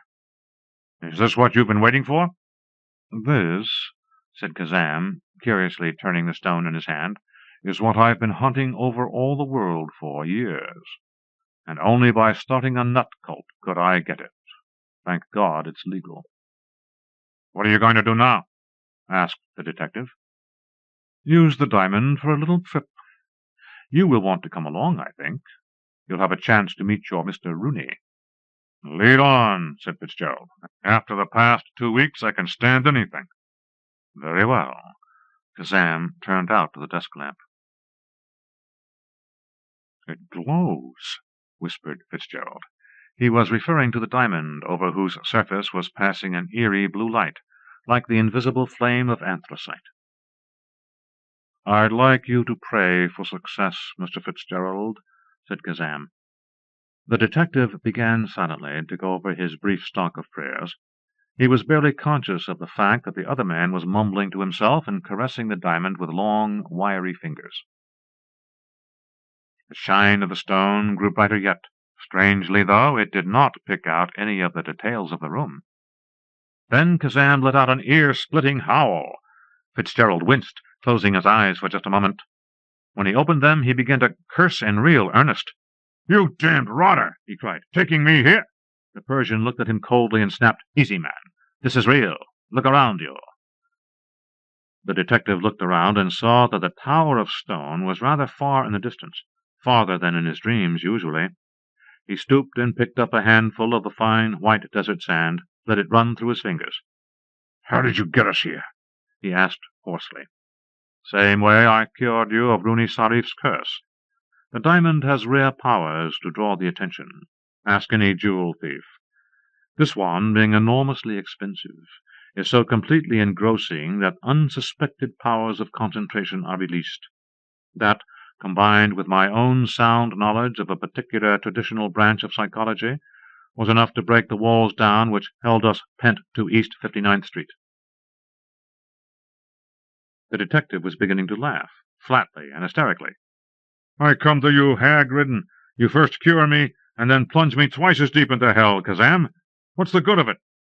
This isn't hell, said the Persian matter-of-factly. It isn't hell, but it isn't heaven either. Sit down and let me explain. Obediently, Fitzgerald squatted on the sand. He noticed that Kazam cast an apprehensive glance at the horizon before beginning. I was born in Persia, said Kazam, but I am not Persian by blood, religion, or culture. My life began in a little mountain village where I soon saw that I was treated not as the other children were. My slightest wish could command the elders of the village, and if I gave an order, it would be carried out. The reasons for all this were explained to me on my 13th birthday by an old man, a very old man, whose beard reached to his knees. He said that he had in him only a small part of the blood of Kaidar, but that I was almost full of it, that there was little human blood in me. I cried and screamed and said that I didn't want to be Kaidar, that I just wanted to be a person. I ran away from the village after another year, before they began to teach me their twisted, ritualistic versions of occult principles. It was this flight which saved me from the usual fate of the Kaidar. Had I stayed, I would have become a celebrated miracle man, known for all of 200 miles or so, curing the sick and cursing the well. My highest flight would be to create a new Islamic faction. Number 382, I suppose. Instead, I knocked around the world. And Lord got knocked around, too. Tramp steamers, maritime strike in Frisco, the Bela Kun regime in Hungary. I wound up in North Africa when I was about 30 years old. I was broke as any person could be and stay alive. A Scotswoman picked me up, hired me, taught me mathematics. I plunged into it, algebra, conics, analytics, calculus, relativity. Before I was done, I'd worked out wave mechanics 3 years before that Frenchman had even begun to think about it. When I showed her the set of differential equations for the carbon molecule, all solved, she damned me for an unnatural monster and threw me out. But she'd given me the beginnings of mental discipline, and done it many thousands of times better than they could have in that Persian village. I began to realize what I was. It was then that I drifted into the nut cult business. I found out that all you need for capital is a stock of capitalized abstract qualities, like all-knowingness, will-mind-urge, plenitude and exiliation. With that to work on, I can make my living almost anywhere on the globe. I met Rooney Sarif, who was running an older established sect, the Pan-European Astral Confederation of Healers. He was a Hindu from the Punjab plains in the north of India. Lord, what a mind he had! He worked me over quietly for 3 months before I realized what was up. Then there was a little interview with him. He began with a complicated salute of the Astral Confederation and got down to business. "Brother Kazam," he said, "I wish to show you an ancient sacred book I have just discovered." I laughed, of course. By that time I'd already discovered 7 ancient books by myself, already translated into the language of the country I would be working at the time. The Ispa Kajluk was the most successful. That's the one I found preserved in the hide of a mammoth in a Siberian glacier. Rooney looked sour. "Brother Kazam," said he, "do not scoff. Does the word Kaidar mean anything to you?" I played dumb and asked whether it was something out of the 3rd chapter of the lost lore of Atlantis, but I remembered ever so faintly that I had been called that once. "A Kaidar," said Rooney, "is an atavism to an older, stronger people who once visited this plane and left their seed. They can be detected by," he squinted at me sharply, "by a natural aptitude for occult pursuits. They carry in their minds learning undreamable by mortals. Now, Brother Kazam, if we could only find the Kaidar—" "Don't carry yourself away," I said. "What good would that be to us?" Silently he produced what I'll swear was actually an ancient sacred book. And I wouldn't be surprised if he'd just discovered it, moreover. It was the psaltery of a small, very ancient sect of Edomites who had migrated beyond the Euphrates and died out. When I'd got around the rock Hebrew it was written in, I was very greatly impressed. They had some noble religious poems, one simply blistering exorcism and anathema, a lot of tedious genealogy in verse form, and they had a didactic poem on the Kaidar, based on one who had turned up in their tribe. They had treated him horribly, chained him to a cave wall, and used him for a sort of male Sibyl. They found out that the best way to get him to prophesy was to show him a diamond. Then, one sad day, they let him touch it. Blam! He vanished, taking 2 of the rabbis with him. The rabbis came back later, appeared in broad daylight, raving about visions of paradise they had seen.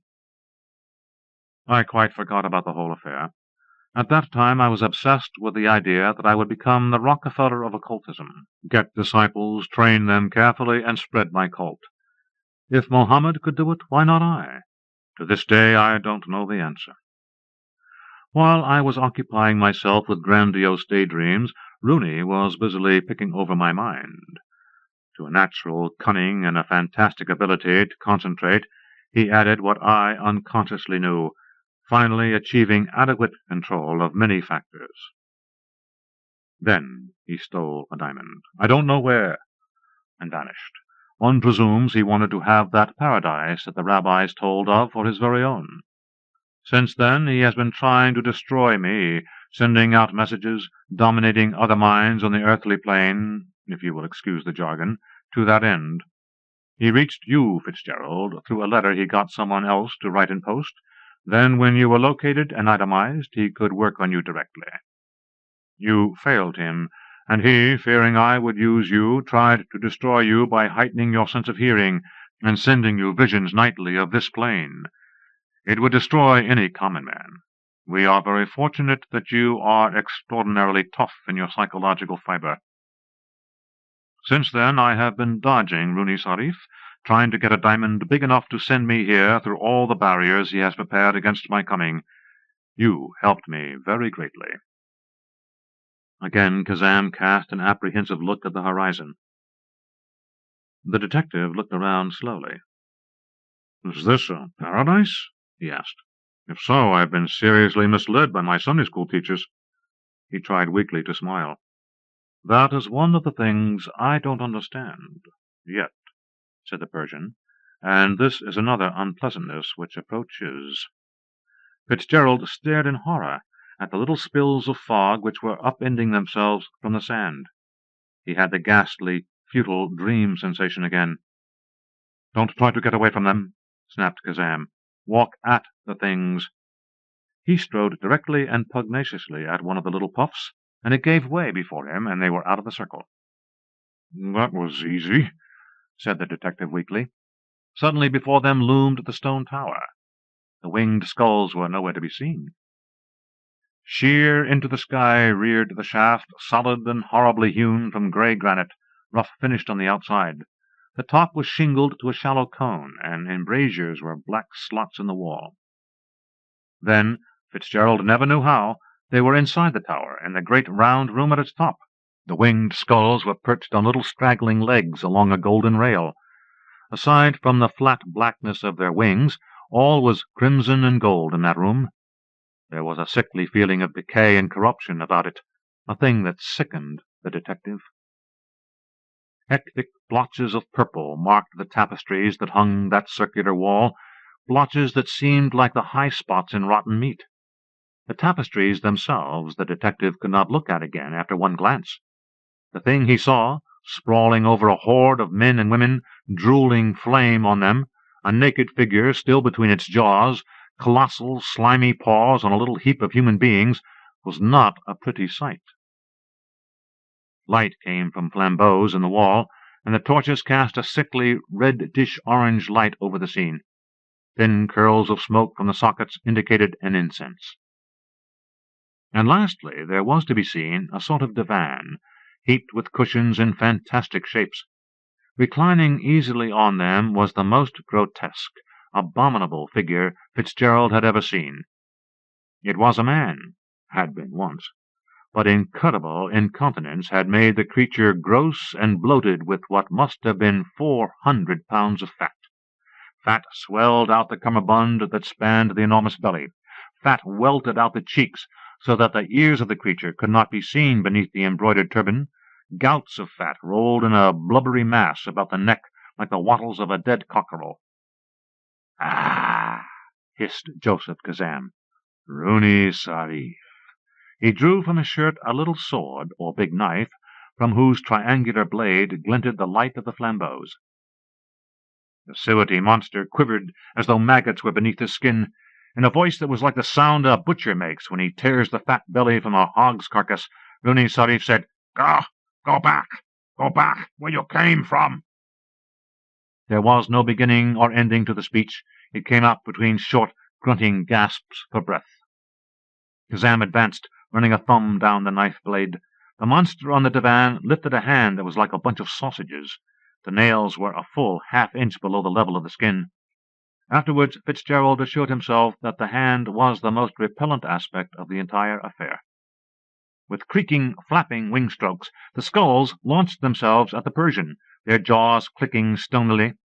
Kazam and the detective were in the middle of a cloud of flying jaws that were going for their throats. Insanely, Fitzgerald beat at the things, his eyes shut. When he looked, they were lying on the floor. He was surprised to see that there were just 4 of them. He would have sworn to a dozen at least.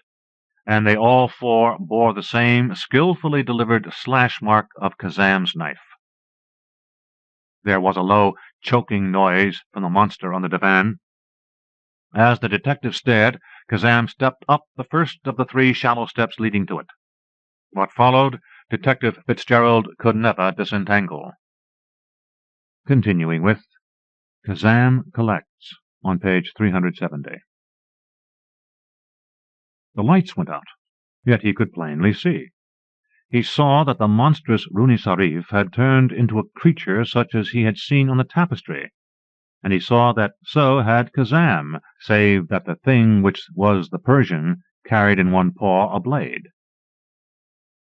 They were no longer in the tower room, it seemed, nor were they on the white desert below. They were hovering in a roaring, squalling tumult, in a confusion of spheres which gently collided and caromed off each other without noise. As the detective watched, the Rooney monster changed into one of the spheres, and so promptly did Kazam. On the side of the Kazam sphere was the image of the knife. Tearing at a furious rate through the jostling confusion and blackness, Fitzgerald followed, and he never knew how. The Kazam sphere caught the other and spun dizzily around it, with a screaming noise which rose higher and higher. As it passed the top threshold of hearing, both spheres softened and spread into black, crawling clouds. Suspended in the middle of one was the knife. The other cloud knotted itself into a furious, tight lump, and charged the one which carried the blade. It hurtled into and through it, impaling itself. Fitzgerald shook his head dizzily. They were in the tower room, and Rooney Sarif lay on the divan with a cut throat. The Persian had dropped the knife and was staring with grim satisfaction at the bleeding figure. "Where were we?" stuttered the detective. "Where—" At the look in Kazam's eyes, he broke off and did not ask again. The Persian said, "He stole my rights. It is fitting that I should recover them, even thus. In one plane there is no room for 2 in contest." Jovially he clapped the detective on the shoulder. "I'll send you back now. From this moment I shall be a card in your Bureau of Missing Persons. Tell whatever you wish. It won't be believed." "It was supposed to be a paradise," said the detective. "It is," said Kazam. "Look." They were no longer in the tower, but on a mossy bank above a river whose water ran a gamut of pastels, changing hues without end. It tinkled out something like a Mozart sonata, and was fragrant with a score of scents. The detective looked at one of the flowers on the bank. It was swaying of itself and talking quietly in a very small voice like a child. "They aren't clever," said Kazam, "but they're lovely." Fitzgerald drew in his breath sharply as a flight of butterfly things passed above. "Send me away," he gasped. "Send me away now, or I'll never be able to go. I'll kill you to stay here in another minute." Kazam laughed. "Folly," he said. "Just as the dreary world of sand and a tower that a certain unhappy person created was his and him, so this paradise is me and mine. My bones are its rock, my flesh is its earth, my blood is its waters, my mind is its living things." As an unimaginably glowing drift of crystalline, chiming creatures loped across the whispering grass of the bank, Kazam waved one hand in a gesture of farewell. Fitzgerald felt himself receding with incredible velocity, and for a brief moment saw an entire panorama of the world that was Kazam. 3 suns were rising from 3 points of the horizon, and their slanting rays lit up paradise, whose only inglorious speck was a stringy brown man on a river bank. Then the man vanished, as though he had been absorbed into the ground. Galaxy, April 1951. The Marching Morons. Some things had not changed. A potter's wheel was still a potter's wheel, and clay was still clay. Ephraim Hawkins had built his shop near Goose Lake, which had a narrow band of good fat clay and a narrow beach of white sand. He fired 3 bottle-nosed kilns with willow charcoal from the woodlot. The woodlot was also useful for long walks while the kilns were cooling. If he let himself stay within sight of them, he would open them prematurely, impatient to see how some new shape or glaze had come through the fire, and Ping! The new shape or glaze would be good for nothing but the shard pile back of his slip tanks. A business conference was in full swing in his shop, a modest cube of brick, tile-roofed, as the Chicago-Los Angeles rocket thundered overhead, very noisy, very swept back, very fiery jets, shaped as sleekly swift-looking as an airborne barracuda. The buyer from Marshall Fields was turning over a black-glazed 1-liter carafe, nodding approval with his massive, handsome head. "This is real pretty," he told Hawkins and his own secretary, Gomez Laplace. "This has got lots of what you call real aesthetic principles. Yeah, it's real pretty." "How much?" the secretary asked the potter. $7.50 each in dozen lots," said Hawkins. "I ran up 15 dozen last month." "They are real aesthetic," repeated the buyer from Fields. "I will take them all." "I don't think we can do that, Doctor," said the secretary. "They'd cost us $1,350. That would leave only $532 in our quarter's budget, and we still have to run down to East Liverpool to pick up some cheap dinner sets." "Dinner sets?" asked the buyer, his big face full of wonder. "Dinner sets. The department's been out of them for 2 months now. Mr. Garvey Seabright got pretty nasty about it yesterday, remember?" "Garvey Seabright, that meat-headed blue-nose," the buyer said contemptuously. "He don't know nothing about aesthetics. Why don't he let me run my own department?" His eye fell on a stray copy of Wambazombo Comics, and he sat down with it. An occasional deep chuckle or grunt of surprise escaped him as he turned the pages. Uninterrupted, the potter and the buyer's secretary quickly closed a deal for 2 dozen of the liter carafes. "I wish we could take more," said the secretary, "but you heard what I told him. We've had to turn away customers for ordinary dinnerware because he shot the last quarter's budget on some Mexican piggy banks some equally enthusiastic importer stuck in with. The 5th floor is packed solid with them." "I'll bet they look mighty aesthetic." "They're painted with purple cacti." The potter shuddered and caressed the glaze of the sample carafe. The buyer looked up and rumbled, "Ain't you dummies through yakking yet? What good's a secretary for if he don't take the burden of detail off my back, huh?" "We're all through, Doctor. Are you ready to go?" The buyer grunted peevishly, dropped Wambozambo Comics on the floor, and led the way out of the building and down the log corduroy road to the highway. His car was waiting on the concrete. It was, like all contemporary cars, too low-slung to get over the logs. He climbed down into the car and started the motor with a tremendous sparkle and roar. "Gomez Laplace," called out the potter under cover of the noise, "did anything come of the radiation program they were working on the last time I was on duty at the pole?" "The same old fallacy," said the secretary gloomily. "It stopped us on mutation, it stopped us on culling, it stopped us on segregation, and now it stopped us on hypnosis." "Well, I'm scheduled back to the grind in 9 days. Time for another firing right now. I've got a new luster to try. I'll miss you. I shall be vacationing, running the drafting room of the New Century Engineering Corporation in Denver. They're going to put up a 200-story office building, and naturally somebody's got to be on hand." "Naturally," said Hawking with a sour smile. There was an ear-piercingly sweet blast as the buyer leaned on the horn button. Also, a yard-tall jet of what looked like flame spurted up from the car's radiator cap. The car's power plant was a gas turbine, and had no radiator. "I'm coming, Doctor," said the secretary dispiritedly. He climbed down into the car, and it whooshed off with much flame and noise. The potter, depressed, wandered back up the corduroy road and contemplated his cooling kilns. The rustling wind in the boughs was obscuring the creak and mutter of the shrinking refractory brick. Hawkins wondered about the No. 2 kiln, the reduction fire on a load of lusterware mugs. Had the clay chinking excluded the air? Had it been a properly smoky blaze? Would it do any harm if he just took one close? Common sense took Hawkins by the scruff of the neck and yanked him over to the tool shed. He got out his pick and resolutely set off on a prospecting jaunt to a hummocky field that might yield some oxides. He was especially low on coppers. The long walk left him sweating hard, with his lust for a peek into the kiln quiet in his breast. He swung his pick almost at random into one of the hummocks. It clanged on a stone, which he excavated. A largely obliterated inscription said, "University of Chicago Lab beloved memory of killed in act. The potter swore mildly. He had hoped the field would turn out to be a cemetery, preferably a once fashionable cemetery full of once massive bronze caskets, molded into oxides of tin and copper.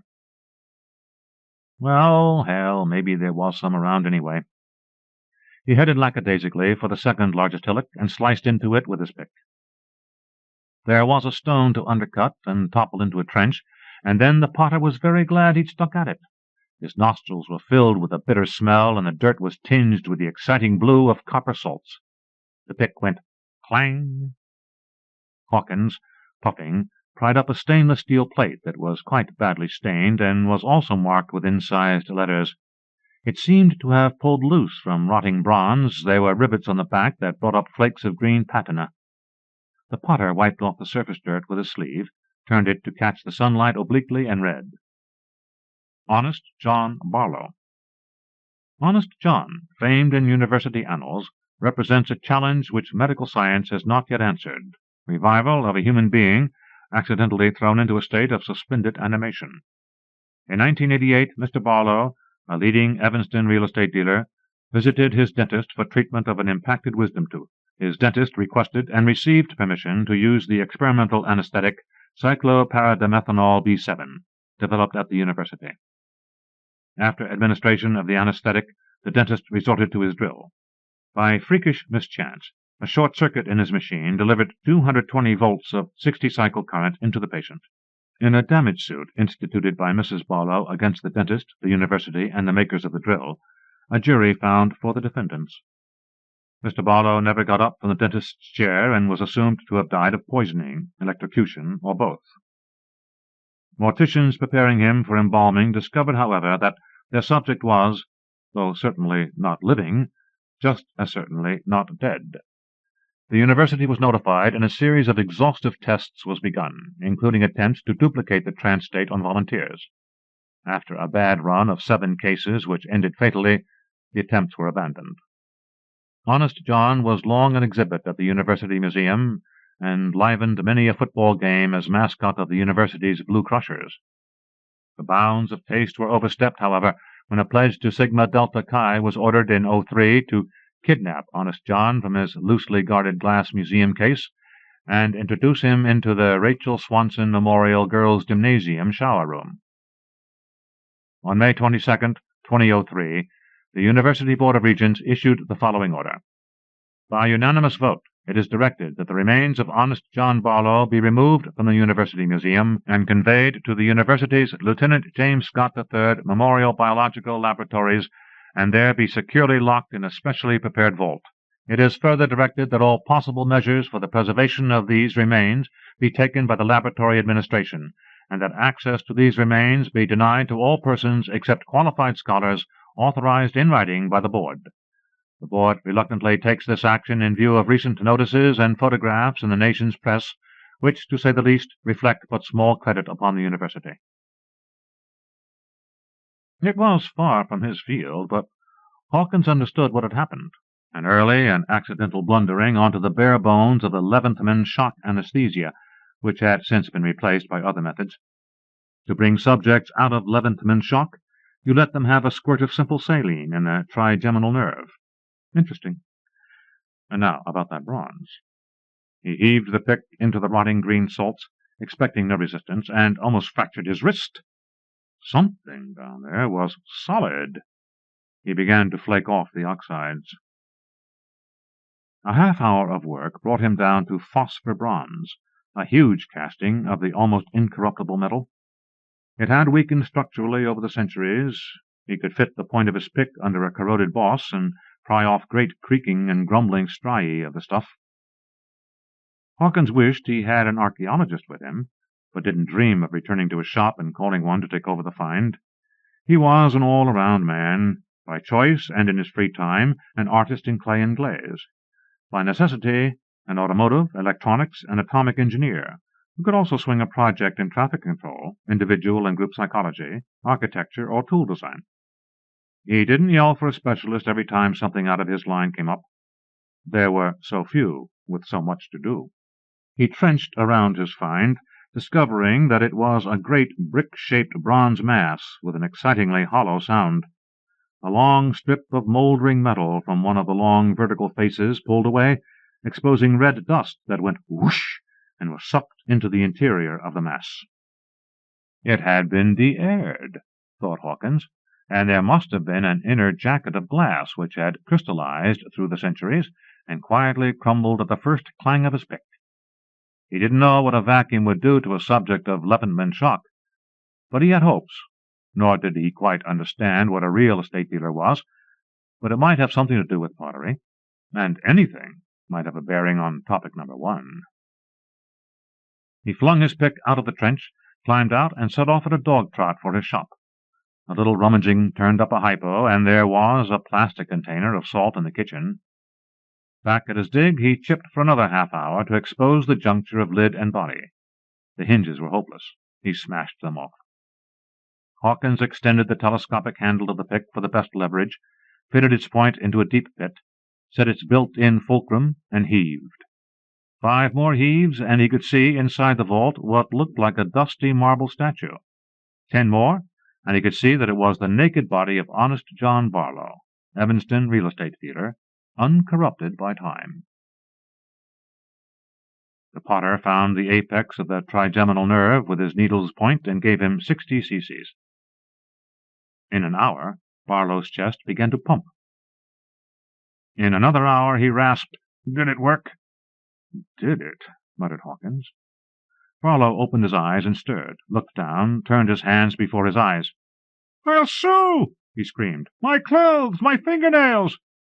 A horrid suspicion came over his face, and he clapped his hands to his hairless scalp. "My hair!" he wailed. "I'll sue you for every penny you've got! That release won't mean a damned thing in court. I didn't sign away my hair and clothes and fingernails." "We'll grow back," said Hawkins casually. "Also your epidermis. Those parts of you weren't alive, you know, so they weren't preserved like the rest of you. I'm afraid the clothes are gone, though." "What is this? The University Hospital?" demanded Barlow. "I want to phone." "No, you phone. Tell my wife I'm all right, and tell Sam Immerman, he's my lawyer, to get over here right away. Greenleaf 74022. Ow!" He had tried to sit up, and a portion of his pink skin rubbed against the inner surface of the casket, which was powdered by the ancient crystallized glass. "What the hell did you guys do? Boil me alive? Oh, you're going to pay for this." "You're all right," said Hawkins, wishing now he had a reference book to clear up several obscure terms. "Your epidermis will start growing immediately. You're not in the hospital. Look here." He handed Barlow the stainless steel plate that had labeled the casket. After a suspicious glance, the man started to read. Finishing, he laid the plate carefully on the edge of the vault and was silent for a spell. "Poor Verna," he said at last. "It doesn't say whether she was stuck with the court costs. Do you happen to know—" "No," said the potter. "All I know is what was on the plate, and how to revive you. The dentist accidentally gave you a dose of what we call Levantman shock anesthesia. We haven't used it for centuries. It was powerful, but too dangerous." "Centuries," brooded the man. "Centuries. I'll bet Sam swindled her out of her eye teeth. Poor Verna." "How long ago was it? What year is this?" Hawkins shrugged. "We call it 7B 936. That's no help to you. It takes a long time for these metals to oxidize." "Like that movie," Barlow muttered. "Who would have thought it?" "Poor Verna," he blubbered and sniffled, reminding Hawkins powerfully of the fact that he had been found under a flat rock. Almost angrily, the potter demanded, "How many children did you have?" "None yet," sniffed Barlow. "My first wife didn't want them, but Verna wanted one. But we were going to wait until— "Of course," said the potter, feeling a savage desire to tell him off, blast him to hell, and go on for his work. But he choked it down. There was the problem to think of. There was always the problem to think of, and this poor blubberer might unexpectedly supply a clue. Hawkins would have to pass him on. "Come along," Hawkins said. "My time is short." Barlow looked up, outraged. "How can you be so unfeeling? I'm a human being like—" The Los Angeles-Chicago rocket thundered overhead, and Barlow broke off in mid-complaint. "Beautiful," he breathed, following it with his eyes. "Beautiful." He climbed out of the vault, too interested to be pained by its roughness against his infantile skin. "After all," he said briskly, "this should have its sunny side. I never was much for reading, but this is just like one of those stories. And I ought to make some money out of it, shouldn't I?" He gave Hawkins a shrewd glance. "You want money?" asked the potter. "Here." He handed over a fistful of change and bills. "You'd better put my shoes on. It'll be about a quarter mile. Oh, and you're, modest?" Yes, that was the word. "Here." Hawkins gave him his pants, but Barlow was excitedly counting the money. 85, 86, and it's dollars, too. I thought it'd be credits, or whatever they call them. E pluribus unum, and liberty. Just different faces. Say, is there a catch to this? Are these real, genuine, honest 22-cent dollars like we had, or just wallpaper?" "They're quite all right, I assure you," said the potter. "I wish you'd come along. I'm in a hurry." The man babbled as they stumped towards the shop. "Where are we going? The Council of Scientists, the World Coordinator, or something like that?" "Who? Oh, no. We call them President and Congress." "No, that wouldn't do any good at all. I'm just taking you to see some people." "I ought to make plenty out of this. Plenty. I could write books. Get some smart young fellow to put it into words for me, and I'll bet I could turn out a bestseller. What's the setup on things like that?" "It's about like that. Smart young fellows. But there aren't any bestsellers anymore. People don't read much nowadays. We'll find something equally profitable for you to do." Back in the shop, Hawkins gave Barlow a suit of clothes, deposited him in the waiting room, and called Central in Chicago. "Take him away," he pleaded. "I have time for one more firing, and he blathers and blathers. I haven't told him anything. Perhaps we should just turn him loose and let him find his own level, but there's a chance—" "The problem," agreed Central. "Yes, there's a chance." The potter delighted Barlow by making him a cup of coffee with a cube that not only dissolved in cold water, but heated the water to boiling point. Killing time, Hawkins chatted about the rocket Barlow had admired, and had to haul himself up short. He had almost told the real estate man what its top speed really was. Almost, indeed, revealed that it was not a rocket. He regretted, too, that he had so casually handed Barlow a couple of $100. The man seemed obsessed with fear that they were worthless, since Hawkins refused to take a note or IOU, or even a definite promise of repayment. But Hawkins couldn't go into details, and was very glad when a stranger arrived from Central. "Tinny Pete from Algeciras," the stranger told him swiftly as the two of them met at the door. "Psychist for Poprob. Pole assigned special overtake Barlow." "Thank heaven," said Hawkins. "Barlow," he told the man from the past, "this is Tinny Pete. He's going to take care of you and help you make lots of money." The psychist stayed for a cup of coffee, whose preparation had delighted Barlow, and then conducted the real estate man down the corduroy road to his car, leaving the potter to speculate on whether he could at last crack his kilns. Hawkins, abruptly dismissing Barlow and the problem, happily picked the chinking from around the door of the No. 2 kiln, prying it open a trifle. A blast of heat and the heady, smoky scent of the reduction fire delighted him. He peered and saw a corner of a shelf glowing cherry red, becoming obscured by wavering black areas as it lost heat through the opened door. He slipped a charred wood paddle under a mug on the shelf and pulled it out as a sample, the hairs on the back of his hand curling and scorching. The mug crackled and pinged, and Hawkins sighed happily. The bismuth resonate luster had fired to perfection, a haunting film of silvery black metal with strange bluish lights in it as it turned before the eyes, and the problem of population seemed very far away to Hawkins then. Barlow and Tinny Pete arrived at the concrete highway where the psychist's car was parked in a safety bay. "What? A boat?" gasped the man from the past. "Boat? No, that's my car." Barlow surveyed it with awe. Swept-back lines, deep-drawn compound curves, kilograms of chrome. He ran his hands futilely over the door, or was it the door, in a futile search for a handle, and asked respectfully, "How fast does it go?" The psychist gave him a keen look and said slowly, 250. You can tell by the speedometer." "Wow! My old Chevy could hit 100 on a straightaway, but you're out of my class, mister." Tinny Pete somehow got a huge low door open, and Barlow descended 3 steps into immense cushions, floundering over to the right. He was too fascinated to pay serious attention to his flayed dermis. The dashboard was a lovely wilderness of dials, plugs, indicators, lights, scales, and switches. The cyclist climbed down into the driver's seat and did something with his feet. The motor started like lighting a blowtorch as big as a silo. Wallowing around in the cushions, Barlow saw through a rearview mirror a tremendous exhaust filled with brilliant white sparkles. "Do you like it?" yelled the cyclist. "It's terrific!" Barlow yelled back. He was shot up as the car pulled out from the bay into the road with a great vroom. A gale roared past Barlow's head. Though the windows seemed to be closed, the impression of speed was terrific. He located the speedometer on the dashboard and saw it climb past 90, 100, 150, 200. "Fast enough for me," yelled the cyclist, noting that Barlow's face fell in response. "Radio?" He passed over a surprisingly light object like a football helmet, with no trailing wires, and pointed to a row of buttons. Barlow put on the helmet, glad to have the roar of air stilled, and pushed a push-button.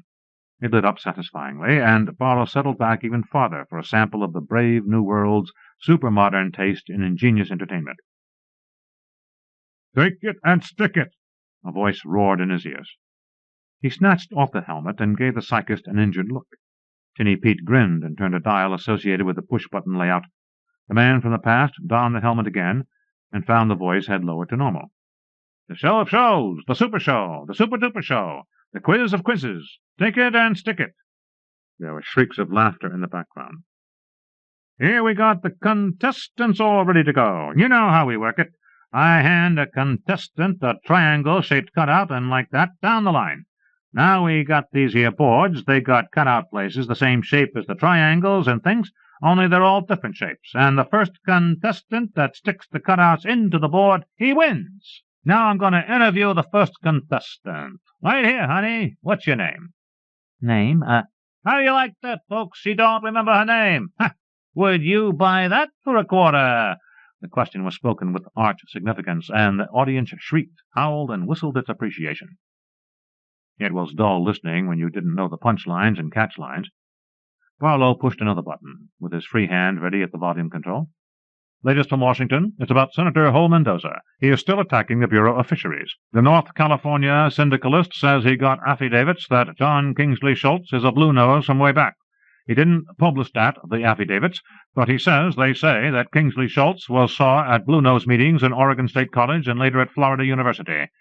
Kingsley Schultz says he got to confess he did major in fly casting at Oregon and got his Ph.D. in game fish at Florida." And here's a quote from Kingsley Schultz. "Hol Mendoza don't know what he's talking about. He should drop dead," unquote. Hol Mendoza says he won't publish the affidavits to protect his sources. He says they were sworn by 3 former employees of the Bureau, which was fired for incompetence and incompatibility by Kingsley Schultz. Elsewhere, there was the usual run of traffic accidents. A 3-way pile-up of cars on Route 66 going out of Chicago took 12 lives. The Chicago-Los Angeles morning rocket crashed and exploded in the Mojave, whatever you call it, desert.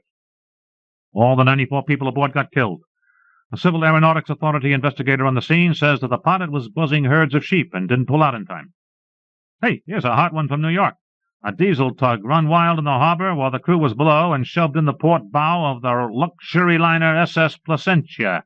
It says the ship filled and sank, taking the lives of an estimated 180 passengers and 50 crew members. 6 divers were sent down to study the wreckage, but they died too when their suits turned out to be full of little holes. And here's a bulletin I just got from Denver. It seems— Barlow took off the headset uncomprehendingly. "He seems so callous," he yelled at the driver. "I was listening to a newscast." Tinny Pete shook his head and pointed at his ears. The roar of air was deafening. Barlow frowned baffledly and stared out of the window. A glowing sign said, "Moogs. Would you buy it for a quarter?" He didn't know what Moogs was or were. The illustration showed an incredibly proportioned girl, 99.9% naked, writhing passionately in animated full color. The roadside jingle was still with him, but with a new feature. Radar or something spotted the car and alerted the lines of the jingle. Each in turn sped along a roadside track, even with the car, so it could be read before the next line was alerted. "If there's a girl you want to get, deflocculize unromantic sweat. Armpito." Another animated job in 2 panels, the familiar before and after. The first said, "Just any cigar?" and was illustrated with the 2-person domestic tragedy of a wife holding her nose, while her coarse and red-faced husband puffed a slimy-looking rope. The second panel glowed, "Ora vuelta abajo," and was illustrated with— Barlow blushed and looked at his feet until they had passed the sign. "Coming into Chicago," bawled Tinny Pete. Other cars were showing up, all of them dreamboats. Watching them, Barlow began to wonder if he knew what a kilometer was. Exactly. They seemed to be traveling so slowly, if you ignored the roaring air past your ears and didn't let the speedy lines of the dreamboats fool you. He would have sworn they were really crawling along at 25, with occasional spurts up to 30. How much was a kilometer, anyway? The city loomed ahead, and it was just what it ought to be. Towering skyscrapers, overhead ramps, landing platforms for helicopters. He clutched at the cushions. Those 2 copters! They... He didn't see what happened because their apparent collision courses took them behind a giant building. Screamingly sweet blasts of sound surrounded them as they stopped for a red light. "What the hell is going on here?" said Barlow in a shrill, frightened voice. Because the braking time was just about 0, he wasn't hurled against the dashboard. "Who's kidding who?" "Why, what's the matter?" demanded the driver. The light changed to green, and he started the pickup. Barlow stiffened as he realized that the rush of air past his ears began just a brief, unreal, split second before the car was actually moving. He grabbed for the door handle on his side. The city grew on them slowly. Scattered buildings, denser buildings, taller buildings, and a red light ahead. The car rolled to a stop in 0 braking time. The rush of air cut off an instant after it stopped, and Barlow was out of the car and running frenziedly down a sidewalk 1 instant after that. "They'll track me down," he thought, panting. "It's a secret police thing. To get you. Mind-reading machines, television eyes everywhere. Afraid you'll tell their slaves about freedom and stuff. They don't let anybody cross them, like that story I once read." Winded, he slowed to a walk and congratulated himself that he had guts enough not to turn around. That was what they always watched for. Walking, he was just another business-suited back among hundreds. He would be safe. He would be safe. A hand tumbled from a large, coarse, handsome face thrust close to his. "What's the matter, bumping into people like you on a sidewalk? Got a miner slam you in a mush-up beside?" It was neither the mad Potter nor the mad driver. "Excuse me," said Barlow. "What did you say?" "Oh, yeah?" yelled the stranger dangerously, and waited for an answer. Barlow, with the feeling that he had somehow been suckered into the short end of an intricate land title deal, heard himself reply belligerently, "Yeah." The stranger let go of his shoulder and snarled, "Oh, yeah?" "Yeah," said Barlow, yanking his jacket back into shape. "Ah!" snarled the stranger, with more contempt and disgust than ferocity. He added an obscenity current in Barlow's time, a standard but physiologically impossible directive, and started off hulking his shoulders and balling his fists. Barlow walked on, trembling. Evidently he had handled it well enough. He stopped at a red light while the long, low dreamboats roared before him, and pedestrians in the sidewalk flow with him threaded their ways through the stream of cars. Brakes screamed, fenders clanged and dented, hoarse cries flew back and forth between drivers and walkers. He leaped backward frantically as one car swerved over an arc of sidewalk to miss another.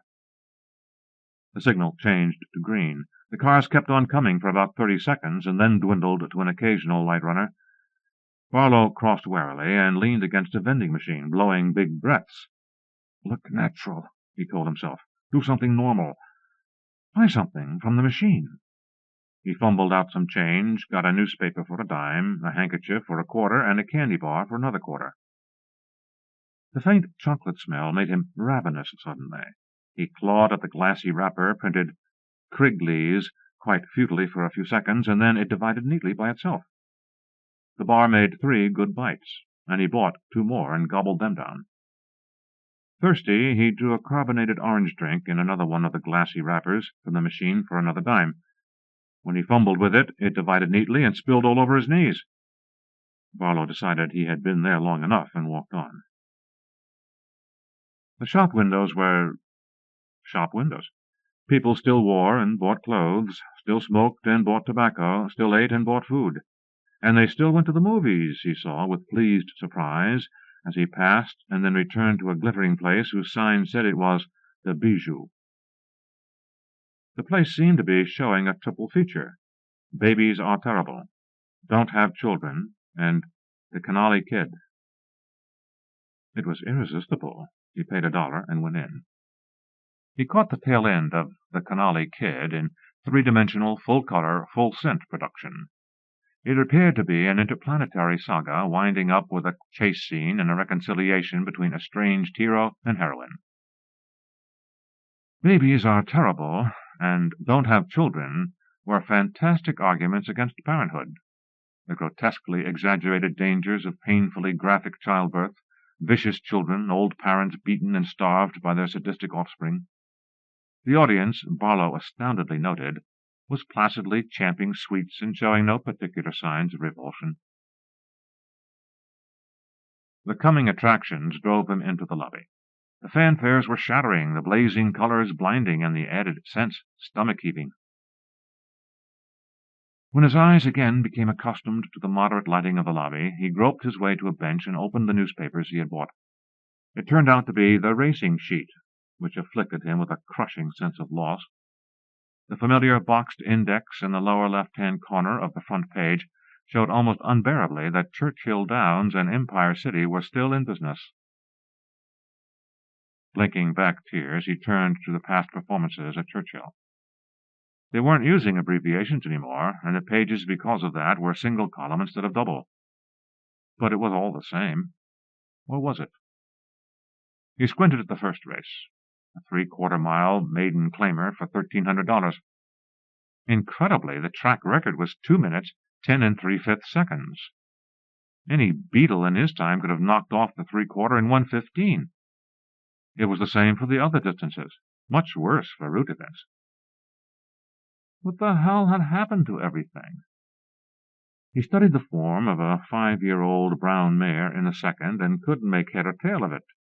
She'd won and lost and placed and showed and lost and placed without rhyme or reason. She looked like a front-runner for a couple of races, and then she looked like a no-good pig, and then she looked like a mutter, but the next time it rained she wasn't, and then she was a stayer, and then she was a pig again. In a good $5,000 allowances event, too. Barlow looked at the other entries, and it slowly dawned on him that they were all like the 5-year-old brown mare. Not a single damned horse running had the slightest trace of class. Somebody sat down beside him and said, "That's the story." Barlow whirled to his feet and saw it was Tinny Pete, his driver. "I was in doubts about telling you," said the psychist, "but I see you have some growing suspicions of the truth. Please don't get excited. It's all right, I tell you." "So you've got me," said Barlow. "Got you? Don't pretend. I can put 2 and 2 together. You're the secret police. You and the rest of the aristocrats live in luxury on the sweat of these oppressed slaves. You're afraid of me because you have to keep them ignorant." There was a bellow of bright laughter from the psychist that got them blank looks from other patrons of the lobby. The laughter didn't sound at all sinister. "Let's get out of here," said Tinny Pete, still chuckling. "You couldn't possibly have it more wrong." He engaged Barlow's arm and led him to the street. "The actual truth is that the millions of workers live in luxury on the sweat of the handful of aristocrats. I shall probably die before my time of overwork, unless—" He gave Barlow a speculative look. "You may be able to help us." "I know that gag," sneered Barlow.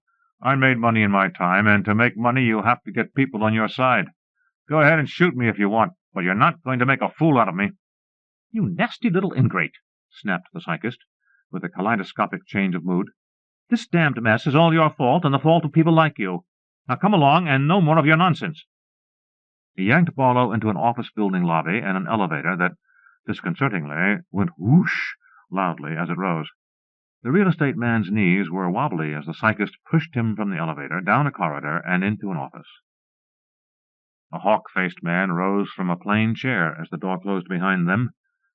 After an angry look at Barlow, he asked the psychist, "Was I called from the pole to inspect this... Unget upstandard. I've deep probed and find quasi-chance exim popro attack line," said the psychist soothingly. "Doubt," grunted the hawk-faced man. "Try," suggested Tinny Pete. "Very well. Mr. Barlow, I understand that you and your lamented had no children?" "What of it?" "This of it. You were a blind, selfish, stupid ass to tolerate economic and social conditions which penalized childbearing by the prudent and foresighted. You made us what we are today, and I want you to know that we are far from satisfied. Damn fool rockets, damn fool automobiles, damn fool cities with overhead ramps." "As far as I can see," said Barlow, "you're running down the best features of your time. Are you crazy?" "The rockets aren't rockets. They're turbojets. Good turbojets, but the fancy shell around them makes for a bad drag. The automobiles have a top speed of 100 kilometers per hour. A kilometer is, if I recall my paleolinguistics, 3/5 of a mile, and the speedometers are all rigged accordingly so the drivers will think they're going 250. The cities are ridiculous, expensive, unsanitary, wasteful conglomerations of people who would be better off and more productive if they were spread over the countryside. We need the rockets and trick speedometers in cities because, while you and your kind were being prudent and foresighted and not having children, the migrant workers, slum dwellers, and tenant farmers were shiftlessly and short-sightedly having children. Breeding. My God, how they bred!" "Wait a minute," objected Barlow. "There were lots of people in our crowd who had 2 or 3 children. The attrition of accidents, illness, wars, and such took care of that. Your intelligence was bred out. It is gone. Children that should have been born never were. The just average, they'll get along majority took over the population. The average IQ now is 45. "But that's far in the future." "So are you," grunted the hawk-faced man sourly. "But who are you people?" "Just people. Real people. Some generations ago, the geneticists realized at last that nobody was going to pay any attention to what they said, so they abandoned words for deeds. Specifically, they formed and recruited for a closed corporation intended to maintain and improve the breed. We are their descendants, about 3 million of us. There are 5 billion of the others, so we are their slaves. During the past couple of years, I've designed a skyscraper, kept Billings Memorial Hospital here in Chicago running, headed off war with Mexico, and directed traffic at LaGuardia Field in New York." "I don't understand." "Why don't you let them go to hell in their own way?" The man grimaced. "We tried it once for 3 months. We holed up at the South Pole and waited. They didn't notice it. Some drafting room people were missing, some chief nurses didn't show up, minor government people on the non-policy level couldn't be located. It didn't seem to matter. In a week there was hunger. In 2 weeks there were famine and plague. In 3 weeks, war and anarchy. We called off the experiment. It took us most of the next generation to get things squared away again." "But why didn't you let them kill each other off?" 5 billion corpses mean about 500 million tons of rotting flesh. Barlow had another idea. "Why don't you sterilize them?" 2.5 billion operations is a lot of operations. Because they breed continuously, the job would never be done." "I see, like the marching Chinese." "Who the devil are they?" "It was the paradox of my time.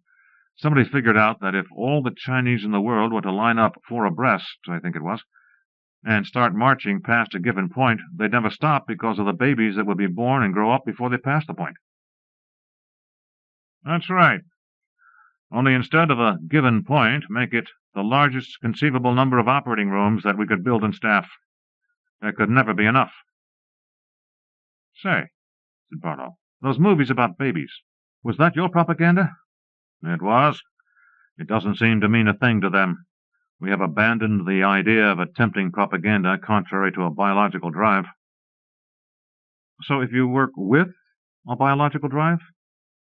"I know of none which is consistent with inhibition of fertility." Barlow's face went poker blank, the result of years of careful discipline. "You don't, huh?" You're the great brains, and you can't think of any? Why, no, said the psychist, innocently. Can you? That depends. I sold 10,000 acres of Siberian tundra, through a dummy firm, of course, after the partition of Russia. The buyers thought they were getting improved building lots on the outskirts of Kiev. I'd say that was a lot tougher than this job. How so? Asked the hawk-faced man. Those were normal, suspicious customers, and these are morons, born suckers. You just figure out a con they'll fall for. They won't know enough to do any smart checking. The psychist and the hawk-faced man had also had training. They kept themselves from looking with sudden hope at each other. You seem to have something in mind, said the psychist. Barlow's poker face went blanker still. Maybe I have. I haven't heard any offer yet. There's the satisfaction of knowing that you've prevented Earth's resources from being so plundered, the hawk-faced man pointed out, that the race will soon become extinct. I don't know that, Barlow said bluntly. All I have is your word. If you really have a method, I don't think any price would be too great, the psychist offered. Money, said Barlow. All you want. More than you want, the hawk-faced man corrected. Prestige, added Barlow. Plenty of publicity. My picture and my name in the papers and over TV every day. Statues to me, parks and cities and streets and other things named after me. A whole chapter in the history books. The psychist made a facial sign to the hawk-faced man that meant, oh, brother. The hawk-faced man signaled back, steady, boy. It's not too much to ask, the psychist agreed. Barlow, sensing a seller's market, said, Power. Power? The hawk-faced man repeated puzzledly. Your own hydro station or nuclear pile? I mean a world dictatorship, with me as dictator. Well, now, said the psychist, but the hawk-faced man interrupted. It would take a special emergency act of Congress, but the situation warrants it. I think that can be guaranteed. Could you give us some indication of your plan? The psychist asked. Ever hear of lemmings? No. They were, I guess, since you haven't heard of them. Little animals in Norway, and every few years they'd swarm to the coast and swim out to sea until they drowned. I figure on putting some lemming urge into the population. How? I'll save that till I get the right signatures on the deal. The hawk-faced man said, I'd like to work with you on it, Barlow. My name's Ryan Ngana. He put out his hand. Barlow looked closely at the hand, then at the man's face. Ryan what? Ngana. That sounds like an African name. It is. My mother's father was a Watusi. Barlow didn't take the hand. I thought you looked pretty dark. I don't want to hurt your feelings, but I don't think I'd be at my best working with you. There must be somebody else just as well qualified, I'm sure. The psychist made a facial sign to Ryan Ngana that meant, Steady yourself, boy. Very well, Ryan Ngana told Barlow. We'll see what arrangement can be made. It's not that I'm prejudiced, you understand. Some of my best friends, Mr. Barlow, don't give it another thought. Anybody who could pick on the lemming analogy is going to be useful to us. And so he would, thought Ryan Ngana, alone in the office after Tinny Pete had taken Barlow up to the helicopter stage. So he would. Poprob had exhausted every rational attempt, and the new Poprob attack lines would have to be irrational or subrational. This creature from the past, with his lemming legends and his improved building lots, would be a fountain of precious, vicious self-interest. Ryan Ngana sighed and stretched. He had to go and run the San Francisco subway. Summoned early from the pole to study Barlow, he'd left unfinished a nice little theorem. Between interruptions, he was slowly constructing an in-dimensional geometry whose foundations and superstructure owed no debt whatsoever to intuition. Upstairs, waiting for a helicopter, Barlow was explaining to Tinny Pete that he had nothing against Negroes, and Tinny Pete wished he had some of Ryan Ngana's imperturbability and humor for the ordeal. The helicopter took them to International Airport, where, Tinny Pete explained, Barlow would leave for the Pole. The man from the past wasn't sure he'd like a dreary waste of ice and cold. "It's all right," said the cyclist. "A civilized layout. Warm, pleasant. You'll be able to work more efficiently there. All the facts at your fingertips, a good secretary." "I'll need a pretty big staff," said Barlow, who had learned from thousands of deals never to take the first offer. "I meant a private, confidential one," said Tinny Pete readily, "but you can have as many as you want. You'll naturally have top priority if you really have a workable plan." "Let's not forget this dictatorship angle," said Barlow. He didn't know that the psychist would just as readily have promised him deification to get him happily on the rocket for the pole.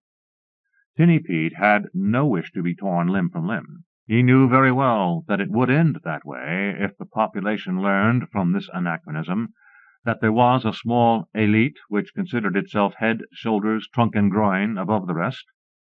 The fact that this assumption was perfectly true, and the fact that the elite was condemned by its superiority to a life of the most grinding toil, would not be considered.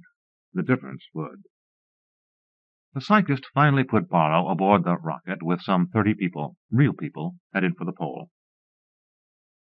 Barlow was airsick all the way because of a post-hypnotic suggestion Tinny Pete had planted in him. One idea was to make him as averse as possible to a return trip, and another idea was to spare the other passengers from his aggressive, talkative company. Barlow, during the first day at the pole, was reminded of his first day in the army. It was the same "now where the hell are we going to put you" business until he took a firm line with them. Then, instead of acting like supply sergeants, they acted like hotel clerks. It was a wonderfully calculated build-up, and one that he failed to suspect. After all, in his time, a visitor from the past would have been lionized. At day's end, he reclined in a snug underground billet with the 60-mile gales roaring yards overhead, and tried to put two and two together.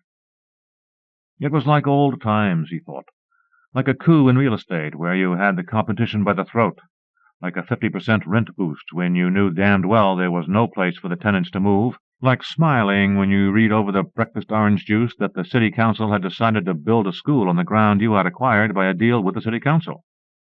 And it was simple. He would just sell tundra building lots to eagerly suicidal lemmings, and that was absolutely all there was to solving the problem that had these double domes spinning. They'd have to work out most of the details, naturally, but what the hell? That was what subordinates were for. He'd need specialists in advertising, engineering, communications. Did they know anything about hypnotism? That might be helpful. If not, there'd have to be a lot of bribery done. But he'd make sure, damned sure, there were unlimited funds. Just selling building lots to lemmings. He wished, as he fell asleep, that poor Verna could have been in on this. It was his biggest, most stupendous deal. Verna, that sharp shyster Sam Immerman, must have swindled her. It began the next day with people coming to visit him. He knew the approach. They merely wanted to be helpful to their illustrious visitor from the past, and would he help fill them in about his era, which unfortunately was somewhat obscure historically, and what did he think could be done about the problem? He told them he was too old to be roped any more, and they wouldn't get any information out of him until he got a letter of intent from at least the Polar president, and a session of the Polar Congress empowered to make him dictator. He got the letter and the session. He presented his program, was asked whether his conscience didn't revolt at its callousness, explained succinctly that a deal was a deal, and anybody who wasn't smart enough to protect himself didn't deserve protection. Caveat emptor, he threw in for scholarship, and had to translate it to "let the buyer beware." He didn't, he stated, give a damn about either the morons or their intelligent slaves. He'd told them his price, and that was all he was interested in. Would they meet it, or wouldn't they? The Polar president offered to resign in his favor, with certain temporary emergency powers that the Polar Congress would vote him if he thought them necessary. Barlow demanded the title of world dictator, complete control of world finances, salary to be decided by himself, and the publicity campaign and historical write-up to begin at once. As for the emergency powers, he added, they are neither to be temporary nor limited. Somebody wanted the floor to discuss the matter with a declared hope that perhaps Barlow would modify his demands. You've got the proposition, Barlow said. I'm not knocking off even 10%. But what if the Congress refuses, sir? The President asked. Then you can stay up here at the poll and try to work it out for yourselves. I'll get what I want from the morons. A shrewd operator like me doesn't have to compromise. I haven't got a single competitor in this whole cockeyed moronic era. Congress waived debate and voted by show of hands. Barlow won unanimously. You don't know how close you came to losing me, he said in his first official address to the joint houses. I'm not the boy to haggle. Either I get what I ask or I go elsewhere. The first thing I want is to see designs for a new palace for me. Nothing unostentatious either, and your best painters and sculptors to start working on my portraits and statues. Meanwhile, I'll get my staff together. He dismissed the Polar President and the Polar Congress, telling them that he'd let them know when the next meeting would be. A week later, the program started, with North America the first target. Mrs. Garvey was resting after dinner before the ordeal of turning on the dishwasher. The TV, of course, was on, and it said, "Ooh," long, shuddery, and ecstatic, the cue for the Parfum Assault Criminal Scott commercial. "Girls," said the announcer hoarsely, "do you want your man? It's easy to get him. Easy as a trip to Venus." "Huh?" said Mrs. Garvey. "What's the matter?" snorted her husband, starting out of a doze. "Did you hear that?" "What?" "He said, easy like a trip to Venus." "So?" "Well, I thought you couldn't get to Venus. I thought they just had that one rocket thing that crashed on the moon." "Ah, women don't keep up with the news," said Garvey righteously, subsiding again. Said his wife uncertainly. And the next day, on Henry's Other Mistress, there was a new character who had just breezed in, Buzz Renshaw, master rocket pilot of the Venus run. On Henry's Other Mistress, the broadcast drama about you and your neighbors, folksy people, ordinary people, real people. Mrs. Garvey listened with amazement over a cooling cup of coffee as Buzz made hay of her hazy convictions. Mona. "Darling, it's so good to see you again." Buzz. You don't know how I've missed you in that dreary Venus run. Sound. Venetian blind run down, key turned in door lock. Mona. "Was it very dull, dearest?"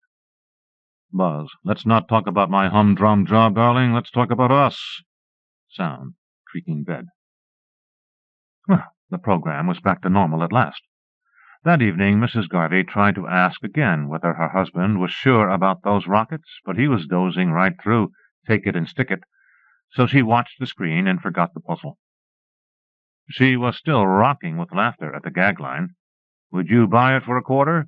When the commercial went on for the detergent powder she always faithfully loaded her dishwasher with on the first of every month. The announcer displayed mountains of suds from a tiny piece of the stuff and coyly added, Of course, Clino don't lay around for you to pick up like the soap route on Venus, but it's pretty cheap, and it's almost pretty near just as good. So for us plain folks who ain't lucky enough to live up there on Venus, Clino is the real cleaning stuff.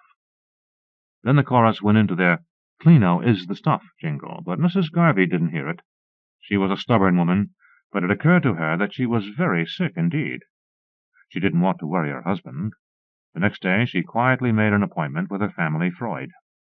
In the waiting room she picked up a fresh new copy of Reader's Pablum and put it down with a faint palpitation. The lead article, according to the table of contents on the cover, was titled, The Most Memorable Venusian I Ever Met.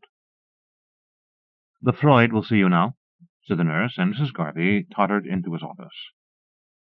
His traditional glasses and whiskers were reassuring. She choked out the ritual, Freud, forgive me, for I have neuroses. He chanted the antiphonal, Tut, my dear girl, what seems to be the trouble? I got like a hole in the head, she quavered. I seem to forget all kinds of things like everybody seems to know and I don't. Well, that happens to everybody occasionally, my dear. I suggest a vacation on Venus. The Freud stared open-mouthed at the empty chair. His nurse came in and demanded, "Hey, you see how she scrammed? What was the matter with her?" He took off his glasses and whiskers meditatively. "You can search me. I told her she should maybe try a vacation on Venus." A momentary bafflement came into his face, and he dug through his desk drawers until he found a copy of the four-color, profusely illustrated journal of his profession. It had come that morning, and he had lip-read it, though looking mostly at the pictures. He leafed through to the article, "Advantages of the Planet Venus in Rest Cures." "It's right there," he said. The nurse looked. "It sure is," she agreed. "Why shouldn't it be?" "The trouble with these here neurotics," decided the Freud, "is that they all the time got to fight reality. Show in the next twitch." He put on his glasses and whiskers again, and forgot Mrs. Garvey and her strange behavior. "Freud, forgive me, for I have neuroses." "But, my dear girl, what seems to be the trouble?" Like many cures of mental disorders, Mrs. Garvey's was achieved largely by self-treatment. She disciplined herself sternly out of the crazy notion that there had been only one rocket ship, and that one a failure. She could join without wincing, eventually, in any conversation on the desirability of Venus as a place to retire, on its fabulous floral profusion. Finally, she went to Venus. All her friends were trying to book passage with the Evening Star Travel and Real Estate Corporation, but naturally the demand was crushing. She considered herself lucky to get a seat at last for the 2-week summer cruise. The spaceship took off from a place called Los Alamos, New Mexico. It looked just like all the spaceships on television and in the picture magazines, but was more comfortable than you would expect. Mrs. Garvey was delighted with the 50 or so fellow passengers assembled before takeoff. They were from all over the country, and she had a distinct impression that they were on the brainy side. The captain, a tall, hawk-faced, impressive fellow named Ryan something or other, welcomed them aboard and trusted that their trip would be a memorable one. He regretted that there would be nothing to see because, due to the meteorite season, the ports would be dogged down. It was disappointing, yet reassuring that the line was taking no chances. There was the expected momentary discomfort at takeoff, and then 2 monotonous days of droning travel through space, to be whiled away in a lounge at cards or craps. The landing was a routine bump, and the voyagers were issued tablets to swallow to immunize them against any minor ailments. When the tablets took effect, the lock was opened, and Venus was theirs. It looked much like a tropical island on Earth, except for a blanket of cloud overhead, but it had a heady, otherworldly quality that was intoxicating and glamorous. The 10 days of the vacation were suffused with a hazy magic. The soap route, as advertised, was free and sudsy. The fruits, mostly tropical varieties transplanted from Earth, were delightful. The simple shelters provided by the travel company were more than adequate for the balmy days and nights. It was with sincere regret that the voyagers filed again into the ship and swallowed more tablets doled out to counteract and sterilize any Venus illnesses they might unwittingly communicate to Earth. Vacationing was one thing. Power politics was another. At the pole, a small man was in a soundproof room, his face deathly pale and his body limp in a straight chair. In the American Senate chamber, Senator Joel Mendoza, syndicalist, North California, was saying, "Mr. President and gentlemen, I would be remiss in my duty as a legislator if I didn't bring to the attention of the august body I see here a perilous situation which is fraught with peril. As is well known to members of this august body, the perfection of space flight has brought with it a situation I can only describe as fraught with peril. Mr. President and gentlemen, now that swift American rockets now traverse the trackless void of space between this planet and our nearest planetarial neighbor in space, and gentlemen, I refer to Venus, the star of dawn, the brightest jewel in fair Vulcan's diadem. Now, I say, I want to inquire what steps are being taken to colonize Venus with a vanguard of patriotic citizens like those Minutemen of yore. Mr. President and gentlemen, there are in this world nations, envious nations, I do not name Mexico, who by fair means or foul may seek to wrest from Columbia's grasp the torch of freedom of space, nations whose low living standards and innate depravity give them an unfair advantage over the citizens of our fair republic. This is my program. I suggest that a city of more than 100,000 population be selected by lot. The citizens of the fortunate city are to be awarded choice lands on Venus free and clear, to have and to hold and convey to their descendants. And the national government shall provide free transportation to Venus for these citizens. And this program shall continue, city by city, until there has been deposited on Venus a sufficient vanguard of citizens to protect our manifest rights in that planet. Objections will be raised, for carping critics we have always with us. They will say there isn't enough steel. They will call it a cheap giveaway. I say there is enough steel for one city's population to be transferred to Venus, and that is all that is needed. For when the time comes for the second city to be transferred, the first emptied city can be wrecked for the needed steel. And is it a giveaway? Yes, it is the most glorious giveaway in the history of mankind. Mr. President and gentlemen, there is no time to waste. Venus must be American. Black Cupperman at the pole opened his eyes and said feebly, "The style was a little uneven. Do you think anybody will notice?" "You did fine, boy, just fine," Paulo reassured him. Hull Mendoza's bill became law. Drafting machines at the South Pole were busy around the clock, and the Pittsburgh steel mills spewed millions of plates into the Los Alamos spaceport of the Evening Star Travel and Real Estate Corporation. It was going to be Los Angeles for logistic reasons, and the three most accomplished psychokineticists went to Washington and mingled in the crowd at a drawing to make certain that the Los Angeles capsule slithered into the fingers of the blindfolded senator. Los Angeles loved the idea, and a forest of spaceships began to blossom in the desert. They weren't very good spaceships, but they didn't have to be. A team at the pole worked at Barlow's direction on a mail setup. There would have to be letters to and from Venus to keep the slightest taint of suspicion from arising. Luckily, Barlow remembered that the problem had been solved once before, by Hitler. Relatives of persons incinerated in the furnaces of Lublin or Majdanek continued to get cheery postal cards. The Los Angeles flight went off on schedule, under tremendous press, newsreel, and television coverage. The world cheered the gallant Angelinos who were setting off on their patriotic voyage to the land of milk and honey. The forest of spaceships thundered up and out of sight without untoward incident. Billions envied the Angelinos, cramped and on short rations though they were.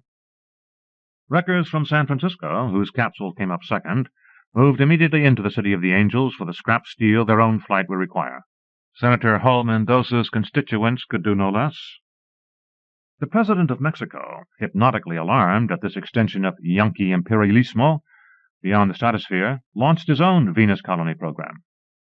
Across the water it was England versus Ireland, France versus Germany, China versus Russia, India versus Indonesia. Ancient hatreds grew into the flames that were rocket ships assailing the air by hundreds daily.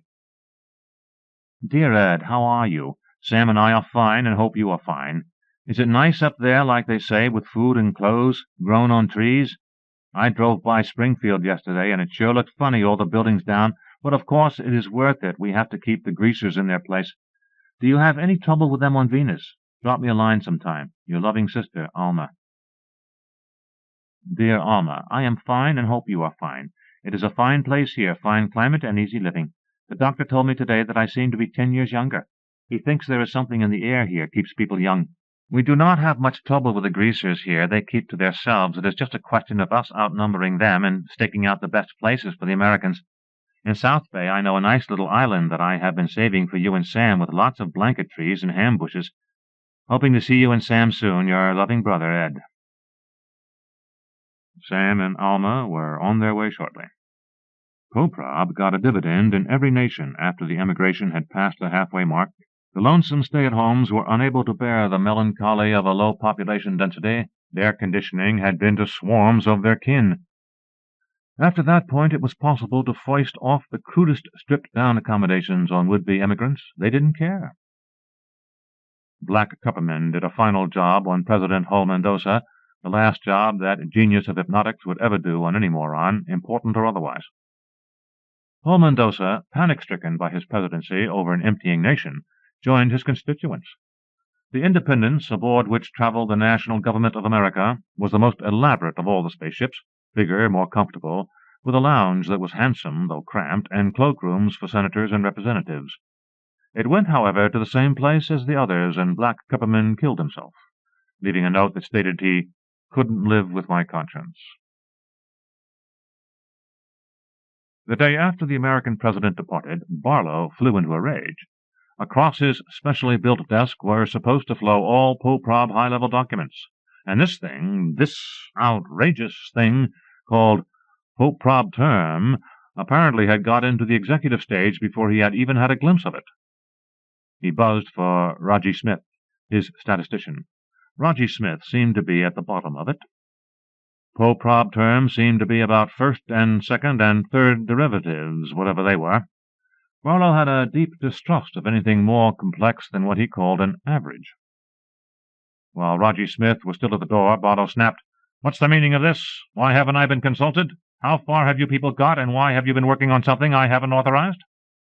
"Didn't want to bother you, Chief," said Raji Smith. "It was really a technical matter, kind of a final clean-up. Want to come and see the work?" Mollified, Barlow followed his statistician down the corridor. "You still shouldn't have gone ahead without my okay," he grumbled. "Where the hell would you people have been without me?" "That's right, Chief. We couldn't have swung it ourselves. Our minds just don't work that way.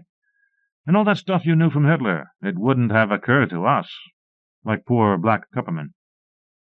They were in a fair-sized machine shop at the end of a slight upward incline. It was cold. Raji Smith pushed a button that started the motor, and a flood of Arctic light poured in as the roof parted slowly. It showed a small spaceship with the door open. Barlow gaped as Raji Smith took him by the elbow, and his other boys appeared. Swenson, the engineer, Tsutsugumishi Duncan, his propellants man. Cobb French, advertising. "In you go, Chief," said Tsutsugumishi Duncan. "This is POPROB term."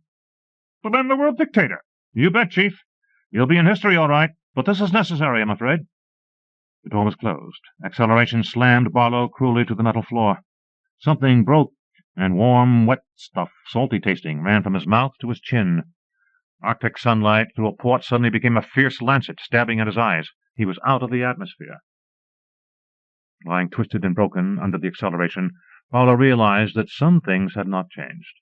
That Jack Ketch was never asked to dinner however many shillings you paid him to do your dirty work. That murder will out. That crime pays only temporarily. The last thing he learned was that death is the end of pain. Galaxy, November 1952. The Altar at Midnight. He had quite a rum blossom on him for a kid, I thought at first, but when he moved closer to the light by the cash register to ask the bartender for a match or something, I saw it wasn't that. Not just the nose. Broken veins on his cheeks, too, and the funny eyes. He must have seen me look, because he slid back away from the light. The bartender shook my bottle of ale in front of me like a Swiss bell ringer, so it foamed inside the green glass. "You ready for another, sir?" he asked. I shook my head. Down the bar, he tried it on the kid. He was drinking scotch and water, or something like that, and found out he could push him around. He sold him 3 scotch and waters in 10 minutes. When he tried for number 4, the kid had his courage up and said, "I'll tell you when I'm ready for another, Jack." But there wasn't any trouble. It was almost 9, and the place began to fill up. The manager, a real hood type, stationed himself by the door to screen out the high school kids and give the big hello to conventioneers. The girls came hurrying in, too, with their little make-up cases and their fancy hair piled up and their frozen faces with the perfect mouths drawn on them. One of them stopped to say something to the manager, some excuse about something, and he said, "That's all right. Get your ass in the dressing room." A 3-piece band behind the drapes at the back of the stage began to make warm-up noises, and there were 2 bartenders keeping busy. Mostly it was beer, a mid-week crowd. I finished my ale and had to wait a couple of minutes before I could get another bottle. The bar filled up on the end near the stage because all the customers wanted a good close look at the strippers for their 50-cent bottles of beer. But I noticed that nobody sat down next to the kid. Or if anybody did, he didn't stay long. You go out for some fun, and the bartender pushes you around, and nobody wants to sit next to you. I picked up my bottle and glass and went down on the stool to his left. He turned to me right away and said, "What kind of a place is this, anyway?" The broken veins were all over his face, little ones, but so many, so close, that they made his face look something like marbled rubber. The funny look in his eyes was it, the trick contact lenses, but I tried not to stare and not to look away. "It's okay," I said. "It's a good show if you don't mind a lot of noise from—" He stuck a cigarette into his mouth and poked the pack at me. "I'm a spacer," he said, interrupting. I took one of his cigarettes and said, "Oh." He snapped a lighter for the cigarettes and said, "Venus, I was noticing that his pack of cigarettes on the bar had some kind of yellow sticker instead of the blue tax stamp." "Ain't that a crock?" he asked. "You can't smoke, and they give you lighters for a souvenir. But it's a good lighter. On Mars last week they gave us all some cheap pen and pencil sets." "You get something every trip, huh?" I took a good, long drink of ale, and he finished his scotch and water. "Shoot. You caught a trip a shoot." One of the girls was working her way down the bar. She was going to slide onto the empty stool at his right and give him the business, but she looked at him first and decided not to. She curled around me and asked if I'd buy her a little old drink. I said no, and she moved on to the next. I could kind of feel the young fellow quivering. When I looked at him, he stood up. I followed him out of the dump. The manager grinned without thinking and said, "Good night, boys," to us. The kid stopped in the street and said to me, "You don't have to follow me around, Pappy." He sounded like one wrong word, and I would get socked in the teeth. "Take it easy. I know a place where they won't spit in your eye." He pulled himself together and made a joke of it. "This I have to see," he said. "Near here?" "A few blocks." We started walking. It was a nice night. "I don't know this city at all," he said. "I'm from Covington, Kentucky. You do your drinking at home there. We don't have places like this." He meant the whole Skid Row area. "It's not so bad," I said. "I spend a lot of time here." "Is that a fact? I mean, down home a man your age would likely have a wife and children." "I do." "The hell with them." He laughed like a real youngster, and I figured he couldn't even be 25. He didn't have any trouble with the broken curbstones in spite of his scotch and waters. I asked him about it. "Sense of balance," he said. "You have to be tops for balance to be a spacer. You spend so much time outside in a suit. People don't know how much. Punctures, and you aren't worth a damn if you lose your point." "What's that mean?"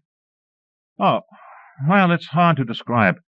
When you're outside and you lose your point, it means you're all mixed up. You don't know which way the can—that's the ship—which way the can is. It's having all that room around you. But if you have a good balance, you feel a little tugging to the ship, or maybe you just know which way the ship is without feeling it. Then you have your point, and you can get the work done." "There must be a lot that's hard to describe." He thought that might be a crack, and he clammed up on me. "You call this Gandytown," I said after a while. "It's where the stove-up old railroad men hang out. This is the place." It was the second week of the month, before everybody's pension check was all gone. Oswiak's was jumping.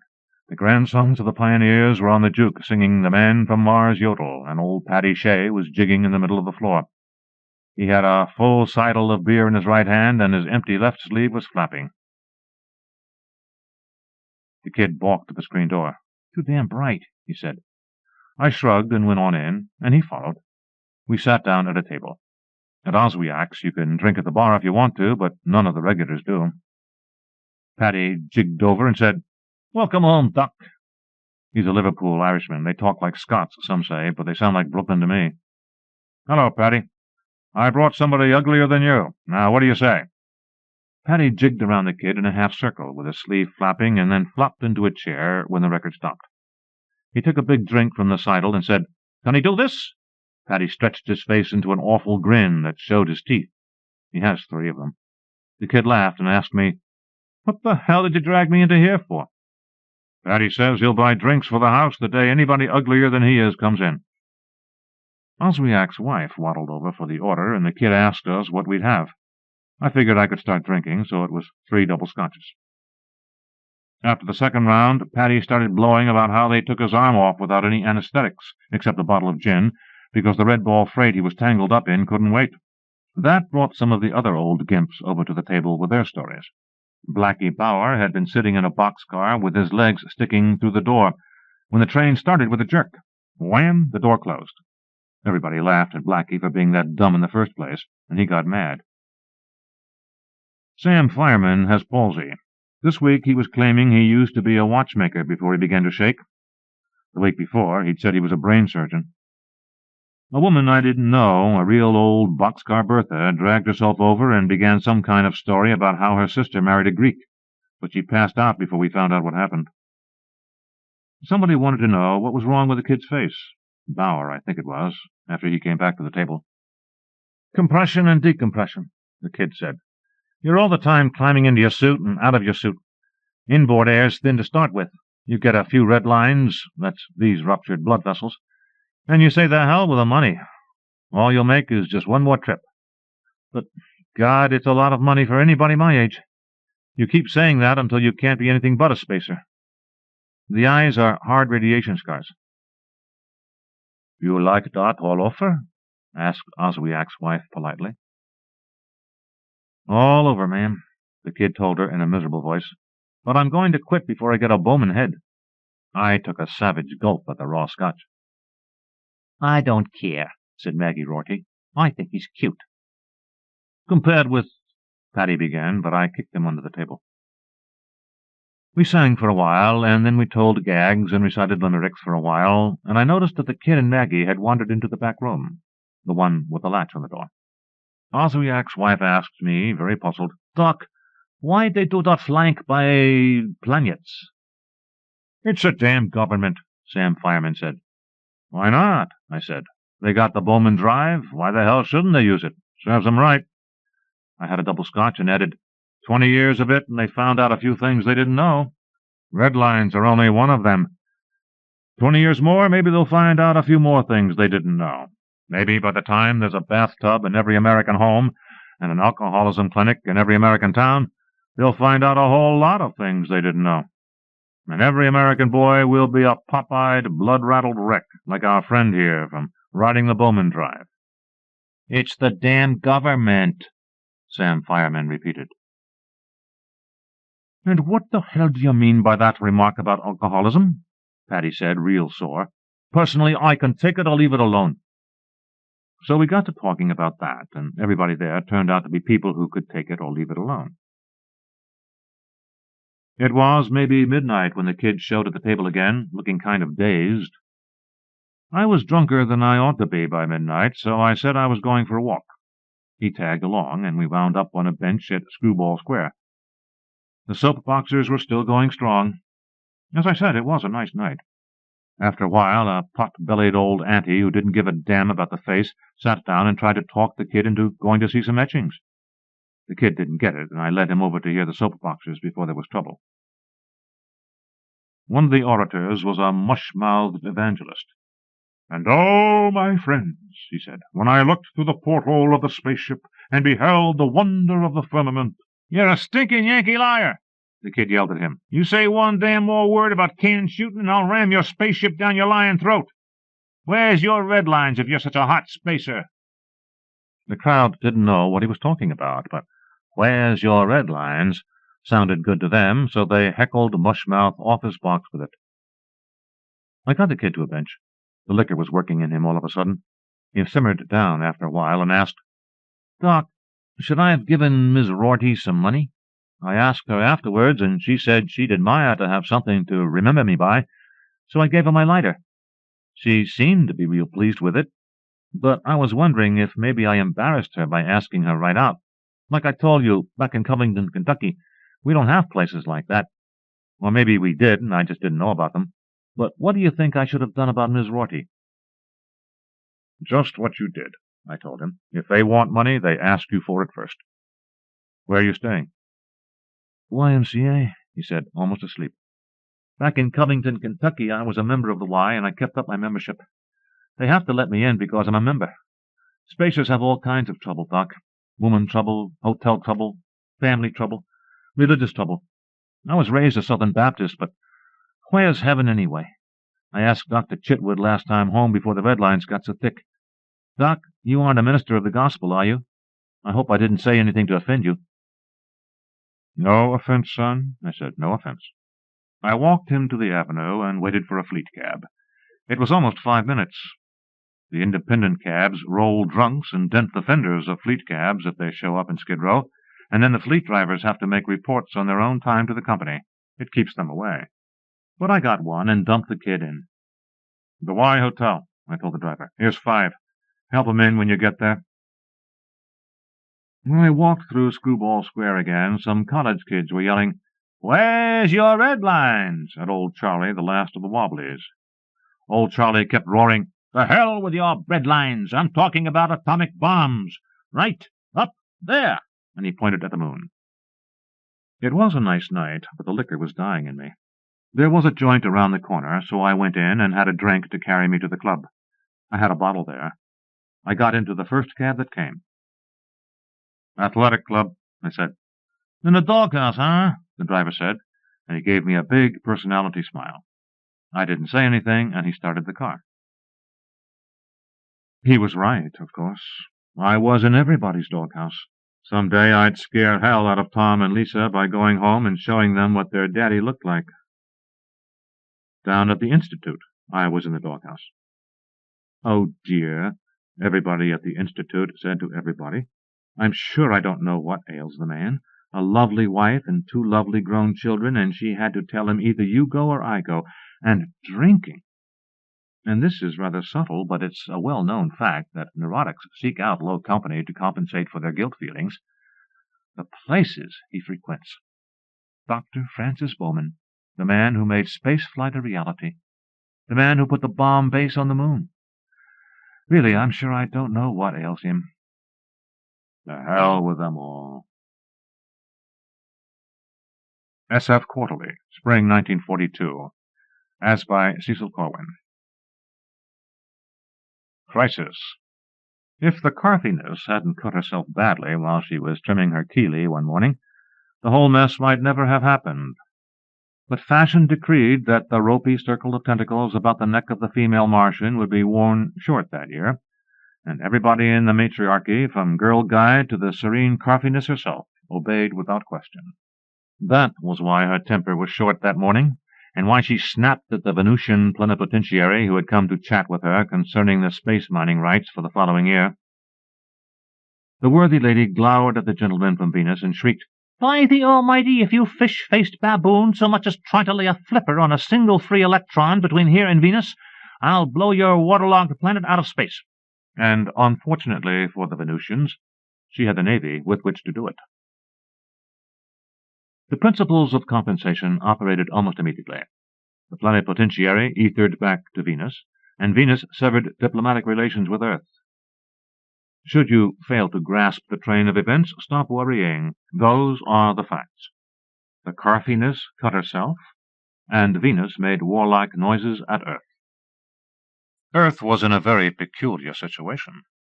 Only a century ago it had begun really intensive spacing, with freight exchanges and mining. Venus and Mars, and in a smaller way Jupiter, had been a space culture for millennia. Earth had not had the elaborate machineries of foreign offices and consulates, embassies and delegates and envoys that the other planets maintained. Terra had gone into the complicated mess of astropolitics with her eyes serenely closed and the naive conviction that right would prevail. To the cloistered Bureau of Protocol in Alaska came a message under diplomatic seal from the ambassador to Venus, right into the office of Code Clerk Weems. Carefully he scanned the tape and lead that closed the pouch. "At it again," he said finally. "I sometimes wonder if the whole thing wouldn't go smash if we read our own mail before every other great power in space." Dr. Helen Carew, his highly privileged assistant, opened the pouch with a paper knife and a shrug. "Take it easy, career man," she advised. "Your daddy had the same trouble before they promoted him to Washington State. We get all the dirty work here in Nome, have to explain how and when and why the inviolable mail sacks arrive open and read." She scanned the messages, heavily typed on official paper. "What?" she asked. "Does Aristotle mean?" "Inexcusable outrages on the dignity of a representative of Terra," said Weems after consulting the code book. "Sounds bad." "It is." "Oh, but it is. They took Ambassador Malcolm and painted him bright blue, then drove him naked to the streets of Venusport." "Whew!" whistled Weems. "That's an Aristotle, if ever I heard one. What do we do now? He was already reaching for the phone. Cut that out, snapped Dr. Carew. She could speak to him like that, or even more firmly, because she was more than old enough to be his mother. The number of career men she had coached through the Alaska receiving station would fill half the consulates in space, and with damned good men. Brow wrinkled, she brooded aloud. Well, this isn't definitely spy stuff. We ought to know whether they have a line on our phones. Don't get Washington. Try intelligence in Wyoming. Meekly, Weems rang the Central Intelligence Division. After a hasty conversation, he turned to Dr. Carew. They say that we're being tapped, probably by Martians. What do I do? Thank the man nicely and hang up. Weems obliged. No, said Dr. Carew. The sooner Washington hears of this, the better. And if the Martians hear of this later, much better. What we have to avoid is the Martians being able to let the Venusians know with any degree of credibility that Earth is very, very angry about the Aristotle, because that will get Venus very angry and virtuous, which will get Earth very dignified and offensive. Snotty, I might even say. I notice, commented Weems, that Mars is practically out of the picture, except as a silent purveyor of fighting ships to both sides. Is that it? It is. You learn quickly and cleanly. We'll have to go to Washington ourselves with the pouch. And report, said Weems, too. Oh, my God, Osgood! Exactly, said she. Oh, my God, Osgood. And there was good and sufficient reason for the alarm in her voice. In the chaste marble structure that housed the diminutive Foreign Office that Terra thought it sufficient to maintain, there were to be found persons who would be kicked out of any other department of the government in 2 seconds flat. But because astropolitics was something new to Earth, and because there had to be some place made for the half-witted offspring of the great legislative families, this chaste marble structure housed a gallery of subnormals that made St. Elizabeth's look like the Institute for Advanced Study in Princeton on a sunny day. Or so the junior members thought. Not the least of these half-witted great ones was Jowett Osgood, the direct superior of Weems, to whom he would naturally report. Weems and Carew were announced with a strange pomp and circumstance. They entered the big office and found Osgood rudely buried in what was supposed to look like work. Weems stood dumbly as Dr. Carew coughed sharply. "Eh?" grunted Osgood, looking up. "What is it?" He was a gross man. "A pouch from Venus. We decoded it, and we think it deserves your immediate attention. We didn't phone the contents because of tappers on the wires." Weems handed over the decodings, marked very prominently in red, "Confidential. Make no copies." Osgood scanned them and heaved himself to his feet. "Gad!" he grunted. "We must brook no delay. Armed to the teeth." He turned on his dictaphone. "Henry," he snorted, "listen to this. To Bureau of Protocol." Dr. Carew snapped off the dictaphone and shoved him back into his well-padded chair. "This," she said between her teeth, "is entirely up to you.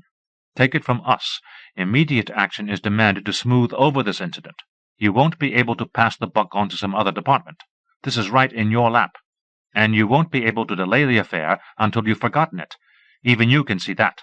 Now, what are you going to do?" Osgood considered the matter with great dignity for 2 full minutes. Finally he announced, "I don't know." "My suggestion is that you appoint Mr. Weems here a sort of goodwill ambassador for special but very vague work, and give him an unlimited expense account. This thing mustn't get any further.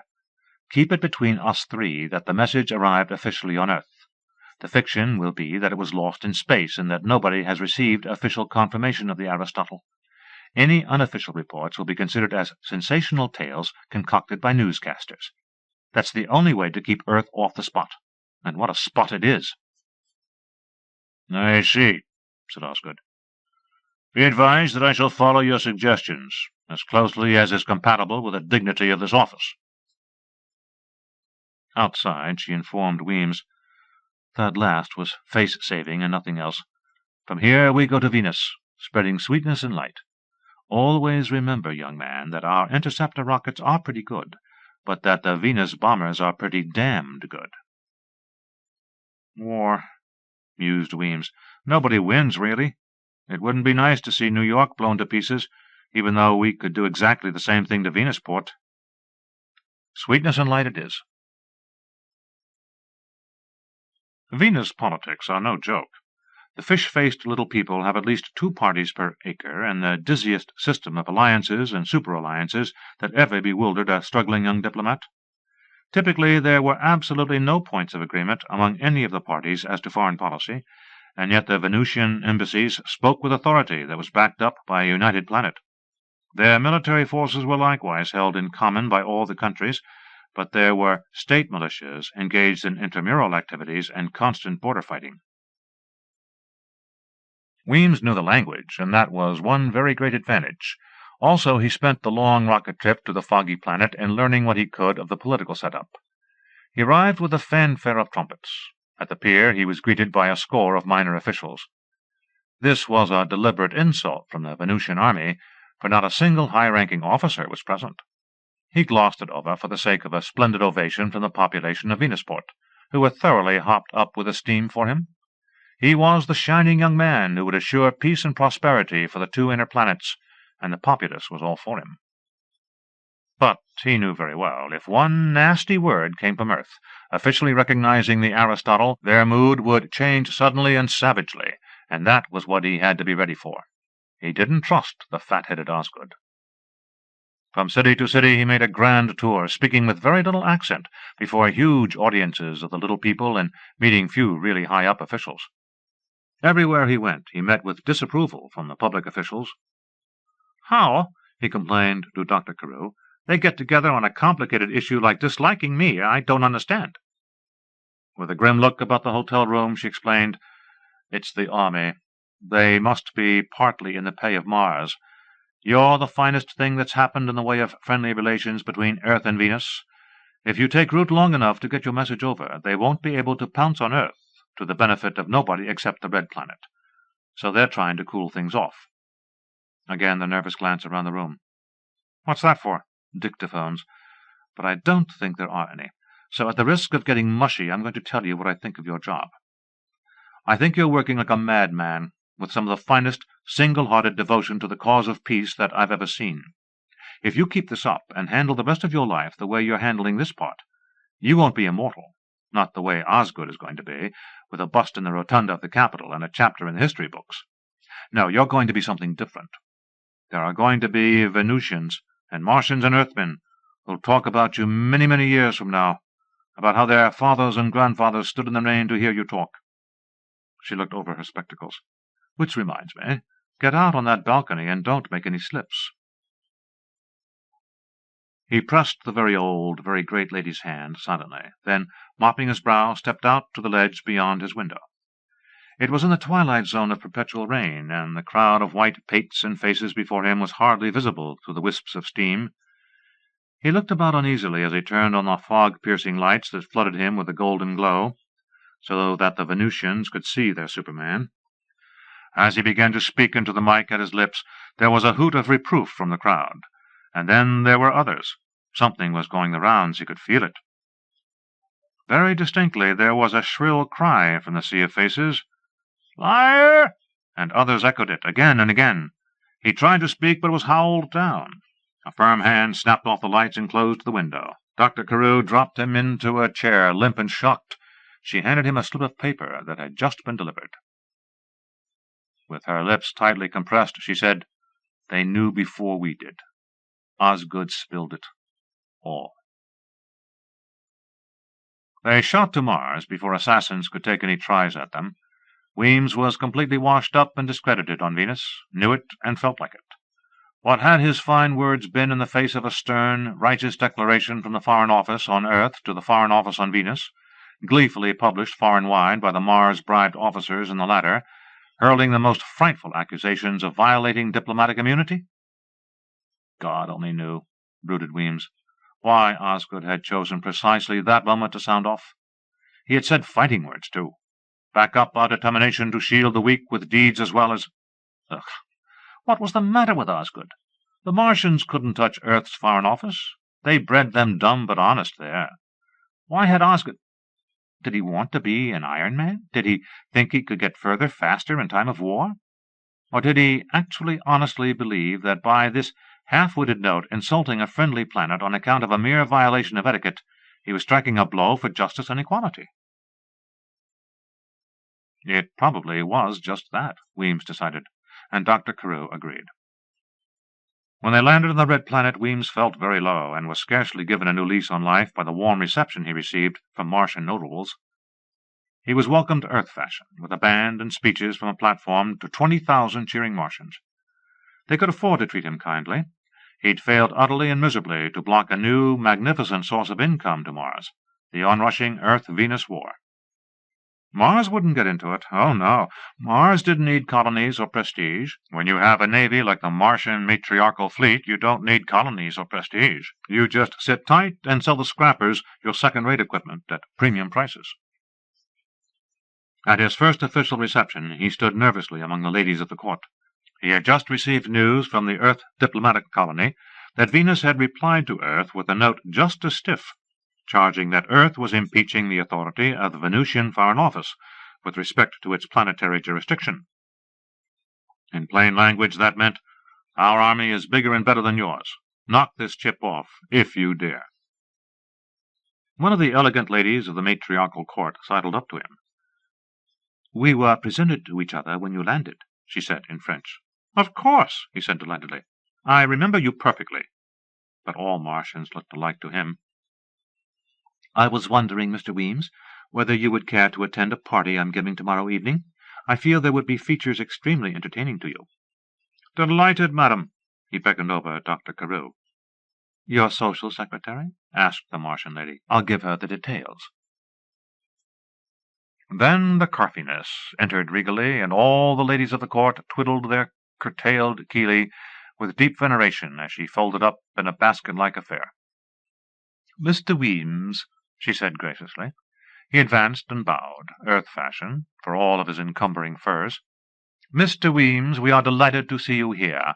Such a refreshing change from those slimy little Venusians." Her English was perfect, though lispy. "And I, madam, am delighted to attend. If there is any message I can take back to Earth from you, any word of friendship, you have only to say it." She regarded him amiably. "The people of Earth know well that the people of Mars are wholly committed to a policy of amicable industrial cooperation. Nothing will please me more than to reassure my friends of the third planet that there is no end of this policy in sight." What did that mean? Wondered Weems. Was she playing with him?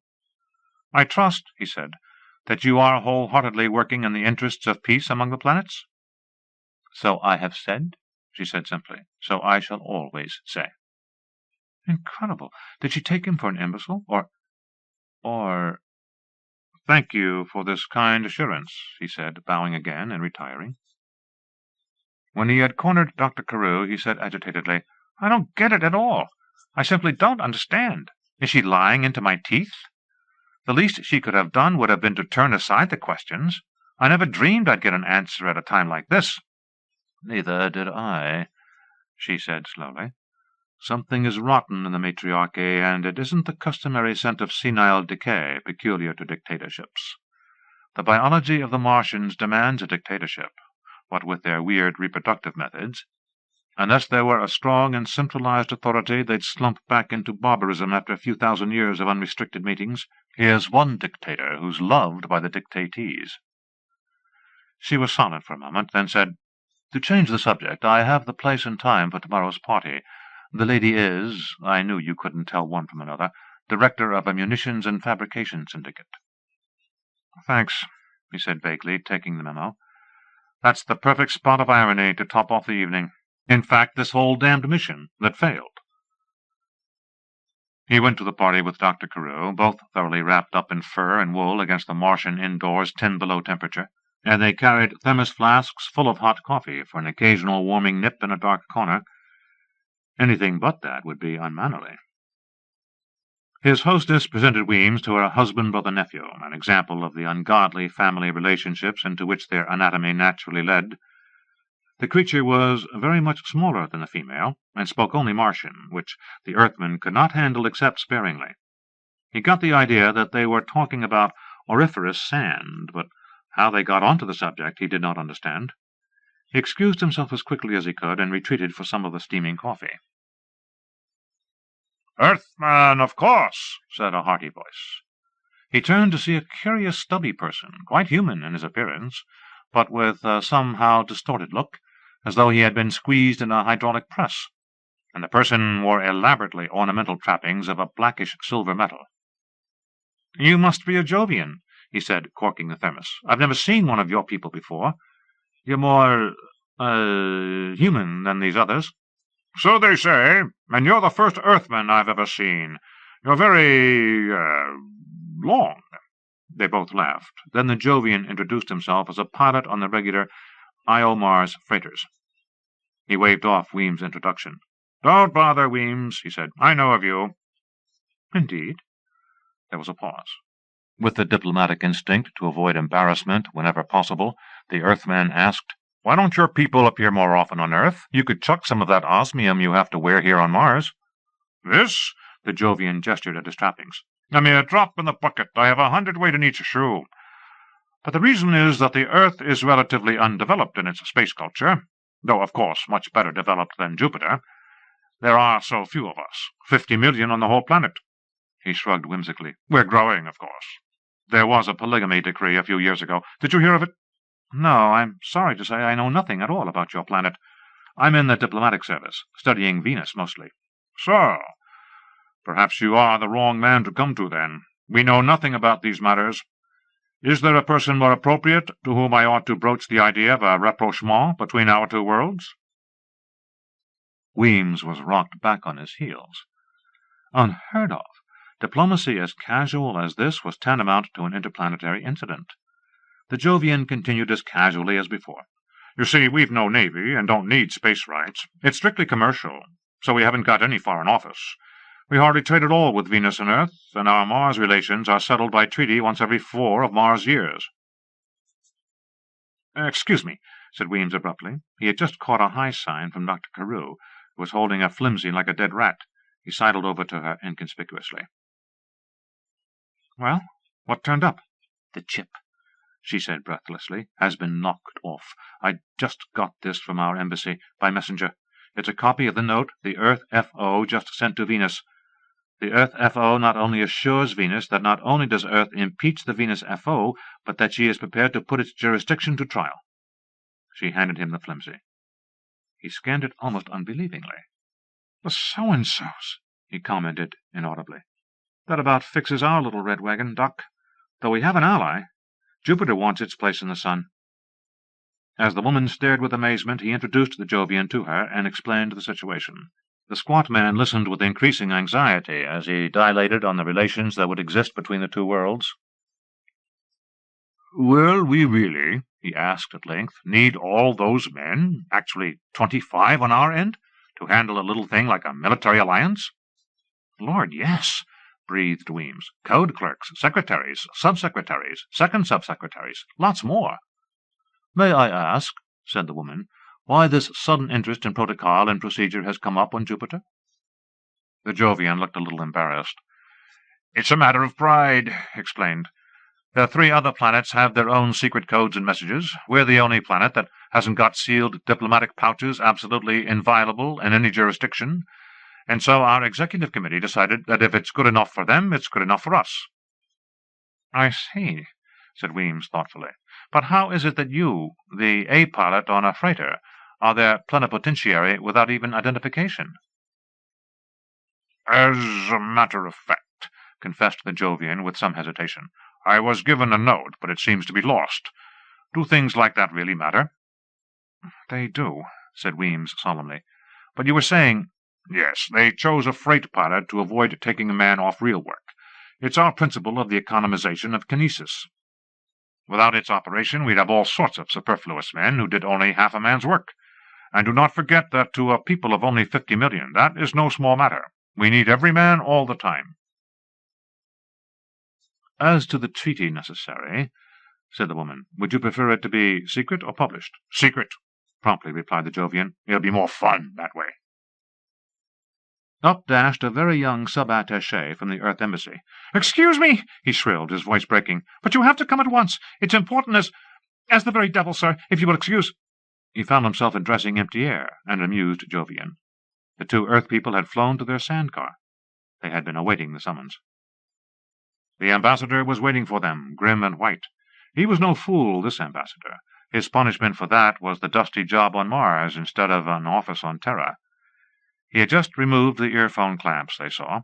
The diplomatic receiver set was on his desk. Without waiting for a question from them, he said, "The good word is ultimatum." God, said Dr. Carew, her old face quite white. "When?" snapped Weems, taking out pencil and paper. "Note delivered to Venus FO. That's the note from Earth. And 10 minutes or so later, lynching of Venusians on the staff of the Earth Embassy by an outraged populace. Foolish defense by Earthmen attached to the embassy. Several of them killed. Stronger note from Earth. Why didn't Venus FO notify immediately and offer indemnification? Very strong reply from Venus FO. Chip on the shoulder. Earth knocks off Chip. That's the last you saw at your party. Then ultimatum from Venus giving Earth 12 dicenes to apologize profoundly and offer an indemnity in good faith." "And when is the time up?" "The 12 dicenes will come to an end," the ambassador consulted his watch, "about 48 hours from now." There was a long pause, broken at last by a muffled groan from the ambassador. "Damn it! Oh, damn it!" he wailed. "Why do the idiots have to fight? There's trade enough for everybody, isn't there?" "And of course," said Weems, "Earth will never back down. Not in a million years. They're built like that. And if they did back down, Venus would be sure of herself and force a war." "Well," said the woman quietly, "are you just going to sit here?" "Suggestions are in order," said the young man unhappily. "You'll have to work like hell to stave this off," warned the woman. "Ready and willing, Doctor. Tell me what to do." Considering that the art of diplomacy is ultimately reduced, the system found most practical in actual use when stalling for time to rush ahead with military expansion, it was not very remarkable that the two roving delegates did what they did with such neatness. The system was there for them to use. Use it they did to the fullest extent. They shot ethers through to most of the crowned heads of the inner planet, radioed Earth confidentially meanwhile to stand by for the answers from Venus, contacted the Martian Protocol Division regarding an alliance for trade purposes alone. They were so thoroughly efficient in their functioning that after 10 hours of this, the bureau chiefs back on Earth fell to their knees and prayed for a let-up of this lunatic barrage of red tape that came, unasked for and unanswerable, from a minor embassy on Mars. Venus was bally-well baffled. At first they made some pretense of replying stiffly to the muted threats from the embassy on Mars, then gave up and hung on to the ropes, trying to decode the weird messages. It must be code, they decided. How could a message like, "Advise your FO, investigate frog ponds for specious abnormalities," be anything but an uncrackable cipher? They set their experts to work. The experts decided that the message meant, "All Earthmen on Venus are advised to sabotage production machinery and destroy records." But they were as wrong as they could be, for the message meant just what it said. Its value was on its face. The consulate and the staff were drafted by the embassy to aid in the good work of confusion. The ambassador himself sat for 10 hours writing out messages which bore absolutely no relation to each other or the world at large. And if you think that sounds easy, try it. Meanwhile, the inseparables, Mr. Weems and Dr. Carew, had been separated. The woman was gathering data from Martian libraries, and Weems was paying social calls at the palace, interviewing secretaries without number. Meanwhile, authentic, distressing news releases kept rushing to him, causing him great pain. The first thing after the ultimatum, he heard, had called in all spacers except those related to navigation, fueling stations, etc. Venus retaliated in kind, and furthermore towed out the gigantic battle islands used to fuel fighting ships. Earth retaliated in kind, and furthermore began skirmishing war games around midway between Terra and Luna. By the time the 10 hours of lunatic messages were elapsed, the two great fleets of Earth and Venus were face to face midway between the planets, waiting for orders from the home planets to fire when ready. "For the love of heaven," he pleaded with the secretary to the Carfinus, "they won't even wait for the ultimatum to elapse. There's going to be a space war in 2 hours if I don't get to see her serene tentaculosity." The title he bestowed upon her was sheer whimsy. he wasn't half as upset as he was supposed to be. It was all for effect. He rushed away, distraught with the information that he couldn't possibly see the Carpiness, and aware that the munitions interests of Mars would by now be rubbing their keely with glee. He reached a phone and rang up the ambassador. "Okay," he informed him. "Stop short." The ambassador, badly overworked and upset, stopped short with the messages. Venus and Earth were baffled again, this time because there was nothing to be baffled by. The strange silence that had fallen on the FOs was alarming in its implications. The diplomatic mind had already adjusted itself to the abnormal condition. Restoration of normality created almost unbearable strain. Messages rushed to the embassy. The ambassador left them severely alone and went to bed. From that moment anybody who touched a transmitter would be held for treason, he informed his staff. It was as though the Mars embassy had been blown out of the ground. "There you are now," brooded Weems, "ready for anything. Let us hope that Venus hasn't lost her common sense along with her temper." With that he set himself to the hardest job of all, waiting. He got a couple of hours of sleep on the edge of a volcano, not knowing whether the lined-up Venus fleet would fire on the opposite Earth fleet before he woke. If it did, it would be all over before he really got started. Even Weems hadn't imagined how well his plan was taking root. Back on Earth, the whole FO had gone yellow, trembling at the gills lest they should actually have to fight. And it was perfectly obvious that they would, for when planetary integrity directs, no mere individual might stand in the way. There was a great dearth of news. There had been for the past few hours of the crisis. Since that god-awful business from the Mars embassy stopped, and the entire staff there had, presumably, been shot in the back while hard at work, fabricating incredible dispatches, there was a mighty and sullen silence over the air, ether and sub-etheric channels of communication. On Venus, things were pretty bad, too. A lot of Earthmen had been interned, and the whole planet was sitting on edge, waiting for something to happen. It did happen, with superb precision, after exactly 7 hours of silence and inactivity. There was a frantic call from, of all God-forsaken places, Jupiter. Jupiter claimed that the whole business was a feint, and that the major part of the Earth fleet was even now descending on the Jovians to pillage and slay. The official broadcast, not a beam dispatch, from Jupiter stated this. Earth promptly denied everything in a stiff-necked communique. Venus grinned out of the corner of her mouth. In an answering communique, she stated that since Venus was invariably to be found on the side of the underdog, the Venus Grand Fleet would depart immediately for Jupiter to engage the enemy of her good friends the Jovians. Earth, to demonstrate her good faith, withdrew her own fleet from anywhere near the neighborhood of Jupiter, going clear around to the other side of the sun for maneuvers. Lovers of peace drew great relieved sighs. The face-to-face had been broken up. The ultimatum had been forgotten in Earth's righteous stand that she had not invaded Jupiter, nor intended to. This made Venus look and feel silly. This made the crisis collapse as though it had never been there at all. And just after the Venus fleet had reported to its own home FO, this was 3 hours after the ultimatum had elapsed, without being noticed by anybody, there were several people in the Earth embassy on Mars acting hilariously. There was a Jovian who gurgled over and over, "I didn't know it would be this much fun. We'd have gotten into the game years ago if we'd known."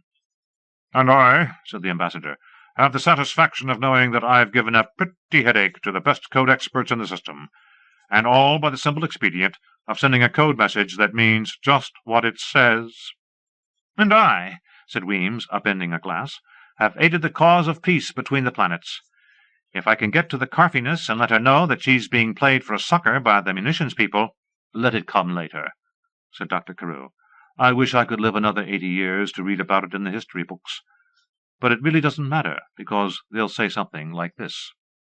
Toward the end of this year there arose a crisis between Earth and Venus, seemingly over matters of trade. It actually reached a point of ultimatums and reprisals.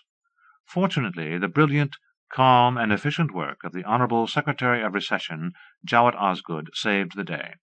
He contracted a defensive alliance with Jupiter, the combined might of the Earth-Jovian fleet crushing any idea of victory that may have been the goal of the Venusians. Dr. Carew laughed loudly and raucously as she refilled her glass. Fantasy and Science Fiction, July 1958. Theory of Rocketry. Mr. Adele taught 6 English classes that year at Richard M. Nixon High School, and the classes averaged 75 pupils each. That was 450 boys and girls, but Mr. Adele still tried to have the names down cold by at least the 3rd week of the semester. As English 308 stormed into his room, he was aware that he was not succeeding, and that next year he would even stop trying, for in 1978 the classes would average 82 pupils instead of 75. One seat was empty when the chime sounded. Mr. Adele was pleased to notice that he remembered whose it was. The absent pupil was a Miss Kahn, keyed into his memory by constipated, which perhaps she was, with her small, pinched features centered in a tallow acre of face. Miss Kahn slipped in some 3 seconds late. Adele nodded at his intern, Mrs. Jovino, and Mrs. Jovino coursed down the aisle to question, berate, and possibly to demerit Miss Kahn.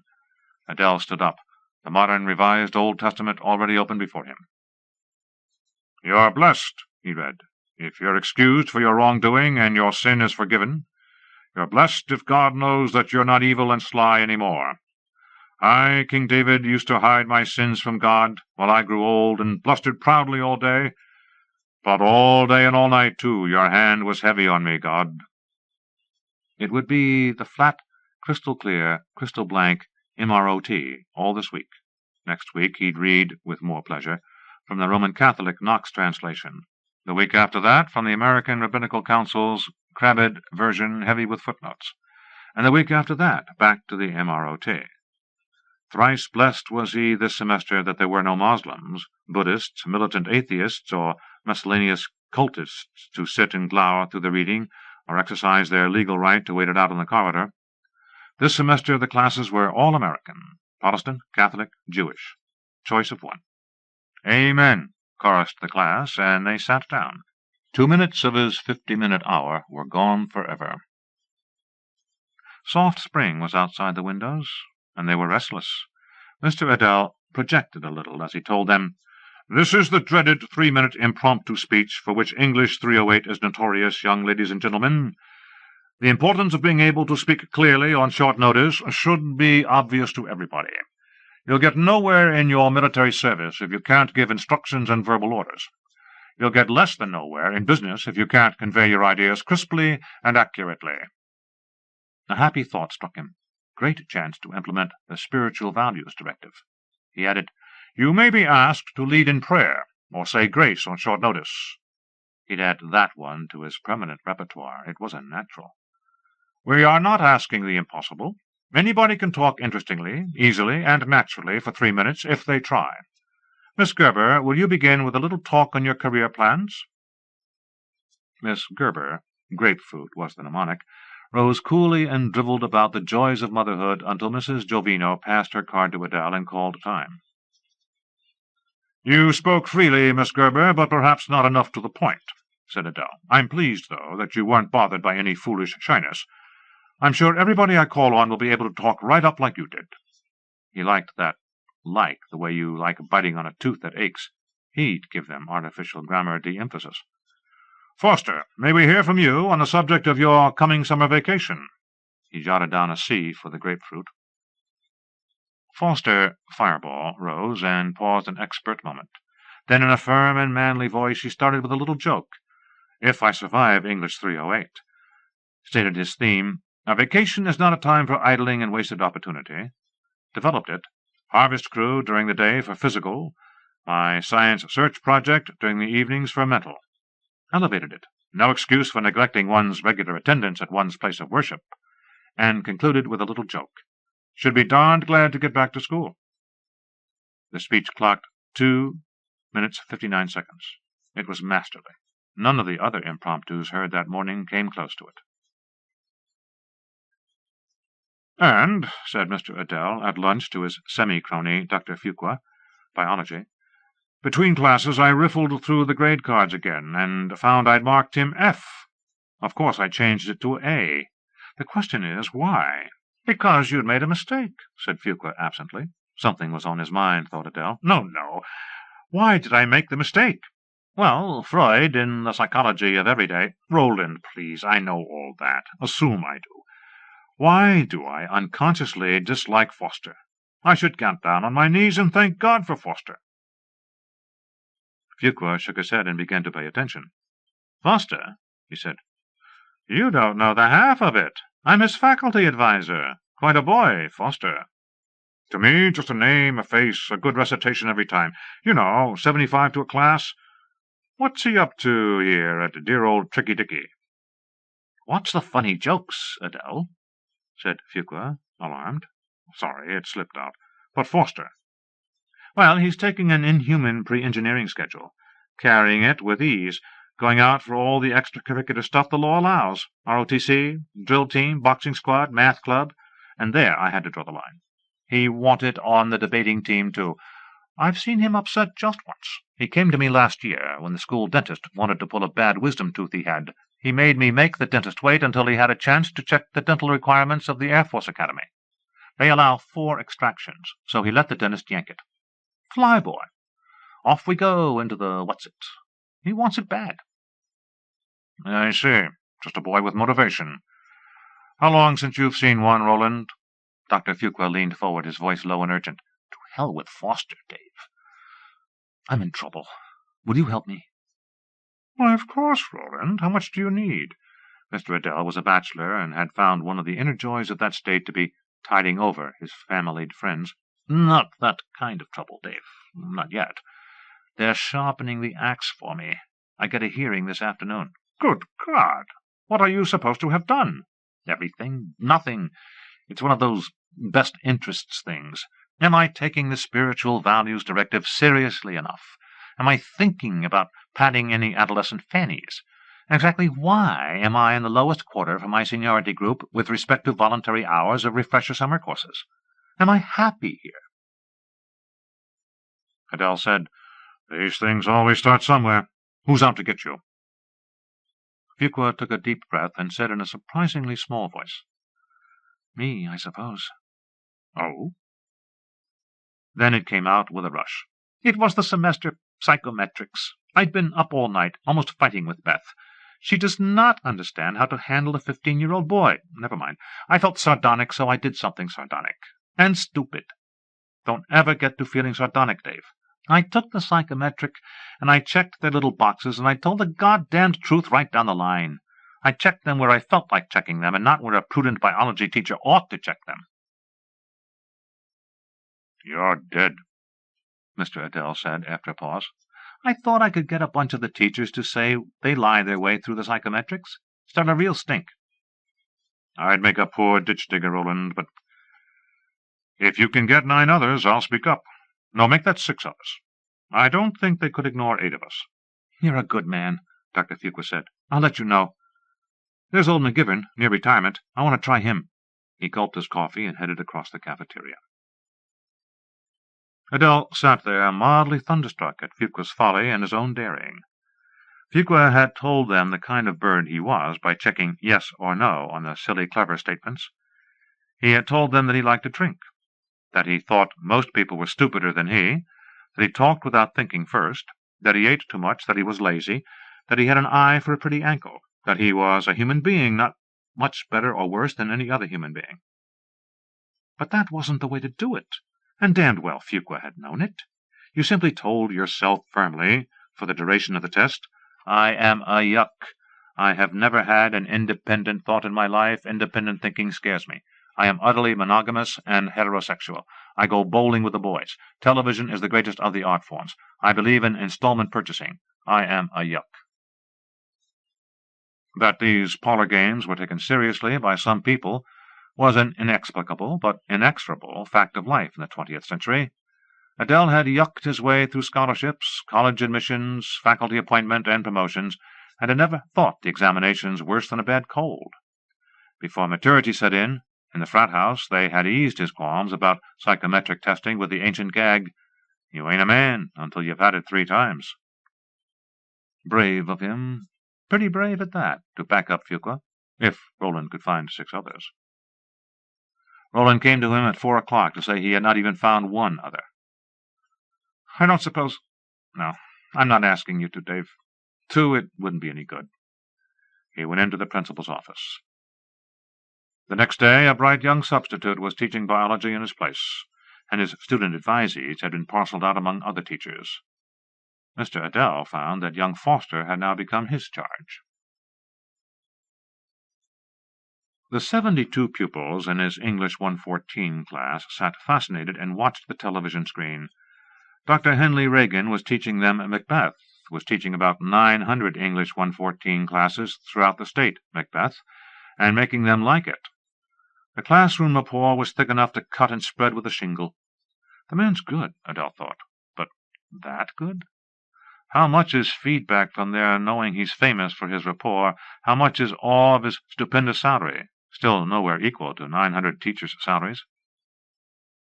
Dr. Henley Reagan, El Magnifico, portentously turned a page. There was grim poetry in the gesture. He transfixed the classroom, 900 classrooms, with those eyes. Abruptly he became Macbeth at the banquet prepared. With nervous hilarity he shouted at his guests, "You know your own degrees! Sit down! At first and last, the hearty welcome!" Stock still at a lectern, he darted around the table, bluffly rallying the company, slipped off to chat grimly merry with the first murderer at the door, returned to the banquet, stood in chilled horror at the ghost in the chair, croaked, "The table's full." Mr. Adele studied the faces of his 72 English 114ers.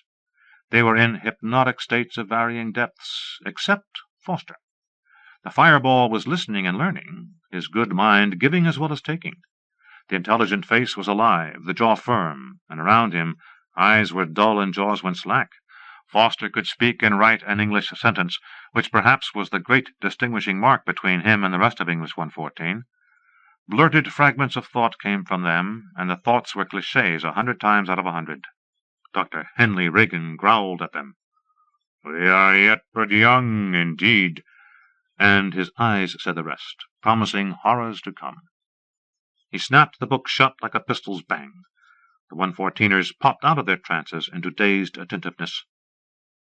"Notebooks," said Reagan, qua Reagan, and 72 gunfighters quick on the draw, they snapped out books and poised their pens. Reagan spoke for 10 minutes about the scene. Every so often, those eyes, and an intensification of that voice, cued them to write a word or a phrase, almost without glancing at the paper. Later each would look at his notes and not be surprised to find them lucid, orderly, even masterful summations of the brief lecture. As Dr. Henley Reagan bluffly delivered a sort of benediction from the altar of learning, Mr. Adele thought, "Well, they've got the banquet scene now. They'll own it forever. The way they own the prologue to the Canterbury Tales, the Ode to the West Wind, Arrowsmith. A good deal better than nothing, Pauca sed matura, or so he supposed." That afternoon, from 3 to 5, Mr. Adele was available to his advisees. It was a period usually devoted to catching up on his paperwork. Beyond making out the student's assignment schedule, a task traditionally considered beyond the capacity of the young, he had done no advising in years. And Foster appeared. His handshake was manly, his grin was modest but compelling. He got to the point. "Mr. Adele, do you think I could swing an enrichment project in English?" The teacher hardly knew what he meant. "Enrichment? Well, we haven't been doing that lately, Foster. I suppose it's still in the optional curriculum." "Yes, sir. Form 68, English, paragraph 45, section 7. Opportunities shall be afforded to students believed qualified by advisers to undertake projects equivalent to college freshman English term papers, and the grades therefore shall be entered on the students' records and weighed as evidence in assigning students positions in the graduating class." Mr. Adele had found Foster's card by then and was studying it. The boy's schedule was brutal, but his grade average was somewhere between B+ and A. "Foster," he told him, "there's such a thing as a breaking point. I understand you want very much to go to Colorado Springs." Poor Fuqua. What had become of— "Very much, sir. They expect the best. They have a right to expect the best. I'm not complaining, Mr. Adele, but there are girls with straight A averages who aren't working as hard as I am. Well, I've just got to beat them at their own game." Mr. Adele understood. It wasn't just girls, though mostly it was. There was a type of student who was no trouble, who did the work, every smidgen of it, who read every word of every assigned page, who turned in accurate, curiously dead, echoless, unresonant papers, which you could not in decency fault, though you wanted to tear them up and throw them in their authors' bland faces. You had a curious certainty that the adeptly memorized data they reeled back on demand vanished forever once the need for a grade was gone, that it never by any chance became bone of their bone to strengthen them against future trials. Often enough, when you asked them what they hoped to be, they smilingly said, "I am going to teach." Foster, now, a boy who fought with the material and whipped it. He said, "Why so strong, Foster? What's it about?" The boy said, "Space, partly, and my father. 2 big challenges, Mr. Adele. I think I'm a very lucky fellow. Here I am with a new frontier opening up, but there are lots of fellows my age who don't see it. I see it because of my father. It's wonderful to have a challenge like that. Can I be the man he is?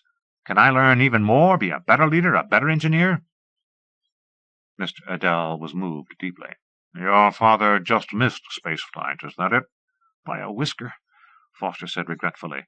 "Nothing can be done about it except what I'm doing." "He's an aero engineer?" "He can do anything," Foster said positively. "And he has." A picture of the elder Foster was forming in Mr. Adele's mind. Young Fireball grown taller, solider, and grizzled, the jaw firmed and controlled, the voice more powerful and sure, and unquestionably leather puttees. Foster's card said he had no mother, which made it more understandable. This fine boy was hard material honed to an edge, single-purposed. Did he have a young Hap Arnold here in his office, a Curtis LeMay? They had to come from somewhere, those driving, wide-ranging leaders and directors of millions. The slow-rolling conquest of space needed such men, first to navigate and pilot so no navigator or pilot would ever be able to snow them, then to move up step by step through research to command, then to great command. "I'll bet on you, Foster," he said abruptly. "We can't let the future English teachers outpoint you with their snap courses. You'll do me a term paper on Henry V. First, read it. Read hell out of it and take notes. Get in touch with me when you think you're ready to talk it over. I happen to be a bachelor. I have time in the evenings. And talk it over with your father if you can persuade him to read along with you." Foster laughed. "I'm afraid Dad's much too busy for Shakespeare, but I'll try. Thanks, Mr. Adele." He left. Mr. Adele, with considerable trouble, found a pad of forms in his desk which covered Enrichment Projects English, Advisor's Permission 4. He filled one out for Foster, looked it over, and said, surprised, "Again, damn it."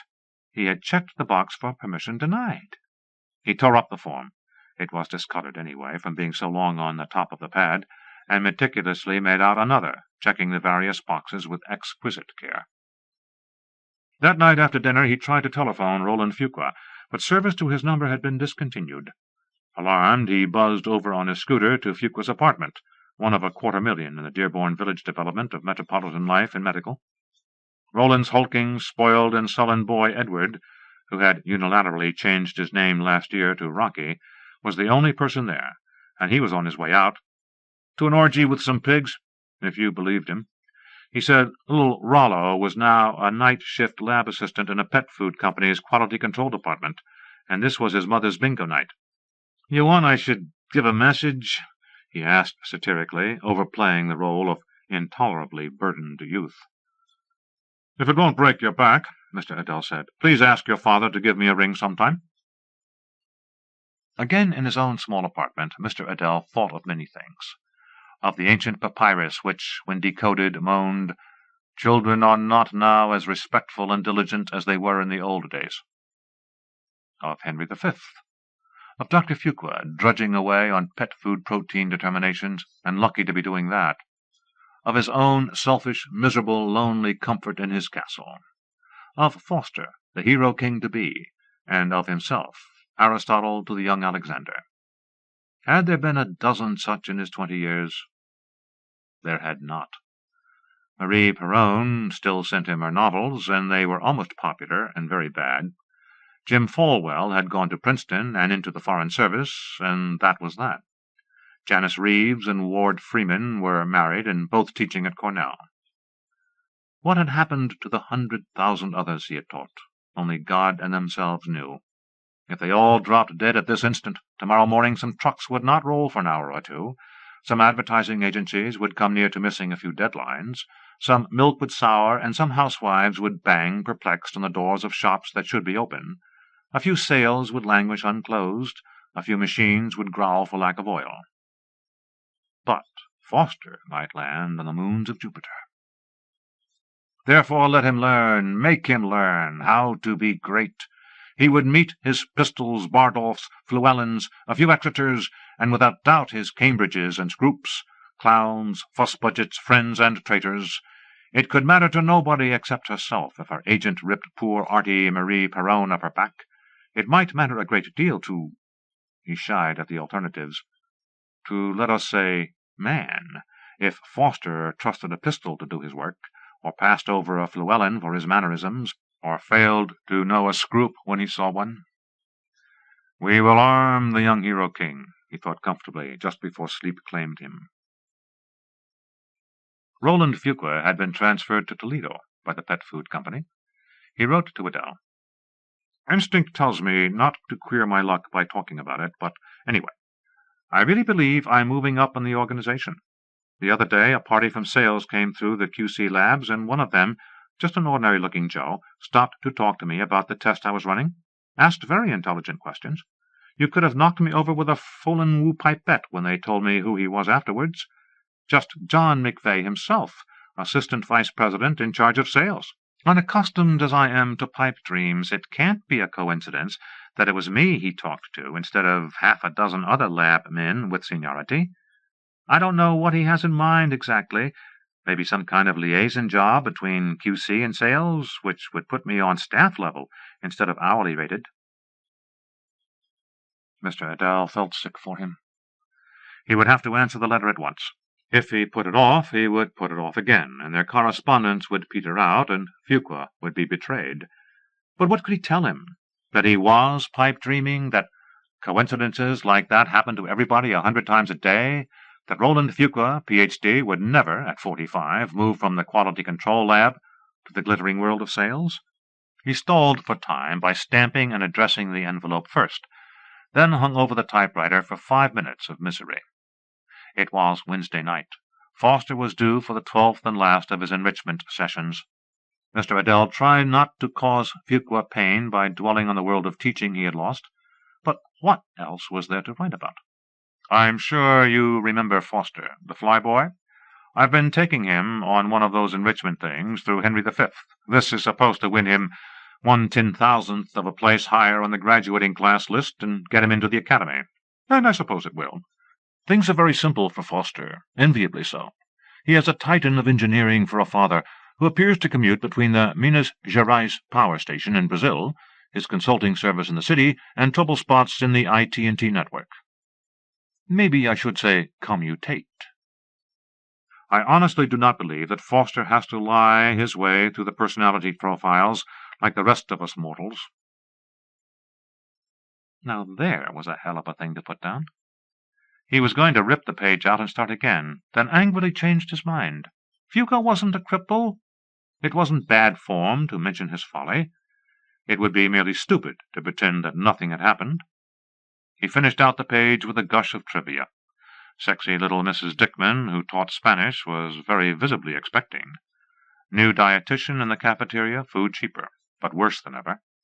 Rumored retirement of old man Thellusson again, and one step up for history teachers if true. Best wishes, good luck, regards to Beth and the youngster Dave. He whipped the page into folds, slipped it into the envelope, and sealed the flap fast before he could change his mind again. It was time to stop treating Fuqua like a basket case. If convalescence had not begun by now, it never would. His bell rang. Foster was on time, to the minute. They shook hands rather formally. "Like a cup of coffee, Foster?" Mr. Adele asked. "No, thank you, sir." "I'll make one for myself, then. Brought your paper?" "Good. Read it to me." While he compounded coffee, Foster began to read. After much discussion, they had settled on Propaganda and Reality in Henry V, as his topic. The boy had read Hollinshead, where relevant, articles in the Dictionary of National Biography, and appropriate history texts. Beyond suggesting these, Mr. Adele had left him alone in the actual treatment of his paper. He did not quite know what to expect from Foster beyond careful organization and an absence of gross blunders. He waited with interest. The paper was a short one, 1,500 words, by request. Nevertheless, it gave Mr. Adele a few painful shocks. There were 2 sneers at deluded groundlings, much reveling in the irony of the fictional Henry's affection for his Welsh captain as against the real Henry who had helped to crush Glendower and extinguish the Welsh as a nation, and fun with the Irishman Macmorris, who came loyally from Shakespeare's pen in 1599, while the general of our gracious Empress was doing his best to extinguish the Irish as a nation. Henry's "We have now no thoughts in us but France, save those to God," was evaluated as the poet's afterthought. The massacre of the French prisoners at Agincourt, Henry's brutal practical joke with the pretended glove of a French nobleman, his impossibly compressed and eloquent courtship of Catherine, were all somehow made to testify to a cynical Shakespeare manipulating his audience's passions. The great shock was that Foster approved of all this. It was a time of troubles, and England was besieged from without and threatened from within. The need of the time was a call to unity, and this Shakespeare provided in good measure. The London mob and the Brotherhood of Apprentices, always a potential danger to the peace, no doubt was inspired and pacified for a time by the Shakespearean version of a successful aggressor's early career. Modestly, Foster folded his typescript. It was ground into, Mr. Adele, that you start by saying whatever words of praise are possible, and then go on to criticize. Mechanically, he said warm things about the paper's organization, its style, its scholarly apparatus. But aren't you taking a rather too utilitarian view of the play? It is propaganda to some extent, but should you stop short with the propaganda function of the play? I'm aware that you're limited by your topic and length, but I wish there had been some recognition of the play's existence as a work of art. Foster said, smiling, Well, I'm new at this, Mr. Adele. I didn't know I was supposed to stray. Should I revise it? Oh, no, Mr. Adele said quickly. I didn't mean to imply that you're unarguably mistaken in anything you said. I don't know why I'm fussing at you about it at all. I suppose you've taken a sort of engineering approach to literature, which is natural enough. Did you ever succeed in engaging your father in the project? I'm afraid not, Mr. Adele. You can imagine. He's been away? Why, no. Foster was surprised. But didn't his father go away now and then? He thought Foster had said, or almost said. He took the paper from him and leafed through it. This is quite good enough for a pass, Foster. It'll be read by somebody in the English chairman's office, but that's a formality. Let's say you've completed your enrichment option. He stuck out his hand, and Foster took it warmly. That, then, is that. Do you have to run now? With all rods out, Foster said. I've got to prepare for the math team meet. 100 things. Can I mail that for you? It was the letter to Fuqua on his desk. Why, thanks. Thank you, Mr. Adele, for the time you've taken with me. Well, worth it, son, Mr. Adele thought after the door closed. There aren't many like you. The paper was a little cold and cynical, but you'll learn. Criticism's heady stuff. Speaking quite objectively, you've done a piece thoroughly consistent with college freshman English work, and that's what you were supposed to do. If it helps you get into Colorado Springs, I've done my job. He turned in the paper the next day to the English chairman's office, and the assistant chairman read it while he waited, mumbled, Seems quite competent, and entered a completed on Foster's grade card. He let his eyes run over the other grades and whistled. A beaver, he said. All rods out, Mr. Adele smugly corrected him, and went to the door. A freshman girl who knew him, on messenger duty with the principal's office, intercepted him in the corridor. The message, he would please report at once to the principal. Mrs. Jovino would be advised to take such classes as he might be obliged to miss. Classes? He asked the girl, unbelievingly. She knew nothing. The assistant principal for teaching personnel received him at once, alone in his two-window office. He was a gray man named Sturgis, whose pride was getting to the point. Adele, he asked, are you sure you're happy here? Mr. Adele said, recognizing a sheet of typing on Sturgis's desk. "May I ask how you got that letter of mine?" "Surely. Your young friend Foster turned it in." "But why? Why?" I shall quote. "I honestly do not believe that Foster has to lie his way through the personality profiles like the rest of us mortals." "If you believed this, Adele, why did you counsel him to lie? Why did you show him this letter as proof that you lied yourself?" "Counsel him to lie? I never! His stammering was guilt. His sweating was guilt. Sturgis pitied him and shook his head. "He keeps a little record," Sturgis said. "A log, he called it. He's quite space-minded, did you know?" "I know. I demand a hearing." "God damn it!" Sturgis was surprised. "Oh, you'll get a hearing, Adele. We always give hearings, you know that." "I know that. Can I get back to my classes now?" "Better not, if you're not happy here." Mr. Adele and Foster met that afternoon in the soda shop 2 blocks from the school. Mr. Adele had been waiting for him, and Foster saw the teacher staring at him from a booth. He excused himself politely from the math team crowd around him and joined Mr. Adele. "I feel I owe you an explanation, sir," Foster said. "I agree. How could you? Why—" Foster said apologetically. "They like you to be a little ruthless at the academy. This will stand out on my record as a sign of moral fiber." "No, Mr. Adele, don't try to hit me. It'll make things look that much worse at the hearing. Goodbye, sir." He rejoined his handsome, quiet crowd at the counter.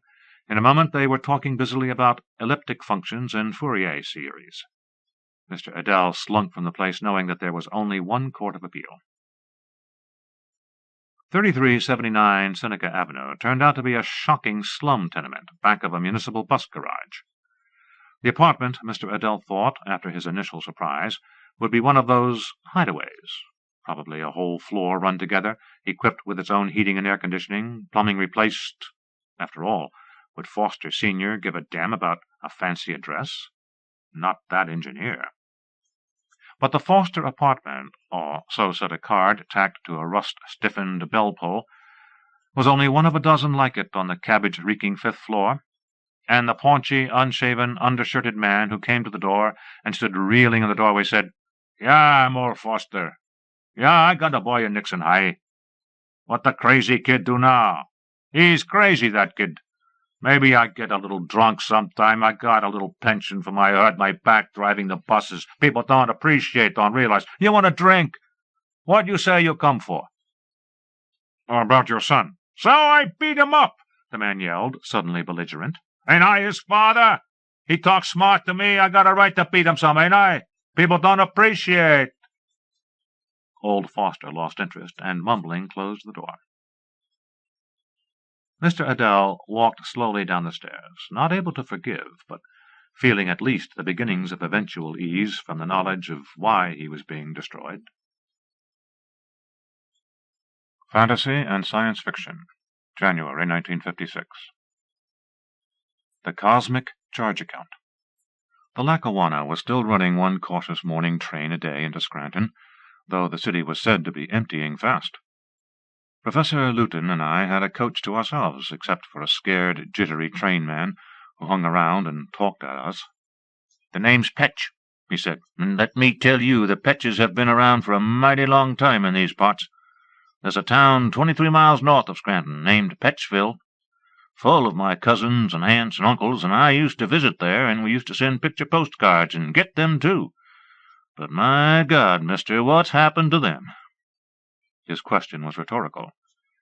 He didn't realize that Professor Luton and I happened to be the only 2 people outside the miscalled plague area who could probably answer it. "Mr. Petch," I said, "if you don't mind, we'd like to talk some business." "Sorry," he said miserably, and went on to the next car. When we were alone, Professor Luton remarked, "An interesting reaction." He was very smooth about it. Without the slightest warning, he whipped a huge, writhing, hairy spider from his pocket and thrust it at my face. I was fast on the draw, too. In one violent fling, I was standing on my left foot in the aisle, thumbing my nose, my tongue stuck out. Goose-flesh rippled down my neck and shoulders. "Very good," he said, and put the spider away. It was damnably realistic. Even knowing that it was a gadget of twisted springs and plush, I cringed at the thought of its nestling in his pocket. With me it was spiders. With the professor it was rats in asphyxiation. Toward the end of our mutual training program, it took only 1 part per million of sulfur dioxide gas in his vicinity to send him whirling into the posture of defense, crane-like on one leg, tongue out and thumb to nose, the sweat of terror on his brow. "I have something to tell you, Professor," I said. "So?" he asked tolerantly. And that did it. The tolerance. I had been prepared to make my point with a dignified recital and apology, but there were 2 ways to tell the story, and I suddenly chose the second. "You're a phony," I said with satisfaction. "What?" he gasped. "A phony. A fake, a hoaxer, a self-deluding crackpot. Your functional epistemology is a farce. Let's not go into this thing kidding ourselves." His accent thickened a little. "Let me remind you, Mr. Norris, that you are addressing a doctor of philosophy of the University of Göttingen and a member of the faculty of the University of Basel. You mean a privat docent who teaches freshman logic. And I seem to remember that Göttingen revoked your degree." He said slowly, "I have known all along that you were a fool, Mr. Norris. Not until now did I realize that you are also an anti-Semite. It was the Nazis who went through an illegal ceremony of revocation." "So that makes me an anti-Semite. From a teacher of logic, that's very funny." "You are correct," he said after a long pause. "I withdraw my remark. Now, would you be good enough to amplify yours?" "Gladly, Professor. In the first place—" I had been winding up the rubber rat in my pocket. I yanked it out and tossed it into his lap, where it scrabbled and clawed. He yelled with terror, but the yell didn't cost him a split second. Almost before it started from his throat, he was standing one-legged, thumb to nose, tongue stuck out. He thanked me coldly. I congratulated him coldly. I pocketed the rat while he shuddered, and we went on with the conversation. I told him how, 18 months ago, Mr. Hopedale called me into his office. Nice office, oak panels, signed pictures of Hopedale Press writers from our glorious past, Kipling, Barrie, Theodore Roosevelt, and the rest of the backlog boys.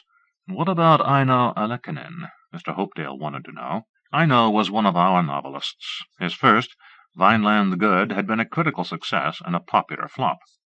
Cubs of the Viking breed, the sequel, made us all a little money. He was now a month past delivery date on the final volume of the trilogy, and the end was not in sight. "I think he's pulling a sit-down strike, Mr. Hopedale. He's way overdrawn now, and I had to refuse him a $1,000 advance. He wanted to send his wife to the Virgin Islands for a divorce." "Give him the money," Mr. Hopedale said impatiently. "How can you expect the man to write when he's beset by personal difficulties?" "Mr. Hopedale," I said politely, "she could divorce him right here in New York State. He's given her grounds in all 5 boroughs in the western townships of Long Island. But that's not the point. He can't write. And even if he could, the last thing American literature needs right now is another trilogy about a Scandinavian immigrant family." "I know," he said. "I know. He's not very good yet. But I think he's going to be. And do you want him to starve while he's getting the juvenilia out of his system?" His next remark had nothing to do with Alekinen. He looked at the signed photo of T.R. "To a bully publisher," and said, "Norris, we're broke." I said, "Huh?" "We owe everybody. Printer, paper mill, warehouse, everybody. It's the end of Hopedale Press. Unless— I don't want you to think people have been reporting on you, Norris, but I understand you came up with an interesting idea at lunch yesterday. Some Swiss professor." I had to think hard. "You must mean Luton, Mr. Hopedale." "No, there's nothing in it for us, sir. I was joking. My brother, he teaches philosophy at Columbia, mentioned him to me. Luton's a crackpot. Every year or 2, Weintraub Verlag in Basel brings out another volume of his whatchamacallit, and they sell about 1,000. Functional epistemology. My brother says it's all nonsense, the kind of stuff vanity presses put out. It was just a gag about us turning him into a Schweitzer or a Toynbee and bringing out a 1-volume condensation. People just buy his books, I suppose, because they got started and feel ashamed to stop." Mr. Hopedale said, "Do it, Norris. Do it. We can scrape together enough cash for one big promotion, and then the end. I'm going to see Brewster of Commercial Factors in the morning. I believe he will advance us 65% on our accounts receivable." He tried on a cynical smile. It didn't become him. "Norris, you are what is technically called a publisher's bright young man. We can get $750 for a scholarly book. With luck and promotion, we can sell it in the 100,000s. Get on it." I nodded, feeling sick, and started out. Mr. Hopedale said in a tired voice, "And it might actually be work of some inspirational value." Professor Luton sat and listened, red-faced, breathing hard. "You betrayer," he said at last. "You with the smiling face that came to Basel, that talked of lectures in America, that told me to sign your damnable contract. My face on the cover of the Time magazine that looks like a monkey, the idiotic interviews, the press releasements in my name that I never saw. America, I thought, and held my tongue. But from the beginning, it was a lie." He buried his face in his hands and muttered, "Ach, you stink." That reminded me. I took a small stench bomb from my pocket and crushed it. He leaped up, balanced on one leg, and thumbed his nose. His tongue was out 4 inches, and he was panting with the terror of asphyxiation. "Very good," I said. "Thank you. I suggest we move to the other end of the car." We and our luggage were settled before he began to breathe normally. I judged that the panic and most of his anger had passed. "Professor," I said cautiously, "I've been thinking of what we do when, and if, we find Miss Phoebe." "We shall complete her re-education," he said. "We shall point out that her unleashed powers have been dysfunctionally applied." I can think of something better to do than completing her re-education. It's why I spoke a little harshly. Presumably, Miss Phoebe considers you the greatest man in the world. He smiled reminiscently, and I knew what he was thinking. La Plume, Pennsylvania, Wednesday, 4 a.m. Professor Conrad Luton, care of the Hopedale Press, New York City, New York. My dear Professor, though you are a famous and busy man, I do hope you will take time to read a few words of grateful tribute from an old lady, 84. I have just finished your magnificent and inspirational book, How to Live on the Cosmic Expense Account, an Introduction to Functional Epistemology. Professor, I believe, I know every splendid word in your book is true. If there is one chapter finer than the others, it is number 9, How to Be in Utter Harmony with Your Environment. The 12 rules in that chapter shall from this minute be my guiding light, and I shall practice them faithfully forever. Your grateful friend, Miss Phoebe Bancroft. That flattering letter reached us on Friday, one day after the papers reported with amusement or dismay the blackout of La Plume, Pennsylvania. The term plague area came later. "I suppose she might," said the professor. "Well, think about it." The train slowed for a turn. I noticed that the track was lined with men and women, and some of them, by God, were leaping for the moving train. Brakes went on with a squeal and jolt. My nose bashed against the seat in front of us. "Aggression," the professor said, astonished. "But that is not in the pattern." We saw the trainman in the vestibule opening the door to yell at the trackside people. He was trampled as they swarmed aboard, jamming the car in a twinkling. "Got to Scranton," we heard them saying. "Zombies." "I get it," I shouted at the professor over their hubbub. "These are refugees from Scranton. They must have blocked the track. Right now they're probably bullying the engineer into backing up all the way to Wilkes-Barre. We've got to get off." "Yeah," he said. We were in an end seat. By elbowing, crowding, and a little slugging, we got to the vestibule and dropped to the tracks. The professor lost all his luggage in the brief, fierce struggle. I saved only my briefcase. The powers of hell itself were not going to separate me from that briefcase. Hundreds of yelling, milling people were trying to climb aboard. Some made it to the roofs of the cars after it was physically impossible for one more body to be fitted inside. The locomotive uttered a despairing toot, and the train began to back up. "Well," I said, "we head north." We found US 6 after a short overland hike and trudged along the concrete. There was no traffic. Everybody with a car had left Scranton days ago, and nobody was going into Scranton. Except us. We saw our first zombie where a signpost told us it was 3 miles to the city. She was a woman in a Mother Hubbard and a sunbonnet. I couldn't tell whether she was young or old, beautiful or a hag. She gave us a sweet, empty smile and asked if we had any food. I said no. She said she wasn't complaining about her lot, but she was hungry, and of course the vegetables and things were so much better now that they weren't poisoning the soil with those dreadful chemical fertilizers. Then she said maybe there might be something to eat down the road, wished us a pleasant good day, and went on. Dreadful chemical fertilizers? I asked. The professor said, I believe that is a contribution by the Duchess of Carbondale to Miss Phoebe's reign. Several interviews mention it. We walked on. I could read his mind like a book. He hasn't even read the interviews. He is a foolish and impossible young man. And yet he is here. He has undergone a rigorous course of training. He is, after all, risking a sort of death. Why? I let him go on, wondering. The answer was in my briefcase. When do you think we'll be in range? I asked. Heaven knows, he said testily. Too many variables. Maybe it's different when she sleeps. Maybe it grows at different rates, varying as the number of people affected. I feel nothing yet. Neither do I.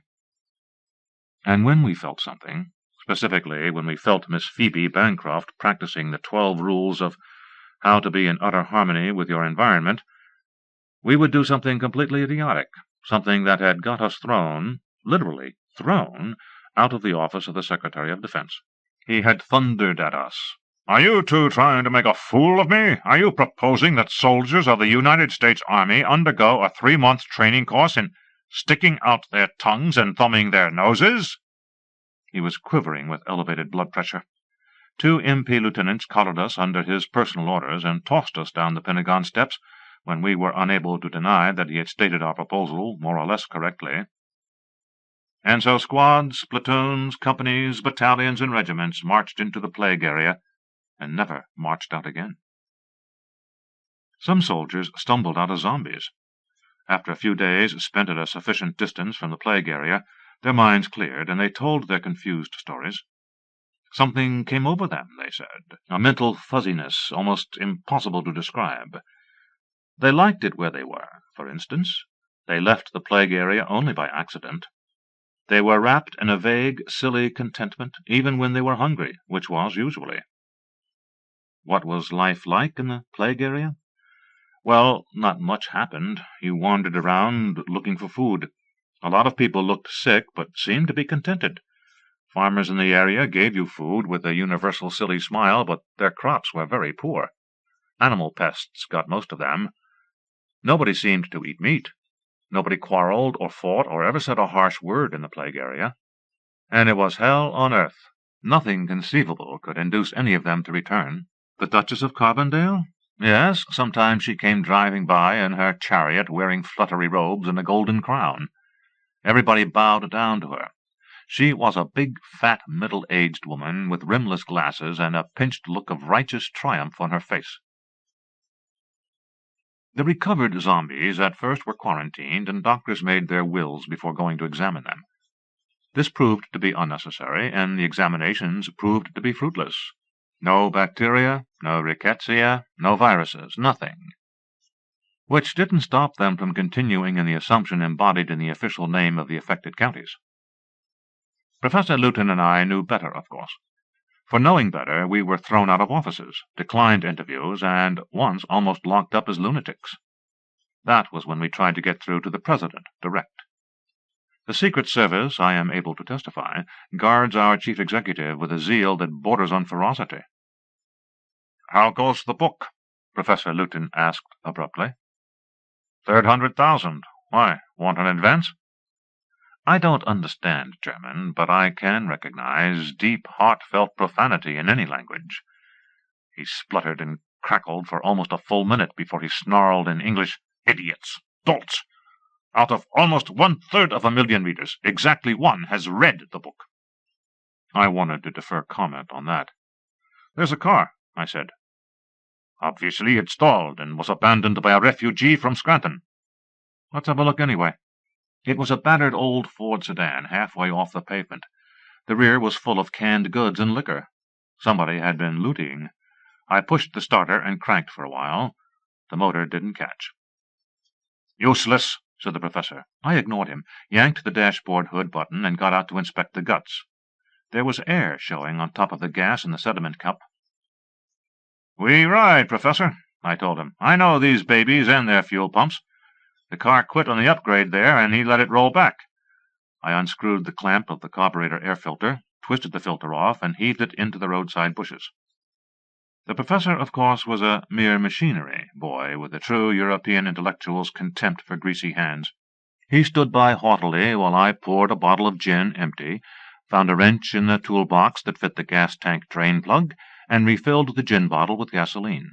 He condescended to sit behind the wheel and crank the motor from time to time, while I sprinkled gas into the carburetor. Each time the motor coughed, there was less air showing in the sediment cup. Finally, the motor caught for good. I moved him over, tucked my briefcase in beside me, U-turned on the broad, empty highway, and we chugged north into Scranton.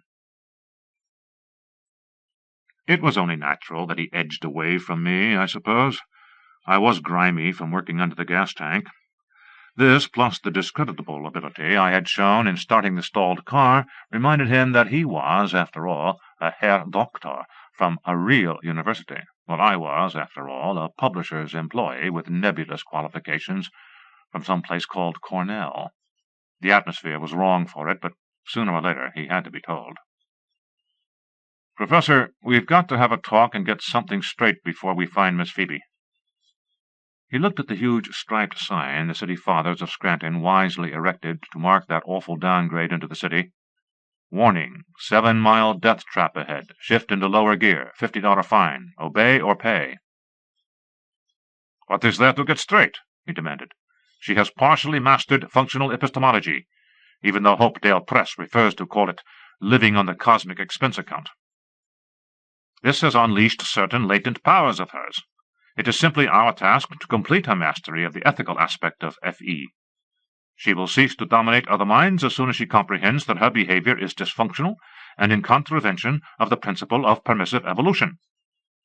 To him the matter was settled. He mused, "Really, I should not have let you cut so drastically my exposition of dyadic imbalance. That must be the root of her difficulty. A brief inductive explanation—" "Professor," I said, "I thought I told you in the train that you're a fake." He corrected me loftily. "You told me that you think I'm a fake, Mr. Norris. Naturally, I was angered by your duplicity, but your opinion of me proves nothing. I ask you to look around you. Is this fakery?" We were well into the city. Bewildered dogs yelped at our car. Windows were broken and goods were scattered on the sidewalks. Here and there a house was burning brightly. Smashed and overturned cars dotted the streets, and zombies walked slowly around them. When Miss Phoebe hit a city, the effects were something like a 1,000-bomber raid. "It's not fakery," I said, steering around a smiling man in a straw hat and overalls. "It isn't functional epistemology either. It's faith in functional epistemology. It could have been faith in anything, but your book just happened to be what she settled on." "Are you daring," he demanded, white to the lips, "to compare me with the faith healers?" "Yes," I said wearily. "They get their cures, so do lots of people. Let's roll it up in a ball, Professor. I think the best thing to do when we meet Miss Phoebe is for you to tell her you're a fake. Destroy her faith in you and your system, and I think she'll turn back into a normal old lady again." "Wait a minute! Don't tell me you're not a fake. I can prove you are. You say she's partly mastered F.E. and gets her powers from that partial mastery. Well, presumably you've completely mastered F.E. since you invented it. So why can't you do everything she's done, and lots more? Why can't you end this mess by levitating to La Plume instead of taking the Lackawanna in a 1941 Ford?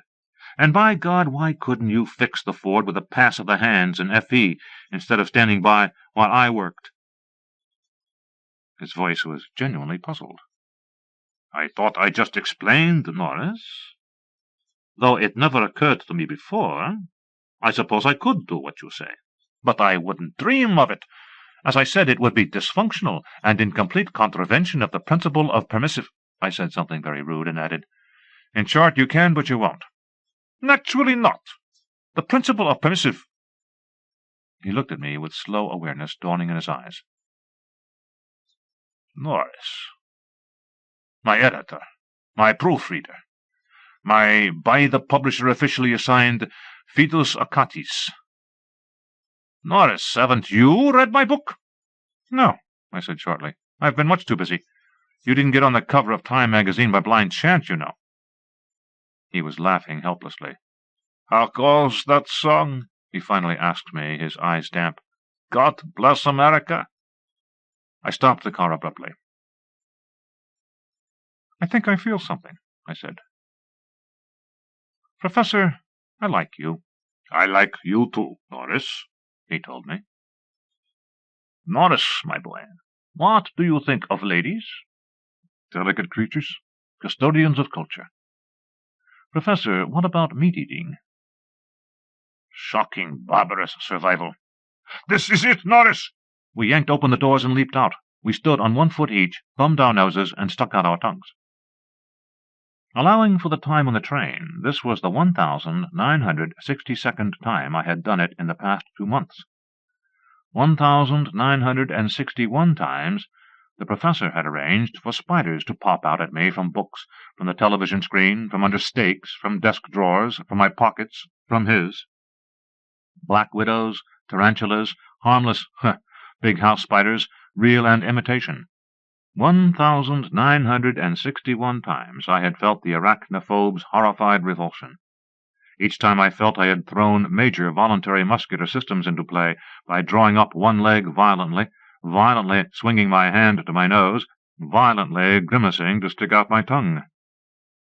My body had learned at last. There was no spider this time. There was only Miss Phoebe. A vague, pleasant feeling, something like the first martini.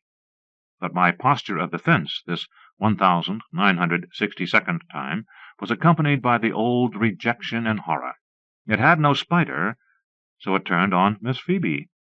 The vague first martini feeling vanished like morning mist burned away by the sun.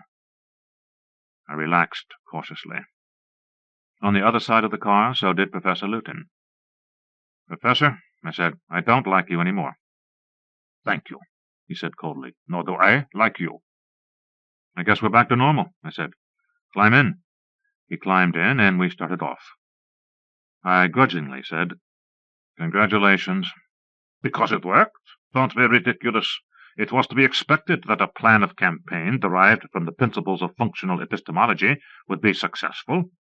All that was required was that you be at least as smart as one of Professor Pavlov's dogs. And I admit I considered that hypothesis the weak link in my chain of reasoning." We stopped for a meal from the canned stuff in the back of the car about 1 o'clock, and then chugged steadily north through the ruined countryside. The little towns were wrecked and abandoned.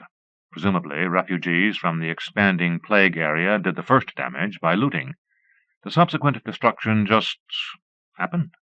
It showed you what would just happen to any 20th-century town or city in the course of a few weeks, if the people who wage endless war against breakdown and dilapidation put aside their arms. It was anybody's guess whether fire or water had done more damage. Between the towns, the animals were incredibly bold. There was a veritable army of rabbits eating their way across a field of clover. A farmer zombie flapped a patchwork quilt at them, saying affectionately, "Shoo, little bunnies, go away now. I mean it." But they knew he didn't, and continued to chew their way across his field. I stopped the car and called to the farmer. He came right away, smiling. "The little Dickenses," he said, waving at the rabbits, "but I haven't the heart to really scare them." "Are you happy?" I asked him. "Oh, yes." His eyes were sunken and bright. His cheekbones showed on his starved face. "People should be considerate," he said. "I always say that being considerate is what matters most." "Don't you miss electricity, and cars, and tractors?" "Goodness, no. I always say that things were better in the old days. Life was more gracious, I always say. Why, I don't miss gasoline or electricity one little bit. Everybody's so considerate and gracious that it makes up for everything." "I wonder if you'd be so considerate and gracious as to lie down in the road so we can drive over you," He looked mildly surprised and started to get down, saying, "Well, if it would afford you gentlemen any pleasure— No, don't bother after all. You can get back to your rabbits." He touched his straw hat and went away beaming. We drove on. I said to the professor, "Chapter 9. How to be in utter harmony with your environment." "Only she didn't change herself, Professor Luton. She changed the environment. Every man and woman in the area is what Miss Phoebe thinks they ought to be. Silly, sentimental, obliging, and gracious to the point of idiocy. Nostalgic and all thumbs when it comes to this dreadful machinery." "Norris," the professor said thoughtfully, "we've been associated for some time. I think you might drop the professor and call me Luton. In a way, we're friends." I jammed on the worn, mushy brakes. "Out!" I yelled, and we piled out. The silly glow was enveloping me fast. Again, thumb to nose and tongue out, I burned it away. When I looked at the professor and was quite sure he was a stubborn old fossil, I knew I was all right again. When he glared at me and snapped, "Naturally, I withdraw my last remark, Norris, and no gentleman would hold me to it," I knew he was normal. We got in and kept going north. The devastation became noticeably worse after we passed a gutted, stinking shambles that had once been the town of Mashopin, Pennsylvania. After Mashopin, there were more bodies on the road, and the flies became a horror. No pyrethrum from Kenya, no DDT from Wilmington. We drove in the afternoon heat with the windows cranked up and the hood ventilator closed. It was at about Mashopin's radius from La Plume that things had stabilized for a while, and the Army engineers actually began to throw up barbed wire. Who knew what happened then? Perhaps Miss Phoebe recovered from a slight cold, or perhaps she told herself firmly that her faith in Professor Luton's wonderful book was weakening, that she must take hold of herself and really work hard at being in utter harmony with her environment. The next morning, no Army engineers. Zombies in uniform were glimpsed wandering about and smiling. The next morning, the radius of the plague area was growing at the old mile a day. I wanted distraction from the sweat that streamed down my face. "Professor," I said, "do you remember the last word in Miss Phoebe's letter? It was forever. Do you suppose—" "Immortality?" "Yes, I think that is well within the range of misapplied FE. Of course, complete mastery of FE ensures that no such selfish power would be invoked. The beauty of FE is its conservatism, in the kinetic sense. It is self-regulating. A world in which universal mastery of FE has been achieved, and I now perceive that the publication of my views by the Hopedale Press was, if anything, a step away from that ideal, would be in no outward wise different from the present world." "Built-in escape clause," I snapped. "Like yoga. You ask them to prove they've achieved self-mastery, just a little demonstration like levitating or turning transparent, but they're all ready for you. They tell you they've achieved so much self-mastery they've mastered the desire to levitate or turn transparent. I almost wish I'd read your book, Professor, instead of just editing it. Maybe you're smarter than I thought."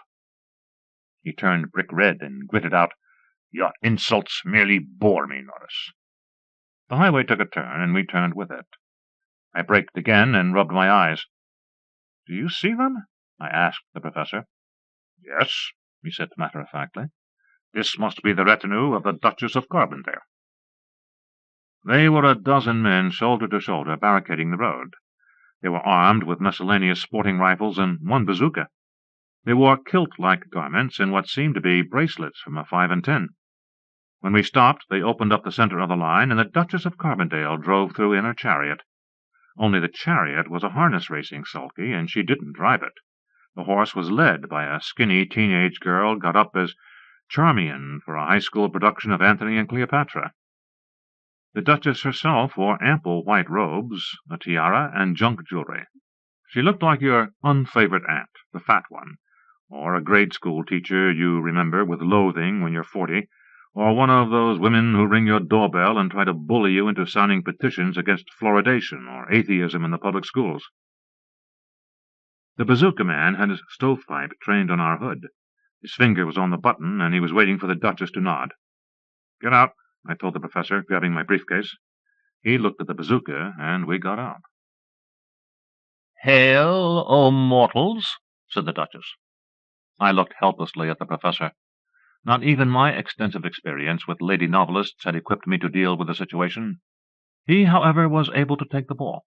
He was a European, and he had status, and that's the starting point for them. Establish status, and then conduct yourself accordingly. He said, "Madam, my name is Konrad Litten. I am a doctor of philosophy of the University of Göttingen, and a member of the faculty of the University of Basel. Whom have I the honor to address?" Her eyes narrowed appraisingly. "Oh, mortal," she said, and her voice was less windily dramatic.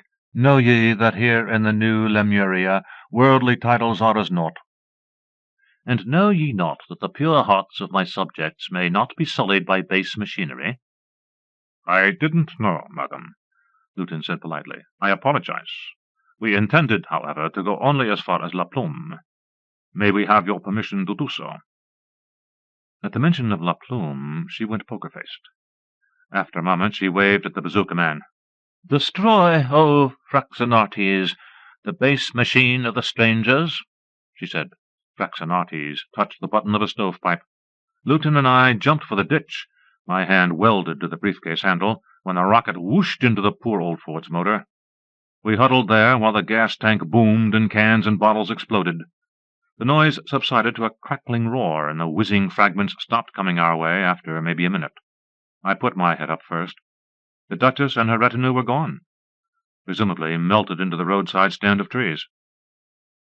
Her windy contralto blasted out, "Arise, O strangers, and join us!" Lutin said from the ditch, "A perfectly reasonable request, Norris. Let us do so. After all, one must be obliging." "And gracious," I added. "Good old Duchess," I thought. "Good old Lutin. Wonderful old world, with hills and trees and bunnies and kitties and considerate people." Lutin was standing on one foot, thumbing his nose, sticking out his tongue, screaming, "Norris! Norris! Defend yourself!" He was slapping my face with his free hand. Sluggishly, I went into the posture of defense, thinking, such nonsense. Defense against what? But I wouldn't hurt old Lutin's feelings for the world. Adrenaline boiled through my veins, triggered by the posture. Spiders. Crawling, hairy, horrid spiders with purple, venom-dripping fangs. They hid in your shoes and bit you, and your feet swelled with the poison.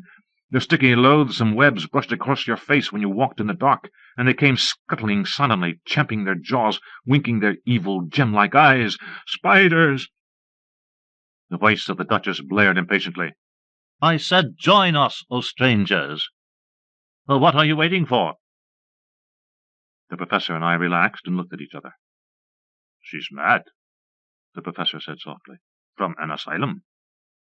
"I doubt it. You don't know America very well. Maybe you lock them up when they get like that in Europe. Over here, we elect them chairlady of the library fund drive. If we don't, we never hear the end of it." The costumed girl was leading the Duchess's sulky onto the road again. Some of her retinue were beginning to follow. She waved them back and dismissed the girl curtly. We skirted the heat of the burning car and approached her. It was that, or tried to outrun a volley from the miscellaneous sporting rifles. "Oh, strangers," she said, "you mentioned La Plume. Do you happen to be acquainted with my dear friend, Phoebe Bancroft?" The Professor nodded before I could stop him, but almost simultaneously with his nod I was dragging the Duchess from her improvised chariot. It was very unpleasant, but I put my hands around her throat and knelt on her. It meant letting go of the briefcase, but it was worth it. She guggled and floundered and managed to whoop, "Don't shoot! I take it back! Don't shoot them! Phileas, don't shoot! You might hit me!" "Send them away," I told her. "Never!" she blared. "They are my loyal retainers." "You try, Professor," I said. I believe what he put on then was his classroom manner. He stiffened and swelled and rasped towards the shrubbery. "Come out at once!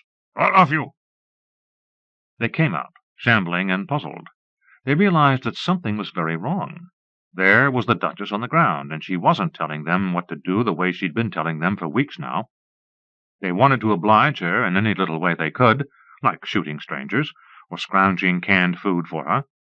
But how could they oblige her while she lay there slowly turning purple? It was very confusing. Luckily, there was somebody else to oblige, the Professor. "Go away!" he barked at them. "Go far away! We do not need you any more. And throw away your guns." Well, that was something a body could understand. They smiled and threw away their guns and went away in their obliging and considerate fashion. I eased up on the Duchess's throat. "What was that guff about the new Lemuria?" I asked her. "You're a rude and ignorant young man," she snapped. From the corner of my eye I could see the professor involuntarily nodding agreement. "Every educated person knows that the lost wisdom of Lemuria was to be revived in the person of a beautiful priestess this year, according to the science of pyramidology." Beautiful priestess? The professor and I stood by while she spouted an amazing compost of lost continentism, the 10 tribes, anti-fluoridation, vegetarianism, homeopathic medicine, organic farming, astrology, flying saucers, and the prose poems of Khalil Gibran. The professor said dubiously at last, "I suppose one must call her a sort of cultural diffusionist." He was happier when he had her classified. He went on, "I think you know Miss Phoebe Bancroft. We wish you to present us to her as soon as possible." "Professor," I complained, "we have a road map and we can find La Plume. And once we've found La Plume, I don't think it'll be very hard to find Miss Phoebe." "I will be pleased to accompany you," said the Duchess, "though normally I frown on mechanical devices. I keep an automobile nearby in case of... Well, of all the rude—" Believe it or not, she was speechless. Nothing in her rich store of gibberish and hate seemed to fit the situation. Anti-fluoridation, organic farming, even Khalil Gibran were irrelevant in the face of us two, each standing on one leg, thumbing our noses and sticking out our tongues. Undeniably, the posture of defense was losing efficiency. It took longer to burn away the foolish glow. "Professor," I asked after we warily relaxed, "how many more of those can we take?" He shrugged. "That is why a guide will be useful," he said. "Madam, I believe you mentioned an automobile." "I know," she said brightly. "It was asana yoga, wasn't it? Postures, I mean." The professor sucked an invisible lemon. "No, madam," he said cadaverously. "It was neither Siddhasana nor Padmasana. Yoga has been subsumed under functional epistemology, as has every other working philosophical system, Eastern and Western. But we waste time. The automobile?" "You have to do that every so often, is that it?" "We will leave it at that, madam. The automobile, please." "Come right along," she said gaily. I didn't like the look on her face. Madam Chairlady was about to spring a parliamentary coup, but I got my briefcase and followed. The car was in a nearby barn. It was a handsome new Lincoln, and I was reasonably certain that our fair cicerone had stolen it. But then we had stolen the Ford. I loaded the briefcase in and took the wheel over her objections, and we headed for La Plume, a dozen miles away. On the road she yelped, "Oh, functional epistemology! And you're Professor Luton!" "Yes, madam," he wearily agreed. "I've read your book, of course. So has Miss Bancroft. She'll be so pleased to see you." "Then why, madam, did you order your subjects to murder us?" "Well, Professor, of course I didn't know who you were then, and it was rather shocking seeing somebody in a car. I had the feeling that you were up to no good, especially when you mentioned dear Miss Bancroft. She, you know, is really responsible for the re-emergence of the new Lemuria." "Indeed," said the professor. "You understand, then, about leveled personality interflow?" He was beaming. "I beg your pardon?" "Leveled personality interflow," he barked. "Chapter 9. "Oh, in your book, of course. Well, as a matter of fact, I skipped—" "Another one," muttered the professor, leaning back. The Duchess chattered on. "Dear Miss Bancroft, of course, swears by your book. But you were asking— No, it wasn't what you said. I cast her horoscope, and it turned out that she is the 27th Pendragon." "Scheissdreck," the professor mumbled, too discouraged to translate. "So naturally, Professor, she incarnates Taliesin spiritually, and—" a modest giggle— "you know who incarnates it materially, which is only sensible since I'm descended from the high priestesses of Mu. Little did I think when I was running the wee occult bookshop in Carbondale." "Yeah, said the professor. He made an effort. "Madam, tell me something. Do you never feel a certain thing, a sense of friendliness and intoxication and goodwill, enveloping you quite suddenly?" "Oh, that," she said scornfully. "Yes, every now and then. It doesn't bother me. I just think of all the work I have to do, how I must stamp out the dreadful soul-destroying advocates of meat-eating and chemical fertilizer and fluoridation, how I must wage the good fight for occult science and crush the materialistic philosophers, how I must tear down our corrupt and self-seeking ministers and priests, our rotten laws and customs." "Lieber Gott!" the professor marveled as she went on. "With Norris it is spiders. With me it is rats and asphyxiation. But with this woman it is apparently everything in the cosmos, except our own revolting self." She didn't hear him. She was demanding that the voting age for women be lowered to 16, and for men raised to 35. We plowed through flies and mosquitoes like smoke. The flies bred happily on dead cows and in sheep, which, unfortunately, was still alive. There wasn't oil cake for the cows in the new Lemuria. There wasn't sheep dip for the sheep. There weren't state and county and township and village road crews constantly patrolling, unplugging sluices, clearing gutters, replacing rusted culverts, and so quite naturally the countryside was reverting to swampland. The mosquitoes loved it. "La Plume," the Duchess announced gaily. "And that's Miss Phoebe Bancroft's little house right there." "Just why did you wish to see her, Professor, by the way?" "To complete her re-education," the professor said in a tired voice. Miss Phoebe's house and the few near it were the only places we had seen in the area which weren't blighted by neglect. Miss Phoebe, of course, was able to tell the shambling zombies what to do in the way of truck gardening, lawn mowing, and maintenance.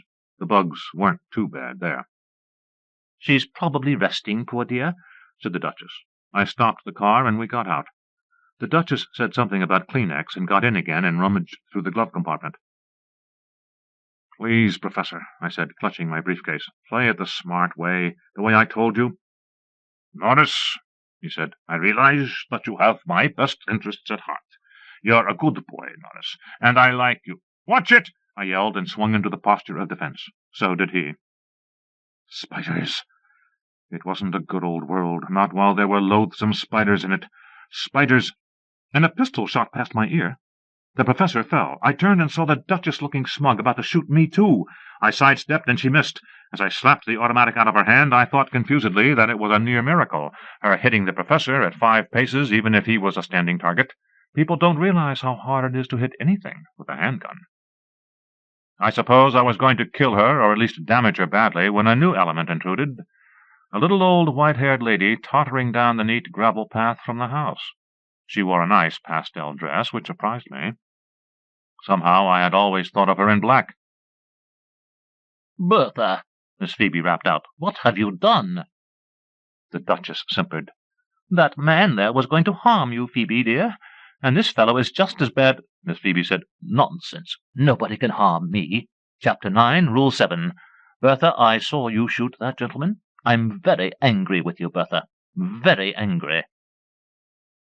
The Duchess turned up her eyes and crumpled. I didn't have to check. I was sure she was dead. Miss Phoebe was once again in utter harmony with her environment. I went over and knelt beside the professor. He had a hole in his stomach and was still breathing. There wasn't much blood. I sat down and cried. For the professor. For the poor, damned human race which at a mile per day would be gobbled up into apathy and idiocy. Goodbye, Newton and Einstein. Goodbye, steak dinners and Michelangelo and Tenzing Norgay. Goodbye, Moses, Rodin, Kuan Yin, transistors, Boole and Steichen. A red-headed man with an Adam's apple was saying gently to Miss Phoebe, "It's this rabbit, ma'am," and indeed an enormous rabbit was loping up to him. "Every time I find a turnip or something, he takes it away from me, and he kicks and bites when I try to reason with him." And indeed he took a piece of turnip from his pocket, and the rabbit insolently pawed it from his hand and nibbled it triumphantly, with one wise guy eye cocked up at his victim. "He does that every time, Miss Phoebe," the man said unhappily. The little old lady said, "I'll think of something, Henry, but let me take care of these people first." "Yes, ma'am," Henry said. He reached out cautiously for his piece of turnip, and the rabbit bit him. and then went back to its nibbling. "Young man," Miss Phoebe said to me, "what's wrong? You're giving in to despair. You mustn't do that. Chapter 9, Rule 3. I pulled myself together enough to say, "This is Professor Luton. He's dying." Her eyes widened. "The Professor Luton?" I nodded. "How to live on the cosmic expense account?" I nodded. "Oh, dear. If only there was something I could do." Heal the dying? Apparently not. She didn't think she could, so she couldn't. "Professor," I said. "Professor!" He opened his eyes and said something in German. Then, hazily, "Woman shot me. Spoil her racket, you call it? Who is this?" He grimaced with pain. "I'm Miss Phoebe Bancroft, Professor Luton," she breathed, leaning over him. "I'm so dreadfully sorry. I admire your wonderful book so much." His weary eyes turned to me. "So, Norris," he said, "no time to do it right. We do it your way. Help me up." I helped him to his feet, suffering, I think, almost as much as he did. The wound started to bleed more copiously. "No," Miss Phoebe exclaimed. "You should lie down." The professor leered. "Good idea, baby. You want to keep me company?" "What's that?" she snapped. "You heard me, baby. Say, you got any liquor in your place?" "Certainly not. Alcohol is inimical to the development of the higher functions of the mind. Chapter 9. Fui on Chapter 9, baby. I just wrote that stuff for money." If Miss Phoebe hadn't been in a state resembling surgical shock after hearing that, she would have seen the pain convulsing his face. "You mean?" she quavered, beginning to look her age for the first time. "Sure. Lot of garbage. Sling fancy words and make money. What I go for is liquor and women. Women like you, baby." The goose did it. Weeping, frightened, insulted, and lost, she tottered blindly up the neat path to her house. I eased the professor to the ground. He was biting almost through his lower lip. I heard a new noise behind me. It was Henry, the redhead with the Adam's apple. He was chewing his piece of turnip and had hold of the big rabbit by the hind legs. He was flailing it against a tree. Henry looked ferocious, savage, carnivorous, and very, very dangerous to meddle with. In a word, human. "Professor," I breathed at his waxen face, "you've done it. It's broken. Over. No more plague area." He muttered, his eyes closed. "I regret not doing it properly. But tell the people how I died, Norris. With dignity, without fear. Because of functional epistemology." I said through tears, "I'll do more than tell them, Professor. The world will know about your heroism. The world must know. We've got to make a book of this, your authentic, authorized, fictional biography, and Hopedale's West Coast agent will see to the film sale." "Film?" he said drowsily. "Book?" "Yes, your years of struggle, the little girl at home who kept faith in you when everybody scoffed, your burning mission to transform the world, and the climax, here, now, as you give up your life for your philosophy." "What girl?" he asked weakly.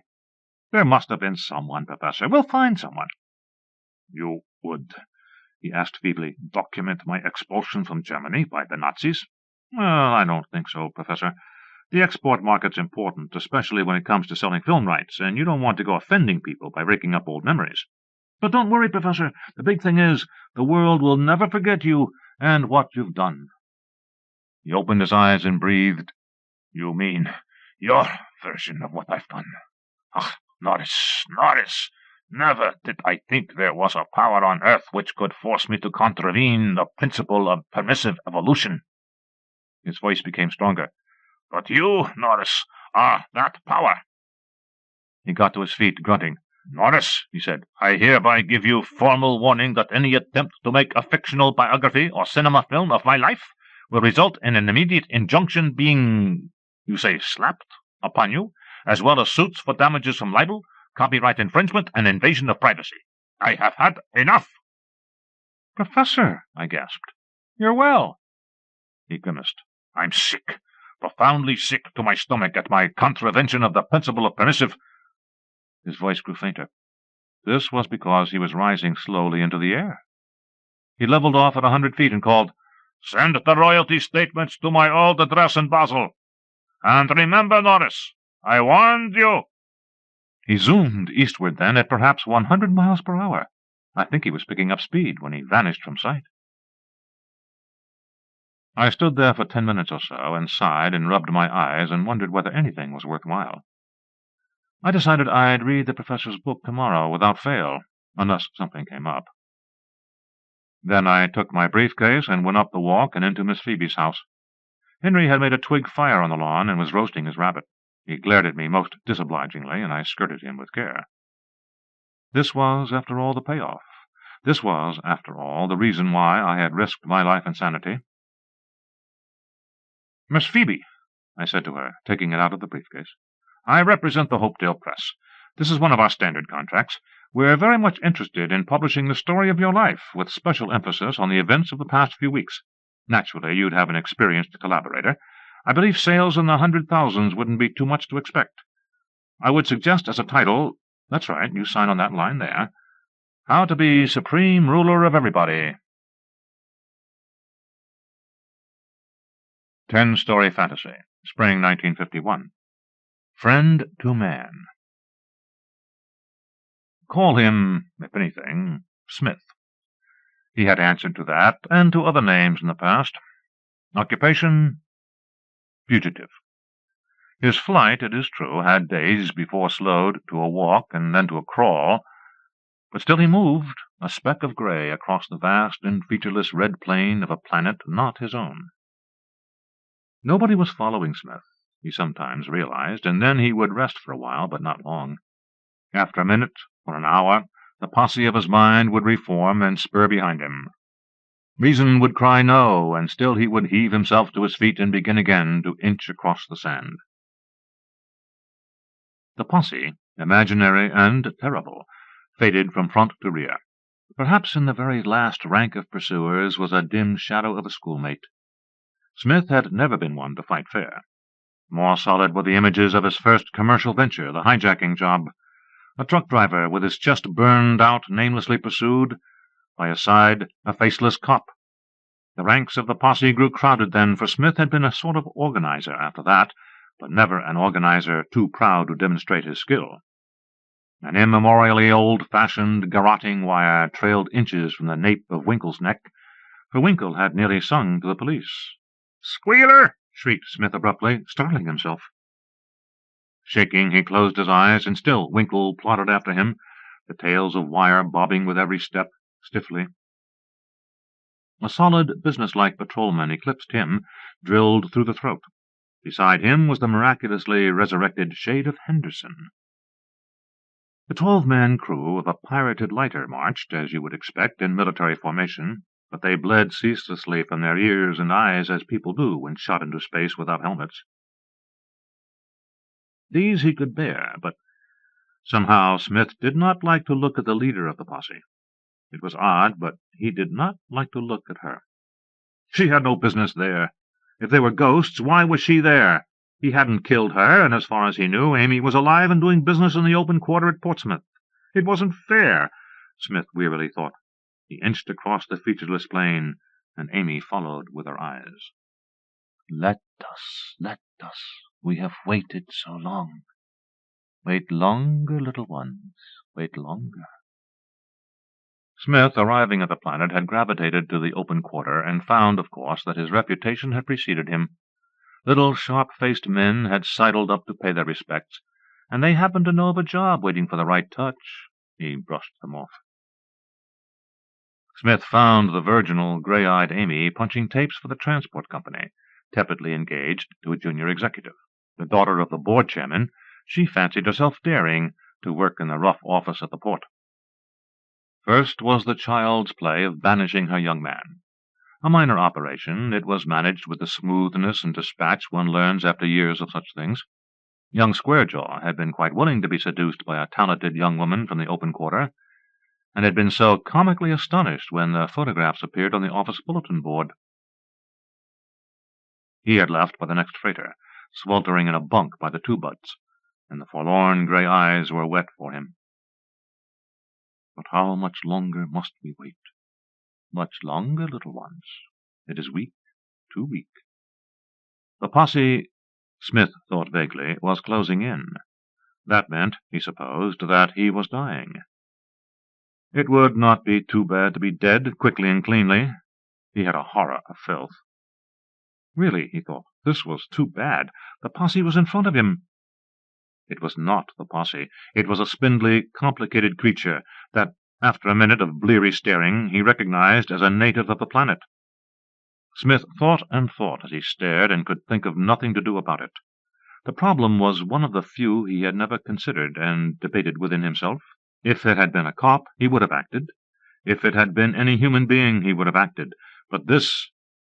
He could think of nothing more logical to do than to lie down, pull the hood across his face, and go to sleep. He woke in an underground chamber big enough for 6 men.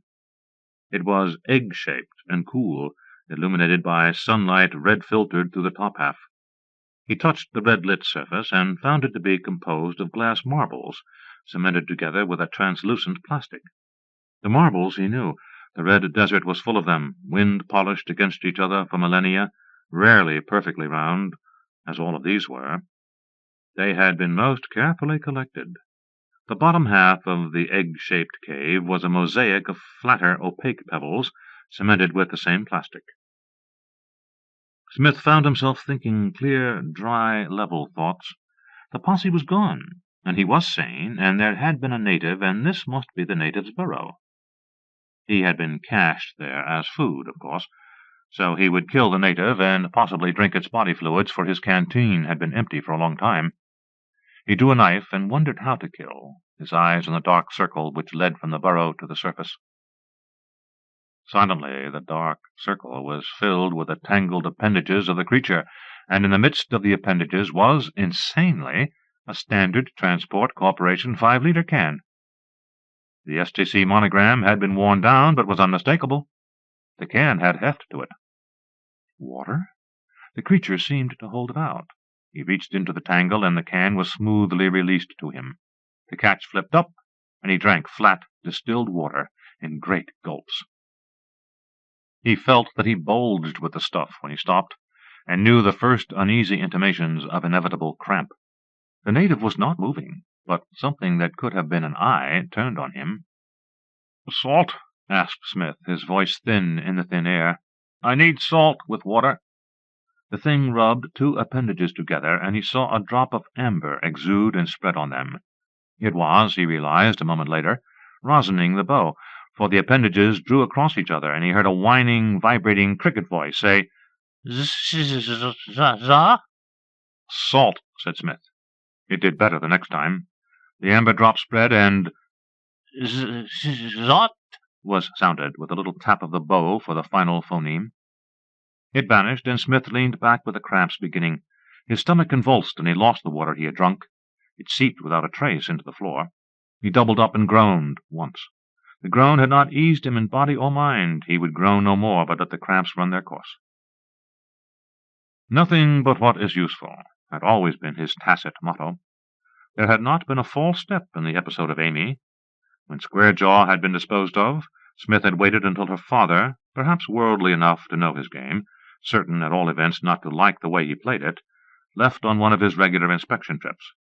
He had been formally introduced to her by a mutual friend who owed money to a dangerous man in the quarter, but who had not yet been found out by the tight little clique that thought it ruled the commercial world of that planet. With precision he had initiated her into the open quarter by such easy stages that at no one point could she ever suddenly realize that she was in it, or the gray eyes ever fill with shock. Smith had, unknown to her, disposed of some of her friends, chosen other new ones, stage-managed entire days for her, gently forcing opinions and attitudes, insistent, withdrawing at the slightest token of counter-pressure, always urging again when the counter-pressure relaxed. The night she had taken Optol had been prepared for by a magazine article, notorious in the profession as a whitewash, a chance conversation in which chance did not figure at all, a televised lecture on addiction, and a trip to an Optol joint at which everybody had been gay and healthy. On the second visit, Amy had pleaded for the stuff, just out of curiosity, of course, and he had reluctantly called the unfrocked medic, who injected the gray eyes with the oil. It had been worth his minute pains. He had got 200 feet of film while she staggered and reeled loathsomely. And she had, after the optol evaporated, described with amazed delight how different everything had looked, and how exquisitely she had danced. "Zot!" announced the native from the mouth of the burrow. It bowled at him marbles of rock salt from the surface, where rain never fell to dissolve them. He licked one, then cautiously sipped water. He looked at the native, thought, and put his knife away. It came into the burrow and reclined at the opposite end from Smith. It knows what a knife is, and water and salt, and something about language, he thought between sips. What's the racket? Thought when. Wait longer, little ones. Wait longer. You understand me? Smith asked abruptly. The amber drop exuded, and the native played whiningly. Nothing. Well, said Smith, thanks. He never really knew where the water came from, but guessed that it had been distilled in some fashion within the body of the native. He had certainly seen the thing shovel indiscriminate loads of crystals into its mouth, calcium carbonate, aluminum hydroxide, anything, and later emit amorphous powders from one vent and water from another. His food, brought on half of an STC can, was utterly unrecognizable, a jelly with bits of crystal embedded in it that he had to spit out. What it did for a living was never clear. It would lie for hours in torpor, disappear on mysterious errands, bring him food and water, sweep out the burrow with a specialized limb, converse when requested. It was days before Smith really saw the creature. In the middle of a talk with it, he recognized it as a fellow organism, rather than as a machine, or gadget, or nightmare, or alien monster. It was, for Smith, a vast step to take. Not easily he compared his own body with the native's, and admitted that, of course, his was inferior. The cunning jointing of the limbs, the marvelously practical detail of the eye, the economy of the external muscle system were admirable. Now and then at night the posse would return and crowd about him as he lay dreaming, and he knew that he screamed then, reverberatingly in the burrow. He awoke to find the most humanoid of the native's limbs resting on his brow, soothingly, and he was grateful for the new favor. He had begun to take his food and water for granted. The conversations with the creature were whimsy as much as anything else. It was, he thought, the rarest of Samaritans, who had no interest in the private life of its wounded wayfarer. He told it of life in the cities of the planet, and it sawed out politely that the cities were very big indeed. He told it of the pleasures of human beings, and it politely agreed that their pleasures were most pleasant. Under its cool benevolence he stammered and faltered in his ruthlessness. On the nights when he woke screaming and was comforted by it, he would demand to know why it cared to comfort him. It would saw out, "Sleep, mein Gesang," and from that he could conjecture that sound sleep makes the mind strong, or that the mind must be strong for the body to be strong, or whatever else he wished. It was kindness, he knew, and he felt shifty and rotted when he thought of, say, Amy. It will be soon, will it not? Soon? Quite soon, little ones, quite soon. Amy had not fallen. She had been led slowly, carefully, by the hand. She had gone delightfully down, night after night. He had been amused to note that there was a night not long after the night of Optol, when he had urged her to abstain from further indulgence in a certain diversion which had no name that anyone used, an Avernian pleasure, the penalties against which were so severe that one would not compromise himself so far as admitting that he knew it existed and was practiced. Smith had urged her to abstain, and had most sincerely this time meant it. She was heading for the inevitable collapse, and her father was due back from his inspection tour. The whole process had taken some 50 days. Her father, another gray-eyed booby, a projection room. A hoax. 50,000 in small unmarked, the flickering reel change. It can't be. You should know that scar. I'll kill you first. That won't burn the prints. The lights. The last one. I don't believe. 50,000. I'll kill you." But he hadn't. He'd killed himself, for no good reason that Smith could understand. Disgustedly, no longer a blackmailer, much out of pocket by this deal that had fizzled, he turned hawker and peddled prints of the film to the sort of person who would buy such things. He almost got his expenses back. After the week of concentration on his sudden mercantile enterprise, he had thought to inquire about Amy. She had had her smash-up, lost her job tape-punching now that her father was dead and her really scandalous behavior could no longer be ignored. She had got an unconventional job in the open quarter. She had left it. She appeared hanging around the shops at Standard Transport, where the watchman had orders to drive her away. She always came back, and one day evidently got what she wanted. For on the Portsmouth-Jamestown run, which Smith was making to see a man who had a bar with a small theatre in what was ostensibly a storeroom, his ship had parted at the seams. "Dumped me where you found me, mid-desert." "Thirsty," saw the native. There seemed to be some reproach in the word, and Smith chided himself for imagining that a creature which spoke by stridulation could charge its language with the same emotional overtones as those who used lungs and vocal cords. But there the note was again. "Me thirst too." Any thirst too. A stridulating moralist. But still, one had to admit, in his frosty way, Smith was reasoning, but a wash of emotion blurred the diagrams, the cold diagrams by which he had always lived. "It's getting me," he thought. "It's getting me at last." He'd seen it happen before, and always admitted that it might happen to him, but it was a shock. Hesitantly, which was strange for him, he asked if he could somehow find his way across the desert to Portsmouth. The creature ticked approvingly, brought in sand, and with one delicate appendage began to trace what might be a map. He was going to do it. He was going to be clean again, he who had always had a horror of filth, and never until now had seen that his life was viler than maggots, more loathsome than carrion. A warm glow of self-approval filled him while he bent over the map. Yes, he was going to perform the incredible hike, and somehow make restitution to her. Who would have thought an inhuman creature like his benefactor could have done this to him? With all the enthusiasm of any convert, he felt young again, with life before him, a life where he could choose between fair and foul. He chuckled with the newness of it. But to work, good intentions were not enough. There was the map to memorize, his bearings to establish, some portable food supply to be gathered. He followed the map with his finger. The tracing appendage of the creature guided him. Another quietly lay around him, its tip at the small of his back. He accepted it, though it itched somewhat. Not for an itch would he risk offending the bearer of his new life.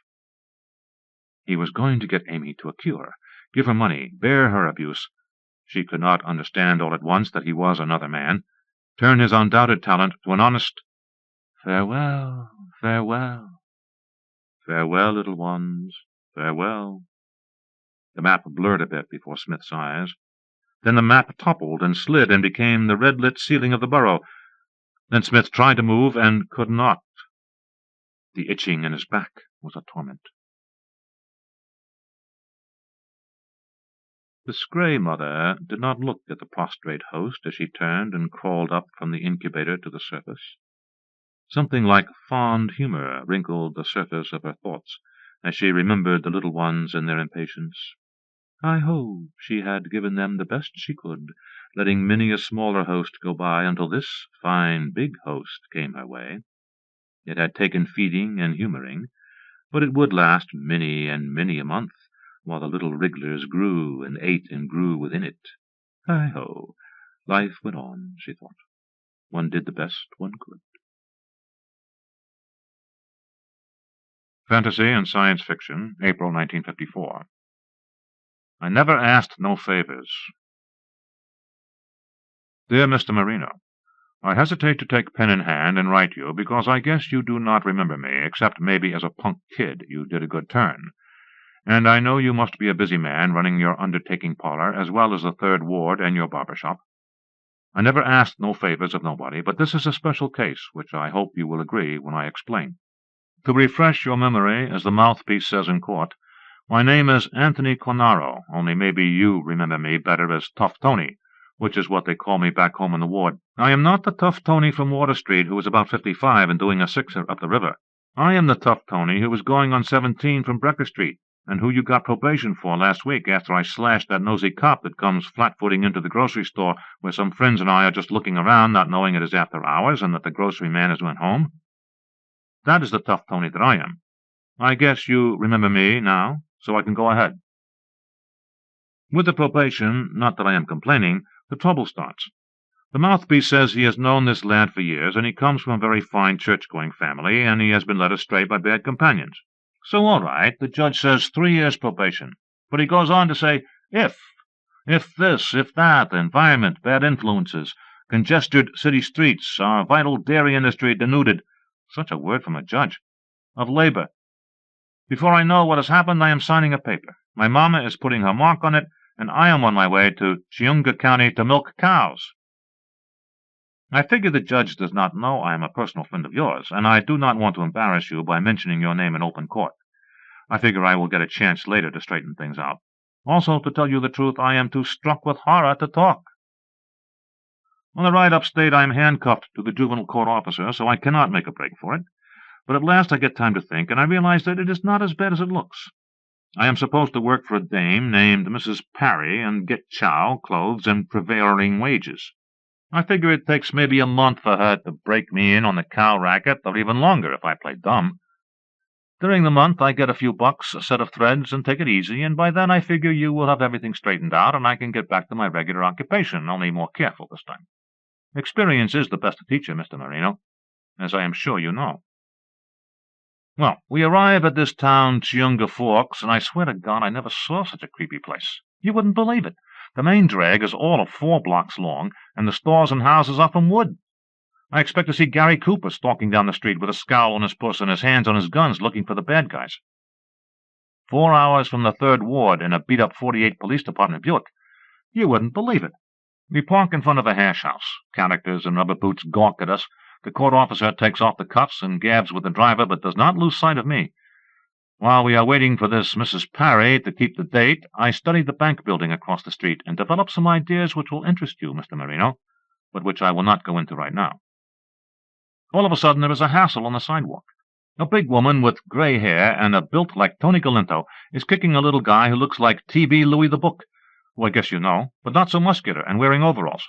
She is kicking him right in the keister, 5-6 times. Each time I shudder, and so maybe does the bank building across the street.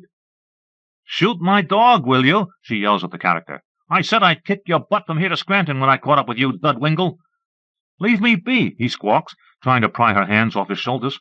"He was chasing deer. He was chasing deer." Thud, thud, thud. "I don't care if he was chasing deer, panthers, or butterflies." Thud. "He was my dog, and you shot him." Thud. She was drawing quite a crowd. The characters in rubber boots are forgetting all about us to stare at her and him. Up comes a flatfoot, who I later learn is the entire manpower of Chiunga Forks lousiest. He says to the big woman, "Now, Ella," a few times, and she finally stops booting the little character and lets him go. "What do you want, Henry?" She growls at the flatfoot, and he asks weakly, "Silver Bell dropped her calf yet?" The little character is limping away, rubbing himself. The big broad watches him regretfully and says to the flatfoot, "Yesterday, Henry. Now, if you'll excuse me, I have to look for my new hired boy from the city. I guess that's him over there." She strolls over to us and yanks open the Buick's door, almost taking it off the hinges. "I'm Mrs. Ella Parry," she says to me, sticking out her hand. "You must be the Cornaro boy the Probation Association people wired me about." I shake hands and say, "Yes, ma'am." The officer turns me over, grinning like a skunk eating beans. I figure Mrs. Parry lives in one of the wood houses in Chiunga Forks, but no. We climb into a this year Willis truck and take off for the hills. I do not have much to say to this lady wrestler, but I wish I had somebody smuggle me a rod to kind of even things a little between her and me. With that built, she could break me in half by accident. I tried to get in good with her by offering to customize her truck. I could strip off the bumper guards and put on a couple of fog lights, maybe new fender skirts with a little trim to them, I say, and it wouldn't cost you a dime. Even out here there has got to be some parts place where a person can heist what he needs. "Quiet, bub," she says all of a sudden, and shields her eyes peering down a side road where a car is standing in front of a shack. "I swear," she says, "that looks like Dud Wingle's fort in front of Miss Sigafoo's place." She keeps her neck twisting around to study it until it is out of sight, and she looks worried. I figure it is not a good time to talk, and anyway, maybe she has notions about customizing and does not approve of it. "What," she says, "would Doug Wingle want with Miss Sigafoos?" "I don't know, ma'am," I say. "Wasn't he the gentleman you was kicking from here to Scranton?" "Shucks, Bub, that was just a figure of speech. If I'd have wanted to kick him from here to Scranton, I'd have done it. Dud and Jim and Ab and Syme think they got a right to shoot your dog if he chases the deer. I'm a peace of a woman, or I'd have the law on them for shooting Grip. But maybe I did kind of lose my temper." She looked worrieder yet. "Is something wrong, ma'am?" I asked. "You never can tell, but a lot of old dames talk to me like I was their uncle. To tell you the truth, this is my biggest problem in a cat house. It must be because I am a kind of thoughtful guy, and it shows." Mrs. Parry is no exception. She says to me, "You don't know the folks up here yet, Bub, so you don't know about Miss Sigafoos. I'm old English stock, so I don't hold with their foolishness, but—" And here she looked real worried. "Miss Sigafoos is what they call a hex doctor." "What's that, man?" "Just a lot of foolishness. Don't you pay any attention," she says, and then she has to concentrate on the driving. We are turning off the 2-lane state highway and going up into the hills, off a blacktop road, off a gravel road, off a dirt road. No people, no houses. Fences and cows, or maybe horses, I can't tell for sure. Finally, we are at our place, which is from wood and in 2 buildings. I start automatically for the building that is clean, new painted, big and expensive. "Hold on, Bub," she says. "No need to head for the barn first thing. Let's get you settled in the house first, and then there'll be plenty of work for you." I do a double-take and see that the big, clean, expensive building is the barn. The little, cheap, run-down place is the house. I say to myself, "Tough Tony, you're going to pray tonight that Mr. Marino don't forget to tell the judge you're a personal friend of his and get you out of this." But that night I do not pray. I am too tired. After throwing sacks of scratch feed and laying mash around, I run the baling machine, and I turn the oats in the loft, and I pump water until my back is aching jello, and then I go hiking out to the wood lot and chop down trees and cut them up with a chainsaw. It is surprising how fast I learn and how willing I am when I remember what Mrs. Parry did to Dud Wingle. I barely get to sleep, it seems like, when Mrs. Parry is yanking the covers off me, laughing, and I see through the window that the sky is getting a little light. "Time to rise, Bub," she bawls. "Breakfast is on the table." She strides to the window and flexes her muscles, breathing deep. "It's going to be a fine day. I can tell when an animal's sick to death, and I can tell when it's going to be fine all day. Rise and shine, Bub. We have a lot of work ahead. I was kind of easy on you yesterday, seeing you was new here, so we got a bit behindhand." I eye the bulging muscles and say, "Yes, ma'am." She serves a good breakfast, I have to admit. Usually I just have some coffee around 11 when I wake up, and maybe a meatball sandwich around 4, but the country air gives you an appetite like I always heard. Maybe I didn't tell you there was just the 2 of us. Her husband kicked off a couple of years ago. She gave one of her boys half the farm because she says she don't believe in letting them hang around without a chance to make some money and get married until you die. The other boy, 19, got drafted 2 months ago, and since then she is running the place on her own hook because, for some reason or other, it is hard to get people to work on a farm. She says she does not understand this, and I do not enlighten her. First thing after breakfast, she tells me to make 4 crates from lumber in the tool shed, go to the duck pond and put the 4 Muscovy ducks in the crates so she can take them to town and sell them. She has been meaning to sell the Muscovy ducks for some time, since the word has been getting around that she was pro-communist for having such a breed of ducks, when there were plenty of good American ducks she could have raised. Though, she says, in my opinion, the Walterses ought to sell off their Peking ducks, too, because the Chinese are just as bad as the Russians. I make the crates, which is easy, and I go to the duck pond. There are 4 ducks there, but they are not swimming. They have sunk. I go and tell Mrs. Parry, and she looks at me like I was crazy. "Yeah," I tell her, "sunk. Down at the bottom of the pond. Drowned. I guess maybe during the night they forgot to keep treading water or something." She didn't say a word. She just strides down the path to the duck pond and looks into it and sees the 4 ducks. They are big, horrible things, with kind of red Jimmy Valentine masks over their eyes, and they are lying at the bottom of the pond. She wades in, still without a word, and fishes them out. She gets a big shiv out of her apron pocket, slits the ducts open, yanks out their lungs, and slits them open. Water dribbles out. "Drowned," she mutters. "If there was snapping turtles to drag them under, but there ain't." I do not understand what the fuss is about, and asked her if she can't sell them anyway. She says no, it wouldn't be honest, and I should get a shovel and bury them. Then there is an awful bellowing from the cow barn. "Agnes of Lincolnshire!" Mrs. Parry squawks and dashes for the barn. "She's dropping her calf ahead of time." I run along beside her. "Should I call the cops?" I pant. "They always get to the place before the ambulance, and you don't have to pay them nothing. My married sister had 3 kids delivered by the cops." But it seems it's different with cows, and anyway they have a different kind of flatfoot out here that didn't go to police academy. Mrs. Parry finally looks up from the calf and says, "I think I saved it. I know I saved it. I can tell when an animal's dying. Bub, go to the phone and call Miss Crowley and ask her if she can possibly spare Brenda to come over and do the milking tonight and tomorrow morning. I dasn't leave Agnes and the calf. They need nursing." I stagger out of the car barn, throw up 2-3 times, and go to the phone in the house. I seen them phones with flywheels in the movies, so I know how to work it. Mrs. Crowley cusses and moans, and then says, all right, she'll send Brenda over in the Ford, and please to tell Mrs. Parry not to keep her no longer than she has to, because she has a herd of her own that needs milking. I tell Mrs. Parry in the barn, and Mrs. Parry snaps that Mrs. Crowley has a living husband and a draft-proof farmhand, and she swore she didn't know what things were coming to when a neighbor wouldn't help another neighbor out. I asked casually, "Who is this Brenda, ma'am?" "Miss Crowley's daughter, good for nothing." I don't ask no more questions, but I sure begin to wait with interest for a Ford to round the bend of the road. It does while I am bucking up logs with a chainsaw. Brenda is a blondie about my age, a little too big for her dress, an effect which I always go for, whether in the 3rd Ward or Chiyunga County. I don't have a chance to talk to her until lunch, and then all she does is giggle. But who wants conversation? I make a mental note that she will have the room next to mine, and then a truck comes snorting up the driveway. Something inside the truck is snorting louder than the truck. Mrs. Parry throws up her hands. "Land, I forgot Belshazzar the Magnificent for Princess Leilani." She gulps coffee and dashes out. "Brenda," I say, "what was that all about?" She giggles and this time blushes. I throw down my napkin and go to the window.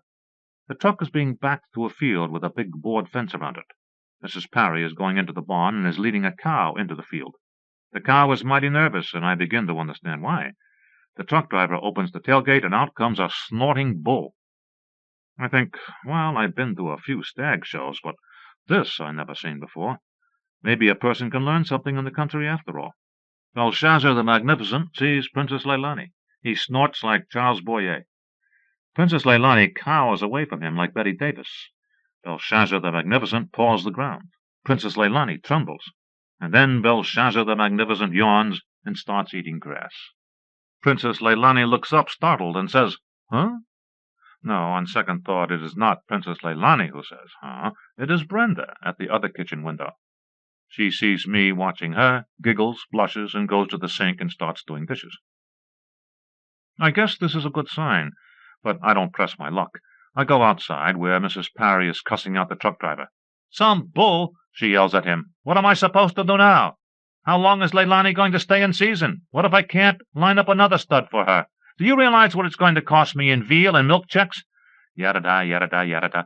Well, the truck driver keeps trying to butt in with excuses, and Belshazzar the Magnificent eats grass and sometimes gives Princess Leilani a brotherly lick on the nose. For by that time Princess Leilani has dropped the nervous act and edged over, mooing plaintively. Mrs. Parry yells, "See that? I don't hold with artificial insemination, but you dang stock breeders are driving us dairy farmers to it. Get your steer off my property before I throw him off. I got work to do, even if he hasn't. Belshazzar the Magnificent." Ha! She turns on me. "Don't just stand around gawking, bub. When you get the stove wood split, you can stack it in the woodshed." I scurry off and resume Operation Woodlot, but I take it a little easy, which I can do, because Mrs. Parry is in the cow barn nursing Agnes of Lincolnshire and the preemie calf. At supper, Mrs. Parry says she thinks she'd better put a cot in the barn for herself and spend the night there with the invalids in case there is a sudden emergency. "And that don't mean," she adds, "that you children can be up half the night playing the radio just because the old lady ain't around. I want to see the house lights out by 8:30, understand?" "Yes, ma'am," Brenda says. "We won't play the radio, ma'am," I say, "and we'll put the lights out." Brenda giggled. What happens that night is a little embarrassing to write about. I hope, Mr. Marino, you won't go telling it around. I figure that being a licensed mortician like you are, as well as boss of the 3rd Ward, you are practically like a doctor, and doctors don't go around shooting their mouths off about what their patients tell them. I figure what I have to tell you about what happened comes under the sacred relationship between a doctor and a patient, or a hood and his mouthpiece. Anyway, this is what happens. Nothing happens. Like with Belshazzar the Magnificent. I go into her room, I say yes, she says no. I say yes, please, she says, well, okay. And then nothing happens. I've never been so humiliated, and I hope you will keep this confidential, because it isn't the kind of thing you like to have get around. I am telling you about it only because I never asked no favors, but this is a very special case, and I want you to understand why. The next morning at breakfast I am in a bad temper. Brenda has got the giggles, and Mrs. Parry is stiff and tired from sleeping in the barn. We are a gruesome threesome, and then a car drives up, and a kid of maybe 30 comes busting into the kitchen. He has been crying. His eyes are red, and there are clean places on his face where the tears ran down. "Ma," he whimpers at Mrs. Parry, "I got to talk to you. You got to talk to Benita. She says I don't love her no more, and she's going to leave me." "Hush up, George," she snaps at him. "Come into the parlor." They go into the parlor, and Brenda whistles. "Ooh-ee, wait till I tell Ma about this." "Who is he?" I ask. "Miss Parry's boy, George. She gave him the south half of the farm and built him a house on it. Benita's his wife. She's a stuck-up girl from Ware County, and she wears falsies and dyes her hair, and—" Brenda looks around, lowers her voice, and whispers, "and she sends her washing to the laundry in town." "God in heaven," I say. "Have the cops heard about this?" "Oh, it's legal, but you just shouldn't do it." "I see. I misunderstood, I guess. Back in the 3rd Ward, it's a worse rap than mopery with intent to gawk. The judges are ruthless with it." Her eyes go round. "Is that a fact?" "Sure. Tell your mother about it." Mrs. Parry came back in with her son and said to us, "Clear out, you kids. I want to make a phone call." "I'll start the milking," Brenda said. "And I'll framble the porter stand while it's still cool in Barkney," I say. "Sure," Mrs. Parry says, cranking the phone. "Go and do that, bub." She is preoccupied. I go through the kitchen door, take one side step, flatten against the house, and listen. Reception is pretty good. "Benita," Mrs. Parry says into the phone. "Is that you, Benita? Listen, Benita, George is here, and he asked me to call you and tell you he's sorry. I ain't exactly going to say that. I'm going to say that you're acting like a blame fool."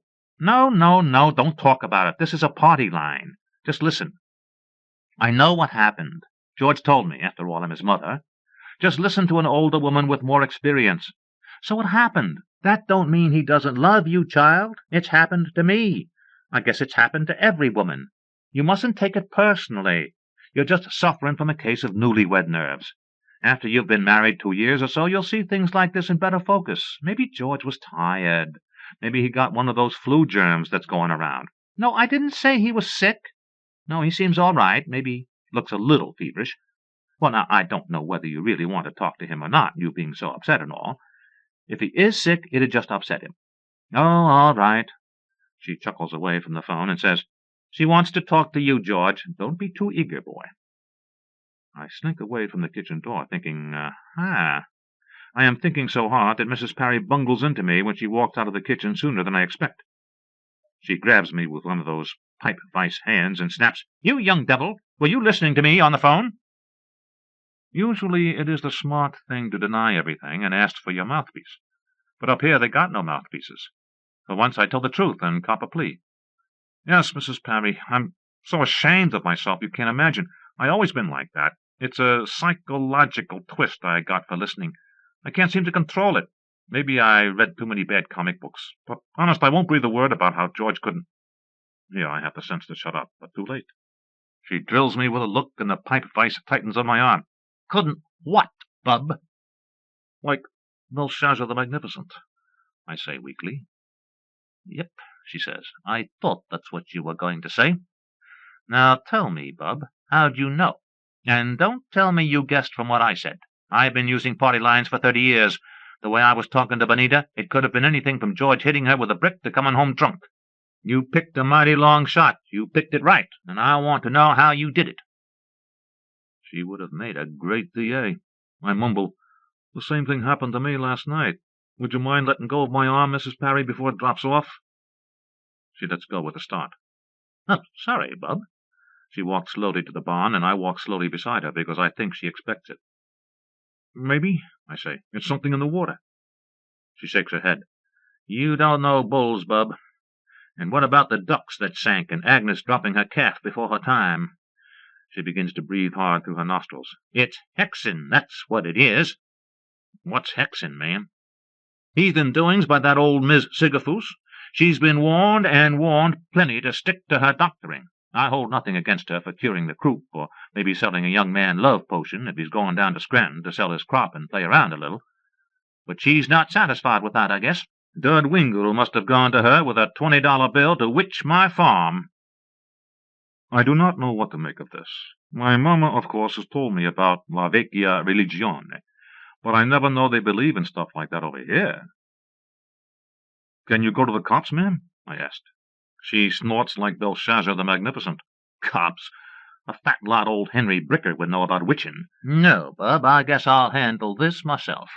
I ain't the 5 times great-granddaughter of Prue Postlethwaite for nothing." "Who was Prue? What you said?" "Hanged in Salem, Massachusetts, in 1680 for witchcraft. Her coven name was Little Gadfly, but I guess she wasn't so little. The first 2 ropes broke. But we got no time to stand around talking. I got to find my ma's trunk in the attic. You go get the black rooster from the chicken run. I wonder where there's some chalk." And she walks off to the house mumbling. I walk to the chicken run, thinking she has flipped. The black rooster is a tricky character, very fast on his feet, and also I am new at the chicken racket. It takes me half an hour to stalk him down, during which time, incidentally, the Ford leaves with Brenda in it, and George drives away in his car. "See you later, Brenda," I think to myself, "and maybe you will be surprised." I go to the kitchen door with the rooster screaming in my arms, and Mrs. Parry says, "Come on in with him and set him anywhere." I do. Mrs. Parry scatters some cornflakes on the floor, and the rooster calms down right away and stalks around picking it up. Mrs. Parry is sweaty and dust-covered, and there are some dirty old papers rolled up on the kitchen table. She starts fooling around on the floor with one of the papers and a hunk of carpenter's chalk, and just to be doing something, I look at the rest of them. Honest to God, you never saw such lousy spelling and handwriting. "Take the dust off an old image which ye mangle." Like that. I shake my head and think, it's the car racket. No normal human can take this life. She has flipped, and I don't blame her, but it will be a horrible thing if she becomes homicidal. I look around for a poker or something and start to edge away. I am thinking of a dash from the door to the Willis, and then scorching into town to come back with the men in the little white coats. She looks up at me and says, "Don't go away, Bub. This is woman's work, but I need somebody to hold the sword and palm, and you're the onlyest one around." She grins. "I guess you never saw anything like this in the city, eh?" "No, ma'am," I say, and notice that my voice is very faint. "Well, don't let it scare you. There's some people it'd scare, but the Probation Association people say they call you Tough Tony, so I guess you won't take fright." "No, ma'am." "Now, what do we do for a sword? I guess this bread knife will— No, the ham slicer. It looks more like a sword. Hold it in your left hand and get a couple of them gilded bulrushes from the vase in the parlor. Mind you wipe your feet before you tread on the carpet. And then come back. Make it fast." She starts to copy some stuff that looks like Yiddish writing onto the floor, and I go into the parlor. I am about to tiptoe to the front door when she yells, "Bub, that you?" Maybe I could beat her in a race for the car, maybe not. I shrug. At least I have a knife, and know how to use it. I bring her the gilded things from the vase. Ugh! While I am out, she has cut the head off the rooster and is sprinkling its blood over a big chalk star and the writing on the floor. But the knife makes me feel more confident, even though I begin to worry about how it will look if I have to do anything with it. I am figuring that maybe I can hamstring her if she takes off after me, and maybe I should humor her because maybe she will snap out of it. "Bub," she says, "hold the sword and palms in front of you, pointing up, and don't step inside the chalk lines. Now, will you promise me not to tell anybody about the words I speak? The rest of this stuff don't matter. It's down in all the books, and people have their minds made up that it don't work. But about the words, do you promise?" Yes, ma'am. Anything you say, ma'am. So she starts talking, and the promise was not necessary because it's in some foreign language, and I don't talk foreign languages, except sometimes a little Italian to my mama. I am beginning to yawn when I notice that we have company. He is 8 feet tall. He is green. He has teeth like Red Riding Hood's grandma. I dive through the window screaming. When Mrs. Parry comes out, she finds me in a pile of broken glass, on my knees, praying. She clamps 2 fingers on my ear and hoists me to my feet. "Stop that praying," she says. "He's complaining about it. Says it makes him itch. And you said you wouldn't be scared. Now come inside where I can keep an eye on you and behave yourself. The idea. The very idea." To tell you the truth, I don't remember what happens after this so good. There is some talk between the green character and Mrs. Parry about her 5 times great-grandmother, who, it seems, is doing nicely in a warm climate. There is an argument in which the green character gets shifty and says he doesn't know who is working for Miss Sigafoos these days. Miss Parry threatens to let me pray again, and the green character gets sulky and says, all right, he'll send for him and wrestle with him, but he is sure he can lick him. The next thing I recall is a grunt and groan exhibition between the green character and a smaller purple character who must have arrived when I was blacked out or something. This, at least, I know something about, because I am a television fan. It is a very slow match, because when one of the characters, for instance, bends the other character's arm, it just bends and does not break. But a good big character can lick a good little character every time, and finally Greenface has got his opponent tied into a bow knot. "Begone," Mrs. Parry says to the purple character, "and never more molest me or mine. Begone, begone, begone." He is gone, and I never do find out if he gets unknotted. "Now fetch me Miss Sigafoos." Blip! An ugly little old woman is sharing the ring with the winner and new champion. She spits at Mrs. Parry. "So it was not mein Teufel haf gestohlen?" Her English is terrible, a greenhorn. "This ain't a social call, Miss Sigafoos," Mrs. Parry says coldly. "I just want you to unwitch my farm and kinfolks, and if you're an honest woman, you'll return his money to that sneaking, dog-murdering, shiftless squirt, Dudwingle." "Yeah," the old woman mumbles. She reaches up and feels the biceps of the green character. "Yeah, I guess maybe thought I better do. Who the younger is?" She is looking at me. "For why the teeth on his mouth go clop, clop, clop, and so white the face on his head is. You better should feed him, Ella. Mrs. Parry to you, Miss Sigafoos, if you don't mind. Now, the both of you, begone, begone, begone." At last we are alone. "Now," Mrs. Parry grunts, "maybe we can get back to farming. Such foolishness, and me a busy woman." She looks at me closely and says, "I do believe the old fool was right. You're as white as a sheet." She feels my forehead. "Oh, shoot, you do have a temperature. You better get to bed. If you ain't better in the morning, I'll call Doc Hines." So I am in the bedroom, writing this letter, Mr. Marino, and I hope you will help me out. Like I said, I never asked no favors, but this is special. Mr. Marino, will you please go to the judge and tell him I have a change of heart and don't want no probation? Tell him I want to pay my debt to society. Tell him I want to go to jail for 3 years, and for them to come and get me right away. Sincerely, Anthony Tuftoni Cornaro. P.S. On my way to get a stamp for this, I noticed that I have some gray hairs, which is very unusual for a person going on 17. Please tell the judge I wouldn't mind if they gave me solitary confinement, and that maybe it would help me pay my debt to society. In haste, T.T.